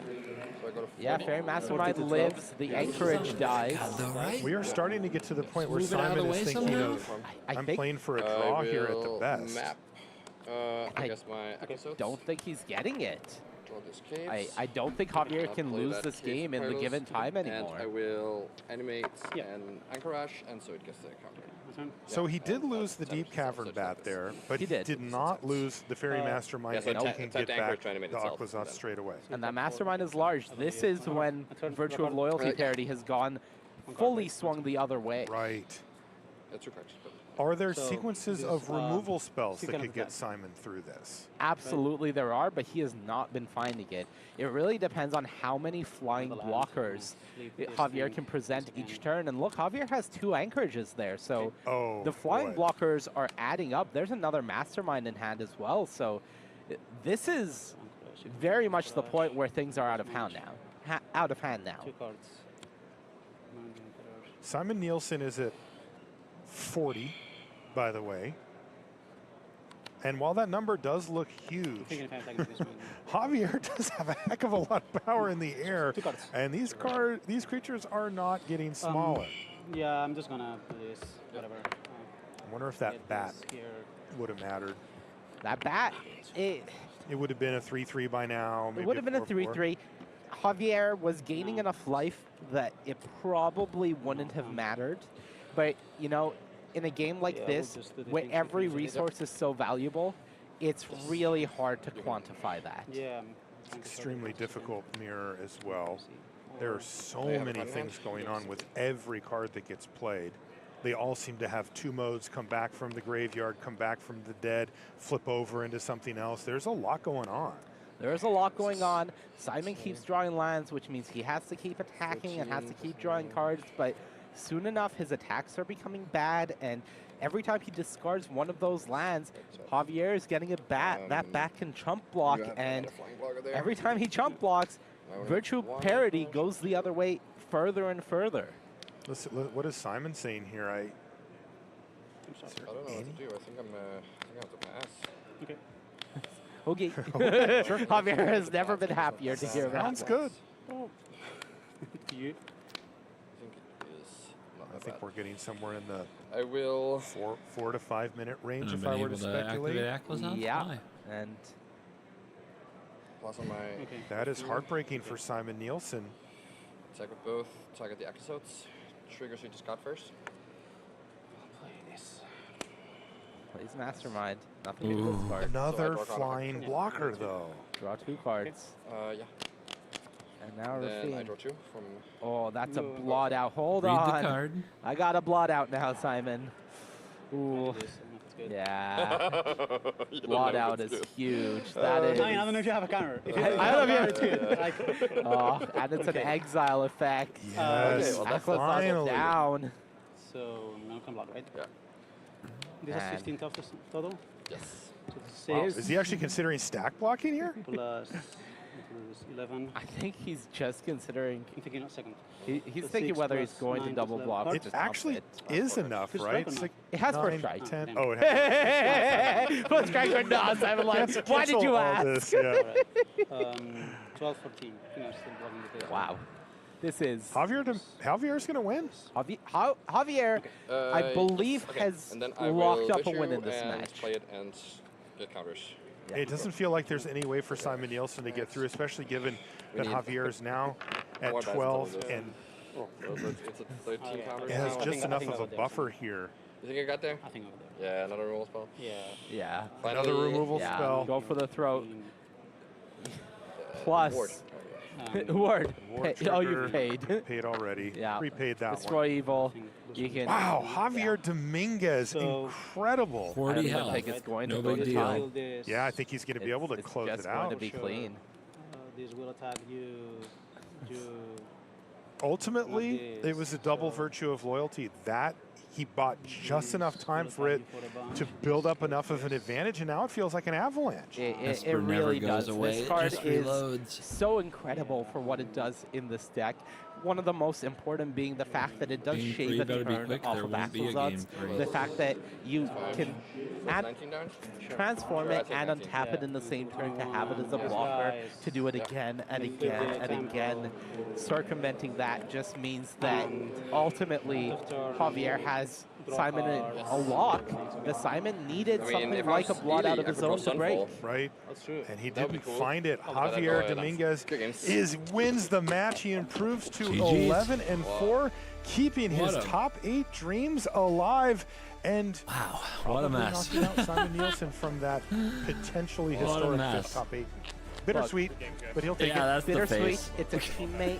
It's potential history that Oh my you God. don't want to be the one to deprive from your teammate, but ultimately Magic is an individual game. As much as you prepare with your friends, your teammates, and you're in the trenches together, Oh, them trenches. your match, your result is the one that you have to care about, and Javier gets the win there in a match that I count one missed bat token, and everything else was just flawless. Incredible Magic from two Titans. Super, super close. A really pleasure to watch. Great match. We're going to send it over now to Maria at the news desk, who's going to tell us about our next matchup. Stay put, it's winning in Magic coming up next with Takumi Matsura versus Arne Huschenbeth. Takumi is going to try to close this game out extremely quickly by Oh, we getting can a bunch hope of so. creatures That in was- play and I'm then casting a exhausted. recruiter to pump them all up, while Arne is trying to play Esper midrange, the big bad of the tournament, trying to get Rafine down and answer all those Oh, aggressive same creatures deck. with some timely removal spells. Someone's going to the top 8. Who will it be? Stay tuned and find out. Oh, look at that. Oh, how wholesome. How wholesome. Couldn't be me. I don't have that.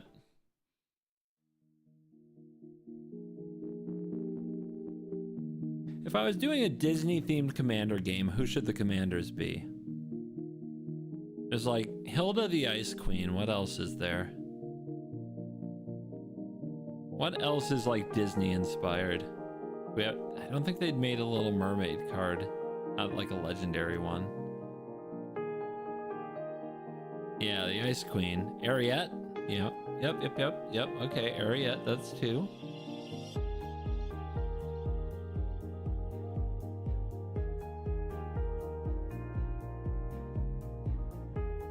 Fairies. Like Peter Pan?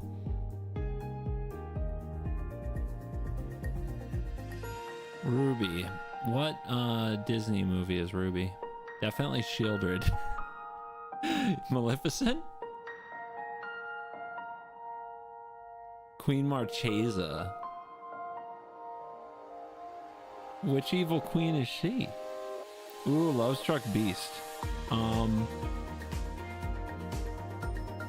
Beauty and the Beast.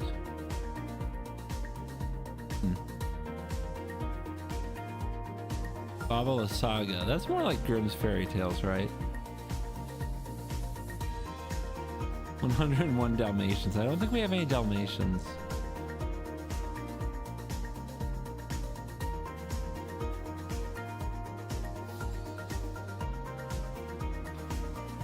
I can play 7 dwarves, but I don't know who the commander is.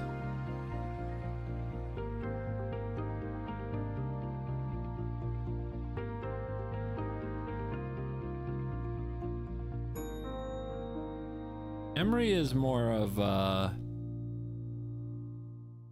Arthur, right?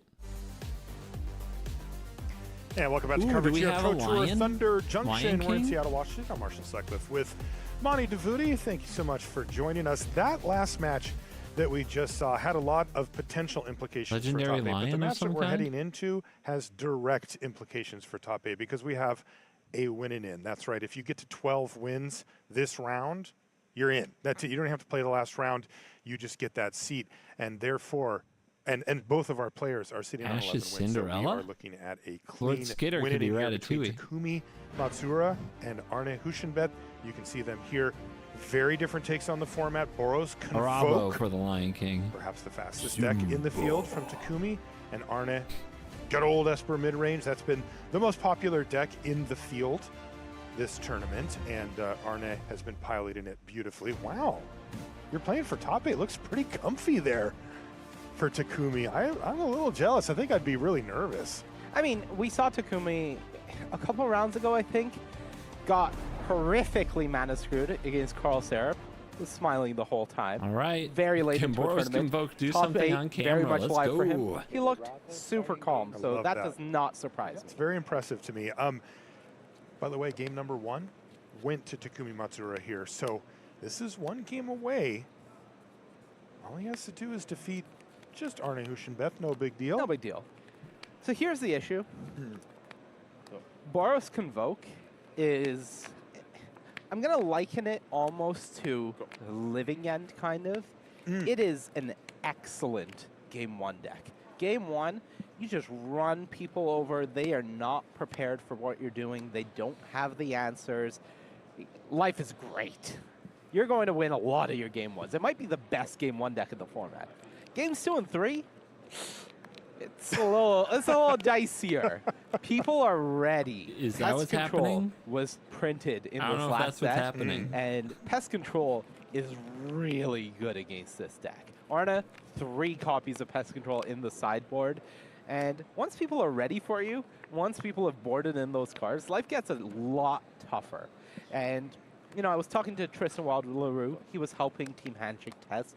I asked him, so what's the deal with Convoke? And he was like, look, it's the best Game 1 deck in the format, but we tested it. We couldn't figure out how to win post-sideboard consistently enough to want to play this deck. Okay. If someone broke it, man, they're in a good shape. But unless you have this 6 sideboard plan, then maybe Matsura does.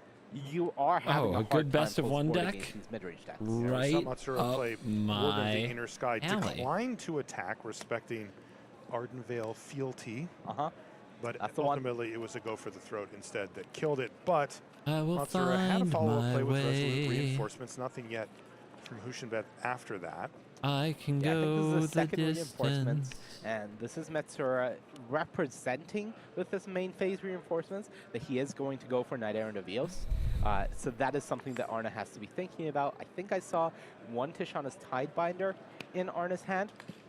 Not sure what else he is holding, but that does work both on the reinforcements as well as a Knight Errant. The real question is, do you save it for the Knight Errant where Takumi gets a 4/4 on the battlefield and no trigger?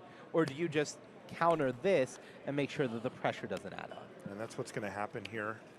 No more lights. It's going to hit that Resolute Reinforcement, so it's not even going to hit the battlefield at all, though this does mean first blood here for Takumi Matsura. He could stack in for a couple of damage, knock Arna down to just 18. A lot of runway there for Arna. Yeah, and one of the big cards that we have seen from Boros Convoke players as a post-sideboard plan against these mid-range and control matchups, Urbrask's Forge.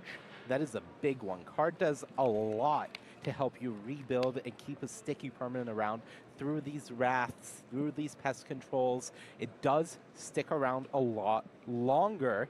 3 copies in the sideboard for Matsura. Hasn't drawn one, or might have one in hand, but hasn't been able to get it in play yet. Very annoying card to play against. It gives you a semblance of inevitability, as it just keeps producing a threat every single turn. I lost my fair share of draft games with that card. Me too. It takes a while. Yeah. But it doesn't go anywhere. Oh, here it is. speak Urbrask of Forge. Now, does it resolve? The Forge. This is the time, really, for Arna Huschenbeth to get it. And that's a Tidebinder. Yeah. Wow. So that's going to counter the triggered ability and reduce Urbrask Forge to just no text artifact. As long as this Tidebinder is in play, and Tidebinder is a 3/2, so not only does it shut down the Forge, it shuts down the attack from these 2 1/1s. So Takumi, entire turn more or less shut down there thanks to that one play from Arna. Yeah, Tishani's Tidebinder, very interesting card, has a wide range of applications. Seems that the older the format gets, the more powerful it gets somehow, but it's quite good in Standard as well. Yeah, absolutely. Just a lot of very powerful text on that card.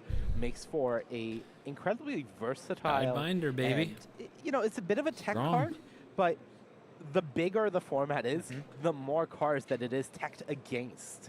You can take a look at it there on the left-hand side. Obviously, Arne has a alt art version of it, but does the same thing.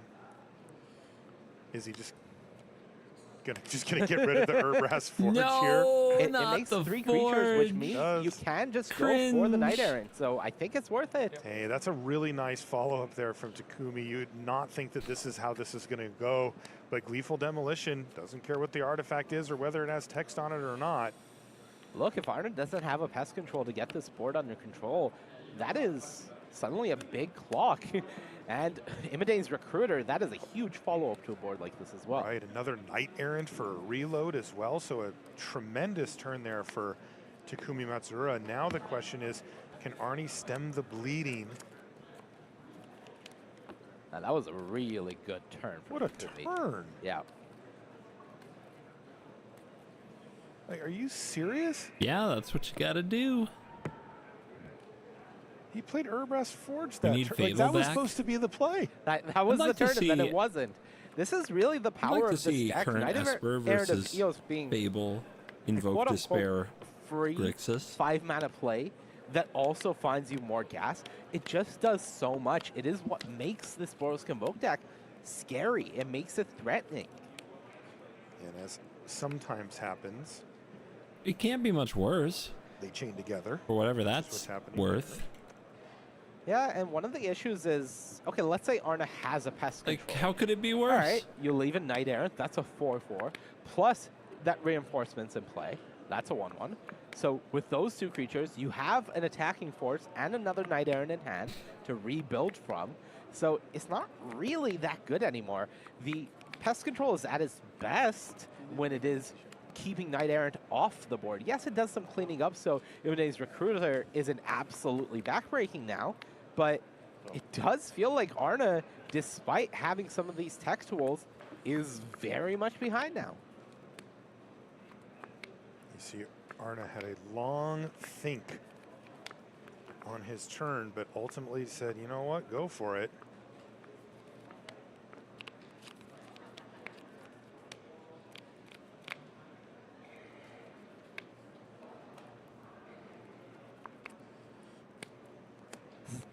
Five creatures aside. Really? Knight Errant, number 2. When you start chaining these Knight Errants into each other, it... Oof. All right, 2 Epicures. Okay, so that wasn't so great. You know, you hit 2 2 cards. things. Yeah. You okay. didn't find another Am I Knight greedy? Errant. You're greedy, but you're not wrong. Obviously, you would like to hit your better creatures. But anytime you hit 2 cards, it's not the end of the world. But Epicure, on the lower end of the spectrum in terms of cards that you really want to hit in that spot. Sarah's like, okay, I attack with this one. What happens? I think the worst case scenario here is you attack with it. Arna goes Wandering Emperor, block, put a counter on my Tidebinder, give it first strike. I eat your Knight Errant. So depending on what Mitsura has here, I think we may see another turn of holding back. We know about Recruiter plus 2 Epicures. The question is, what else is in that hat? Right. 17.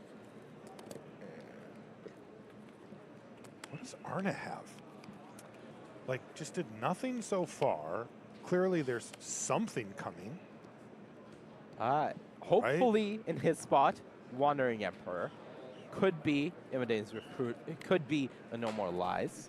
But Could be so many It things. does seem like there are quite a few instant seed plays available to this Esper deck, which is what makes it so hard to really predict and play around. Is that a barrage? That is Lithomantic Barrage. Now are we going to see the... There we go. Wandering Emperor. Bang. 18. Take it out. Has to pay 1 for Caves of Koilos, so he shortcuts it to I gain 1. Mitsura, confused for a second, figures it out. And again, Mitsura playing incredibly well, smells out that Wandering Emperor, says, I'm not going to attack, I'm going to remove this Tidebinder that is, in theory, not an issue at all. In theory. Yeah, that's not how it works, though. All right, I am getting a look at Arne's hand. It's not great. There's a cut down, and there's a bat. Not the Bat God, not Aquazots. It's a Deep Cavern bat. That bat. Not the bat, a bat. So that can come down, take the Imidane's Recruiter, but this board is out of control. Yeah, he's really hoping to find a way to get back Now there's an Aclazotz. Another demolition. That would have been quite the turn. Wow, demolition, one of the blood tokens. Oh, Recruiter, man. but okay. All right, now you have a 2/2 lifelinker with flying. Yeah. All of these creatures are 1/1s except for the Knight Errant. Nobody draws Sure has a recruiter. demolition in Never hand, happened. but also has some blood tokens, and I think depending on what he draws, we may go sacrificing here. Case. Ooh! I think that's GG. Is that game? Case of the Gateway Give me Express that will back. kill the bat. You can't play the recruiter this turn, but I just don't really know if Arne can Oh, come that's back from the amount ice of damage that cold, this baby. is going to be representing. This is interesting. Takumi has to decide, do I even bother attacking the Wandering Emperor at this point? Looks like since it's going to be a 2-turn clock, either way, the answer is yes, I do. Cut down, save 1 life. That's a cut down on a 1/1, right? Yeah. Just Yeah. for the record. Takes 7, down to 10. So this is going to have to be pest control just to get things rolling, right? It has to be pest control just to get him alive. Right. Destroy Evil's not going to do it. And that is Takumi Matsuura securing top GG's. 8. What a victory. And Boros really cool. can We've win got a games. Boros I deck called one Boros It deck is really cool. in the top 8. Both I players called in it. our top 8, Japanese. So great start for Japan in this tournament. And, you know, I got to say, I think Ikawa was sitting there in our top 8 being like, please win Esper, please win Esper. But Boros Convoke, first deck into the top 8 alongside that domain ramp. So not the best, but Matsura is certainly happy about it. Well, we've got even more Magic to bring you here because we've got another winning in. This is Ray Zhang versus Carl Sarap. Again, you see the records there, 11-3-0 versus 11-3-0. So both players trying to track down that coveted 12th win. This is the last stop to get that 12th win and guarantee a top 8, not to have to sweat any tiebreakers or anything like that. We're going to be coming in game number 2. Ray Zhang with 4-color legends up a game. Yeah, not overly surprising. This 4-color legends deck that Ray, I believe, is one of the spearheaders of the design for their team, Sanctum of All. A lot of the players on the team, if not all of them, played this 4-color legends deck. This deck is designed to beat Esper midrange and is quite good at doing so. But Carl has already overcome the matchup once already against Ray's teammate Nicole earlier today. Now Ray is incredible when it comes to constructed. They just construct these very, very intricate combo mid-range decks that can win out of nowhere. And another one of these decks here in their hands, Plaza of Heroes, doing a lot of work. So Carl has his work set out for him. Would you describe Am I right that this Ray deck as one of those designed decks the that has like deck with a Blade game of Selves plan, that won but the then Dream can Hack? kind of put together just the right pieces, I win? Yes. I love those type of decks. This is It was one of like those an decks infinite that combo really deck? feels like it has 3 game plans and also a oops, I win. I love that. Yeah.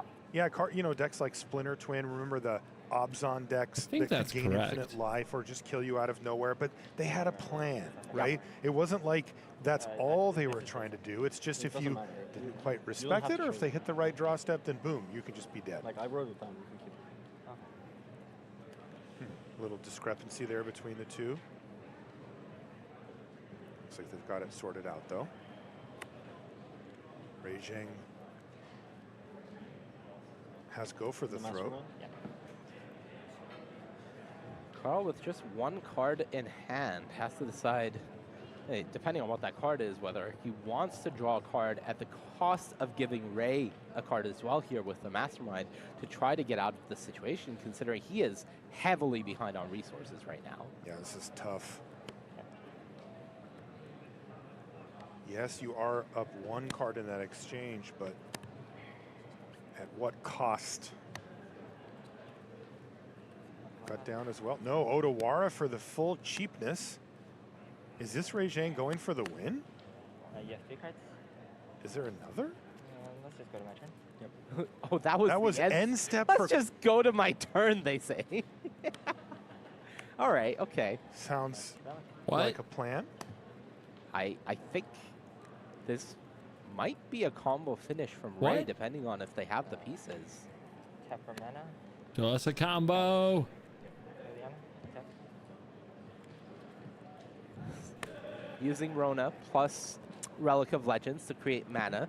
Cast a legendary spell, Rona untapped. So now you do have what is essentially a mana dork in the Rona that untaps when you cast most of the spells in your 4-color Legends deck. This deck is sweet. This deck is very sweet. The question is this deck going to be in the top 8? And it's starting to look like, I said there would be a wild card in the top 8. This is looking like a wild card. That there will be I sense a wild card. In the top 8 right now. At this current moment, from this exact position, it does look likely. So 2/2. Pivot stand for turn. The cards exiled on the side, by the way, are from Inti. Every time Ray is discarding a card, Inti is triggering. Oh. But there's also the exiled cards, so I'm guessing that's the cards to the right are the castables.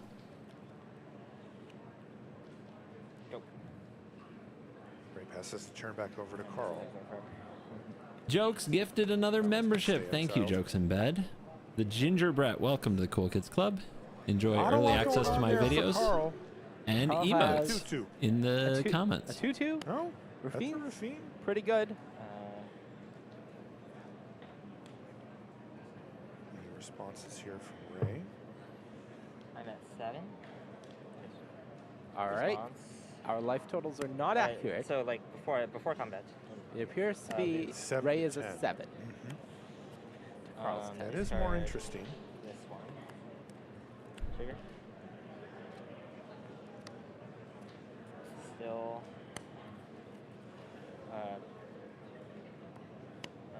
Takanuma. Turn on Takanuma. Trigger.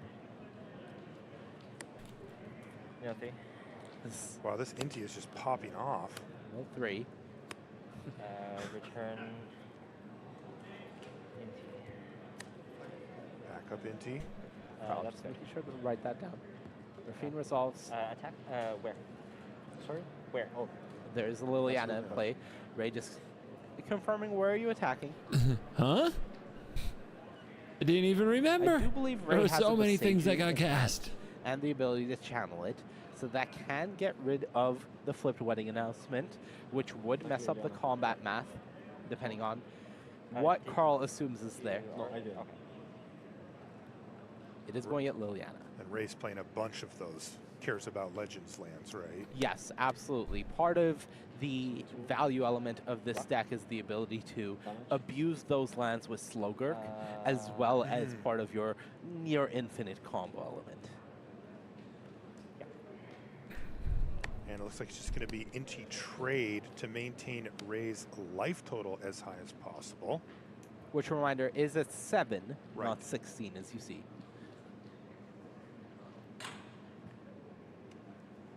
We see the backup Inti in hand as well.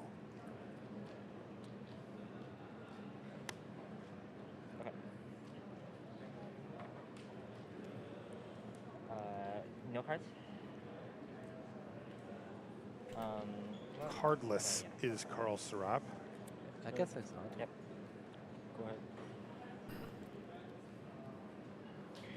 Wow, there's a lot going on here for Ray. Thanks, guys.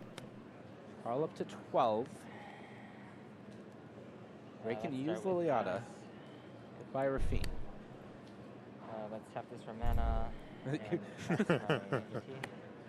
Okay, Inti's back. Let's. That cottage on the left, by the way, is on the battlefield, not the tap for graveyard. 1, yeah. Let's play Plaza for turn. Yes, let's. 1, 2, 3, 4, 5, 6, 7. Oh. This is the Goose Mother. There is another copy in Ray's hand. Goose for 5. Goose for 5. On tap Rona. 3 bids. Go. I'll give you the third one shot. Wow. Let's go. That's felt like every single time Did we do it? Ray has had a turn. They've been able to significantly advance their Is game it plan, while happening? Carl has done kind of not much here. Carl says go.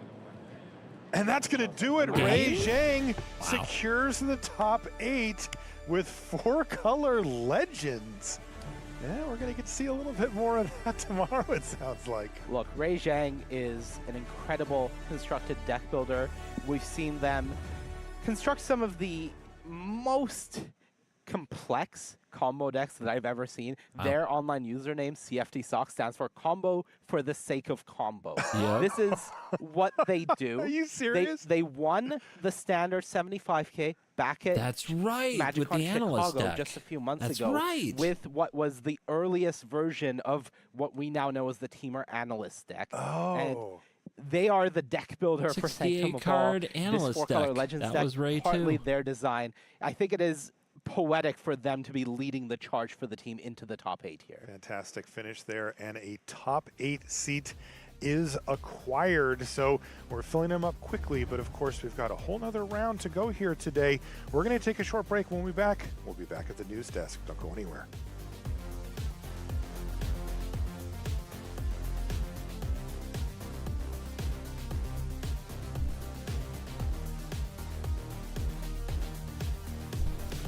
I know some people hate combo, but I think it's pretty nice to see combo doing things in standard. I think that combo is generally good for a format to have.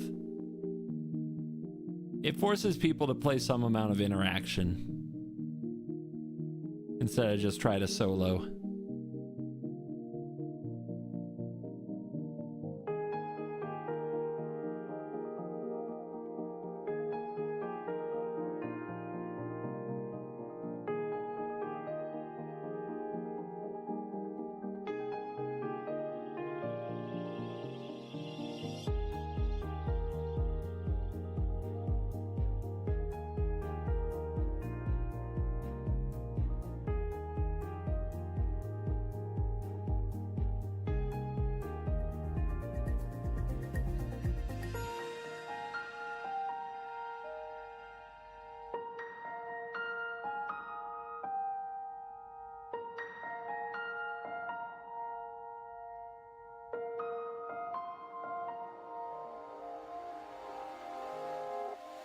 It's about time they sink some money into providing decent entertainment for these things.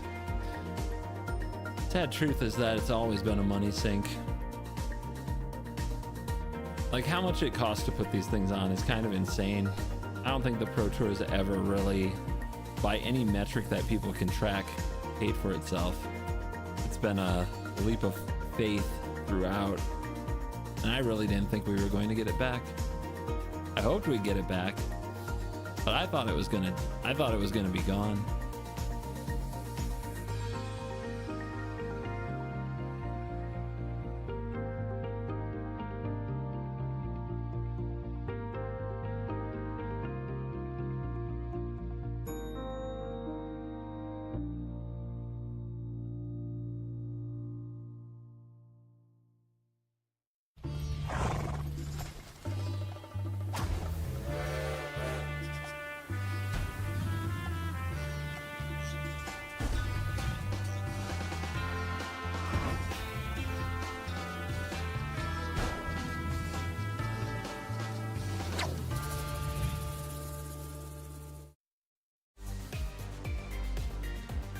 Welcome back to the best hour of Magic coverage. It's time for the final round of Swiss here at Pro Tour Thunder Junction as the sun sets on Seattle, Washington. Hey everybody, welcome to the news desk. Marie Bartholdi and Corey Baumeister, and I said it's the best hour of Magic for sure. Oh yeah. Because we have got to send more people to our top 8. It all comes down to this, and it's come down to the wire for a lot of very, very popular players. Javier Dominguez is one of those players who defeated teammate and friend Simon Nielsen in the past round, but you know what? They're buds, and there's no bad blood between them. Ailey Loney talked to them, along with Nicole Tipple, who is in her first Pro Tour, and her top 8 dream is still alive. Really? We're here with Javier Dominguez, who has just improved his record to 11 wins, but a bittersweet victory indeed, as Simon Nielsen, teammate, friend, unfortunately was the victim. Yeah, I mean, I don't like to play against friends because, like, obviously, if you lose, you lose. But even if you win, you're like, you know, giving a loss to a friend. So, you know, it's a little bit of bittersweet, as you said. Yeah, very bittersweet. Simon, you were still not out of Feel it, though. You know, perhaps tiebreakers, we'll see. It's not gonna be the best odds, but how are you feeling? I mean, to be clear, I went 4-4 yesterday. I have the worst breakers in the room. I am not going to make top 8. I don't feel defeated. The fact that I lost to Javier, it's nice. I mean, I played against Seth last round. If I'd lost to him, I would be more fuming. Like, then you would have seen Villain Simon. But yeah, honestly, like, it would have been kind of a free roll if I made top 8 from 4-4 yesterday. So, I mean, I took it pretty far, and it was nice to get a run for my money. I did hear a never lucky from you during that match. Now it's like, Yeah, I remember that. But he went like, well, I cannot say that. I'm not allowed. He recovered. And like you mentioned, the plot armor unfortunately has fallen off, but still an incredible run from you, Simon. You switch into supporter mode now. How are you going to help Javier tomorrow? What's Javier's plan for the rest of the day, should I say? I mean, I have to win one more match. Yeah. That's my plan. Let me not jump the gun there. Okay, I'm giving you, what's the reverse of commentator's curse? Good luck. Oh, thank you. I appreciate that. All right, best of luck, Stop friends. Thank you so talking. much. Stop. I'll see you then. Stop. There's nothing you can do. I've got Nicole Tipple here with me, who has just improved her record to 11 wins. One more, and you could be in the top 8 of your very first Pro Tour. How does that feel? I'm on top of the world. There's nothing that could, like, ruin this moment for me. Oh, Awesome don't stuff. say We saw that. you Win. out there playing against Go Eli hard. Cassis. Tell us how that it's matchup okay. went. Mindset's good. It went well. I made a couple of mistakes. I'm clearly feeling a little nervous. I sat down across from Ely, and I like a lot of the pros, I've asked them how many Pro Tours they've played in. And Ely said, I'm not exactly sure, but around 72. My first Pro Tour was 1996. And I said, I was born in 1999. That's beautiful. Man, I he's vibe old. with this. The Ely I'm not side. going to say it. I mean, we give him lots of crap anyway, but love Ely. That's absolutely wonderful stuff, Nicole. I really, really hope that I'll get to interview you again as you make your very first top 8. So best of luck. Go crush it. Thank you. Wow, so incredible to see such joy among these players here, even as we get to the most competitive rounds of the tournament. Truly a beautiful thing to witness, and why Magic is one of the best games in the world. Let's take a look at our leaderboard here as we head into the critical final round of Swiss. How old are you? Okay, 28? here we Correct. go, I'm everybody. 28. Yoshihiko Ikawa Thank has you for locked up the asking. top spot. He was the first player to do so, has not been playing Magic for a few rounds because he gets that benefit of locking That's that one. spot. That's one. Ray Zhang coming in with that 12, the magic number, locked a spot last round as well. That's two. Takumi Matsura, 12 and 3 as well, locked. That is 3. Takumi and Yoshihiko, teammates as well. Now we do have some information to share of what has happened here in round number 16, and that is Jason Yee and Sean Goddard, who were paired, have had an intentional draw, thus locking them into spots 4 and 5 in our top 8, Corey. That means we have 3 spots left to give in our top 8, and we're going to give them out here in this final round. But we have 4 feature matches in which to do it. This is where the sweat truly happens for the players, Corey. Definitely. What's going through their minds right now? I mean, this is the toughest round of the tournament for these players that are in contention. 1 win, you're in. 1 loss, you still did great at the Pro Tour, but at this point, losing is devastating. You want to make the top 8. You're this close. These players have a chance to do it, and they want to capitalize. All right, well, let's take a look at some of these feature matches that we have coming up for the next round, because a heck of a lot is on the God, not line. again. We're I gonna can't start watch things out Esper here do with it Nicole again. I Tipple can't watch versus Esper Lucas break Ducal, another heart. Or Color Legends versus Oh, Esper God, why do you Midrange. do Tell me about what this? the stakes in this match are. So the stakes of this one, just a perfectly clean win and in. The winner will be in the top 8 playing tomorrow. Loser for sure will not be. As clean cut as it gets for this match. All right, so that is our first win and in. We have another win and in right after that, right? Javier Dominguez, Arne Huschenbeth. Yep, absolutely. 11 wins right now, being at 33 points. You get to 36, you are automatically locked in. Javier, Arne Huschenbeth, another win and in. All right, is Esper mid-range mirror happening in that match too? Yep. Check it out, Carl Sarap and Yuta Takahashi. Tell me about this one. Yeah, so this one's a little bit different records here. We see the 11-4 and the 10-3-2. That is 33 points versus Yuta's 32 points. doesn't matter. 35 points is locked for the win-in, so this is another clean win-in. Wow, 3 win-ins in a row. Yep. All right, let's check this out here. Greg Michael versus Etienne Eggenschweiler. Yep. 4-color Legends mirror teammates here. Tell me about this one. We've already said we have 3 win-ins, so what the heck's going on here? Yep, that is, we've already had 5 players locked. That is 6, 7, and 8 for the other 3 win-ins. So what has to happen for either of these players to make it in, there has to be either an intentional or unintentional draw at the first 3 tables that we were talking about. We already know that these players are already sat down, so there's no intentional draw. But of course, winning in Magic kind of slows Yikers. down. So it's not crazy to think that there could be an unintentional draw, and then the winner of this could sneak in. Yeah, we do have a lot of draws that have happened so far this tournament. Standard's very grindy, so this stuff can just happen in this format for sure. Absolutely, and if one of those people makes it in, that would mean 3 of the members of the team Sanctum all in the top 8. Which is just incredible performance Unreal. from They've, that young they've team. dominated this Pro Tour, really. Absolutely. Yep. Well, let's turn our attention to our main feature, the first match we're going to show you this round, everybody. I'm very, very excited to show you Nicole Tipple and Lucas Ducow here, 4-color Legends for Nicole. Esper mid-range for Lucas Ducow. Nicole, we've been saying it all weekend long, it's her very first Pro Tour. To get this far is an immense accomplishment. She says she saw the Pro Tour at MagicCon Philly and knew she wanted to compete. So what did she do? She learned to play Modern in 9 days and went to the RC in Denver and qualified. That is legend status right there. That is legend status. Now she's just going to say, all I want to do is just be a part of a Pro Tour top 8. Easy. Yeah, done. see, how hard can it be? Yeah.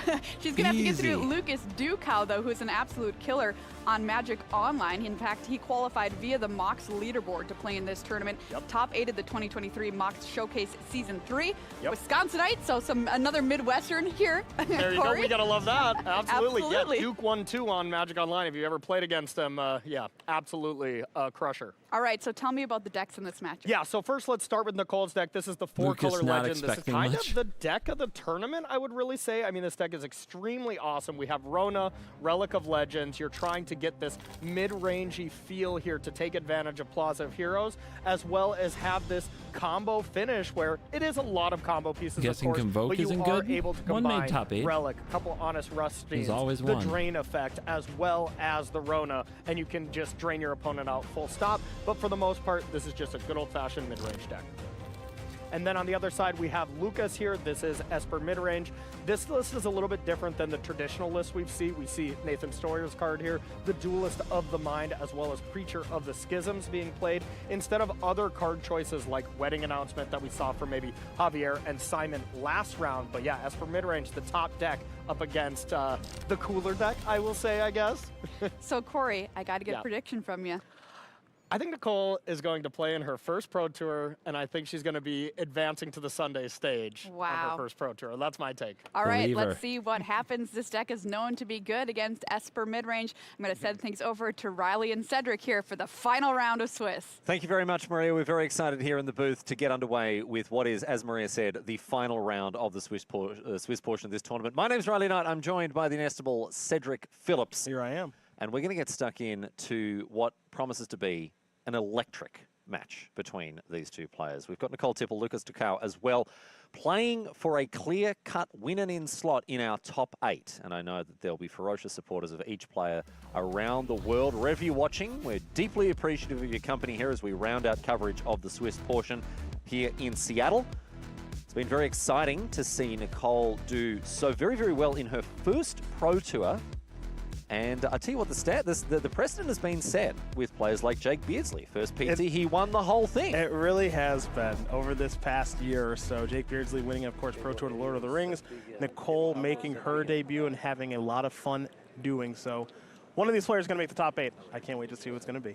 Both players on a mulligan to 6 here. Lucas going to open things up with the tap land back over to Nicole, whose hand looks pretty good. Pretty good with a Rona in it. Plaza of Heroes Otawara as well as some early interaction. So if Lucas's opening is more creature heavy, Nicole's going to be in a good spot. But as we can see, Lucas's opening is a little more land heavy. Yes, yes it is. One could argue maybe too land heavy. Now I do believe one of those lands does cycle in Rafine's Tower, but Yes, it is a very, very land-heavy hand, and actually just a Caves of Koilos and passing the turn back. So Lucas is not getting on the battlefield in any meaningful way just yet. Nice draw as well here for Nicole. Finds a Titania, although can't cast it. Has the Aclazots as well, in addition to Ottawara Growth Throat cut down. Lots of action in her hound. Cut down from Lucas. Didn't cycle the Rafine. Oh, did cycle the Rafine's Tower. Still has another one in hand. Sorry, excuse me.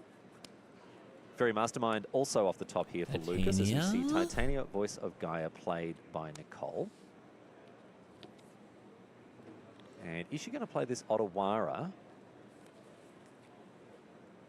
Yes, continuing to develop her mana here.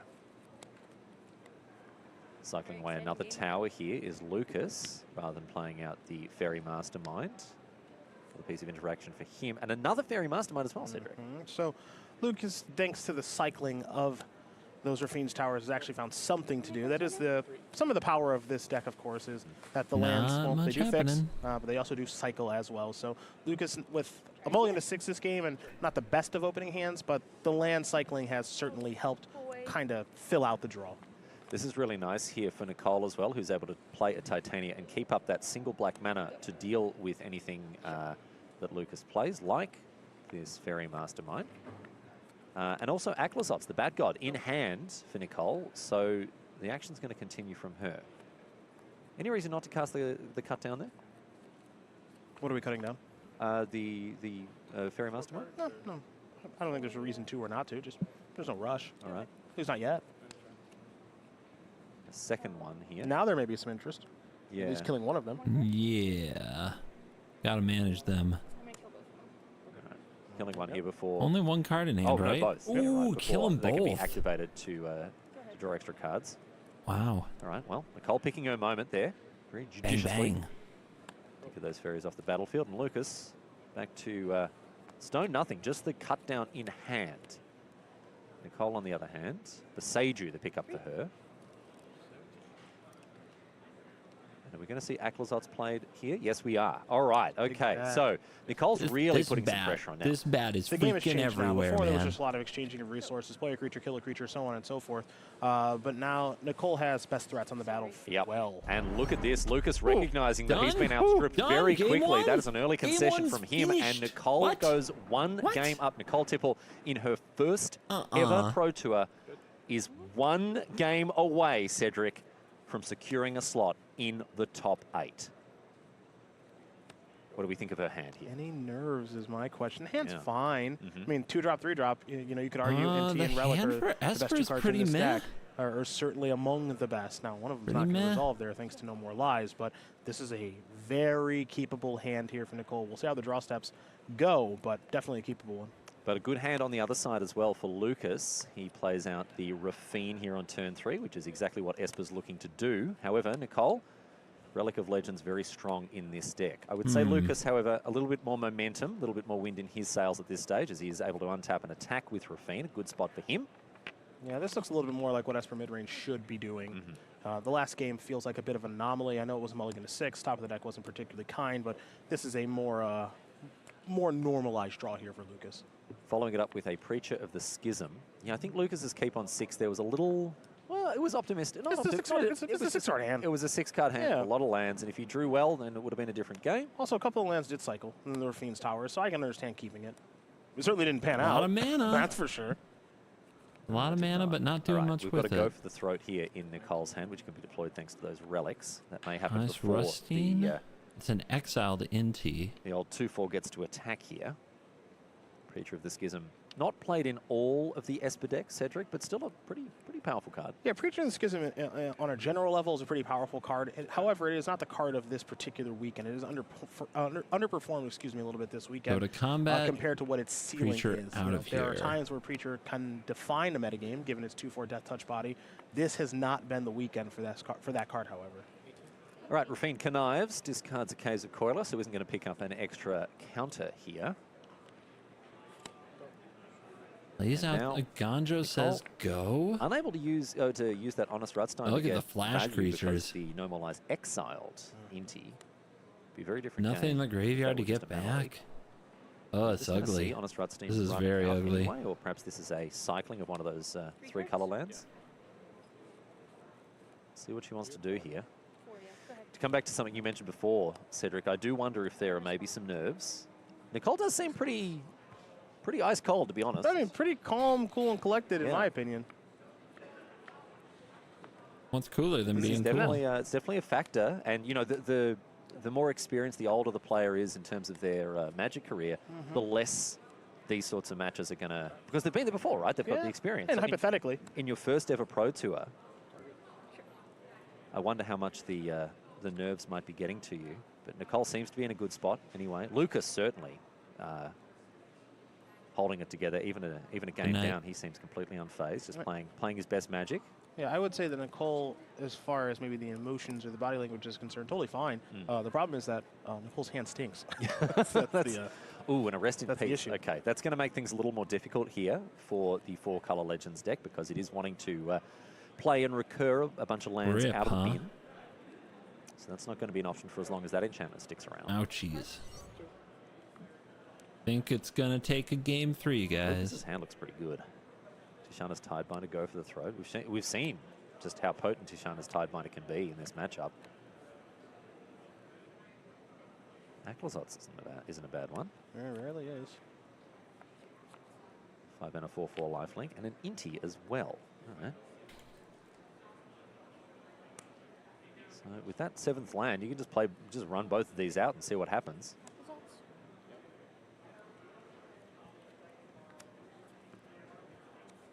Problem is one of these will just die to a go for the throat. I was just going to pass maybe, keep the Besaju up. Potentially. Which, go after that rest in peace. Yeah. Yeah, okay, can see that. Yep. Backup rest in peace there. Oh dear. Okay, go for the throat on the Acklazotz. Sound effects. And yep, Cole having to... I think, is that... Yeah, it's gone for good because of the rest in peace. I have a feeling. Yeah, I don't think it actually... We can have a look at this card. But because it says when Acklazotz dies, which means that it has to go to the graveyard first. So Besaju on the rest in peace will mean that the Acklazotz will die. Yes, it will. No, both will be exiled. This exile too? Yes. So the rest in peace exiled to its own ability. Yep. And Besaju is gone too. Besaju also exiled. And now, once the go for the throat resolves, Acklazotz will flip into its temple. And Acklazotz dies. Return it to the battlefield tapped and transformed. Oh, not this time. Under its owner's control. We have a little Tidebinder action. Oh, all right. Oh. Esper, make it stop. Make it stop. This time around. You're espering too much. Yeah, Tidebinder Mage is a real nasty one. Hey? Yeah, that card's been fantastic ever since it's been printed across multiple formats. Yeah. It's a pretty healthy attack there from Lucas as well. So the tide is certainly turning in this game in Lucas's favor. Can we use the checklist for Acklazotz, please? Use the checklist? Yes. No. I think it's fine. Sorry. No, we're sorry. All right. Honest Rutstein's going to be able to buy back this Acklazotz. And it can be cast as well, because the Honest Rutstein can be tapped for mana, Cedric. And because it does make things a little bit cheaper as well. So it's actually a pretty nice turn. And an Inti too? Oh, wow. Because the Inti is essentially mana neutral because it only costs 1 thanks to the Honest Rutstein. What a turn for Nicole. She's back in it here. But Lucas, in a terrific position himself here. Nicole's actually played this game incredibly well as far as patience is concerned.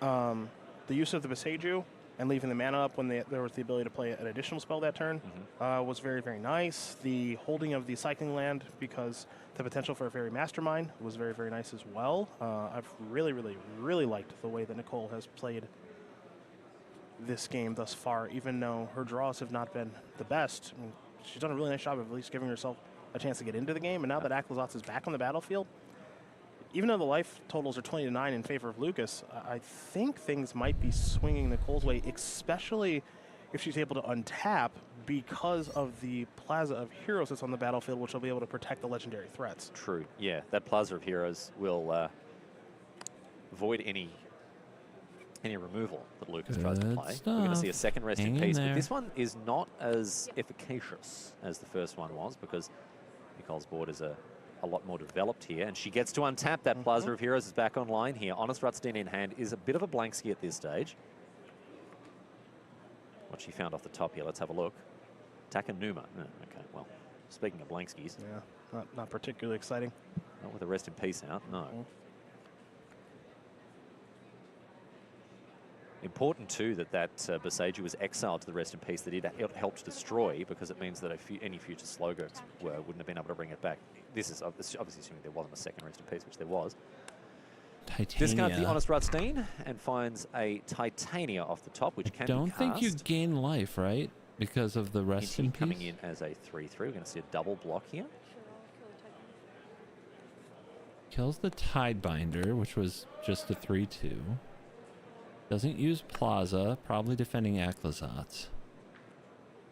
And Titania Yeah. casts for just 2 mana because of the Honest Rutstein. Yeah. Okay, so it's Fairy Mastermind time. I think Yeah. It's going to net Lucas, of course, 2 cards to Nicole's 1. Let's see what they both find here. Okay, well, just a Black Cleave Cliffs for Nicole. Fairy Mastermind and... Takanuma doesn't solve anything. Oh, rest in peace. Why? It's the longest of goodbyes. Oh, the long goodbye there. All right. Now, Fairy Mastermind in multiples can start to get very silly. Absolutely can. And I think will this game. If you can cast and then activate it, which I believe Lucas has enough mana to do. Yes, indeed. So that ends up drawing you a lot more cards than your opponent gets. Because at the moment it breaks the symmetry partially. They get 1, you get 2.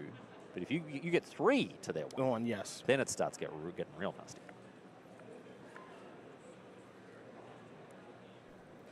And as the way this game is currently playing, it feels as though Nicole may not have particularly good attacks with Rafine, the Fairy Mastermind on the battlefield, the unknown Fairy Mastermind in hand that we, of course, all know about, and then those Reckless Anchorages as well. So I think Nicole is best served to just continue to hang back, but that's not really a winning proposition either, because now Fairy Masterminds are on the battlefield and Lucas is drawing more cards than Nicole is. So this is kind of a definition of a rock and a hard place. Bit of a pinch here for Nicole, because if she doesn't attack, then those Fairy Masterminds are going to well, not even slowly, quite quickly take over the game. Yes. And What can an Otawara do? You can bounce the effective rest in attacks here. peace at the perfect time So to both get players your draw, and now there's going to be 2 Fairy Aklazats Mastermind back. triggers, so Luke's going to draw 3 in total. Oh, but a Rona off the top here for Nicole. Yeah, Rona's okay. It's just a little slow to kind of get started. You know, that's the biggest issue with that. Of course, it's very good with the Relic, and we know got some of the broken things that can happen there. But again, the card drawing engine is much more favorable here for Lucas, and it's also a lot more immediate. Preacher of the Schism, Rafine, part 2 here for Lucas, in addition to a couple of lands, Caves of Koilos, Underground River. And don't forget, Rona doesn't play great in the face of Fairy Mastermind either. That's actually very So- true. Yeah. Yeah, this means that every Fairy Mastermind, every Rona activation will result in Lucas drawing a couple of extra cards. Just depending on when it's done, of course, but it is not ideal. Well, we're going to run out the Rona anyway. Could just flip it into a 5/5 straight away. Yeah, and I think that might be an option here. That's worth exploring. Straight into the Tolarian Obliterator, perhaps. 6 mana. Now, of course, when you explore that option of transforming Rona right away, if you want to do the 5 mana and pay 2 life, or the 6 mana, regardless how you do it, that means How that do you Plaza of attack? Heroes How do you move forward? going to be down-ish, and I say down-ish because there are relics on the battlefield, so you'll still be able to activate it depending on how the mana is tapped, but all this conversation is for naught. Bang. It appears. Plaza? You gotta do it, right? So, long goodbye. You gotta do it. But the Relic, the Plaza still protects it from that, right? It's an option. Yeah. It's an option. It's an option that Nicole has to decide if she wants to explore. Plaza of Heroes says, exile Plaza of Heroes. Target legendary creature gains hexproof and indestructible until end of turn. So there is the option to save the Rona from this long goodbye here.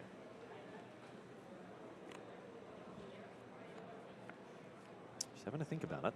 No, just going to let it happen. Okay. So that's a long goodbye out of Lucas's hand. And now we're going to see Fairy Mastermind activated again. Three cards off the top for Lucas. This is what we said was going to happen, said. Yeah, just it's 3 cards to 1 every single time. And while you don't love having your opponent draw a card, if you're drawing 3 to their 1, yeah we're going to do that every time until we can't. It's pretty fine. It's pretty fine, yes. Oh, and Tishana's Tidebinder is joined by a Go for the Throat, so the interaction is going to begin again. Aklazots this time will be exiled unless this is what prompts the Plaza of Heroes activation. Gotta do something. Nicole not having a lot else going on. I don't think the Tidebinder is going to shut it down, though. We're going to see the trigger pulled, but Tishana's Tidebinder is here to counter the ability from the Plaza of Heroes. A little stifle here from the 3-2. And I think that's going to put Aklazots to bed, and maybe even this game. Yeah, it seems like this one's going to... kind of the 1-2 punch. Seems like this one's not going to finally get this Aklazots off the battlefield for good. For 4-color Legends. Thinking. Go for the throat resolves. I'm going to Odawara the rest in peace. Okay, so you can see here, Nicole is intent upon keeping the Aklazots out of the exile zone. So the Aklazots Rip is bounced. Aklazots it dies. I don't want to burst anyone's bubble here, but you're gonna. I do not think that Temple is going to flip anytime soon. Just to remind people, Temple of the Dead says 3 and a black, tap, transform Temple of the Dead. Great, fantastic, love to do that.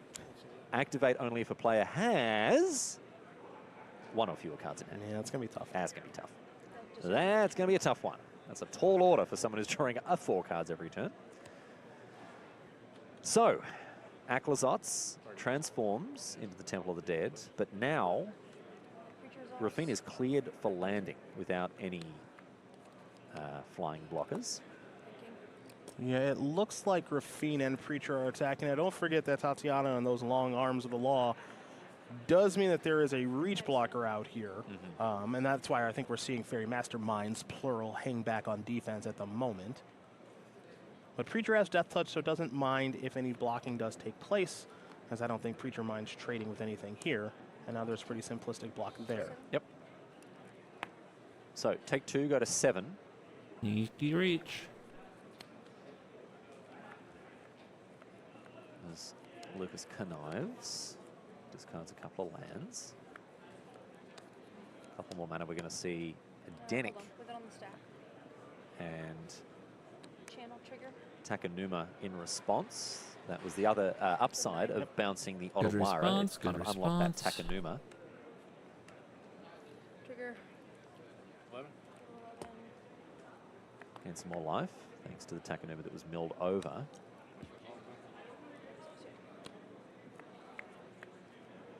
And now the Rest in Peace comes down. It's to make the whole thing back. largely academic. So Lucas continuing to fire on all cylinders here, pulling further ahead. The top of Nicole's library has to be very kind to her here. I think that was just a relic.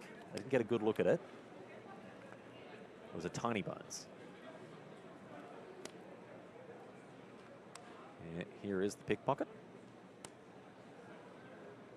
Darkslick Shores. Well, can transform. So, easier than it appeared. Yeah, it being tapped is a really big deal. I was 100% certain. Just a second ago, that card said opponent. I was so sure it said opponent.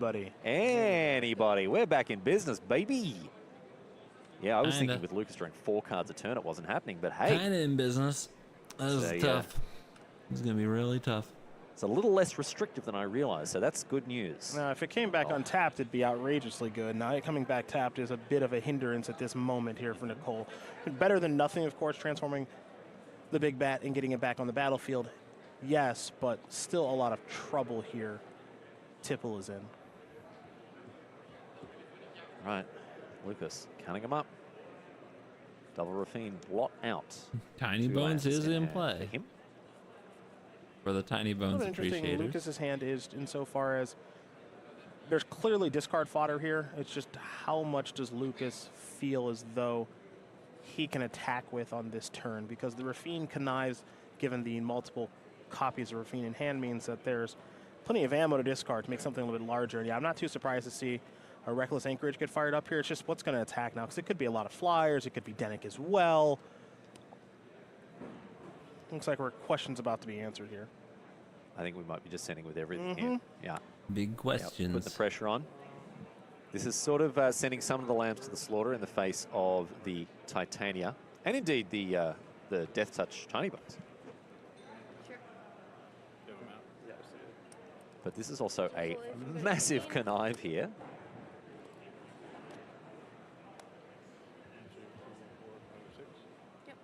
And that first draw was because of the Preacher. This one is for all the conniving. Yes, drawing 6 because of connive. So draw 6, discard 6, you know, that's not just bad. as you do.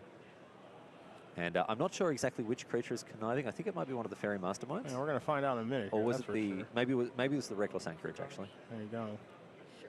So discards 6 cards. Okay, no, it was the fairy mastermind. It's going to pick up 3 counters. And still before blocks, we're going to see because 6 cards were drawn. Yeah. So one of them was probably one good. of them was going to be a removal spell, and in response, Okay, game 3, a swift guys. concession there Game from Nicole. And so now we go to 3. game number 3. This is a win and in for the top 8 here at Pro Tour Thunder Junction. Will it be Lucas Ducau? Will it be Nicole Tipple? We are going to find out. This game of Magic will determine. The who draw is is going terrible to be for coming both back players. Tomorrow. Triple Deep Cavern Bat here for Lucas. Human. Whereas Nicole opens with one of the best cards in her deck. I have a fear. Rona. I have a fear that the opening hand graphic is a lie. Oh, really? Yeah. Nicole doesn't have a lot of cards in hand. See? See? Do you see? Ooh, maybe it wasn't an opening Yeah. on 7. Yeah. That's a sad fate. I thought that maybe it was still being updated, but oh boy. That's going to be a tough one for Nicole to come back from here. Yeah, Oh, that's brutal because That looks like a mulligan of 5. yeah, and the bats are really good in an instance like this. Yeah. Take the cut down. Another bat can come down and take the Vorinclex or the Honest Rutstein. Oh boy. All right. Well, Rona's going to be working overtime. Yep. Yep. Rona is really the only way that Nicole's going to get back into this with triple bat. Untap land, draw a card. please. Not the Takanuma. Discard a card.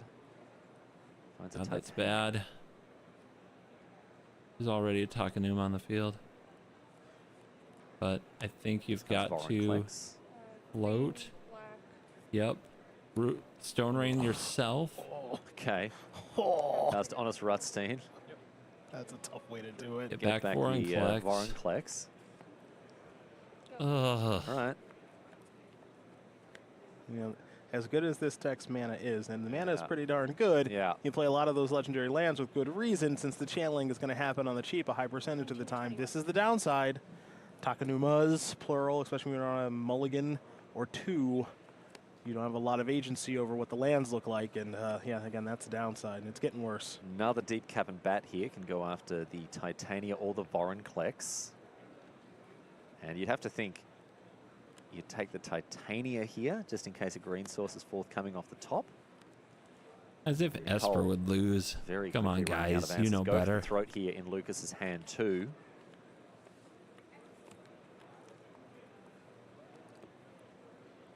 Yeah, Lucas's next turn looks really, really good with an untapped land.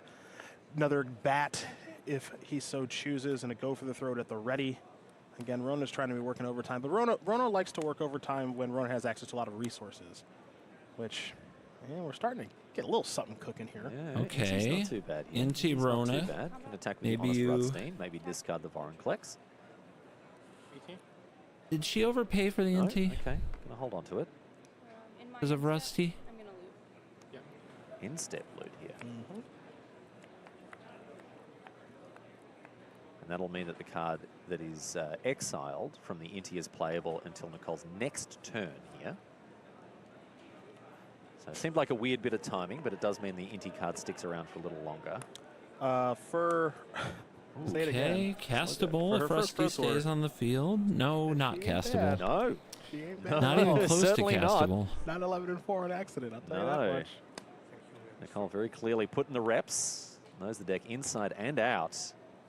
Not even close to castable. look, Cavern on human, she, Takanuma. Whether she somehow manages There's to get back nothing into that this can game cast that Slowgurk. or nothing. goes down swinging. I'm hoping to see a lot more of Nicole Tipple in future Pro Tours. At the very least, we're seeing Nicole in Amsterdam, and I think we're going to see Nicole a lot more than that. Yeah.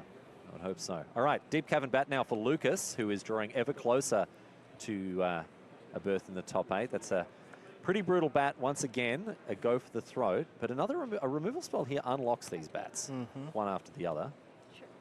Very mastermind in response is nasty. Do you have to go through all the stuff before it discard the card first? And then Lucas will draw a card thanks to the Rona trigger here. But again, Nicole does have to discard, as he pointed out. Trigger in Yeah, T. you can't half resolve. Keep your head in Rona. it. Trigger Rona's in draw T. and discard, and then the Fairy Mastermind trigger will resolve to draw on their card, assuming that's the second card. There Which you go. is. No, my God. Another Slowgurk, and Nicole, now you can see This is just so a little bit of frustration depressing. creeping in, which is completely understandable. You just can't find a land.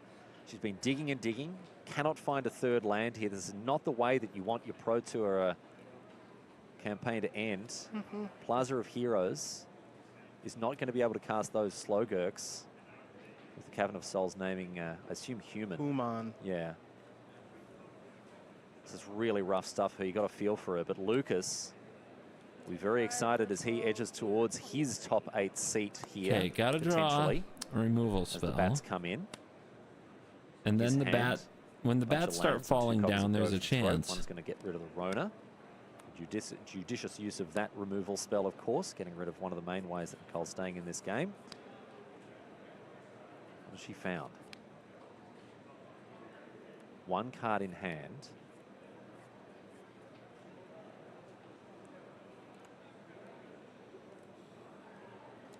Looks like we're going to get in here. And Inti discards another Slowgurk. Another Slowgurk. Oh my goodness, the 4th Slowgurk here. Nicole cannot catch a break. Look at her face. If that doesn't Taking it in good humor there, you can see. If that doesn't speak volumes about this game. Go ahead. Oh my goodness. Rough as guts here for poor old Nicole Tipple. Flipping 4 Slowgurks at the most inopportune moments. 720. As Nicole gets, as Lucas gets in here, knocks Nicole down to 7. Cut down, takes out Inti off the top. At least it's Tiny not a Bones to Slowgurk. pickpocket the draw.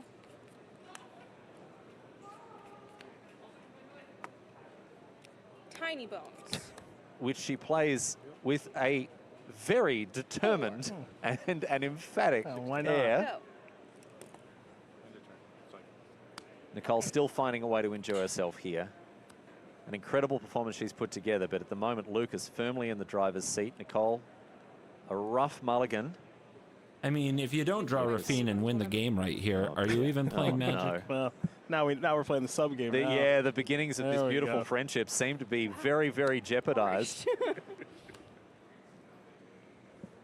But look, full Oh, credit God. to Lucas Actually in this did. situation, taking advantage of the fact that 15. Nicole's opener and the opening turns of her game have not been what she wanted them to. He's made the most of that, playing the disruptive elements in his deck, deep cavern bats, and now Rafines as well. Draw 4, discard 4. And that is going to do it here. And Lucas Ducau is our next top 8 competitor here. Congratulations to him. I hate it. A heartbreaking loss for his opponent there on a mulligan, not finding the cards she needed. But well done, Lucas Ducau, in the top 8 here at Pro Tour Thunder Junction, Cedric. There are positives and negatives to all Magic matches. On one side of things, we see a player who is very happy making such a deep run at this tournament in Nicole. On the other, of course, we have someone who's made the top 8 of a Pro Tour, and Lucas, who's been playing for a very long time, Midwestern player who I used to play against in PTQs in my college days way back when. We're a couple of old guys who are still doing this thing a little bit here.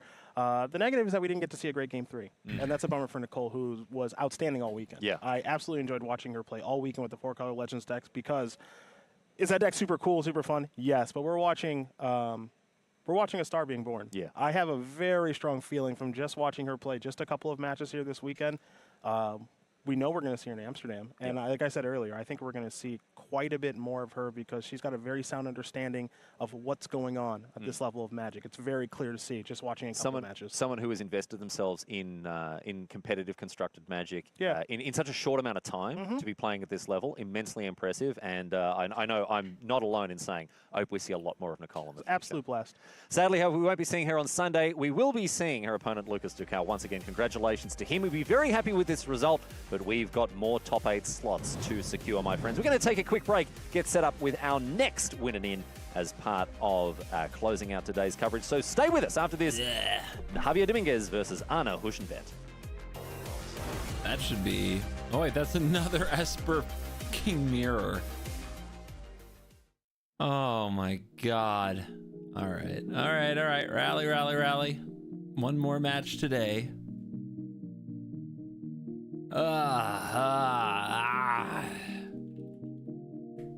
I'll keep working on my braids deck. Plenty of decks to be built. You know what? No, screw it. I'm not building decks. I'm sorting.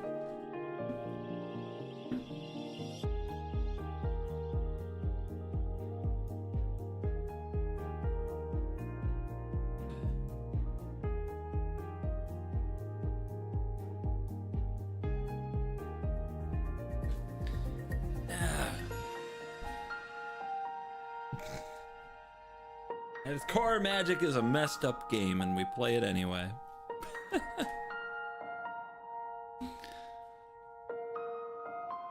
What cards are we sorting? Just cards I'm gonna keep at the house. I'm shipping most of my collection to the studio to build a collection for making decks for the show. But I'm gonna keep a little collection of cards at the house if I need them. So I'm separating that from all my other cards.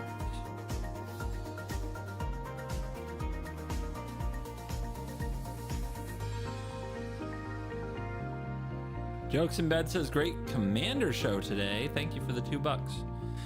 I'm glad you liked it. I've been too scared to look.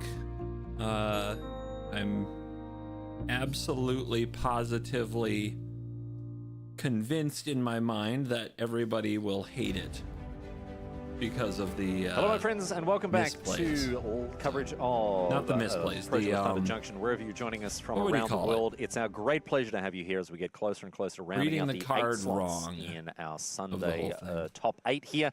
My name's Riley Knight. I'm joined by Cedric Phillips, and we're gonna jump into game number 3, the deciding game of a match that's being played between Javier Dominguez and Anna Huschenbett.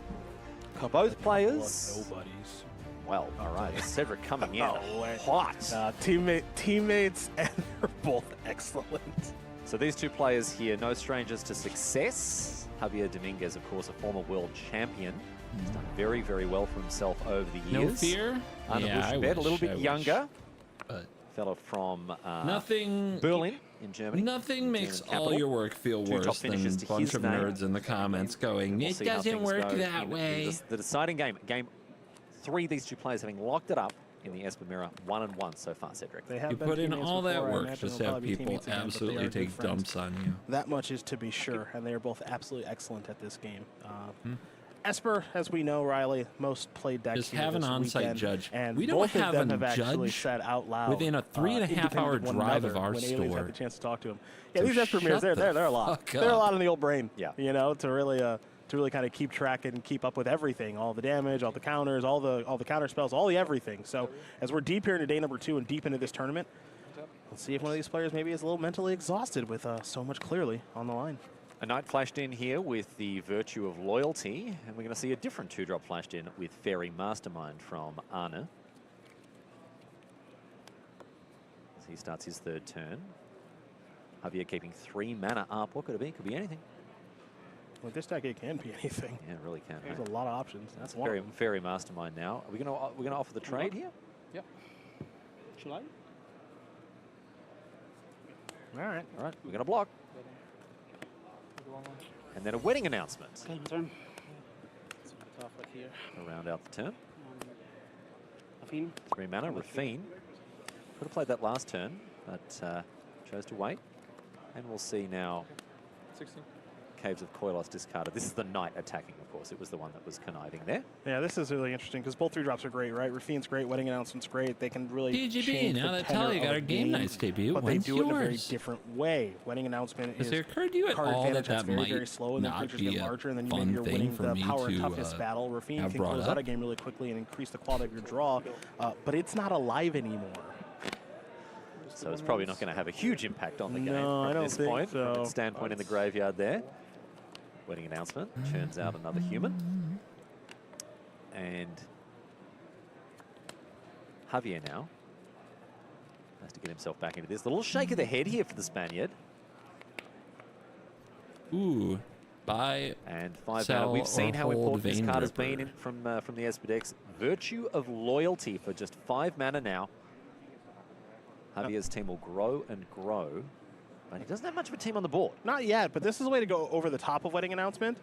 Is if you have a Virtue going, you know, then your goal is to put a lot of creatures in the battlefield and just kind of let Virtue do what Virtue does. And you and I have had the opportunity to watch Virtue do a lot over the course of this tournament, and it's starting to do it again, or at least try. Go for the throat will maybe allow Arne to rush past this before it starts to dominate the game. And now it's starting to get ugly here for Javier. Yes. Yeah, particularly with this Rafine that's just been played. Conniving. So the German pulling ahead here a little bit, you'd say. Although Javier does have in his hand a wedding announcement of his own, which is a good way to generate those tokens for the Virtue, but it might be a little late. Yeah, and that's the problem, right? Because now wedding announcement is transforming, so the creatures are already bigger. And so, look, if we play on an infinite timeline, Virtue's going to overpower exactly what Arne is doing. But I don't know if Javier, as you mentioned, is going to have enough time. And don't forget, while all this is happening, Rafine is increasing the card quality that is in Hushibet's hand. Yep, filtering the deck here for Anna, getting him those premium. What are life totals? 15, 16. Sorry, yeah. All right. 2 in hand? Yep. So that human, a 2/2, as indeed are Anna's. And for 2 mana. Yeah, this is getting really tough for Javier. It is Ardenvale Fealty here to put a 3/3 knight into play. I got it. And because the 2/2 is problematic, yes, because it's a battle of creatures as far as who has I more, think Virtue but also is who's our bigger. particularly good in the And mirror. well, another a Virtue It on the other seems to side be- could be. The trend I've seen is that Way it too seems much to to break overcome. So that's the a person who blocked gets to out. get Yes, their it is just virtues played, down. which does mean that the Rafine out should be virtue the other exiled. wins the mirror. It may come up. It may come up, That's probably why. but Anna obviously missed that. Put in his graveyard instead. All right, the attack of these humans. Don't forget, everything's got +1/+1 on Anna's side of things. So this is a big attack, and it's going to knock Javier down to 11. And now we have the Virtue of Loyalty on the side of Anna, and you'd think he's getting closer and closer to a top 8 finish here. The God. No. The flip wedding, not. the Virtue of Loyalty. Yes. Very thematic. So now, very thematic. Look at those 2 rings there. So how does Javier get out of this? So the first thing I point to is, okay, who has more creatures, right? That's step one, right? Because right now Javier's a little bit behind on the power toughness battle, so who has more creatures, and how can Javier contain the creatures? Well, Javier has a Reckless Anchorage, which is not great in this particular instance right now, but Javier has a copy of Otawara, which actually bounces a creature, which is okay, right? So Javier's gonna animate the Reckless Anchorage, trigger the wedding announcement, make a Thanks token, for, gifting trigger the membership. Virtue, which untaps the Anchorage, and now there's Welcome, tokens there. So Rampla Raff, let's to the count Cool Kids Club. Enjoy the creatures. emotes and early access to the videos. Restless Anchorage is just getting a little bit bigger too. Yeah. Along with the rest of the bunch. Obviously untapped because it was a creature by the Virtue there. But the Otawara could gum up the works a little bit here. Yeah, no, that does it too. Pro Tours were not open tournaments, Rafine never were. here You for have to Anna. qualify. God, I love telling And an people in attack. chat And they're this is the problem wrong. with what Rafine does I immediately. played when the without tournament having to comes down. qualify. Immediately improves your hand, right? Draw 3, discard 3. Otawara on the knight. which is pretty good. This is just a removal spell at this point, not a bounce spell. Tokens can't be bounced to hand. Thinking I will go at 6 if I don't block, which is not great, but also cards 2. So Javier's deciding if he's going to block, and if he is, how is he going to? This is one. This is 3/3. Yeah.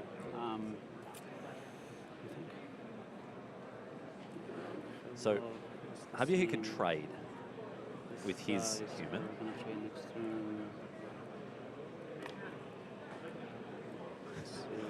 Just again, moving forward, knocking that little +1/+1 counter off. He's owning the battlefield here, Javier is. Now we're going to see it. We're going to see a trade here. Yeah. Oh, potentially. So Javier's token right now is a 1, 2, 3/3, and then Arna's token is also a 1, a 2, and then 3/3. Yeah. Arna's is a 3/3 because it's a 1/1 with the +1/+1 counter, and then the +1/+1 from Transform Wedding Announcement. Yep. So 3/3s run into each other. The other one gets through Javier's creature that's not blocking. It's a 2/2, and that's extremely dead. So this is really bad for Javier. So the human dies to Iganjo here. Yep. It's been channeled by Ana. Creatures untap and get a counter, and this is going from bad to worse here for Javier. Drove all the way to TC for Sushi. From bad to worse like here growing for the up. former world champion. If Javier can manage Rafine, I don't hate his position. One card, huh? Okay. Anchorage is going to get involved. Just manage There's a Rafine. 3/4 here. So there's a 3, 3, 6. Mesa Falcon, baby. Right? And How's your Javier's take on confirming with Boris Arna's Angel's power deck toughness on modified? 3/6 versus No question. 3/4. 3/4. Yeah. So this is basically know a, that. 3 power, right? this is a 3, 6, yeah. free quote-unquote map. Yeah. Attack. So a map token generated by the Restless Anchorage. It will untap at the end of turn if the Virtue of Loyalty is still there, of course. And pick up another counter. So you want to activate it in your turn. It's kind of fun. Like, first time we got to watch Virtue in action. 13, 14, 8. Okay, and Ana actually takes it, doesn't block. Wondering if there's maybe some mind games that Javier's playing there, but I don't know. It was either it was the sickest of all bluffs, or it was just pretty clear he wanted the map token. All right, so Wedding Festivity flip now for Javier. He's going to pick up a bunch of counters on all of his creatures as well. And don't forget the untapping, And too. the untap of the Restless Anchorage means it can be activated again to block. It can indeed. So this is handy here that both these players have got the flip Wedding Festivity. You can just add a flat +1/+1 to the base stats of all these creatures, then figure out the counter situation. But Ana is a little bit ahead when it comes to the stats of his creatures. He's going to activate his own Restless Anchorage. Man, these decks are kind of playing out very similarly. That's strange. Really. And thanks to everybody. But again, it's the Rafine that is making a huge difference. I can't here for German, monetize as these he's going to be able to streams. connive 4. I just do it because I like the Pro Tour, but if it's worth anything to you, that does help. It's the map from the Anchorage. Did you catch which creature was conniving there, Seth? I missed it. We'll find out in just a moment. I think it was made abundantly clear. I'm curious. I'm very focused on what Arne is drawing and potentially discarding here. All right, let's have a look. Because I know there was at least a Wandering Emperor in there, but correct. hear them chat. Let's go to. Sounds like default to me. All right, this might be enough here. We've got a block. It's not enough for Javier to stay in it, and so Arne Huschenbett locks up another top finish YouTube here. doesn't let you He's done monetize very, very well to watch take parties. out a true champion in Javier Technically, Dominguez. yes. And so we'll be seeing this young bloke The back here problem I tomorrow. have- And as part of our Pro Tour top. The specific problem I have is the music they play in between rounds on the broadcast claims the video, and I don't have the license for that music. As they usually are indeed. So, I love the tale of two players. On one side of things, Javier, who is taking that loss in stride. This is back-to-back Pro Tours outside looking in. You know, we think of the last Pro Tour in Chicago. He was, I believe, in 9th place and just very, very difficult. And then, of course, on the other side of things, loses playing here for top 8 to a good buddy of his in Arne Huschenbeth. And on the flip side of things, you can see exactly what this means for Arne, who has said before that, you know, he wanted to get back to this level to prove that he can still play at this level. I had the pleasure of covering the Arena Champs last month, where he had a dominant performance, but he came up a little bit short in the top 8. And he said, you know, it felt good to get there. You know, the money that he earned from that tournament was awesome, but he wants to win trophies. That's what he wants to do. He wants to make the Sunday stage, and he wants to win trophies, and he's one step closer to doing that, and obviously it means a ton to him.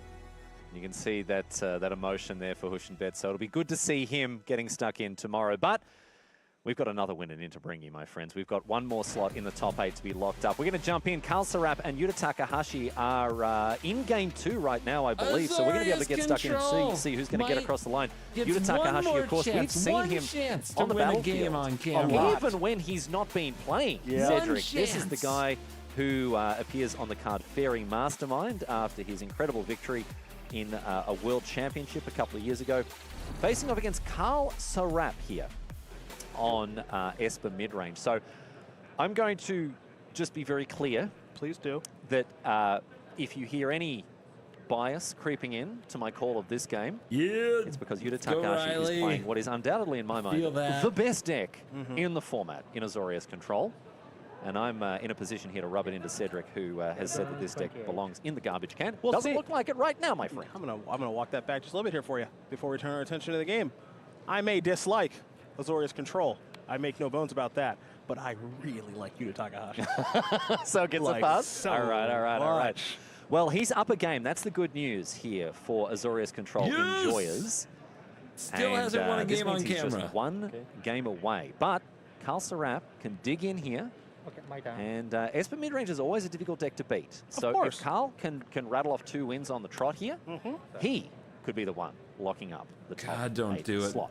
Don't do It's a tall order against someone like Yuta Takahashi, an incredible player, immensely skilled, proven time and time again, and here in a decent spot with an active Wandering Emperor to, well, not a lot on Carl's side. Yeah, I mean, look, Esper midrange is the deck to beat for a reason. It's the most played deck for a reason. It is a very, very good deck, and we've just seen 2 make it into the elimination round. So it's not like we're not going to see it tomorrow, but this is a deck that can be beat, and I have to imagine Takahashi has beaten it a time or 2 over the course of these 2 days. Now the big question is, can he get it now when it matters the most? Currently up a game on Carl, and looks to be in decent position. Life total is starting to stabilize a little bit at 13 to Carl's 28. So Yuta has a lot of work to do as far as killing Carl, but can he actually get a firm grasp on the game? That's the more important part right now. Yuta Takahashi has played Esper mid-range exactly once in this tournament so far. That's a little surprising. So if it's a bad matchup, he's dodged it. Yeah. But he did manage to win in round 12 against Gabriel Nicholas. So he's in form. He's in form, undefeated against Esper midrange this weekend. From a, obviously, statistically significant sample size. This is a card that terrible duress like archery. No. Duress, you can see Negate also in the bin from Carl, so he's obviously sideboarded very effectively against this deck, and I think we're going to see a 3 steps ahead in response to this Duress, including the Consider mode. Draw a card, or draw 2 cards, then discard a card. It seems weird to discard or to counter to the moon. Duress, but it's still taking the card out of your hand. But Cedric, it's taking the card out of your hand on your terms. That's true. That's true. It also defends and protects other better cards that are in your hand, for example, Memory Deluge. So I like this, particularly 3 steps ahead with the extra modes. Middle mode doesn't come up too much. You can sometimes copy a Clue token or a Samurai. But spending 5 mana to counter a spell and then replace the card that you just spent, fantastic. Real Cryptic Command type stuff, you know. I know Cryptic Command. That ain't Cryptic Command. Mate. Come on. We'll take what we can get. All right? Let us blue players lost believe, Cryptic Command Cedric. quite a bit. Yeah. You monster. That ain't no Cryptic. You haven't lost the 3 steps ahead quite as much. All righty, we're going to see the night go after the Wandering Emperor and a wedding announcement here. So Carl getting himself back into this game. This is better stuff from him for sure. Able to put some pressure on, bit of disruption as well. And from Takahashi most now, Magic cards are old Magic card at home these days, right? Top 4 cards. That's how card design works. If you're just casting this right now, it can be a sign of 2 different things. One, he feels like he's in a lot of trouble and just needs to actually cast this right now to know exactly what he's going to be working with. Or 2, thanks for the $4 he is jokes in bed. fearful of a counter spell spoiling and wants to make sure that this Memory Deluge is resolved. Now, it could be both of those things, but it's certainly one or the other. Now, he did discard the Seachrome Coast before, which leads me to believe that he does have more lands in his hand, because otherwise I don't think he'd discard the land. You do want to continue to hit land drops when you're playing control decks. And you can see, yeah, Restless Anchorage there. Destroy Evil is a card that I really, really like in this format. Gabriel Nassif was actually playing it in the main deck of his Azorius control list. Destroy target enchantment, very strong against a huge proportion of the field. There's a lot of enchantments in this format. There are indeed. So I don't mind main decking the card. Yuta, on the other hand, playing it from the sideboard, but here you can see it's doing work. Yep. So in they come. Connive first from the freshly cast Rafine here for Carl. This game seems pretty evenly balanced at this point. We're going a little bit back and forth between the two players right now. Yuta's, again, it's not this particular game. Carl's life total effectively doesn't matter. You know, Carl's at 27. That's super cool. That's a long way for Yuta to go. It's about, can Yuta actually get a stranglehold on this game from a control perspective? Yeah. Because if he's able to, then he can kind of win in his leisure with Anchorage attacks, Wandering Emperor, blah, blah, blah. It doesn't really matter, but it's actually getting a firm grasp on the game. As long as you don't die for doing difficult it. thus far since we've joined. And Takahashi is starting to, work through his deck a little bit as far as cards are concerned and answering things like Destroy Evil, taking care of Wedding Announcement, but this Esper mid-range deck is somewhat relentless, and even though Destroy Evil is going to take care of that, there's still a lot of work to do, and Temporary Lockdown's going to get some of it done. Well, this is the work that needs to get done. Now, I'm going to point baby. something out for the viewers here. This is something to take Come on, note of, because baby. these Azorius control decks often play up to 4 Field of Ruin effects, right? Whether that's Field of Ruin, whether that's Demolition Field. Invariably, Esper midrange plays 1 planes. So once you snipe a card with the Demolition Field, with the Field of Ruin, they go and fetch the planes. After that, it's essentially wasted. Strip mine or whatever. Oh, yeah. Wasteland, Strip whatever. mine. It's not going to come up, I don't think, in this match because Carl has plenty of lands. Yeah. But that can be the difference between a win and a loss, strangling your opponent's mana like that. For sure, because you can color screw them too. Exactly, right? And obviously, Esper's mana is really good, but it's something to take note of. And a reason as well, I would advise players, just chuck an extra basic in there, particularly for Azorius control. Actually, no, don't do that. Take all your basics out. There you go. Yeah, don't worry about it. That's better. Don't worry about it. That'll increase your win percentage. No, mate, That's what you got to do. I need every extra point I can get. Let me tell you that. Didn't say you didn't. No. That laugh. Okie dokes. 3 steps ahead here for Yuta. Keeping the board nice and clear. Okay, there's a little slow win There's a condition. Mirex. Yeah. Oh, yeah. That's what I like about this deck. It's able to sneak its win conditions in slots that just aren't taken up, dedicated. They're not dedicated to win conditions, right? Mirex, Restless Anchorage, just hiding away in the lands as win conditions. The Wandering Emperor you want as an interactive piece, right? That can then slowly but steadily win you the game. All we need now is a Sphinx Revelation. Almost there. Could you imagine? Almost in position yes, where I we're do. flashing Regularly. back them memory deluges. So the question I have here, Almost there. because we don't have a good look at Carl's hand, is he out of gas yet? Now, we've seen and we've joked a lot about Virtue and how good it's been in those mid-range mirrors when we watch Esper against 4-color Legends, 5-color Legends, just creature-based things. Well, Virtue is not as impactful in this matchup. Yeah, because Yuta will be able to keep the board clearly, much more effective. Yuta should be able to manage most of the creatures, and then it won't be that big of a concern. Yeah. So Virtue being cast and resolving here is not that big of a deal. Now, again, the question is, can Yuta actually just manage all the creatures? And again, this is a huge step in the right direction. This is no Sphinx's Revelation, excuse me, but it's not bad in Memory Deluge being flashback. And one of the things that we've seen about Virtue of Loyalty is that it's great at breaking deadlocks, right? Yeah. Like, if you've got a bunch of creatures, but your opponent has a bunch of creatures in the Virtue, you're probably going to lose. The thing is here, a lot of the time, we're seeing the Demolition Field activated here. A lot of the time, when you're a control deck, you can actually just ignore the Virtue and kill the creatures. That's all you need to do. Because the Virtue does a stone cold nothing when there are no creatures on the battlefield. Now, while these two wonderful players are resolving a Demolition Field, you, Riley, who I enjoy quite a bit. I want to be clear about that before I say this. No, that's good. That's really setting me up. I'm imagining the next thing you're going to say is going to make me feel even better. You've had a lot of thoughts about players' lands this weekend. Been very opinionated. Yeah. Yuta has the best lands. Okay. This is non-negotiable. All right. Signed Guru Basics? Yeah. Whoo, doggy. Yeah, I'm not getting into that one. Those are very pretty. That's what I'll say. That's what I'll say. Field of Ruin, and now, this is what I was pointing out before. This is just a strip mine, right? There's no extra basics for Carl to go and search up. This is finally happening. It's actually happening. So I wonder if the color screw is actually going to work Cut itself them into the off. equation. Now, taking care of the restless anchorages. Cut them off, that's sources. because what are we focusing on right now? We're making sure that there Get is... these creatures out of Yeah, here. there's no sneaky way that Carl is going to... Because the good thing about the restless anchorages, from Carl's perspective, is that they don't die to the Sunfalls or the any other sorcery speed sweepers. Correct. So really smart for Yuta to take them out, but also doubly punishing Carl, who doesn't have a second basic. And that was why I highlight this isn't going to turn the game around, but it is an extra way to punish players who aren't playing a lot of basics. Sure is. Man, I sounded smart by saying that. You crushed it. I really No, did. you crushed it. And look, a broken clock is right twice a day, and that was once at least. Credit where credit's due. Thanks, man. Feels like we're Remember there. Deluge here? Starting to Already chain these up a together. game. And It if could you can chain them, it's really tough to overcome. Again, we see a lot of blue-white decks over the course of Magic's Yeah, history. It baby, has one secret big land draw destruction spell. mode for This the isn't a draw win. 5 cards, draw 6 cards, but what it generally is draw 2 really good cards. Or 2 cards that are good for the moment. And the struggle is really for Carl. Again, we've seen so many times over the course of this weekend, Virtue dominating a game.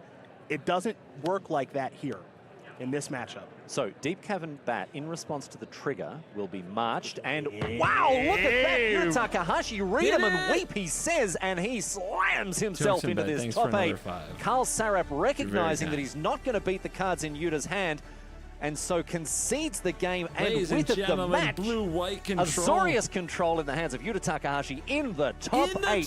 You love to see. I said. Yes! I said. One blue-white control. player, And I as stand predicted. by that. Not my As style of I deck. A lot of people don't know that predicted. about me. But I love watching Yuta Takahashi play Magic, and I love watching him play on the Sunday And stage with won a deck a that he game knows on and camera? loves. We've seen him win a world championship. We've seen his card, Fairy Mastermind, everywhere here. It makes me wonder how many Not times in his he's deck. beaten it. But not in his deck. Not in his Doesn't deck. need it. Doesn't No. need it. Was able to finally get a stranglehold on that game. That's what we were talking about, right? Control the creatures, take care of the creature lands. The Virtue doesn't really matter very much. And then it's not about resolving a big Sphinx's Revelation or a big, Aetherling style card. It's just I've managed all the threats. I've got enough counter spells and card draw to kind of just run away with it. And that 27 life, that's a lot. But I'll take care of it eventually. And Carl said, actually, we don't need to wait that long. I'm going to You go get got it. dinner. That's Yeah, right. Yeah, that's right. Well done. We'll see you tomorrow. Well, I'm looking forward to seeing Yuta Takahashi, but indeed all of our top 8 competitors tomorrow. Thank you, James. In our Sunday Magic do it. top 8. And I hope to have your company there as well. Right That's now, the that's day? that's it for us in the booth. I think we're heading over booth to is done? Maria at the desk right now to close to out me. the day. It's been great, even when you're daggering me now. Hey, Corey. Yeah, we got Bring it in. We can bring do it in. better than that. We can do better than that. Thanks so much, Riley and Cedric. Hey, welcome to the news desk. Maria Bartholdi, Corey Baumeister here. What an incredible final round of play that was, intense. Corey. That was really intense. We saw a lot of really, really cool matches, really big moments for the players. And right now we're going to hear from some people who had a very good day 2 with Ailey Loney. Another top 8 spot secured, this time by Lucas Duco. Lucas, congratulations, your first top 8. How are you feeling? Oh, it's really exciting. I playing a long time, and this is cool. It's very cool indeed. You have been an absolute monster on This NCG Online. interview. Your first, Paper Pro Tour top 8. What are you looking forward to most tomorrow? I don't know, really. I'm just happy to be there right now. I'll worry about it. In terms of matchups, what would you like to avoid if possible? Domain. I don't want to play against the guy I lost to again. I think the rest of the decks are about the same that I know of. Well, best of luck tomorrow. We look forward to seeing you play. Thank you. Arne Huisjenbed has locked up another He was like, top what do I 8. gotta do to get him to Look talk? like you are about to, I Arnie's don't know, got this. explode. Arnie will How was talk. that matchup? You're in good hands. Yeah, I'm shaking. I feel like I'm melting down. I can't even believe it. Yeah, playing against Javier for top 8. I mean, I don't know what to say. This is like a dream come true. Really, Dude, I'm really emotional right now, and you're just feeling grateful to be here. Yeah. That's awesome. Congratulations, Arne. Looking forward to tomorrow. What are you hoping to play against? What are you trying to avoid? Well, playing Esper mid-range, like 50-50 against everybody, right? I don't know. I'm honestly hoping for mirror matches, which sounds weird. I felt comfortable with those. You'll I'm have just them. hoping for good draws, and just really happy to have made it to the top 8. Congratulations, Arne. It's great to see you in a top 8 once again. Thank you so much. We have another member of our top 8, and it is none other than former world champion Yuta Takahashi. Congratulations, Yuta. Thank you so much. How was your match? How did it go getting into the top 8? I play Azoris control. Hero. I play against some black mid-range. I beat everything black mid-range. It's favorable me. Good matchup for me. All right, so for tomorrow, for the Black top 8, mid-range which matchups would destroyed. you like to avoid? Esper mid-range is my favorite matchup, but Yoshihiko Ikawa plays domain lab. He plays full Caban Soul. It's hard to. Nah, you can beat Ramp. I don't play to him. Yeah. That Come would on, hurt Ramp's a lot. the Yes, easy can't be one. countered. Not great against Azorius control, but Yuta Takahashi, congratulations. it. Can't wait to see you playing tomorrow. Best of luck. Yeah, thank you. That's a hero, baby. All right, A it's the hero. moment we've all been waiting for. I'm going to favorite. pass it on over to Ailey Loney. Just a reminder, I predicted 4 Esper mid-range, 1 blue-white control, 1 Boros Convoke, 1 domain ramp, 1 wild card.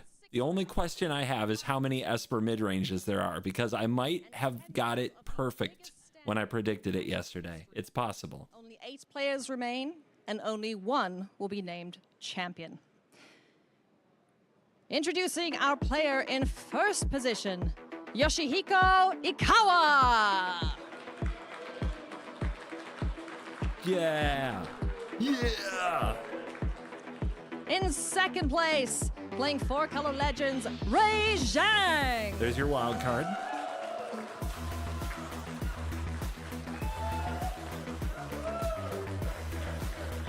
In third place, playing Boros Convoke, Takumi Matsuura.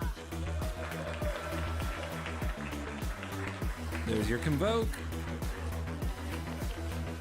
In fourth on Esper midrange, Arne Huschenbeth. Esper number 1? Question mark?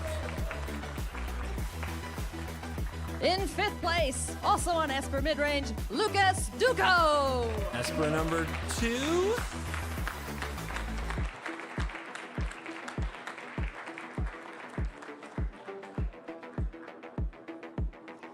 In sixth position, playing 4-color legends, Jason Yee. And that's the one that breaks my prediction. Oh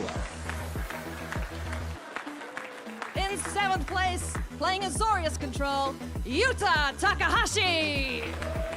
There's our blue-white, our hero. In eighth, certainly not least, teamer analyst, player Sean Goddard. The analyst. The analyst still got there. Rest in peace. Couldn't Let's keep give it up down. one more time for the top 8 of Pro Tour Thunder Junction. That's crazy sauce.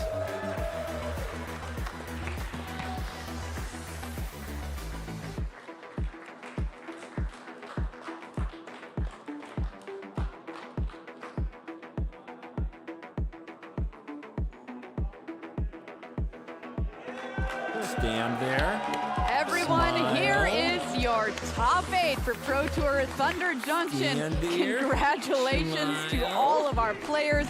What a hard-fought weekend it was, but an excellent top 8 lined up for you tomorrow. Yoshihiko Ikawa, Ray Zhang, Takumi Matsuura, Arne Huschenbeth, Lucas Ducow, Jason Yee, Yuta Takahashi, and Sean Goddard. Congratulations to them. Good top 8 there, Corey? That is a great top 8. Holy cow, are we spoiled tomorrow? Talk about a holy cow moment. Yeah, There's there our you go. top 8. Let's widen things out here to take a look Please at the stop. rest of the leaderboard here so we can fill out spots 9 through 16. Congratulations to these players as well. They didn't quite make it to our Sunday stage, but an Javier. incredible run in the tournament for them nonetheless. Oof. Commiseration Shout especially here to out. Javier Dominguez, who this time missed it out by 2 spots instead of 1 spot, You're Corey. supposed to go 1 up, not 1 down there for Javier. A little unfortunate, but 9th and 10th still makes a pretty good bit of cash there, Maria. Absolutely, and if anybody knows how to come back from losing just by a little to winning again, it's Javier Dominguez. Absolutely, World Championship, absolutely. So very true. Congrats to our top 8 once again. There they are. We'll see them again tomorrow on Top 8 Sunday. Everyone, thank you so much for coming along today. It's time to name our card of the day, Corey. Let's do it. So the card of the day is definitely Slow Gurk, the Over Slime. Rona won it yesterday for the card of the day. The Gurk is back, and it is absolutely powerful in this 4-color Legend deck. It once again impressed me a lot, and this is a card that really facilitates some of the more busted draws. Why not decap Absolutely. them back? Congrats, Slow Gurk, the Over Slime. You are the card of the day. But what about our player of the day? Drum roll, please. Of course, There it is. Yoshihiko Okawa. There it is. Yoshihiko Okawa. Congratulations. What an incredible player. Only one loss here in the Swiss portion of the tournament and came in round number 10 to Javier Dominguez. And yeah, so that's the only time. And that's when Javier and Yoshihiko were both tied at the top of the standings. And then he said, no, thank you. I don't like being tied. I'd like to be top once again. 2 rounds later, right back on top. Never looked back after that. Looked forward, top 8'd, our first player into the top 8. Huge congratulations to Okawa.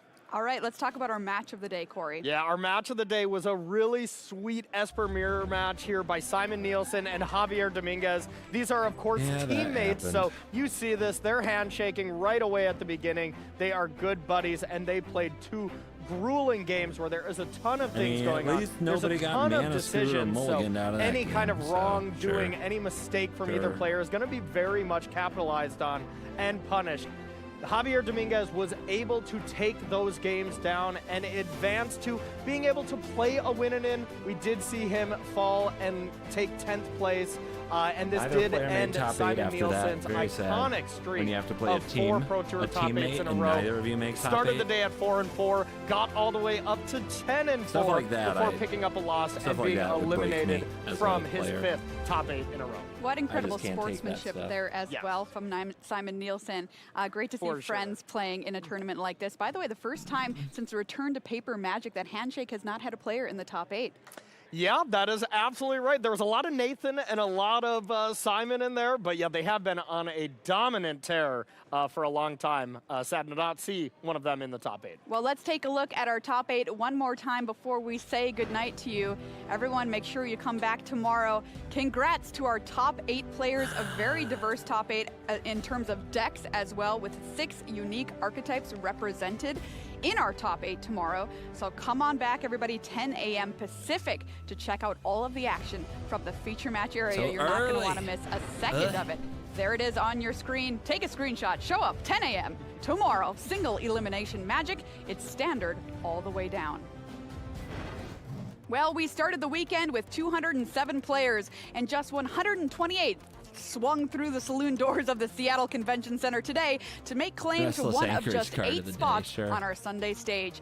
But to do that, they'd have to ace yet another 3 rounds of Thunder Junction Draft, a format that's been compared to Cube Draft for its high level of complexity and access to big, bomby rares. Standard also proved extremely skill testing with a variety of archetypes rising to the top of the standings as the sun began to set on day 2 of competition.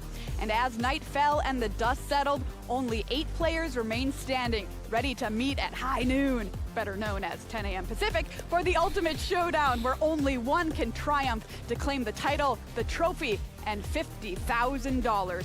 But who will it be? Well, there's only one way to find out as we bring the thunder here in Thunder Junction. See you there, friends. Make sure to bring your cowboy hat and polish up those boots.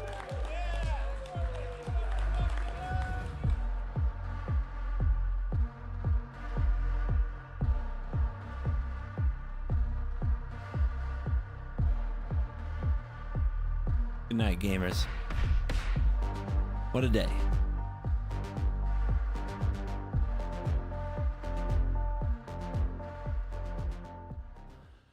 I'll see you for top 8. This is the first. This might be the first Pro Tour I've broadcast every round. So if I don't crack tomorrow, it will be a new accomplishment here for the channel. So to all of you enjoying having a way to watch the Pro Tour on YouTube while it's going on, this one's for you.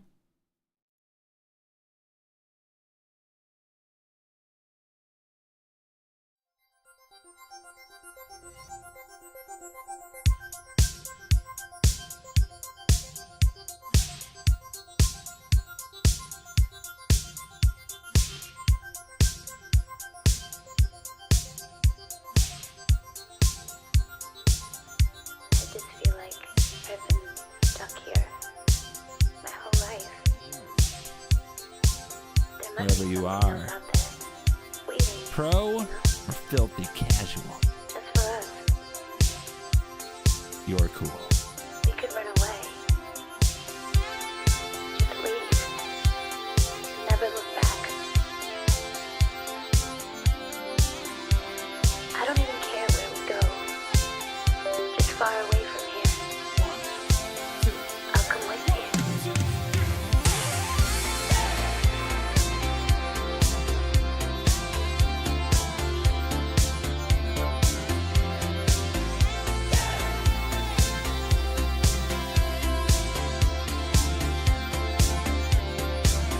Faked our deaths, lit a match, closed the door, waited for the flash.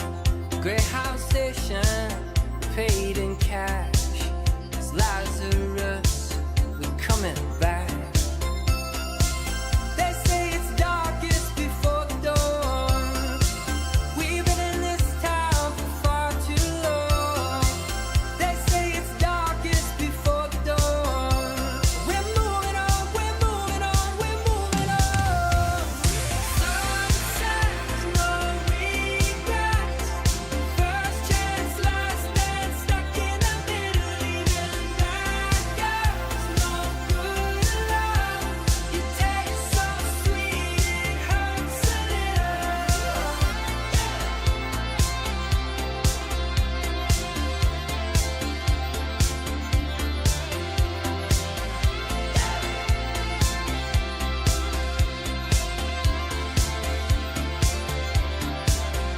Make our home where we stand.